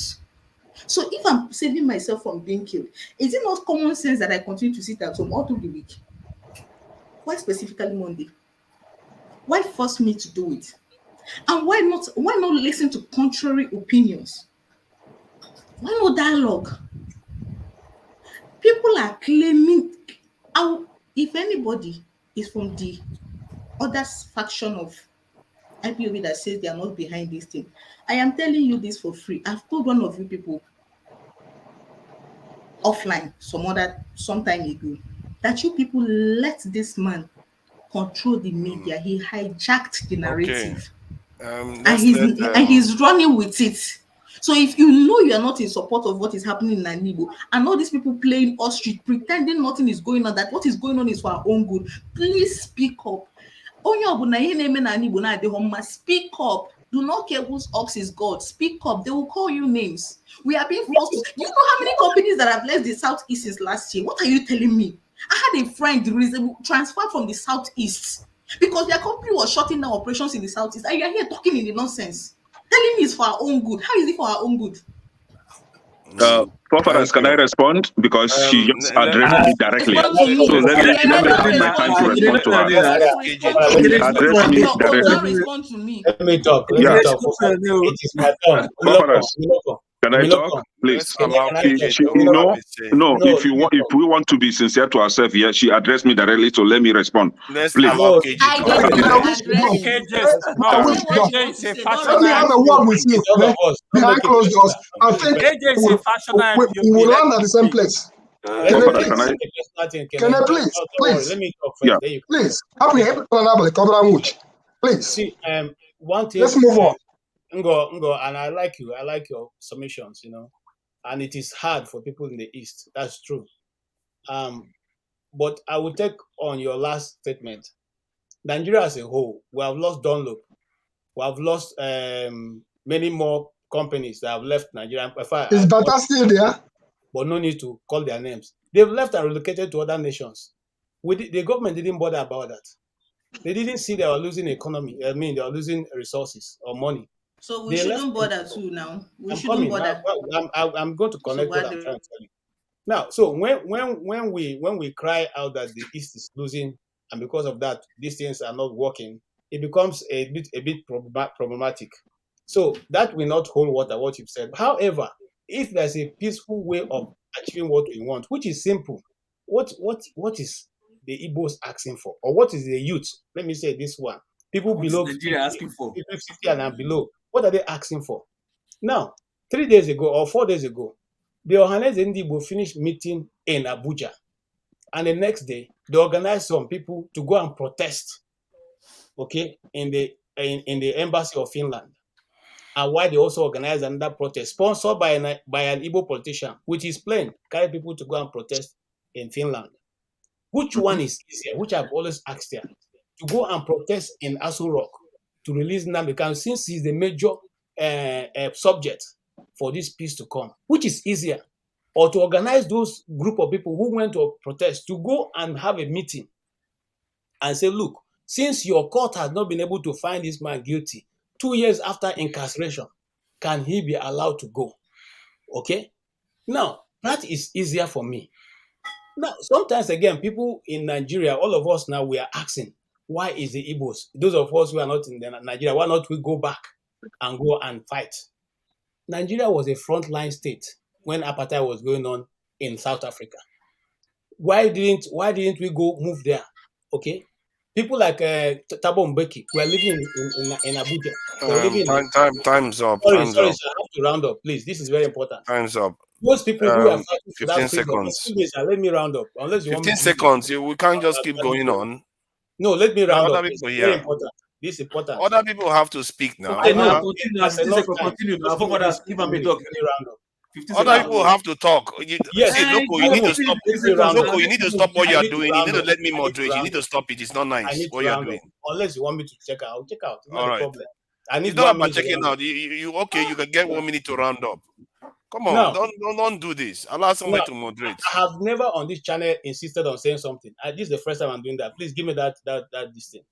Now, in Nigeria here, we hosted Charles Taylor here when he had problem with his country. He was in Calabar for a long time. General Botneket lived in Abuja here when he was a problem in Liberia. Okay. What's Kuroma is still living in Abuja. General Kuroma, who fought fervently in Liberia. Now, Thabo Mbeki was here, and almost all the leaders of ANC, Nigeria hosted and played a prominent role in financing the activity that went on in South Africa. Why didn't they all live in their country while they were fighting those things? Why that it is now that we are saying, look, we have fought in freedom for other nations. Now it is our own. Let us be free. And the Igbos are not saying only for Igbos. We are saying for every other person who wants to be free. We should have a constitution that is equal, that is a level playing ground for all. It's not only for the East. But if people are okay with what it is, it's okay. We do not want to be that part of it. Is it so difficult? Thank you.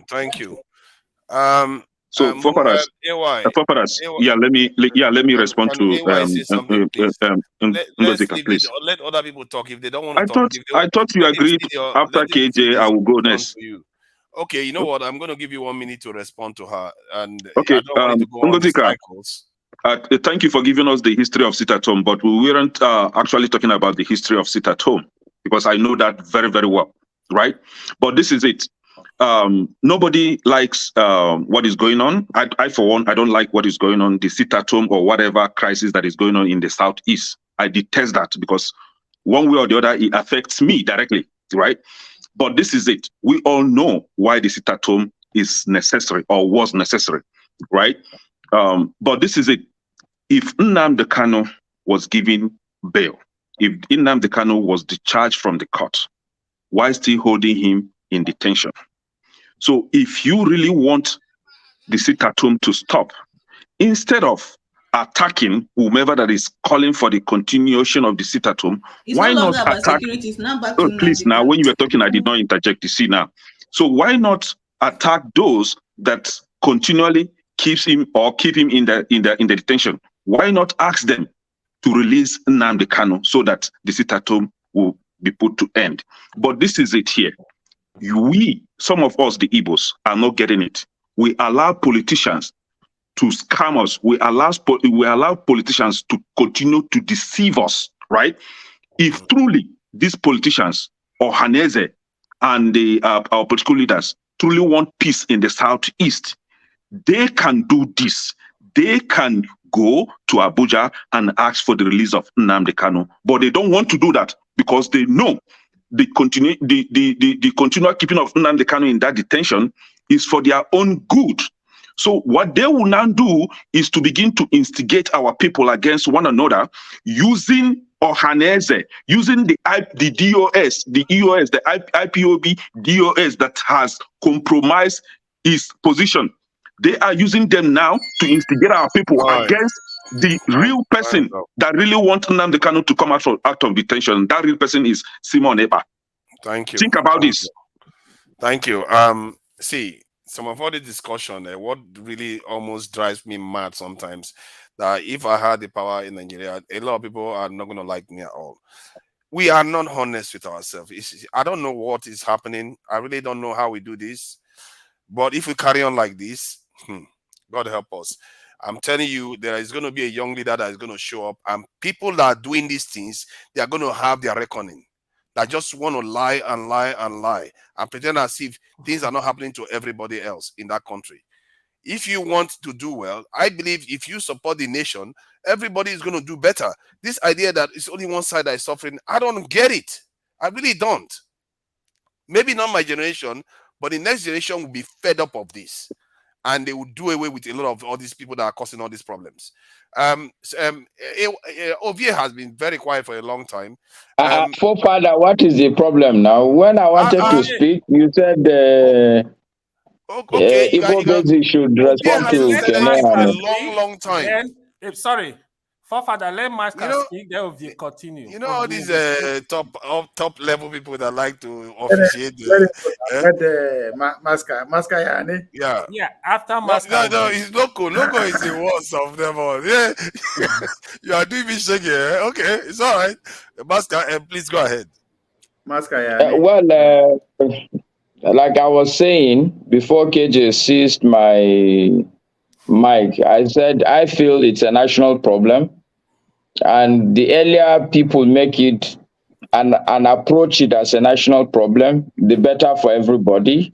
The opportunity is there. This is a new regime. I don't think Buhari has any personal problem whatsoever with Nnamdi Kanu, and that is what most people forget.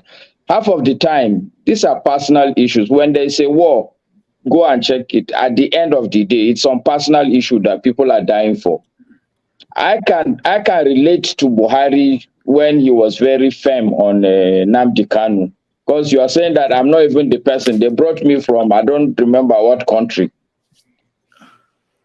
You are doing all sorts of things. So as a leader, you are not going to sit there regularly. But I don't think Tinubu has any issue like that with Kanu. So people, we should all rise up and begin to deal with this problem so that it can go away, so that we can begin to deal with real issues. All these Nnamdi Kanu they are really not issues. Like I keep saying, the fact that Igbo people are consistently complaining is really a phantom complaint. Everybody is suffering in this country. Everybody is suffering. So let's approach it towards that so that we can have a quick solution, so that we can all rally around a common goal and deal with some of our major issues, things like poverty, mismanagement of the economy, a lot of other things. Okay, but I think KJ has had enough. KJ has had enough. He decided that your time is up, even if there's still time here. But I'm sorry, KJ has had enough. Ovie, go ahead. What do you think about what you've heard so far? Sorry, why is it I've had enough? Hey, you are muted, Masker now. Now he's gone and he's gone. You know. Bazi, go ahead, Bazi. Me, I think I have questions. Question for Igbo Basic is here, and who I will pick? Can the generation different? There's a gap in difference, so they can relate to my curiosity here.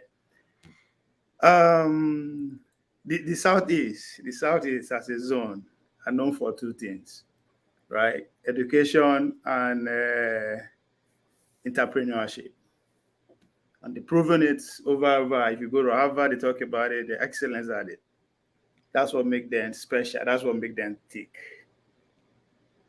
But those two pillars, as we speak, are under attack. So my question is, 20 years or 30 years from now, that's when the impact will be felt. Because you are deliberately putting yourself at disadvantage to compete in the future. When your economy is degrading and ability to actually study and make it is shaky, then there is a problem. I mean, if you want to go by what is the UN that brought out 133 million dimension poverty or all those statistics, they're all against the North. And if we want to actually be true to ourselves, that region has not known peace for maybe 30 years, for the last 30 years. What I mean is that going forward, you will only produce few elites to keep holding everybody ransom. And that's what I think is going on. And I say, Ibobezi, you can tip into this because what is the strength of that region before the Civil War and after millions of people were pretty much killed? And what is the effect in today's world? Because I'm looking at it from that angle. Because whether we like it or not, money is going, people are not getting educated, people are dying. So what does the future hold for that region against every other region? That's my take. I'm more curious. We are currently about 40 million, or more than 40 million. And we are at the crossroads. The crossroads we are in is that we are struggling. For the younger generation, and by younger generation, I'm talking about tech-savvy younger generation, who now are using more of this. This is not the time for. There was a time when I come out of town, you hook somebody for neck, or you carry them for waist, drag them up. This is not the time for that. This is the time of number 6. And until the younger ones come inside the house, listen to the honest, we still have some honest, and I'm talking about honest, down-to-earth elders who will tell you the truth and nothing but the truth. Then you can use that to move forward. We have a group called Umuibo Unite. Have you ever heard about that group? Professionals. I'm a member. Very good. Very good. I'm glad you are there. We wish that group, we can tell them the truth and let them carry the future and go forward. So, in response to Mazi Ovie, I didn't know, well, Mazi is Mr. That's what Mazi stands for. In today's Nigeria, we all need the spirit of Mazi Nnamdi Kanu. Small, no be 100%. All of us need this small to tackle the elite. The original Mazi we know was Mazi Okono of Okono's Club. That was the original Mazi. So everybody has match. Mazi is actually from Aruchukwu people. The answer Mazi. They don't want you to call them chief. They don't have nothing to do with chief. They would rather be addressed as Mazi. As simple. So your questions are very much in order. The whole of Nigeria is suffering as a result of holding down a particular region. But I said to my younger brothers, whom when I have the opportunity to counsel them, to speak with them privately, when they come out, they will deal differently because they have the truth and nothing but the truth. Some of us will expire when our time comes. What is happening in Nigeria is an abomination. And we all know it. The same thing that they're about to do to Emefiele, they just charged him with gun possession. Come on, give me a break.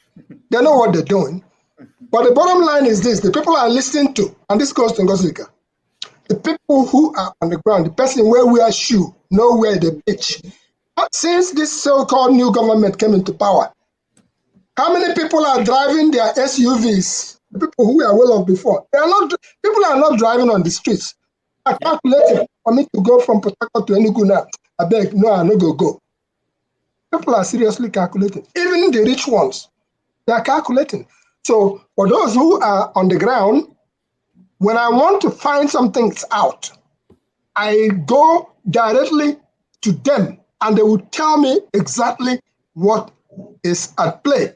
Absolutely. A medical doctor called me this morning, runs one of the biggest hospitals down there. And what was the question? What are you doing about this in Namdekano? No, this Simon Ekpa situation. So, Kenny, you guys are young blood. And before some of us go away, we wish to unveil our libraries to you. Some of the things you don't see outside, you will see it in our libraries. Thank you. So to answer Ovio's question, he asked 2 generations of Southeast. So the older generation has 1 responded. minute. So let the young generation respond. Ovie, I was thinking that I know more about, or averagely about computer or the use of, computer. Only for my son to belittle me in the sense that I was trying to teach him something, not knowing that he knows that more than I do. Since then, I've learned 1 or 2 from my son, right? So this is it.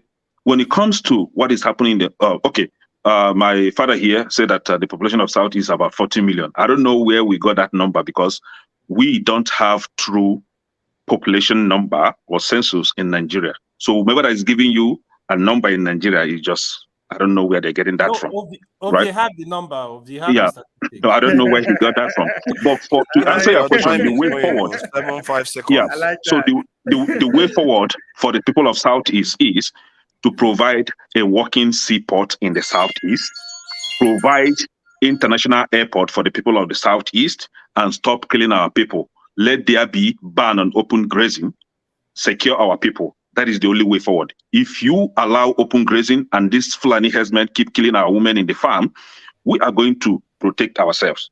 And again, if you don't provide the seaport or the international airport, how do you now want progress in that country? Because whether you like it or not, you are keeping some people down. Federal government went all the way to Kaduna. Federal government went all the way to Kaduna and build dry ports. If they provide those things, that is the Nigerian problem. Where you not allow your children go school, they disrupt the ability to make money. How will they actually run those things if they provide them? Outsider will still come and outcompete them because they actually have nothing is being interrupted in their own end. Right? So that was my question. As with the kids will go compete in the future, ability to go to school and ability of their parents to actually make money to take care of them. So what is the future hold if this thing is happening now? And I submitted very legitimate subject. Of course, it's always legitimate. Very legitimate. Of course, it's always legitimate. Let's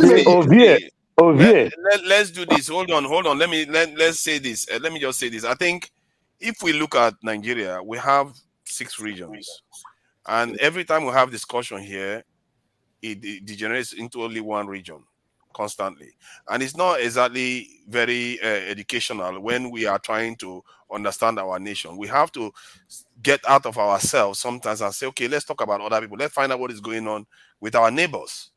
What is going on with Benue? They are dying all the time. What is Plateau? Look at what happened recently. And I was watching the news today when one of the officials said that there are communities that have been displaced and other people replace them in those communities. Whether that is a fact or not, we need to get to the bottom of some of all these things so that we know what is going on inside the country. Maybe some people are being forced out of their homes, then other people replace them in their listing. They are basically land grabbing, and we not know. Maybe that's just a statement that the official made on Arise News, but we don't know until we ask these pertinent questions. And there is one other thing that I've always been wondering. This is a slightly different topic. Like when they say Nigerians send money to Nigeria, remissions. I don't know what they call it, remissions or something to Nigeria. What do you call it? Remittance. Remittance. Keyword. Yeah, remittance to Nigeria. How does it happen? Because what I know is that when you send money to Nigeria, you give it to somebody here in the UK, and the person passes the money to your account in Nigeria. So in other words, the dollar doesn't actually get to Nigeria itself. And if that is the case, are we getting any foreign exchange from that? And if we are not, if we are not getting foreign exchange from that, why has the CBN not tried to corner that market so that they will be getting the foreign exchange, which is in excess of 13 billion US dollars? So I don't know. That is another topic. I don't know whether it's true. If it turns out that we are missing out on that foreign exchange, then that's something that probably needs to be addressed. So, but we can go back to talking about other parts of Nigeria. Let's not dwell on the southeast alone, because we know that there were some issues in the plateau. And if anybody knows about the conflict that is going on in that area, over here, I'm pointing in, and Masca, I don't know whether Masca is around. If you know anything that is going on, you can shed some light, because those people, they are suffering there, and we don't exactly know what's going on. Because as you talk, I'm everywhere now, the same thing that happen. People life are being made difficult for people. That's it. Sorry. Yeah, forefathers, you asked a question, and I really, or you said something that I really agreed on. Each time, all the time, whenever we come here, is about southeast, neglecting what is going on in other part of the country, as if the southeast is worse off. But this is it. Your question about Plateau State, Kaduna, Benue, I will even put Nasarawa State there. This is the same thing they want to bring down to the southeast. And that is why I, Kenechukwu, will always support what Simon Eba and his group are doing. Protect our people, whether anybody likes it or not. Because I will not stand it to see that my village has been taken over by some group of godforsaken people.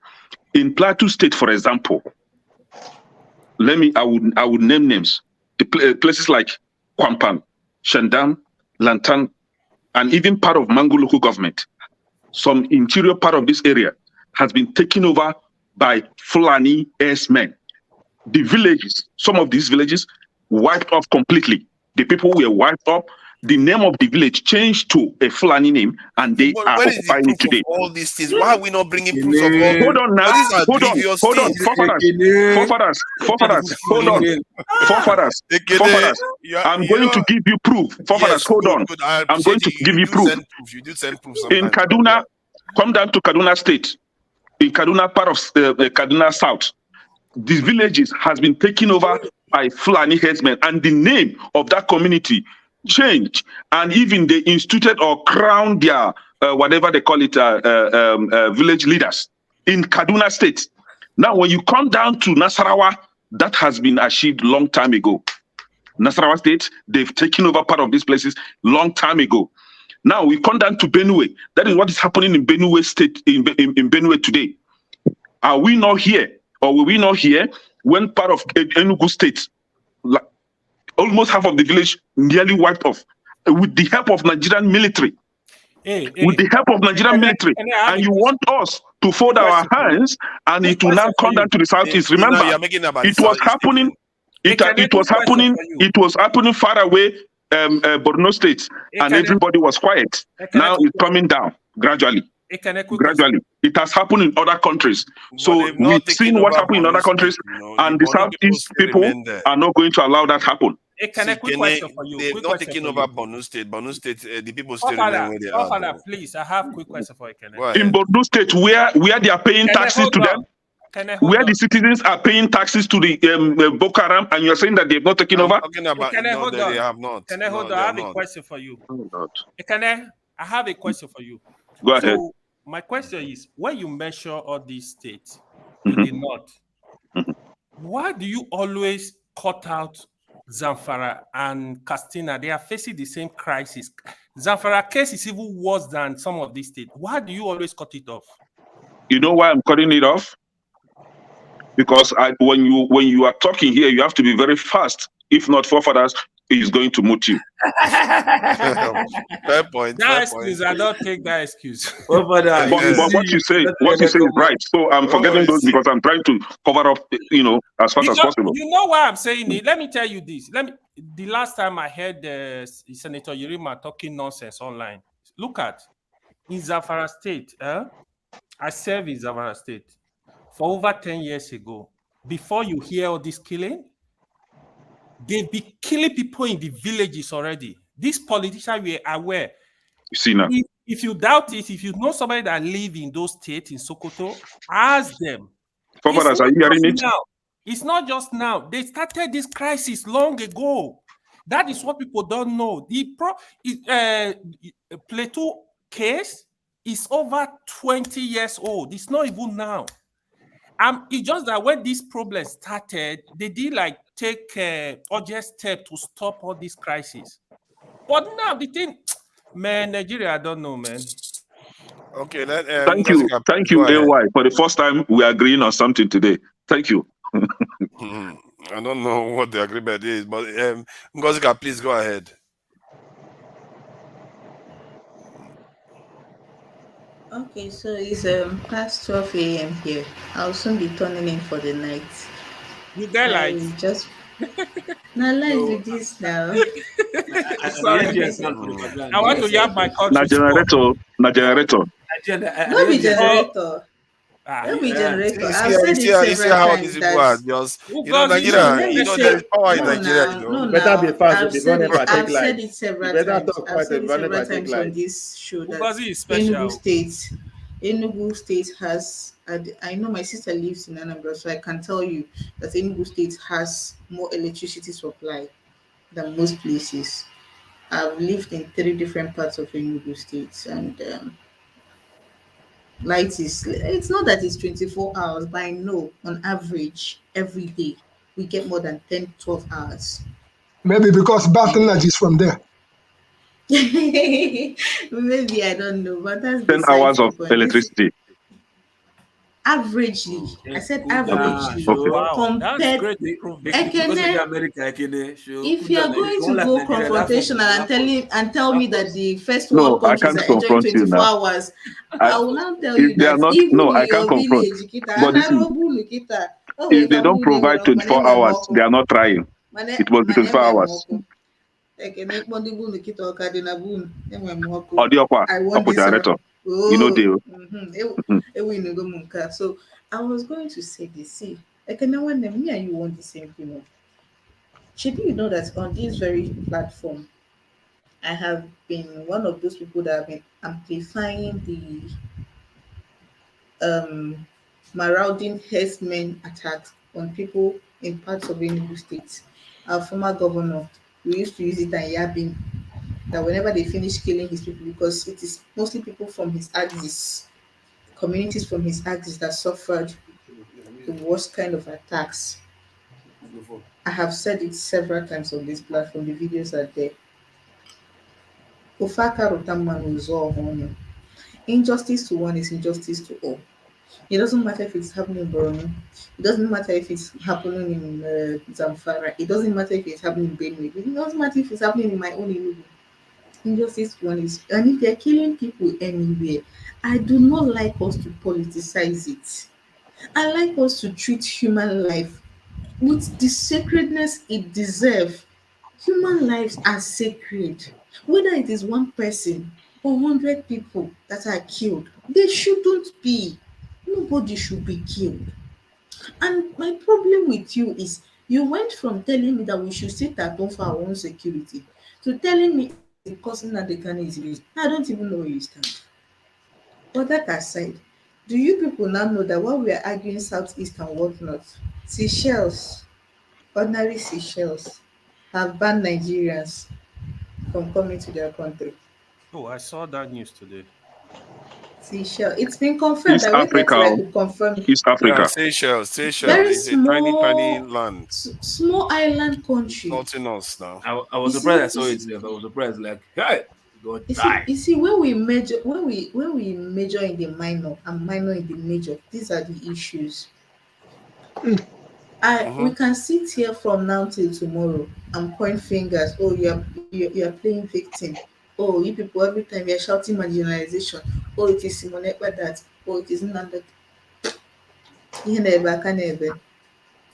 There's only one reality on ground as I speak to you now. You can call your people here and confirm.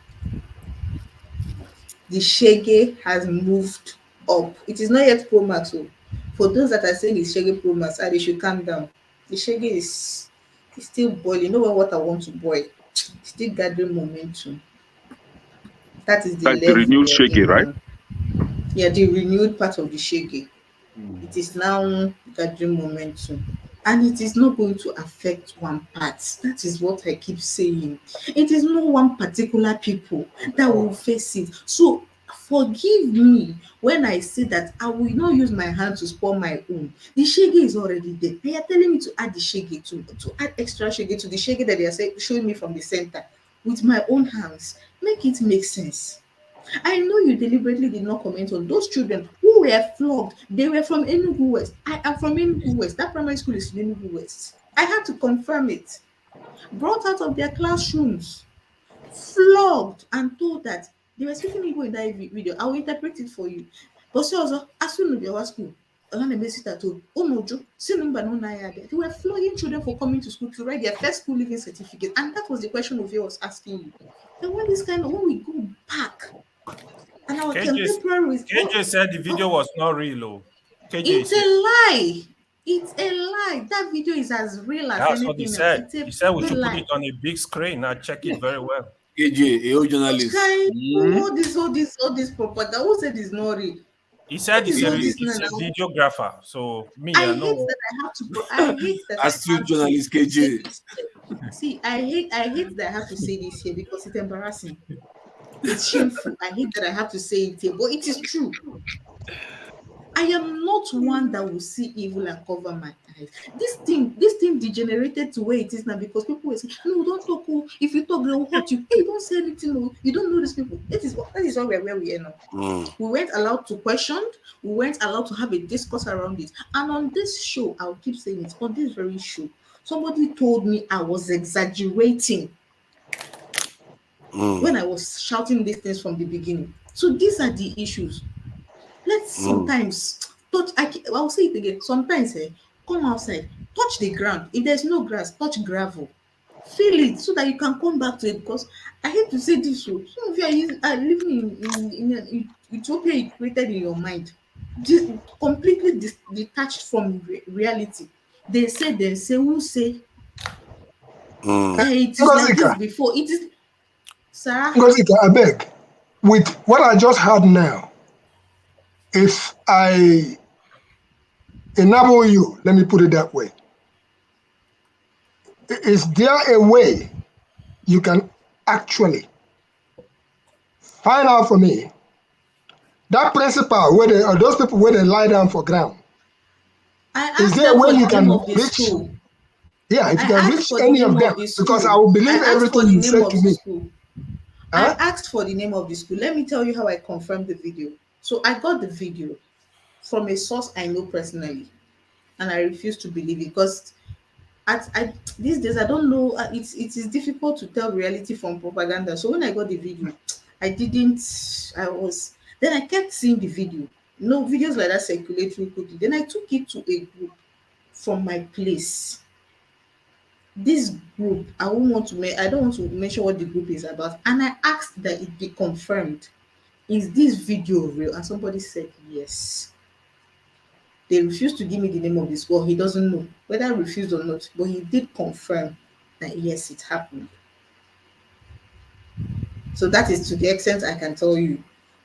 So it was not Photoshop. If it was staged, I don't know. But the person told me that yes, that video was real. Sorry, sorry, I missed it. What is in that video again?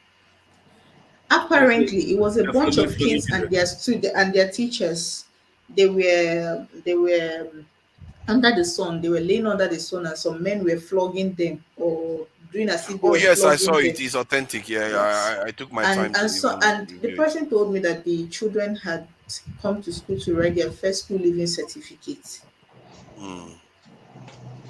I saw the video. So I don't know if any of you also see a video of Nigerian military in some villages. I think in a part of don't do this. Don't do this thing. Killing, shooting sporadically, killing the people in the village. Have you seen the video? We are mixing it up. We are focusing on this. You keep doing this thing. This is exactly what I was saying now.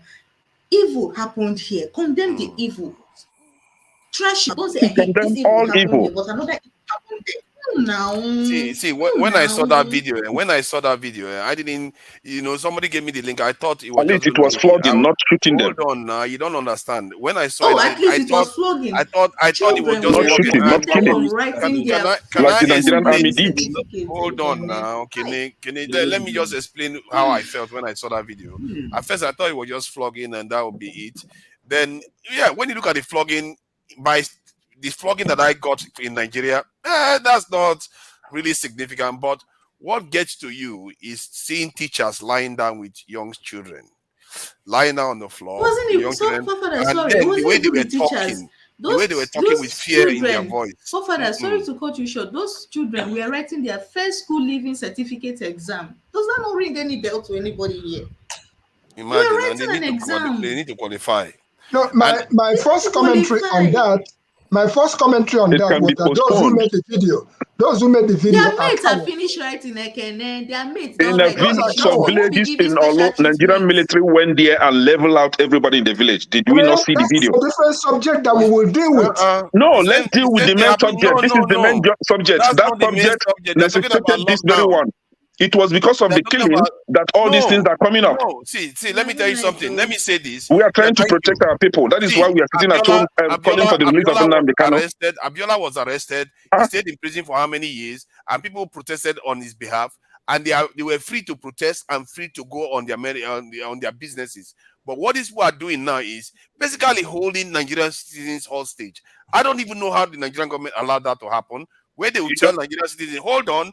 Where they will tell Nigerian citizens that you can sit at home, but when you come out, you have a problem. No, that is kidnap of human beings. You are not allowed to do that. If I was Nigerian government, I would lose it. Because you can't tell people not to be able to freely go out when they want to. If they want to sit at home, fine. They are allowed to sit at home. But not Forefathers, is prevent them from it going out. okay to go to a village, to send Nigerian military to a village and begin to kill the people? Is that right? It's not okay. 100% Thank you. So let's talk about the killing first. No, why would you talk about that? We are talking about this Yeah, topic. because Nnamdi Kanu is trying to protect or prevent the killing. That was why Nnamdi Kanu was arrested and jailed, and we are calling for his release. Women and children. That's how you do it. By having people imprisoned in their You houses. can't jump to do B when you've not addressed A. Address A, then you second. can go to B.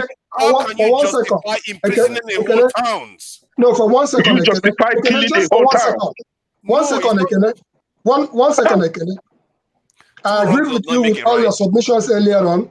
Yes, sir. My question here is very simple. I submitted earlier, unless the Nigerian government is complicit is what is going on, what forefathers just said is what they should be taken care of. That notwithstanding, I would like for you to separate ESN, separate that solid security homemade outfit. I would like for you to separate that group from the Simon Ekpa autopilot driven madness. When you separate that, you will begin to see the difference between security in villages. Who is in charge of ESN? I beg your pardon? Who is in charge of ESN as of today? Is not. Someone ever is. No, he's not. Understand. Listen, no. Understand what's going on. We need to move to other topics soon. What has happened here is the state has hijacked. They have hijacked what was genuinely started. You can't even know who is who now. Jailbreak on that subject, please. Thank you. So that we can see let tomorrow. just have a bit of a break. And I have a question. What's the difference between the U.S. debt and the debt that African nations own? Because the U.S. debt doesn't keep the U.S. from being one of the leading powers of the world, but then African nations can't make it because of that debt that is strangling them. The first question is a very important question. What makes African and third world debt different from the American debt? Number one, America is never going to pay its debts. It doesn't have to. Its debts are in its own currency. We can simply print it. The African debt is not in its currency. The African debt is in US dollars. Africa has to earn the U.S. dollars, and the only way it can earn the U.S. dollars is not to be assassinated for growing its own food and becoming independent and doing something that the United States does not like. The principle underlying the foundation of the World Bank, the International Bank for IBRD, research, the World Bank, is that no country should grow its own food. Africa and the third world should only grow export crops. To export, in order to have an oversupply of cocoa and other tropical raw materials, to keep down the price, they must buy their grain from the United States or Europe, so that if they do something that we don't like, we can do what America tried to do to China in the 60s. We can sanction them. We can say, we're going to starve you. We're going to not export any grain to you. So owing their foreign debt in dollars means... And I am ready to die defending Nigeria in whatever way. When it is God's time for us to go, it is and you no took more my going time to to be talk. You are ready to defend Nigeria. I gave you my time. No, Please, I'm coming. please. I'm coming. Alexi, hold on. You already started. What I'm saying, defending Nigerians is this. I gave him my time and he's using it to defend Nigeria. No, sorry. Sorry. There is Just Please watch your comments. Watch your comments where you're typing, because YouTube has been saying we should respect the community standard. To Niger said, barely 700 years ago, Africans were buying and selling white slaves. About 120 years ago, England were selling wives in the marketplace. Things can quickly change. Why do we think that things will not change again? The world is just a rolling, and anything that happened can still happen again. Okay, I mean, I was just reading that that comment out to us. You know, it's so powerful for us to know that, yeah, if it happened like that, why can't it happen again? You understand? So thank you very much, Niger. And good, yeah. Elena, I think you still have to repeat that number, and Gerald, your session going. But over to you, Elena. What about that? Sure. So, going back to your question, right? Yeah. Okay. Let me reflect on what I wanted to say. But Jenny destabilized me a bit. I was enjoying what she was saying, but yes. Wait. Enjoy this other one. I mean, of course, you guys all are reading the comments. Look at what Anu is saying. We don't even want to buy anyone as slave. So we just need our freedom. That's it. Point. I mean, I'm telling you, that's why I love. I mean, I love being here. I can't lie to you, ladies, and you guys just experience it. Our audience is what I.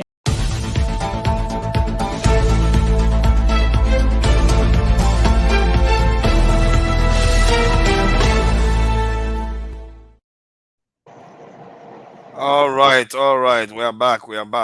Okay, KJ, you can go ahead. It's not like we are not many anymore anyway. Okay. Oh, Victory is here. Thank you. Oh, my friend Victor has come. Victory. Now, Yeah. the truth of the matter is that I still remain, AY truth. He tried to throw me some sparks, I still remember that video. When you said that again, I went back to watch it all over again, just to be certain that what I had said was exactly what it is. And that is what it is. It's that thing, that video is staged. Now, I'll give you the reason why. You see, the guy who was taking the camera shots, the guy who had the video or whatever the phone he was having, never raised up that video, that camera. Because if you raise it up, you will see other people standing by and looking at them. You see, at least there's a place they made a mistake. He caught somebody's leg, somebody standing and looking. So it is quite arranged. And if you really wanted to flog the school children, I don't think that was beating the one thing that looks like bamboo, what do you call it, palm tree leaf, is what they would have used to beat them. So, and then look at the pictures of the children crying. The children crying don't look frightened. They look like they are talking to somebody they know and who is giving them directives. I did theater and I practice very, very well. So let's leave it at that. Now, let us see what zeroing on Simon Ekpa. In which other country has that's the leader of the army, been detailed to carry out this thing against a particular people? Why we're talking here, do you know that in Buhari's somebody has a loud sound? In Buhari's regime, there was jets flying over Owerri and dropping bombs. Did you Yeah. know that? Did you people see it? Did you see the video of helicopters dropping soldiers in the middle of nowhere in Enugu State? Yeah. When We saw that. they said no, it is not true until some ladies caught it on action. Dropping. And posted it. Do you also So know that? are we back there No, again? Even no matter No, what we no. say, Listen now, we listen. are relentlessly in this same area. Hold on now. It is the same talk. You know, this is saying something about the people that are having this conversation. You are incapable of seeing from other people's point of view. No, you are wrong, sir. Now I'm dealing with the So, authority. as you say, they are dropping bomb. They are dropping soldiers or dropping bomb. Both happen in the east. No, Now Moku see the video. I beg. there is even a Dropping video. bomb. There is even a video where one of the people picked it up. It's there now. It's not. It didn't even happen yesterday. It happened many months ago. So it's not even something I want to debate about. What I'm saying is But simply. even if they did, they are doing it all over the country. So No. what is the difference? No. That is Forefathers, the difference is this. The rope where you take tie turtle, and the turtle is southeast of Nigeria. Nigerian government tie am rope, and that turtle is moving. That rope is not moving, is not resting. Nigerian government is not resting. Nigerian government is deceiving itself. Is what I'm saying. But it's everybody though. It's happening to about everybody in the Nigeria. There was one incident in the north where just one attack alone killed more than 1,000 something cows. It tells you the kind of attacks that they do, that they don't even care how many people that are. Forefathers. Was it an attack or a reprisal attack? No, hold on for a second. It was by the Air Force. Nigerian Air Force did that. It was not an attack. The army chief was going to Zaria, and then the Islam, what they call them, El Zazaki's group came to block the road. That's what happened. It was not an attack. No, it's not. That's not what he's talking about. It was by the Nigerian Air Force. No. It was by the Nigerian Air Force. It resulted in over 1,000 cows getting killed. It was in Benue. Okay, forefathers, you see what's going on here? With what KJ submitted, I have an online platform, basicsexpress.com. It's a website. Our motto is that we don't break news. We do not break news. We would rather wait for a week or two. Send people on ground to confirm whatever it is. So that by the time we put up something there, we will back it up and tell you, go to court, if you like. It will be the truth.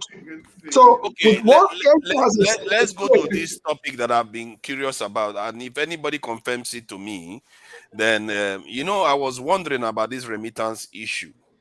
Most of us, when we send money to Nigeria, is it, from what I gather, is that the money doesn't leave the country you send it from. It's just exchange hand in Nigeria. Money changes hand in Nigeria, meaning that Nigeria doesn't actually get the dollars. Or the 13 billion or so that they said that Nigeria gets Nigerians sent to Nigeria every year. Does it arrive in dollars? Or is it like... Yes. How do you mean? Yeah, it does arrive in dollars. And this is why I say that.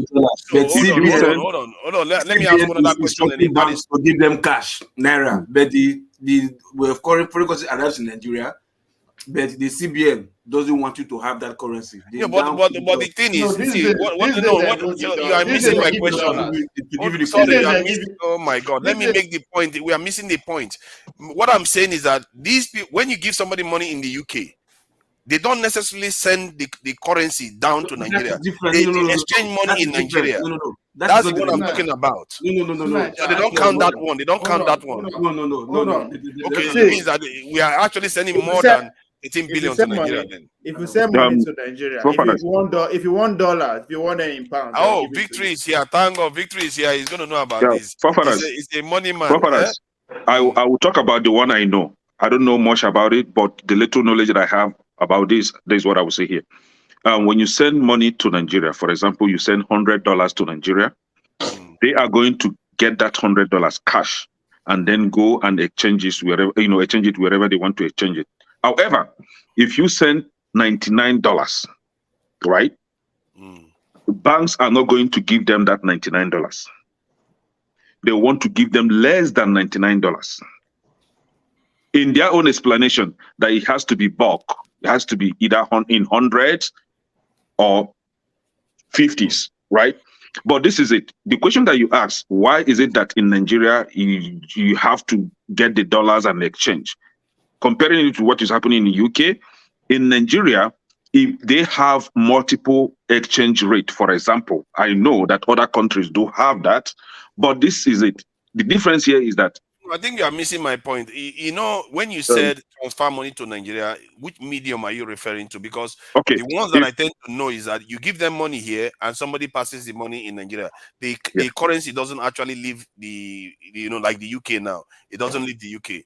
That's what I don't know about UK, but I know in Nigeria here. For example, if I use let's say I use a World Remit, or I use Reptel, or I use what they call it, Western Union or whatever, right? All those money agencies, right? If the recipient, the other party in Nigeria, will receive it cash in dollar. Okay, yeah, that type. Do you understand? Okay. Yeah, they will receive it cash in dollar, right? Yeah. And this is better for us, the citizens, because if you want them to receive it in dollar, let's say CBN have a policy that it must be received in naira, right? Now, they are not going to, for example, the current rate now, the black market rate is about 810 naira per dollar. When you send that $100 to someone in Nigeria, instead of giving them an equivalent of 8,000, 1,000, right? Instead of giving them 1,000, they want to give them based on CBN exchange rate, which is about 450 or 500, just changing what you gave them. However, if they want to use the same naira to get dollar from bank is going to give them at the rate of 810. You see where the scam is now. They cash 81,000, and then when they want to use the same 81,000 to get $100 that somebody sent them from Nigeria, what bank is going to give them? Because when they receive it, what they received was about 500. If they want to get $100, bank will now say that they are going to use 81,000 to get $100. You see where so few people like Dangote will actually have the exchange, the bank, the CBN rate whenever Dangote want to order goods from abroad. They will give them, they will give him a rate of 450, right? But this common man like me, I must get 810. Okay, you see here? Let me allow Victory to say. See, okay. Victory. No, how is it not correct? Hold on. Okay, disprove me then. Let me give Victory what I actually. Don't do that. Victory. Let me, Victory. I think you understand what I'm Have you ever tried this? Can you just hold on now? Let me ask Victory. No, we can actually try this to disprove what is going on right now. See, Victory knows about monetary stuff. He's into that's his job. So let Victory talk. Let Victory talk. Please don't say what is not. Go ahead. Victory, so that you get my query here. The query is that I think that quite a lot of people don't actually send the dollars out of the country. They just exchange it in Nigeria. So let me ask you now. I want to ask you specific questions on this. What is the percentage of those people that do it that way, where the currency doesn't leave the foreign nations and just do the naira transfer in Nigeria?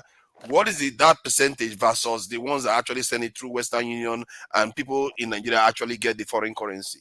Okay, go ahead. Let me explain to you. This is going to be a little bit long conversation, but I'm going to summarize it.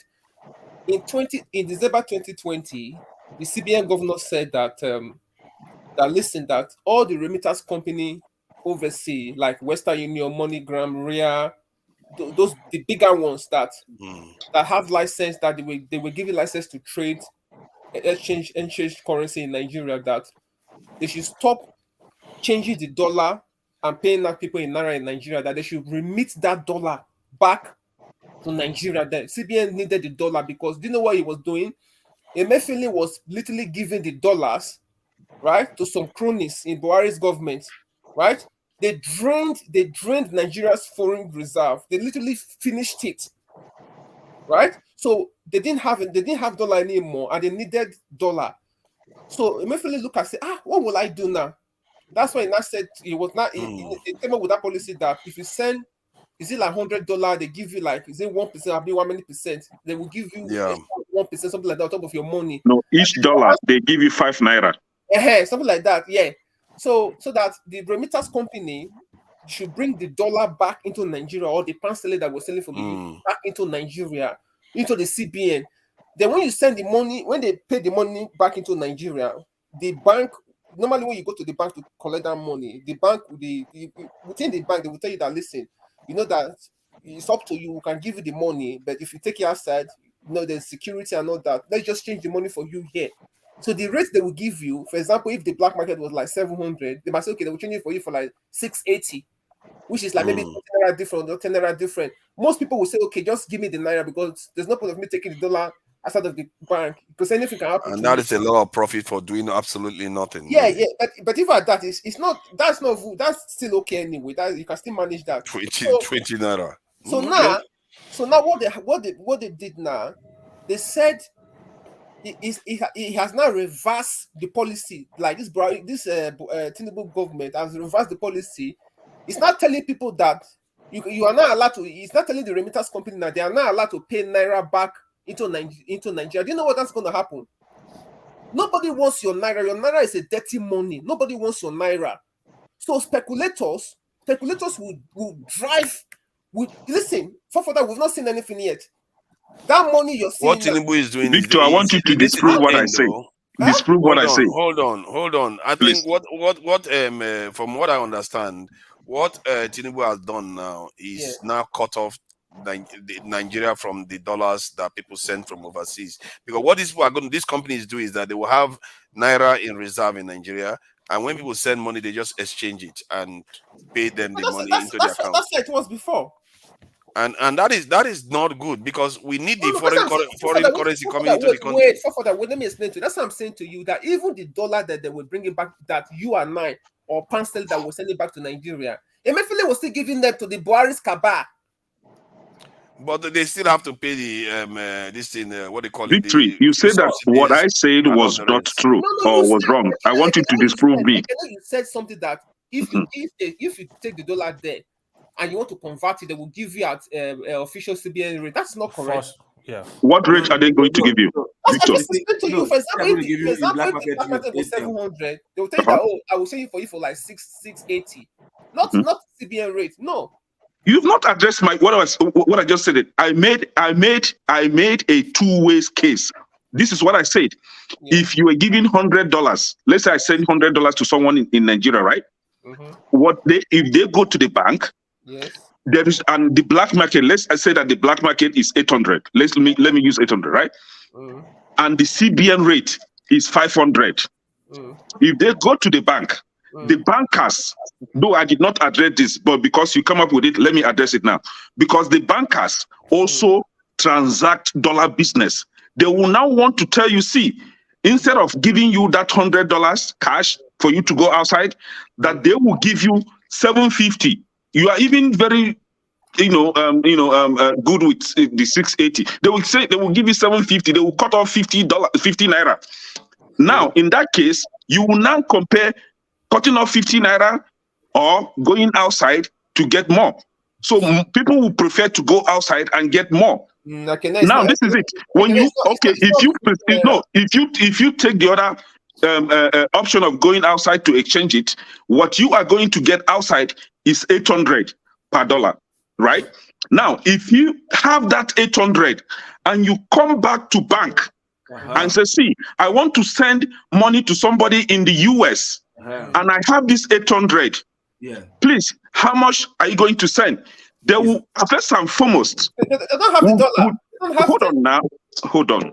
No, They will first and foremost take you through a rigorous process that you will not even, you will be tired of having that trying to send that money. But if they eventually want to send it for you, the person in US isn't going to get $1. What the person is going to get is the equivalent of the CBN rate, which will be about 6 point something pound, dollars, cents, not up to $1. This is what I know. And upon that, you're still going to pay bank fee. But if you're a student, for example, if you're a student and you have student account in the US, now the person sending you money from Nigeria has to provide an evidence or documentation showing that they are sending this money for a student in the US. This is when you are going to get the equivalent. If you are not a student, if you're a business person and you want that money back to you in the US, you are not going to get that equivalent. You are going to get the CBN rate. Okay. This is what I know. No, but with CBM rate, you can buy more dollar. Hang on. You just said something that is, you just contradicted yourself. That means you're getting more money. No, sorry, I made a mistake. I made a mistake on that. Not the CBN rate, per se, the black market rate. So let me correct myself. The black market rate. So you are losing more. No, that's what I'm saying to you. Yeah, what I'm saying to you now. Okay, you send $100 to Nigeria now, and you didn't change it at the bank. What I know, the difference is normally between 20 naira and 10 naira gap. That what they would convert it for, because I disagree with you, Victory. I disagree with you 100%. That is not true. Ike, that's your own connection. I have my own connection. I'm telling you from what I do.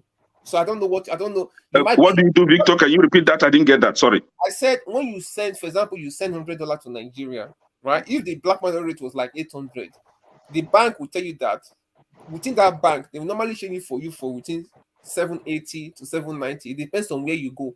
Okay. That is not true. Victor, let me give you a real case. The one that I actually was involved. I sent money to somebody in Nigeria, and that time they claim that they don't have dollar to give to the person, right? They claim they don't have dollar. Now they want the person to sell the dollar to them. This is bankers. And this very banker, he's a friend to the person that I send the money to, right? At that time, the black market rate was 710. Black market rate, 710. And this banker wanted to give him an equivalent of 660 naira. And I said, can you give the phone to the banker? He gave the phone to the banker. The banker was like, oh, there is no dollar, blah, blah, blah, blah. That because of his relationship with him, he's going to give him 610. Already, the 660, already. I have somebody already in the US already that wanted to give me 600 at the rate of 705 naira, right? I said to the banker, you a criminal. Please, I told the guy, get out from that bank. Leave the money. I'm going to cancel the transaction, and I did cancel the transaction, and I exchanged it here. So I guess my fears have been assuaged. It means that the Nigerian government is not letting that money go to waste. But Victory though, how about Forefather, it's my turn to talk. Let me explain now. You are free to jump in anytime. You don't have to wait for anybody. Forefather, it's time for me to talk. Yeah, we are basically in a parlor now. Let me tell you. All these things, the problem in Nigeria is that there is 3 rates in Nigeria. There is a bank rate, there is a black market rate, there is one who is slightly above bank rate, in between bank rate and black market. That is just Nigeria. And that is the reason why people are hammering to see if there will be one rate. Which one is that one in between? So that in between is what he's talking about. The banker will tell you they will negotiate with you. That is in the between. That is not official bank rate. The bank rate officially is way lower than even close to black market. So in between rate is when the bank manager Because the bank manager won't make that money. Now the bank manager is negotiating with you to see if he can squeeze you. But the bank rate is way, way low. It's not even up to 500 per dollar. That is the reason why when Ekene says that he will something about the person buying dollar will not buy up to $100 again. If you go with the bank rate, you're going to buy more than $100 because now you're buying it at 500 or $480, 80 naira per dollar. You will buy it cheaper. And that Dangote, somebody like Dangote, and these business moguls, what they do, they get the bank rate. They are the one that is squeezing and getting that bank rate. So for me, Victory, I understand what you're saying, but this is clear. You're a businessman. We all know what we do and what we. If I want to change money, I negotiate black market and tell the guy who they sell money in Nigeria. He tells me how much I'm going to pay. I send directly dollar to dollar to him. He put my naira in my account. That is just the business. But because it's three rates, the higher rate, the in between, and the bank rate. You can never get bank rate unless you're a big boy. You cannot get a bank rate unless if you're a big boy. If you're not a big boy, you ain't gonna get bank rate. What is this guy name? This guy that was in London 2 days ago. What was his name? The one that was in London for summit. They showed him greeting the prince, the king, and Elumelu, and Dangote. They are the people that gets bank rate, not people like me and you. Exactly. That is just the way it That's is. what I want to say, because, like I said, when I said Ekene, what Ekene was saying was not true. Like, if a student he wants to get dollar to pay school fees, right? What the bank does, they will tell you, bring evidence that you have admission. You understand? If you bring evidence that you have admission, that is the only time the bank will give you that rate, because it's their right to get it. You understand? Because it's legal. But for any other person, the bank don't trust. They're like, na rackets, na business person want to save. So what bank is afraid of is you not buying the currency from the bank at low rate, and that same going back to go and sell it. Yeah. Go black market for black market. Do your own business. That's what the bank is avoiding. And that's what this Babalawo has. That's this Hausa guys. That's what some of them are doing. Can I ask Victory the question then? Because they have Alaji as their connect. Can I just ask Victory this question now? Because I'm really curious whether Nigeria is losing foreign currency. Foreign currency is important for the country. So, like, what is it? Okay, let's say Tinubu has now said everybody is free for all. Anybody that wants to send money to Nigeria can now send money to Nigeria, and they give people their money in naira. So if that is the case, so it means that these foreign currencies are not going to be arriving in Nigeria anymore. We are going to be losing billions of foreign. How much exchange rate today now? If Nigeria truly want to end foreign currencies, right? I was in TJ Maxx the other day, and I saw some clothes made in Kenya. Clothes made in Kenya being sold in the US. I saw some made in Bangladesh being sold in the US. If Nigeria truly want to make foreign currency, they shouldn't be depending on their city, on its citizens to be sending money back to Nigeria. They should produce things and export so that they will I agree with you on that. Protect these people. I agree with you, but I'm just saying that 30 billion, why Nigeria is strapped for cash right now, may be a good thing for them to kind of corner that money they claim that they are taking out from first subsidy. They should begin to use the money to build industry, build companies immediately. Let them start federal companies owned by the federal government. Let's start something like that. Forget about subsidy money. Forefather, Nigeria is a very funny country. So yeah, we are the people sabotaging ourselves. Exactly. So badly. Like what we've done to ourselves is shocking. I don't think I'm trying to compare any country in this world where a group of people sabotage their own country, the way Nigerians are doing. And the country will become. The country will still And become. the country, and people are just, if I tell you this, I can't say this online. If I tell you what is happening in that country, I don't know how Nigerians are really. Because everybody's at it. That's why they are calm. It's crazy.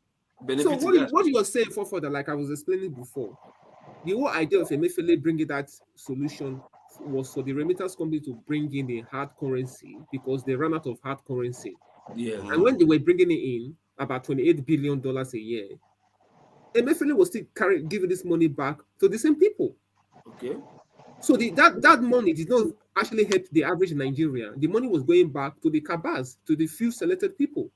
Right? Like what he was saying, Ekene was saying, You saying. mean most of it? Those students that get it to travel overseas and all no, the rest. Those students, how many are they for that? If you go to the bank, they'll tell you that you should fill from A or from O, something like that. Yeah, it's not only students, it could be other ones too, other things that other people are getting. Now, my point is that 13 billion is not necessarily going to the cabals. 28 billion. 28 billion, okay, it's not necessarily going to the cabal. That's a lot of money.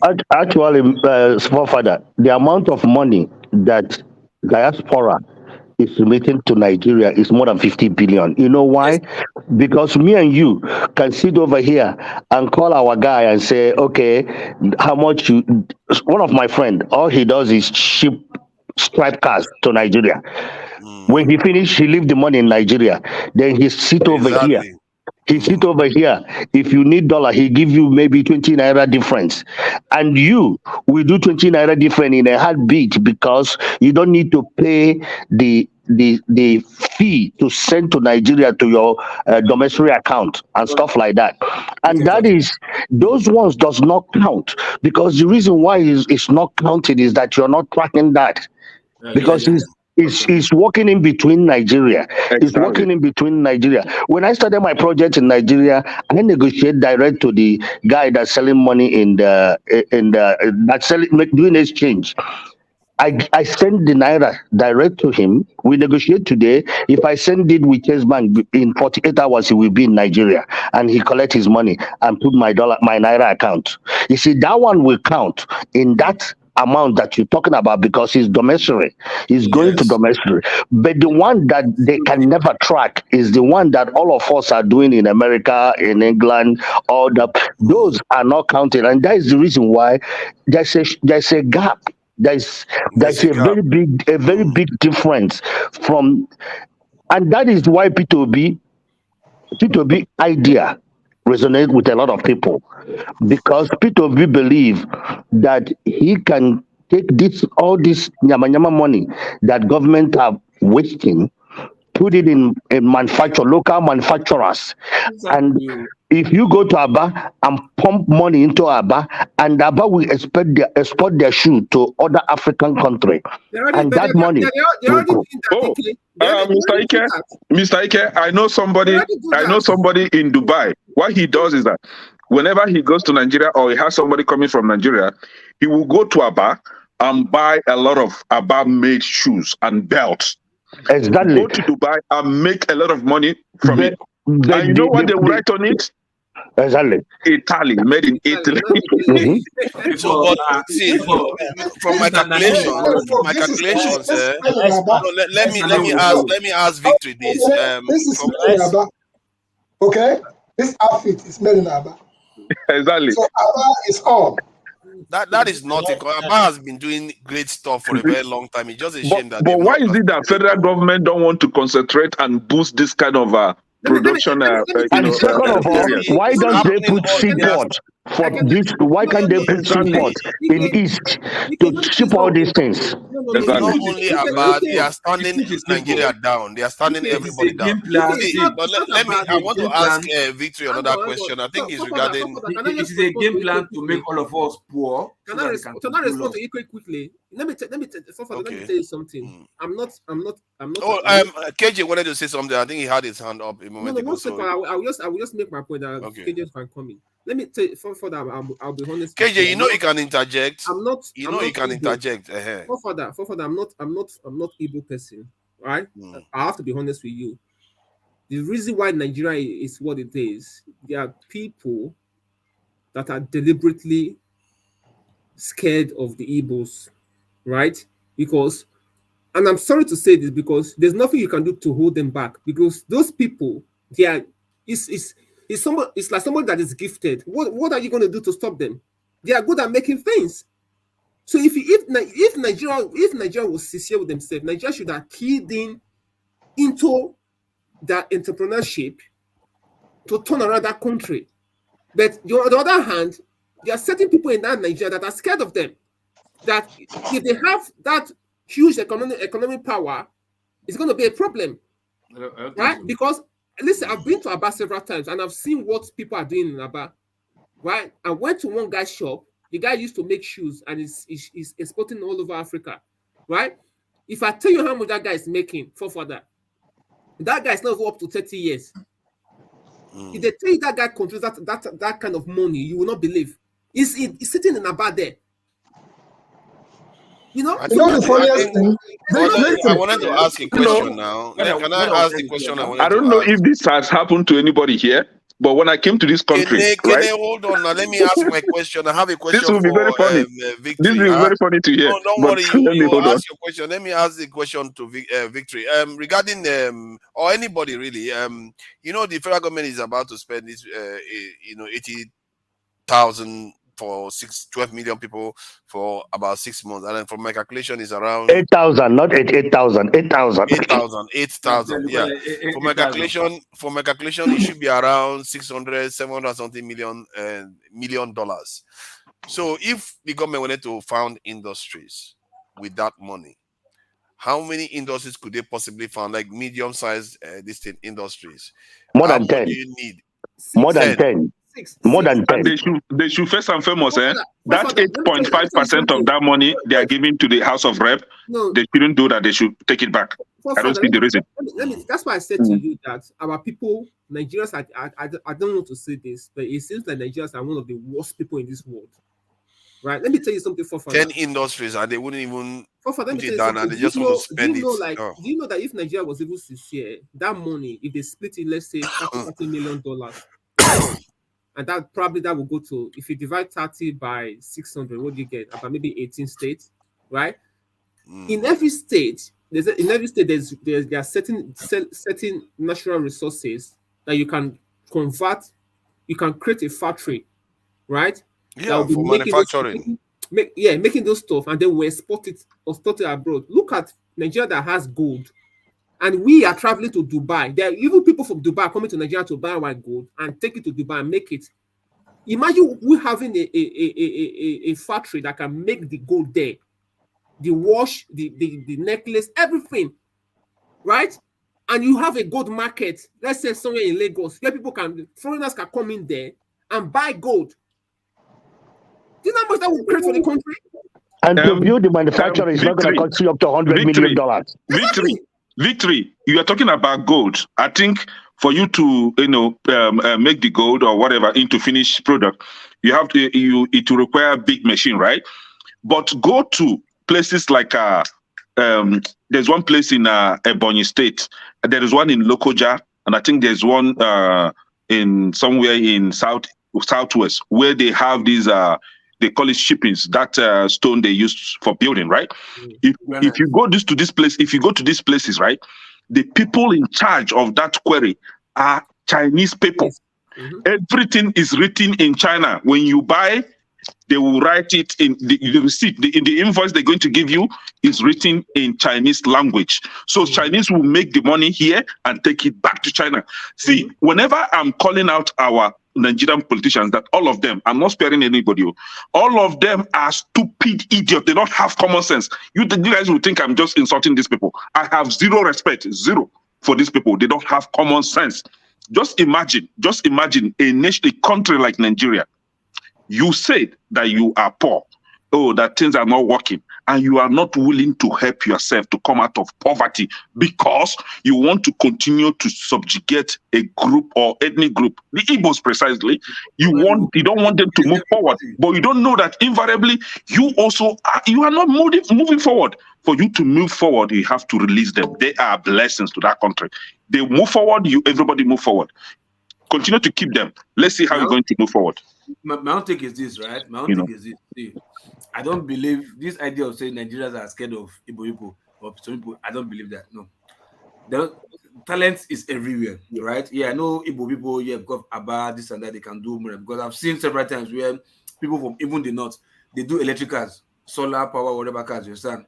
Like I said, I think I made mention here the right time when in Benin, Uniben to be precise, during the pandemic where people were suffering from what's called ventilator because it was very expensive to get. Somebody in University of Benin did a ventilator that is powered by battery, is mobile. You can even carry that as a suitcase. Ventilator, high capacity. You can even power it with battery, power it with solar. You can take it from one patient to another. You understand? And the ones we were struggling to get import from so-called abroad was so expensive, and we don't have a feel of it. What happened to that ventilator? That they did it, tested it, it worked in University of Benin Teaching Hospital. After the pandemic, that project died natural death. You understand? So that's why I I said wanted to Nigeria share is so something. scared I of wanted to share Igbos. something about businesses. Nigeria is so scared of Igbos. Nigeria let- doesn't want anybody to produce anything. See, I think it's a game plan. I think Nigeria is playing to the gallery. Nigeria leaders are just puppets. This in this is why I wanted to share some of this, because this is, I know that the Chinese used to do things like whereby they fund their own citizens to buy up companies in the West and then transfer intellectual property right, because whatever that company has invented and everything they've done, they have to, whoever owns the company owns all those intellectual property rights. So the Chinese will buy these companies from the West and transfer all those expertise back to China. This is why most of the time they will spend most of the time learning all these things from what they've gotten from the West. Some of them, they actually steal the technology. But look at this company now. It's an electronic manufacturer company. It's worth 2.something million. Not a lot of money. And look at, you can see companies that are out there for sale, revenue 5 million this in dollars. If Nigeria, because this is a company that is based in the UK, the market in Europe is saturated. If a company like this was in Nigeria, the market is the whole Africa. But Nigerian government just isolate Nigeria and not allow Nigeria to get expertise They don't want in to all do these it. things. They don't want anybody to do anything. Nigerians will go to Dubai, this science and technology first competition to do even robots. They were saying they were doing robots, robotic engineering, this and that. Nigerian came first. Till tomorrow, what happens? They died natural death. Nigeria is so scared of any tribe. Nigeria doesn't want anybody to produce. They want us to remain poor. They want us to be dependent on them all the time. They want us to fight against ourselves. I think they're just playing to the rhetoric of these Western European countries. That's why every time they are doing this jackpot syndrome, they want to make sure the Nigerian government doesn't work, so that all of us will run from Africa and run down to Europe to be To working go and for them. serve them now, as we have always been doing for how many years now. Oh, guys, I still disagree with you. I don't think it's all Nigeria. Let me tell you why. The reason why I would say it's not all the Nigeria. I'm a Southeasterner, and Southeast, I have asked the question, why do they hate Southeast people that much? You are afraid of Igbo. Excuse me. You're afraid of Igbo. No, they are Okay. not. They are. Do you know why? They closed the Port Harcourt seaport. We cannot export. We cannot ship our car to Port Harcourt. Then Innocent is car manufacturer in Nigeria. Innocent. Why is Nigeria shipping all the SUVs? Each SUV. All your Southeastern governors not buying from Innocent Motors. Well, when Peter B was there, no, Anambra State governor. It's just started that, isn't it? No. Peter Obi, during the time Peter Obi was the president, was the governor. Peter Obi bought Innocent Motors, and during Jonathan time, Why you call it one state inside five? Loco. Loco, I'm coming in here. Loco. Hold on for 1 second. Loco. If I may The question you ask is very valid, right? And that is why. Hold on, Loco. The question you ask is very, very valid, and that is why somebody like me, I don't speak good of this. Okay, they don't catch the microphone. Hold on. But in order to justify the claim that Southeast or Southeasterners are being hated by the federal government, especially when Innocent, what they call it, Ibeto, when Ibeto was importing cement, the same time Dangote was importing cement. Yeah. But immediately, just by sudden, they seized Ibeto's certificate immediately, but allowed Dangote to continue to ship in cement. Hold on. They cut off Ibeto from cement production. They allowed Dangote. Boam Elephant and Boam and Elephant Cement. Boa is owned by a Fulani guy as well. Boa is owned by a Fulani guy. But they cut him off too. Do you understand? But Boa is still producing. Huh? Yeah. Boa is still in the market. The cement I use is Boa. Yeah, the cement I use is Boa. Right? But this is it. Boa is still importing or producing. But this is why. Local. Your narrative seems to be consistent. We are victims. There's a conspiracy against us. We are. No, we are. Forefather, we are. Conspiracy against the entire Nigeria. There is no single sea or river in Kaduna, big river. But in Kaduna, hold on, federal government went to Kaduna State and constructed a dry port. We have River Niger, we have the one in Warri, we have the one in One. The South, they are suffering. None is working. None is working because they don't want Igbos to have access to seaports. That's what I'm saying now. You are victims constantly. We are victims. Igbos are victims. All the Nigerians are victims. We are victims. We are the one wearing the shoe. Hold on. The South are they not bigger victims than the Igbos? The South are there. There are Igbos in the South. What are you talking about? There are Igbos in Delta. There are Igbos in Rivers. Stop. Are you claiming them for Igbos now? This is a form of. There is nothing like South in the fourth place. We are all Southeast. This is a form of. You see what he's doing now? Can you say that, man? Don't say that. What he's saying. What I say here is that, hold on, let me say my piece. I'm getting cross about this because this is what we do. This is our expertise. We pretend as if we are talking about victimhood. In other words, it's just tribal supremacy. That's what you are fighting here. You need to stop it. It's killing this country. Everybody is suffering. Tribal supremacy in what sense? KJ has something to tell us. What kind of rubbish is that? I didn't get you. You just said KJ has something to tell us. KJ. Still, I didn't get you. It's not getting us anywhere. I still don't get you, Papa. KJ has something to tell us. The South is not necessarily Igbo. The South is they have Ishekiri. They have. Are there Igbos in South? Are there Igbos in South? There are some Igbo in the South too. So what is their point now? The South is not Igbo. Are there South in? Are there Igbos in the South? There are some South. Okay, are there some South people in Igbo land? No, are there indigenous Igbos in South? You live in London, right? Okay, are you saying you live in London? People, are they Igbo? Anyosha in Delta State, are they Igbos or not? Did they call themselves Igbo? Yes. Anyosha people. Anyosha is Igbo. Now, what is the meaning of Anyosha? They don't call themselves Igbo. What is the meaning of Anyoma mean? What you know as you speak. What is the meaning of Anyoma? Hold on, you are speaking English. Are you an Englishman? No, in the South Delta State, in the South Delta State, there are Igbos in the Tony Elumelu is Igbo. Do you know that? In the Elumelu is Igbo. Do you know that? Do you know that? You live in England, right? Tony Elumelu and his brother in the Elumelu are Igbos. Ngozi Okonjo-Iweala is Igbo. Do you know that? Hold on. Forefather, you live in England, right? Yes. Do you have south side of London or south side of Britain? Do you have south side of? All you have is north, west, east, and south. Yeah, you can say southeast, but I have never heard of in America where I live where they say south. There's nothing like south. There is nothing like south. This is what I mean. Hold on.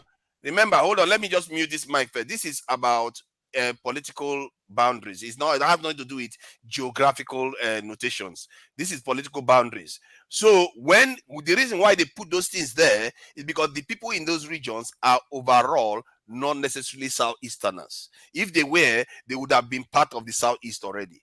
They didn't do that because they are not overwhelmingly Southeasterners. So when a Southeasterner come here and says, what are you talking about, forefathers?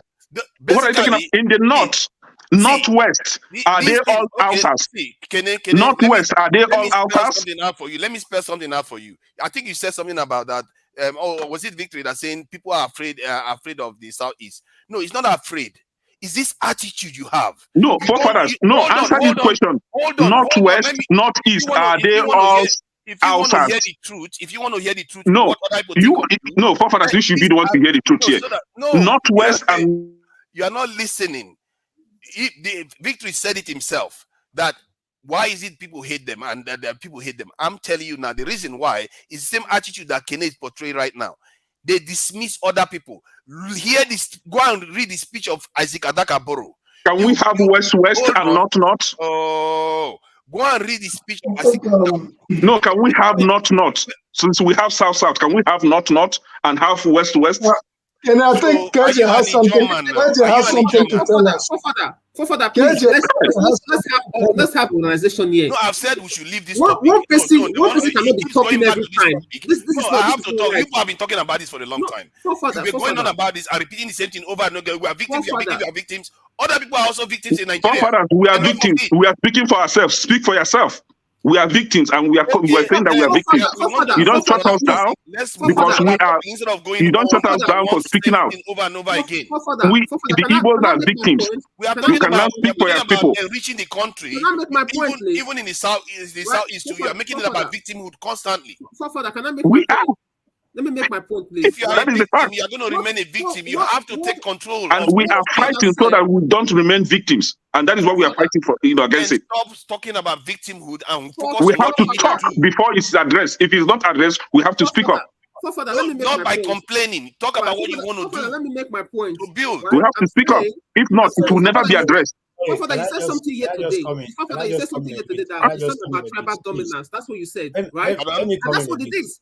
Right, let me tell you something. Nobody dominating anybody in Nigeria. We are just struggling against each other all the time. Yeah, everybody has their own piece, right? I've heard this thing from a lot of Igbo people. You need to stop this, okay? You cannot speak for anyone. What is that, Victory? Right, you just said there's nothing like sat. What's that got to do with you? Did you do maths and physics? Did you do science class? No. I'm saying something to you. Don't tell me how I'm going to define myself. Victory. Do you know why South was created in the first place? Do you know the reason behind that? Imagine the reason behind that. Imagine the arrogance. It's unbelievable. There is nothing like South. I still maintain that. You can't tell me what I know.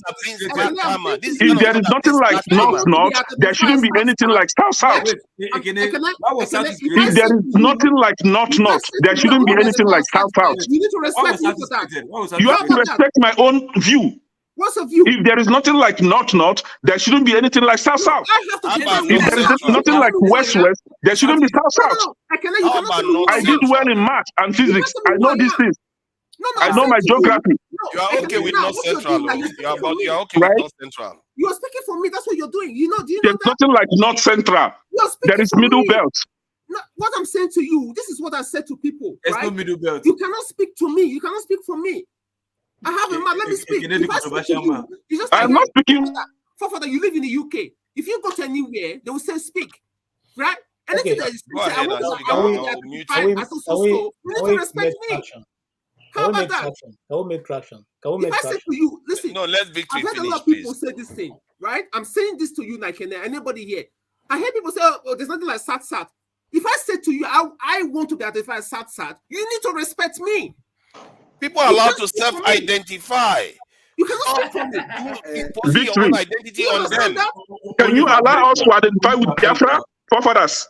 Pardon? Why are you not allowing us to identify, to self-identify as Biafra? No, I'm not stopping you from self-identifying. I'm not stopping you from doing that. No, you are doing that here. No, never. You are doing that. You are the one calling for people to stop the call for secession. No, I'm saying because it's not productive, it's not going to get you solutions. South is not productive. Because I'm saying you South cannot is not identify yourself as productive. Biafra. You are allowed South to is not identify yourself as productive. Biafra Forefathers, hear you as now. much as you want. Based on what you're saying, that means South is not productive as well. That's true. We all have the same problem. After the raise our oil, beat Nigeria. We all exactly. Isaac Adakaboro was the first man to want to secede from Nigeria because of No, all this he hassle. just said that Biafra is not productive. So South is not productive as well. No, what I mean by that is You know that your own, but you don't know mine. what I mean I by that can is speak that up. the targeting. Papa just told us here that South is not Igbos. See, what I was trying to say was that if you are trying to break the country up, it's not a productive way of solving the problem. Forefather, can you just give me 1 minute? Hold on, please. Everybody, 1 calm minute down. then. Calm down. All right. Calm down. Calm down. Let's come back to this topic again. Let's calm down. Let's calm down. You see, this what you just witnessed now is what has been going on in the Nigerian politics. If you have been following Nigeria for a long time, they always introduce something that will create a ripple effect of quarrel, anger, and all that. They didn't create anything. I now begin to see that. Hold on. I allow you to He keeps going back to the topic. I said we should move to another topic. He comes back again. I'm not sure it's Nigeria that is doing it. If you don't want to moderate, then you leave Are we not Nigerian? Are we not Nigerian? Am I not sitting here? I said, well, let's go to another topic. He brought it back again to that same topic. No, because I want to make a point. You have been talking since. Have you allowed me to talk? I'm not the only one. You're trying to start saying something, blaming Nigeria for it again. I'm sick and tired of facetious people that are not ready to tell the truth. I'm sick and tired of it. Let's tell the truth of what it is. Forefathers, you are the one here saying that we shouldn't be saying that we are being marginalized. You can't shut us up. You can't tell us to stop saying that we are being marginalized. You don't do that. You know yours, but you don't know mine. And when I prick you, you become angry. You see, when I come to you, you become angry. But you are free to tell me to stop saying that we are being marginalized. You see? How do you feel now? Forefather, can you guys calm down? Calm down, Ekena and Forefather, please calm down. He wants to gain other people's territory. He likes us to go on about the Southeast constantly. For a moment, Forefather, you are the moderator. I don't drink medicine. Yeah, he refused to move on from this topic. Now listen, I want to point out something. You see, when you shut it down, you don't let me say what I want to say. I don't have the power to be shouting. Now, there's something that always is introduced into the politics of Nigeria and it becomes a problem. I give an example. The North always shouts, we are Arewa, we are Arewa. They started the Bank of the North. They had companies, they always meet. And it was going on for many years. The day that the South governors, it became a big issue in Nigeria. So much so that El-Rufai had to issue statements saying that the Southern governors have no right whatsoever to meet. Okay? This is on record. It's on record. Now, I won't want to dive into the issue of the name South-South until another time we'll have a listen. Then I will put down how the term South-South even started. But that's not where I'm going. Where I'm going is that, you see, if any of you look outside, you will see that there's a blue sky. And the sky is so wide for all of us to fly. So also is Nigeria. What are we really looking for? And I was just because Forefather asked a very pertinent question. How can we develop Nigeria without all these things? And I've been looking at it. This is what I've been working with. I wanted to even tell Igbo basics that I have an idea that if I have the opportunity of going to the Igbo forum, I'll probably let them know. Because we need to come up with a new thinking, new understanding. Can't we develop a new city in the East that can be a commercial hub for everything? That people from every part of the East, it's not going to be in any particular state. Rather, it will be between all the states. All of them will contribute land and build this city, a new city totally. Okay? Now, if you look at the Nigeria and the way we have been set up, every region has something to contribute. But what is revenge? Don't collect the mic. He froze for a moment. At that freezing moment, forefathers, at that freezing moment, we are talking about banking and stuff like that. Yeah, exactly. Okay, it reminded me that I posted a link. Check out blah, blah, blah, blah, blah. The last thing on the private chat, I posted it there. I'm almost sure that none of you have taken a look at what I posted there. It turns out that at the end of Chief J. Oyeruku's commentary, who shows up there? Peter Obi. And Peter Obi was talking about banks in Nigeria. And he was talking about, I mean, please take a look at that. Let me not, just, if you just see the introduction of that subject, go to the end and see Peter Obi's response. That video, my crew captured it in 2004, right here at the Sheraton, the WIC, in New Jersey. So sometimes things are in our face. Kene was talking about seaports and stuff like that. It pains me that in 1959, the Nigerian government had approved a seaport at Ihiala, and that seaport was being built. And all of a sudden, what did they do? Up to tomorrow. It was a few weeks ago, I saw a journalist actually went out there to say to us, this is what is here. Nigeria is deceiving itself. If Nigeria can decentralize a lot of stuff, live and let live, play your part, do your best in your own area. Let's stop this concept of I'll lord it over everybody. It does not pay. Why don't they allow? Okay, KJ was asking about building a new city. There is what is called a Kununo that is being built now in Enugu State. That's fine. It's a concept of its own. I'm fully aware. And I was saying to Kene earlier on that the new group called Umuibo Unite, a dynamic group of professionals, lawyers, doctors. In fact, my son interviewed the Aonis here when they came here to New Jersey. I was there and I saw for myself. We are paying now that those young folks that will give an opportunity for them to be the leaders of today and tomorrow, because they are not taking the bullshit of the lies and lies and lies that elders tell. So enough of this is enough. There is Nigeria is big enough for everybody, and it was functioning before the war. But all of a sudden, things have gotten bananas. People like M.I. Ekpa, you have read that. Eastern Nigeria, I still believe in Eastern Nigeria as they were managing themselves. The economy of that place was consulted by some Americans who built the place. Others have a chance to do the same thing.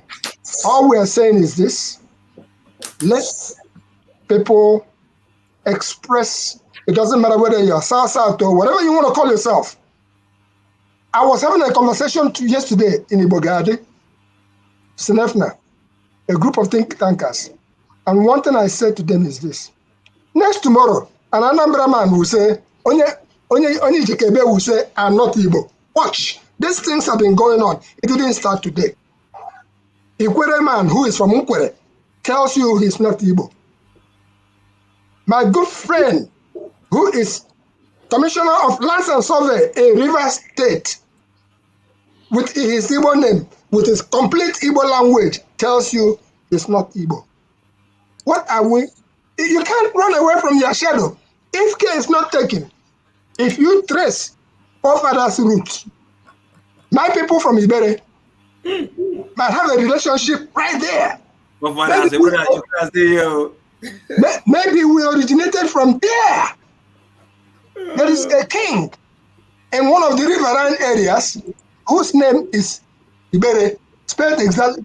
Ibere Miro from my town actually made an effort and went to visit him to find out what's the correlation, how are we related.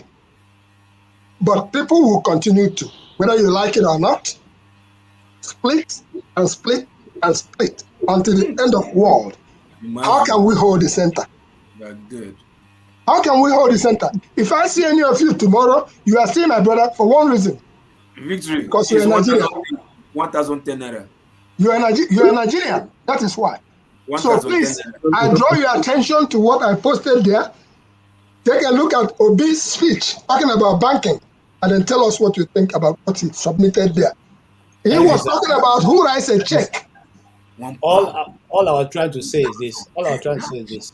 The leadership of Nigeria knows what to do to develop Nigeria, but they not suit their narrative.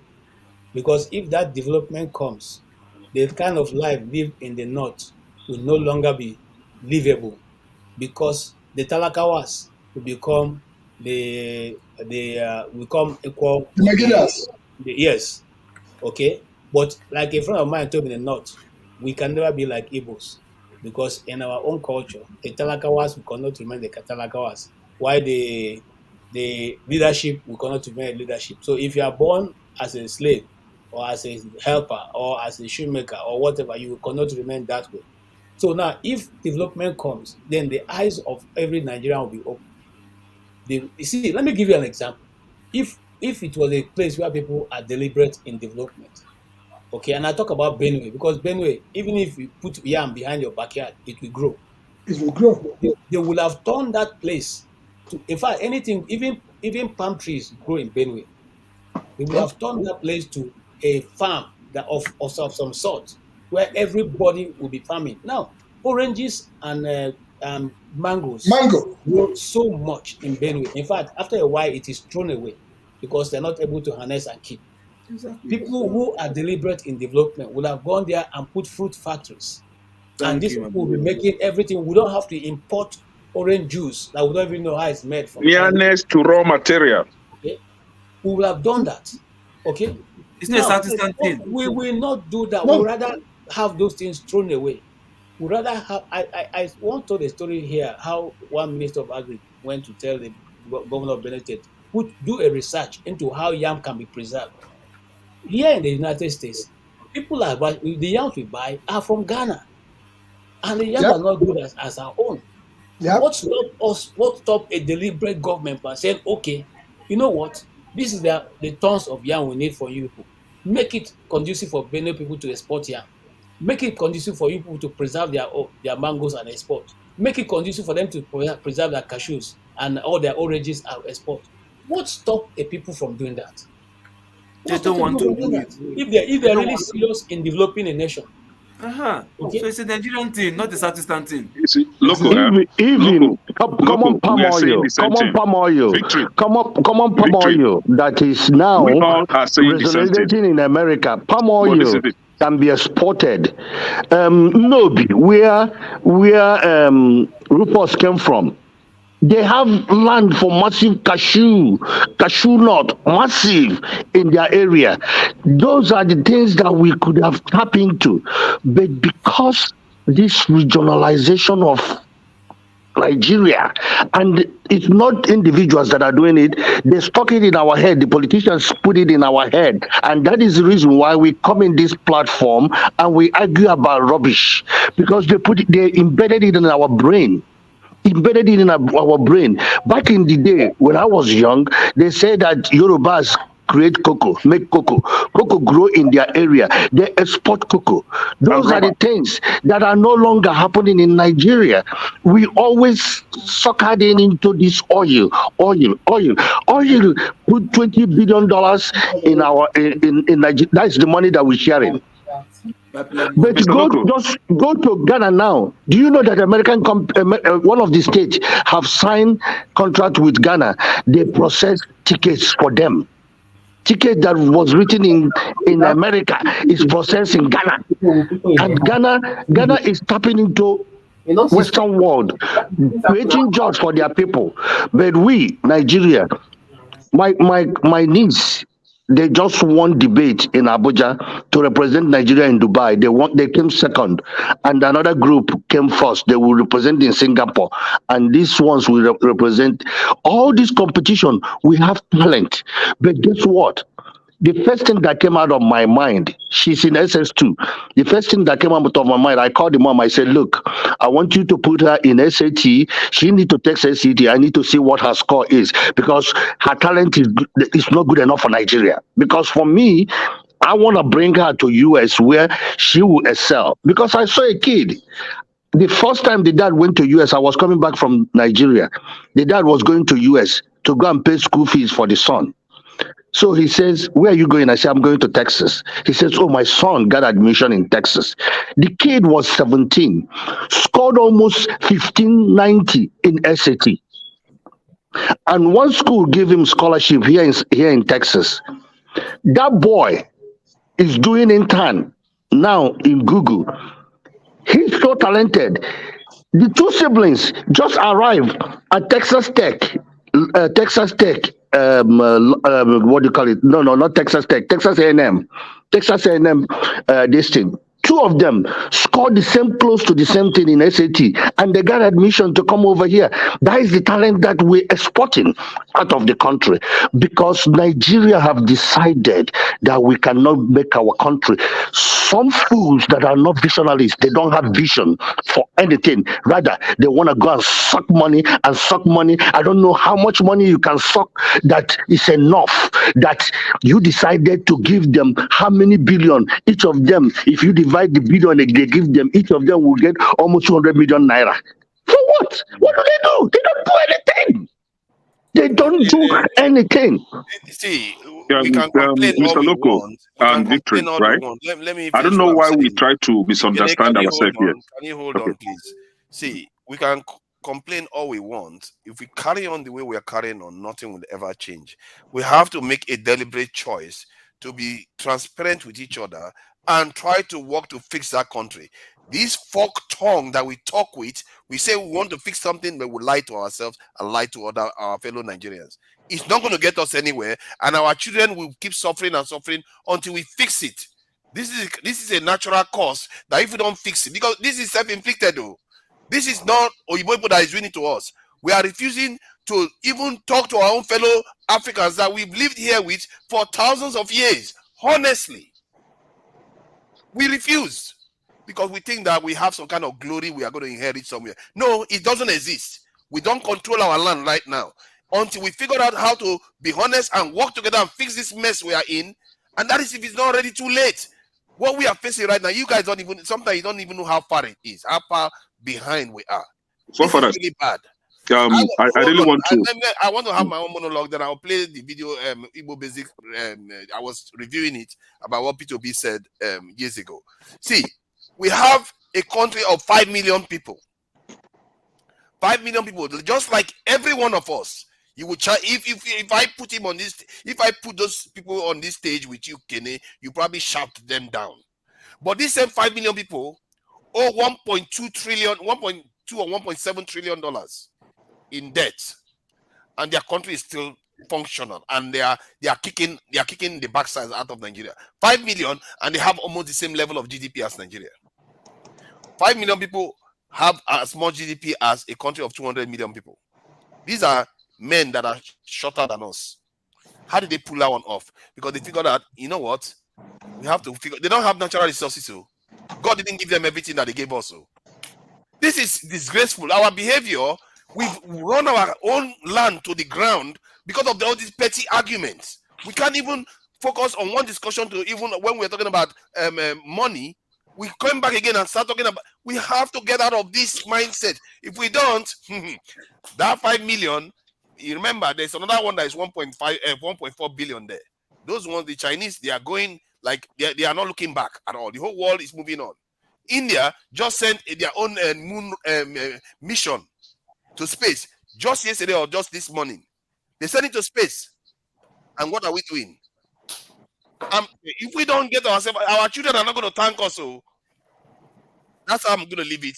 And I'm going to play the video. I don't know what are going to make. In that video, did you notice? Can I come in here, please? Did you notice that Loco and Victory? I really want us to understand this, right? For a very long time,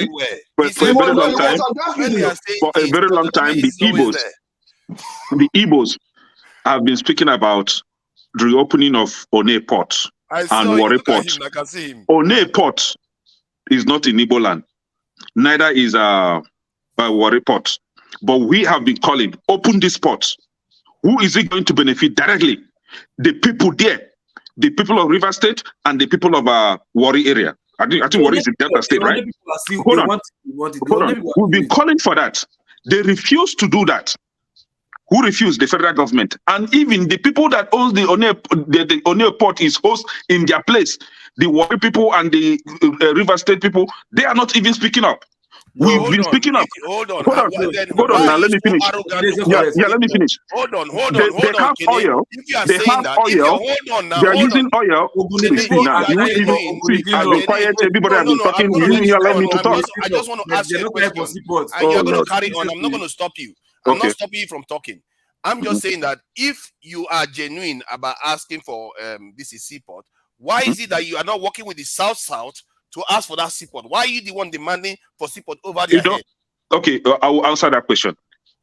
We want to work with the South, but the South, please, I don't want you to interject on this. The South are afraid of us. They think that, hold on now. They are afraid of unknown. They are afraid of the unknown. Hold on. They are afraid of the unknown. They thought is a push for domination. You guys cannot deny that. And that was why we now said, okay, you don't want to open Warri Port on a port. You don't want to reopen Warri Port. Can you build a port in Anambra State or Igbo land?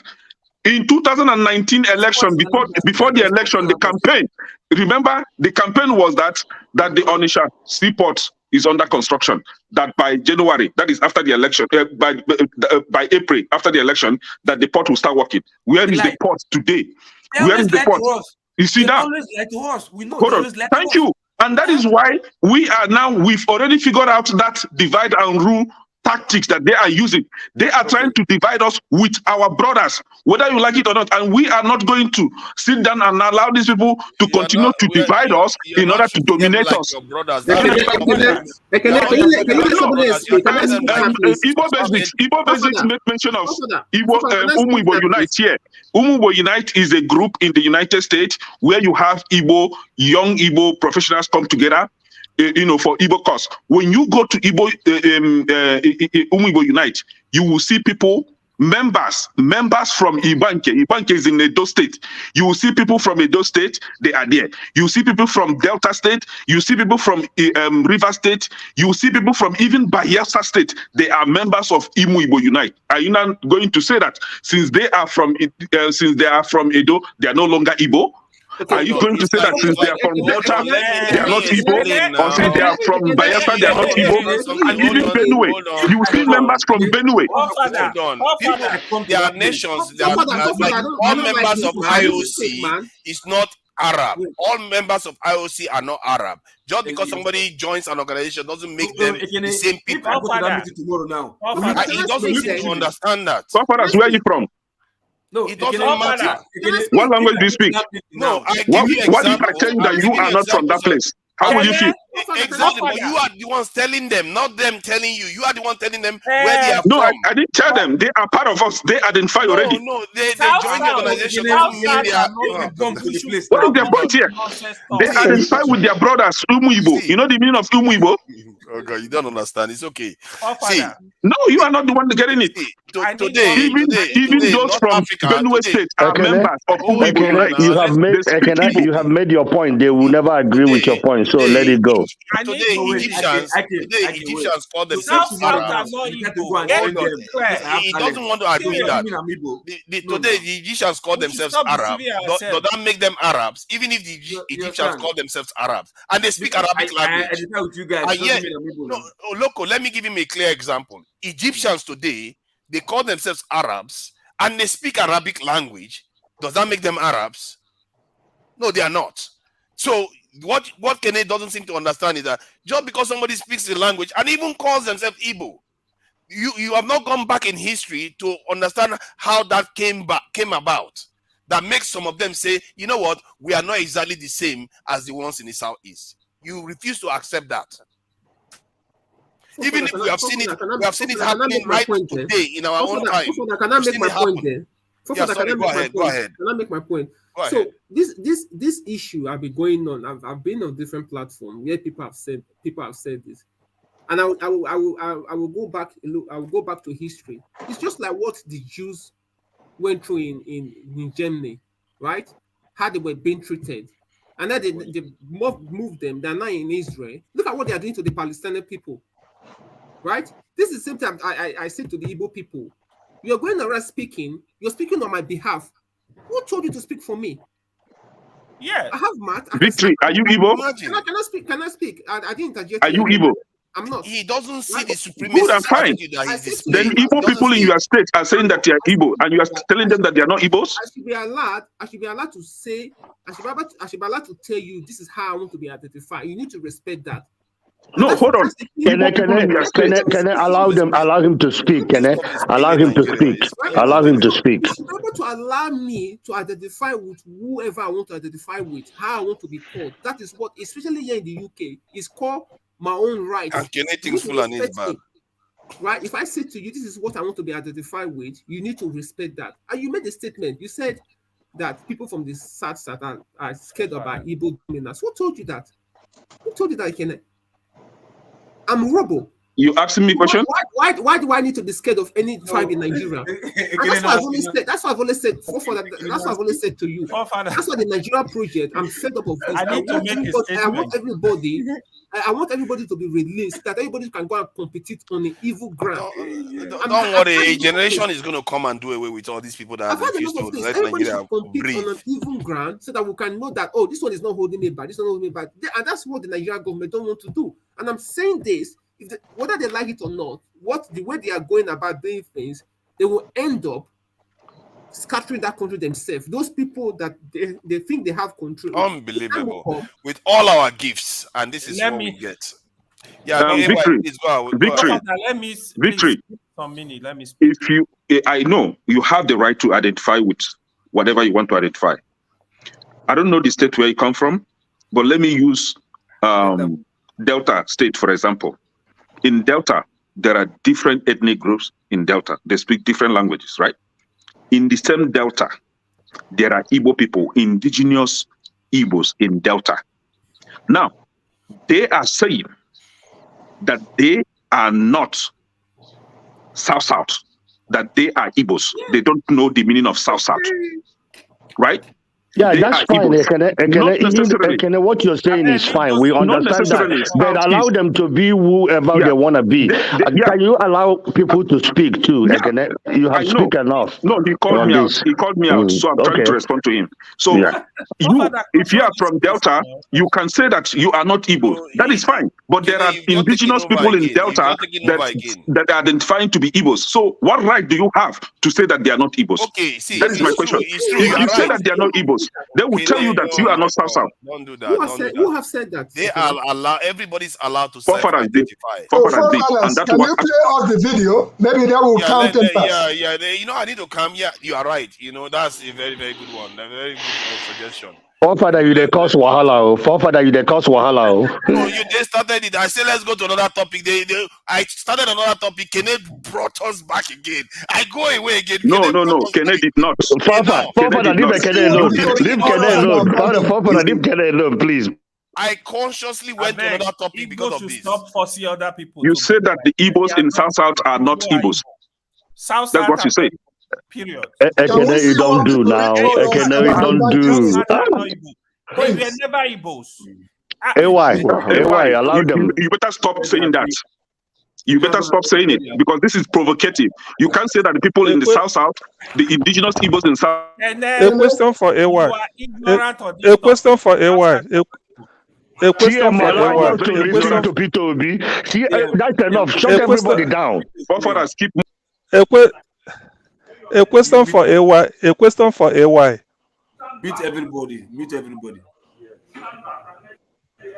A question for AY. Our image with other ethnic groups.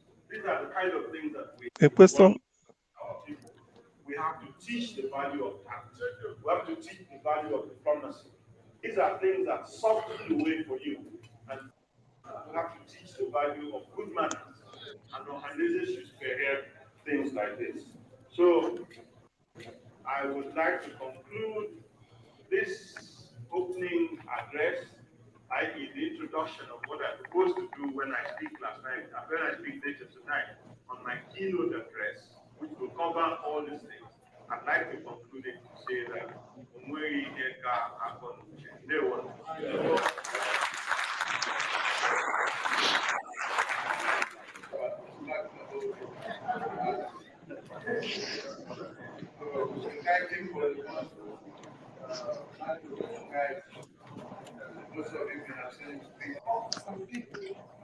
when it comes to the issue of banking, because it's very critical, especially in Nigeria now, the way the banks are. Apparently, when you mention banks under Igbo control, there's a few facts. There's one or two banks that are not supposed to be there. When you talk about control, it must be over 51%. Right now, we're doing something in that aspect. It's critical, like yesterday man said. If you don't have a bank, forget it. It's your block. And the way Nigeria is structured, I'm happy the chairman of our is the banker. There's a lot we can do with banking industry today. And we have only 7 Igbo banks. And today, in the present capitalization, 7 of them put together can make one bank. It's possible. That's why we're having meeting day every morning, every night. On the other one, you mentioned about the ones that are quoted in the stock market. Coincidentally, all the banks you mentioned, none have 15% people, so you're buying shares of other people. And I can tell you, no other tribe in Nigeria will give you a check of a bank that doesn't belong to their area except Igbos. A check, I say, write a check and say, I've done business with you, this is the check. So, just correction, I'm prepared with a team, give you advice, and two of the banks you mentioned are distressed. So you can mention something people can put in their money like, oh. So we can give you background of sound financial that equals control. And I'm very good. This is on board of 3 banks, and I can give you that whenever you want. Thank you very much.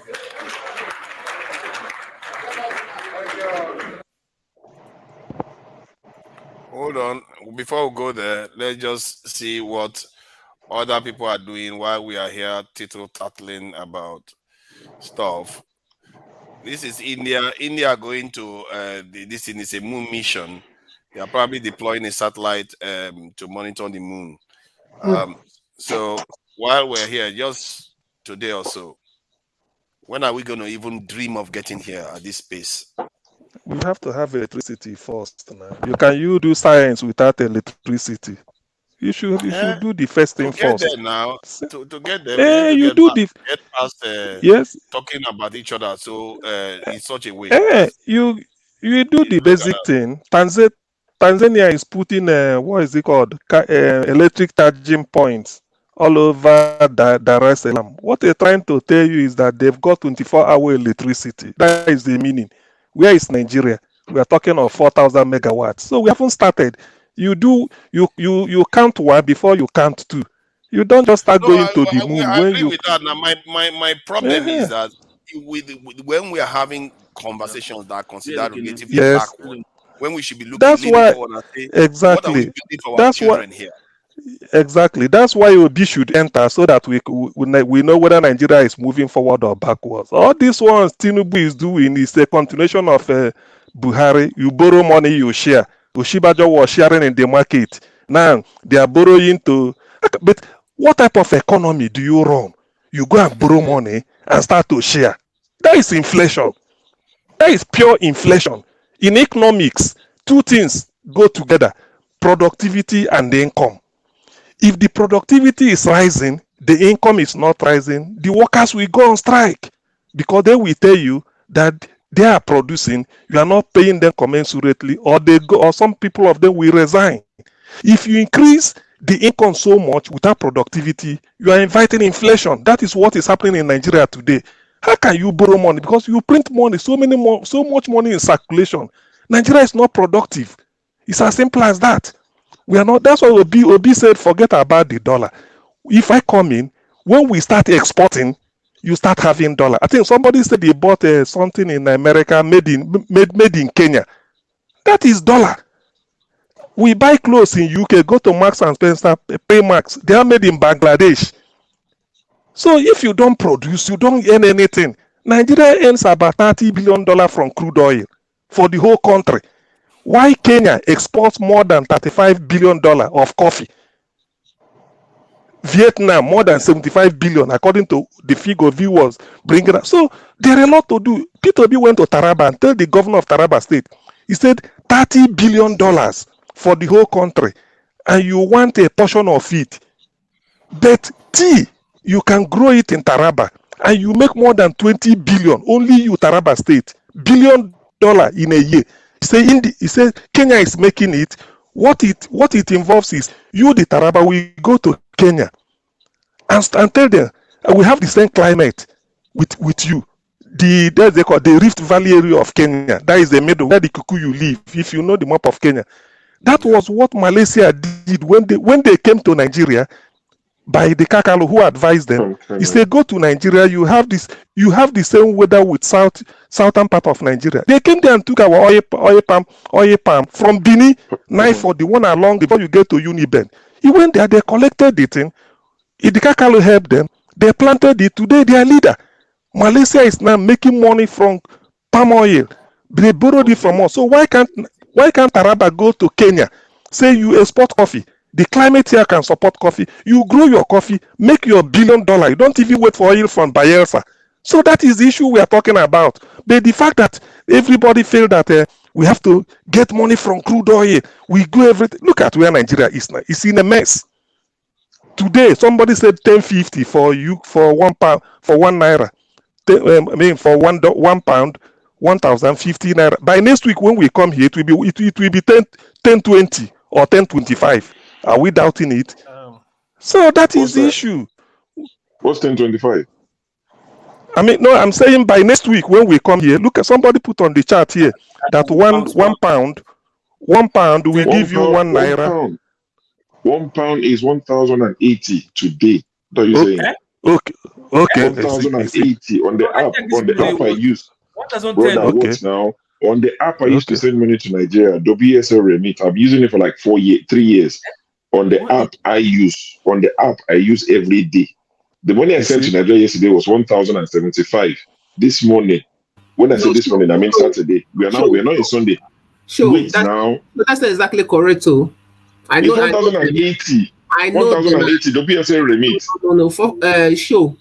Yeah, there's a box there that you take. That if you don't want to pay commission, it's not like that. Look at it very well. 1,000. So it should be more or less. It's less. Yes, That's what I'm saying. I know them. I know the guy, so I know what I'm telling you. Okay. Wait. Okay. Today we are on 1050. By next weekend when we come here, it's not. Is it good? Is it a good thing? It was 1,000. Look at as in just it's not. Wait to put Ghana is 13 to 1. The funny thing. Let me shock you guys. Let me tell you guys something. Right?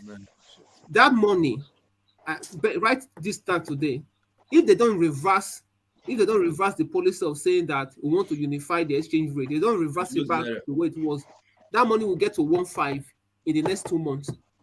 See, this is what they call. Isn't that what they were saying? It will favor me and my family. This is what they call. This is what they call voodoo economics. You don't fix exchange rate. If you start producing something exporting, the thing will balance itself out. That is the thing. You can't suddenly say, okay, let's peg. You don't peg anything. What you do is you produce. You export. When you export, that is the thing. This is common sense. I just shared a list of companies like in the UK that you can buy less than 2 million, 3 million. They manufacture things that Nigerians. If you want to generate companies that can manufacture stuff, you can easily buy them, take them to Nigeria. You know how much Nigerian government is going to spend for palliatives? About $600 million. And they had money to invest in Nigerian manufacturing. They won't do it. Brother, these guys, they are standing us down. They are looking for ways to steal money. You are telling them to invest. They are looking for ways to steal money. They are going to make money from those things. They have to work for that. They have to work. That one, you work and you make profit. This one is just direct, literally siphoning. No. See, when you invest, that they are making money from it. Okay. So now tell me about the money they steal from us, the ones that they've been stealing for the last 60 years. Why don't they invest in Nigeria? Why do they take it overseas? Exactly. They don't want their money in Nigeria. They can't. I think they are enablers. I give them that allowance to do those things. That's why they are doing it. These people are compromised people because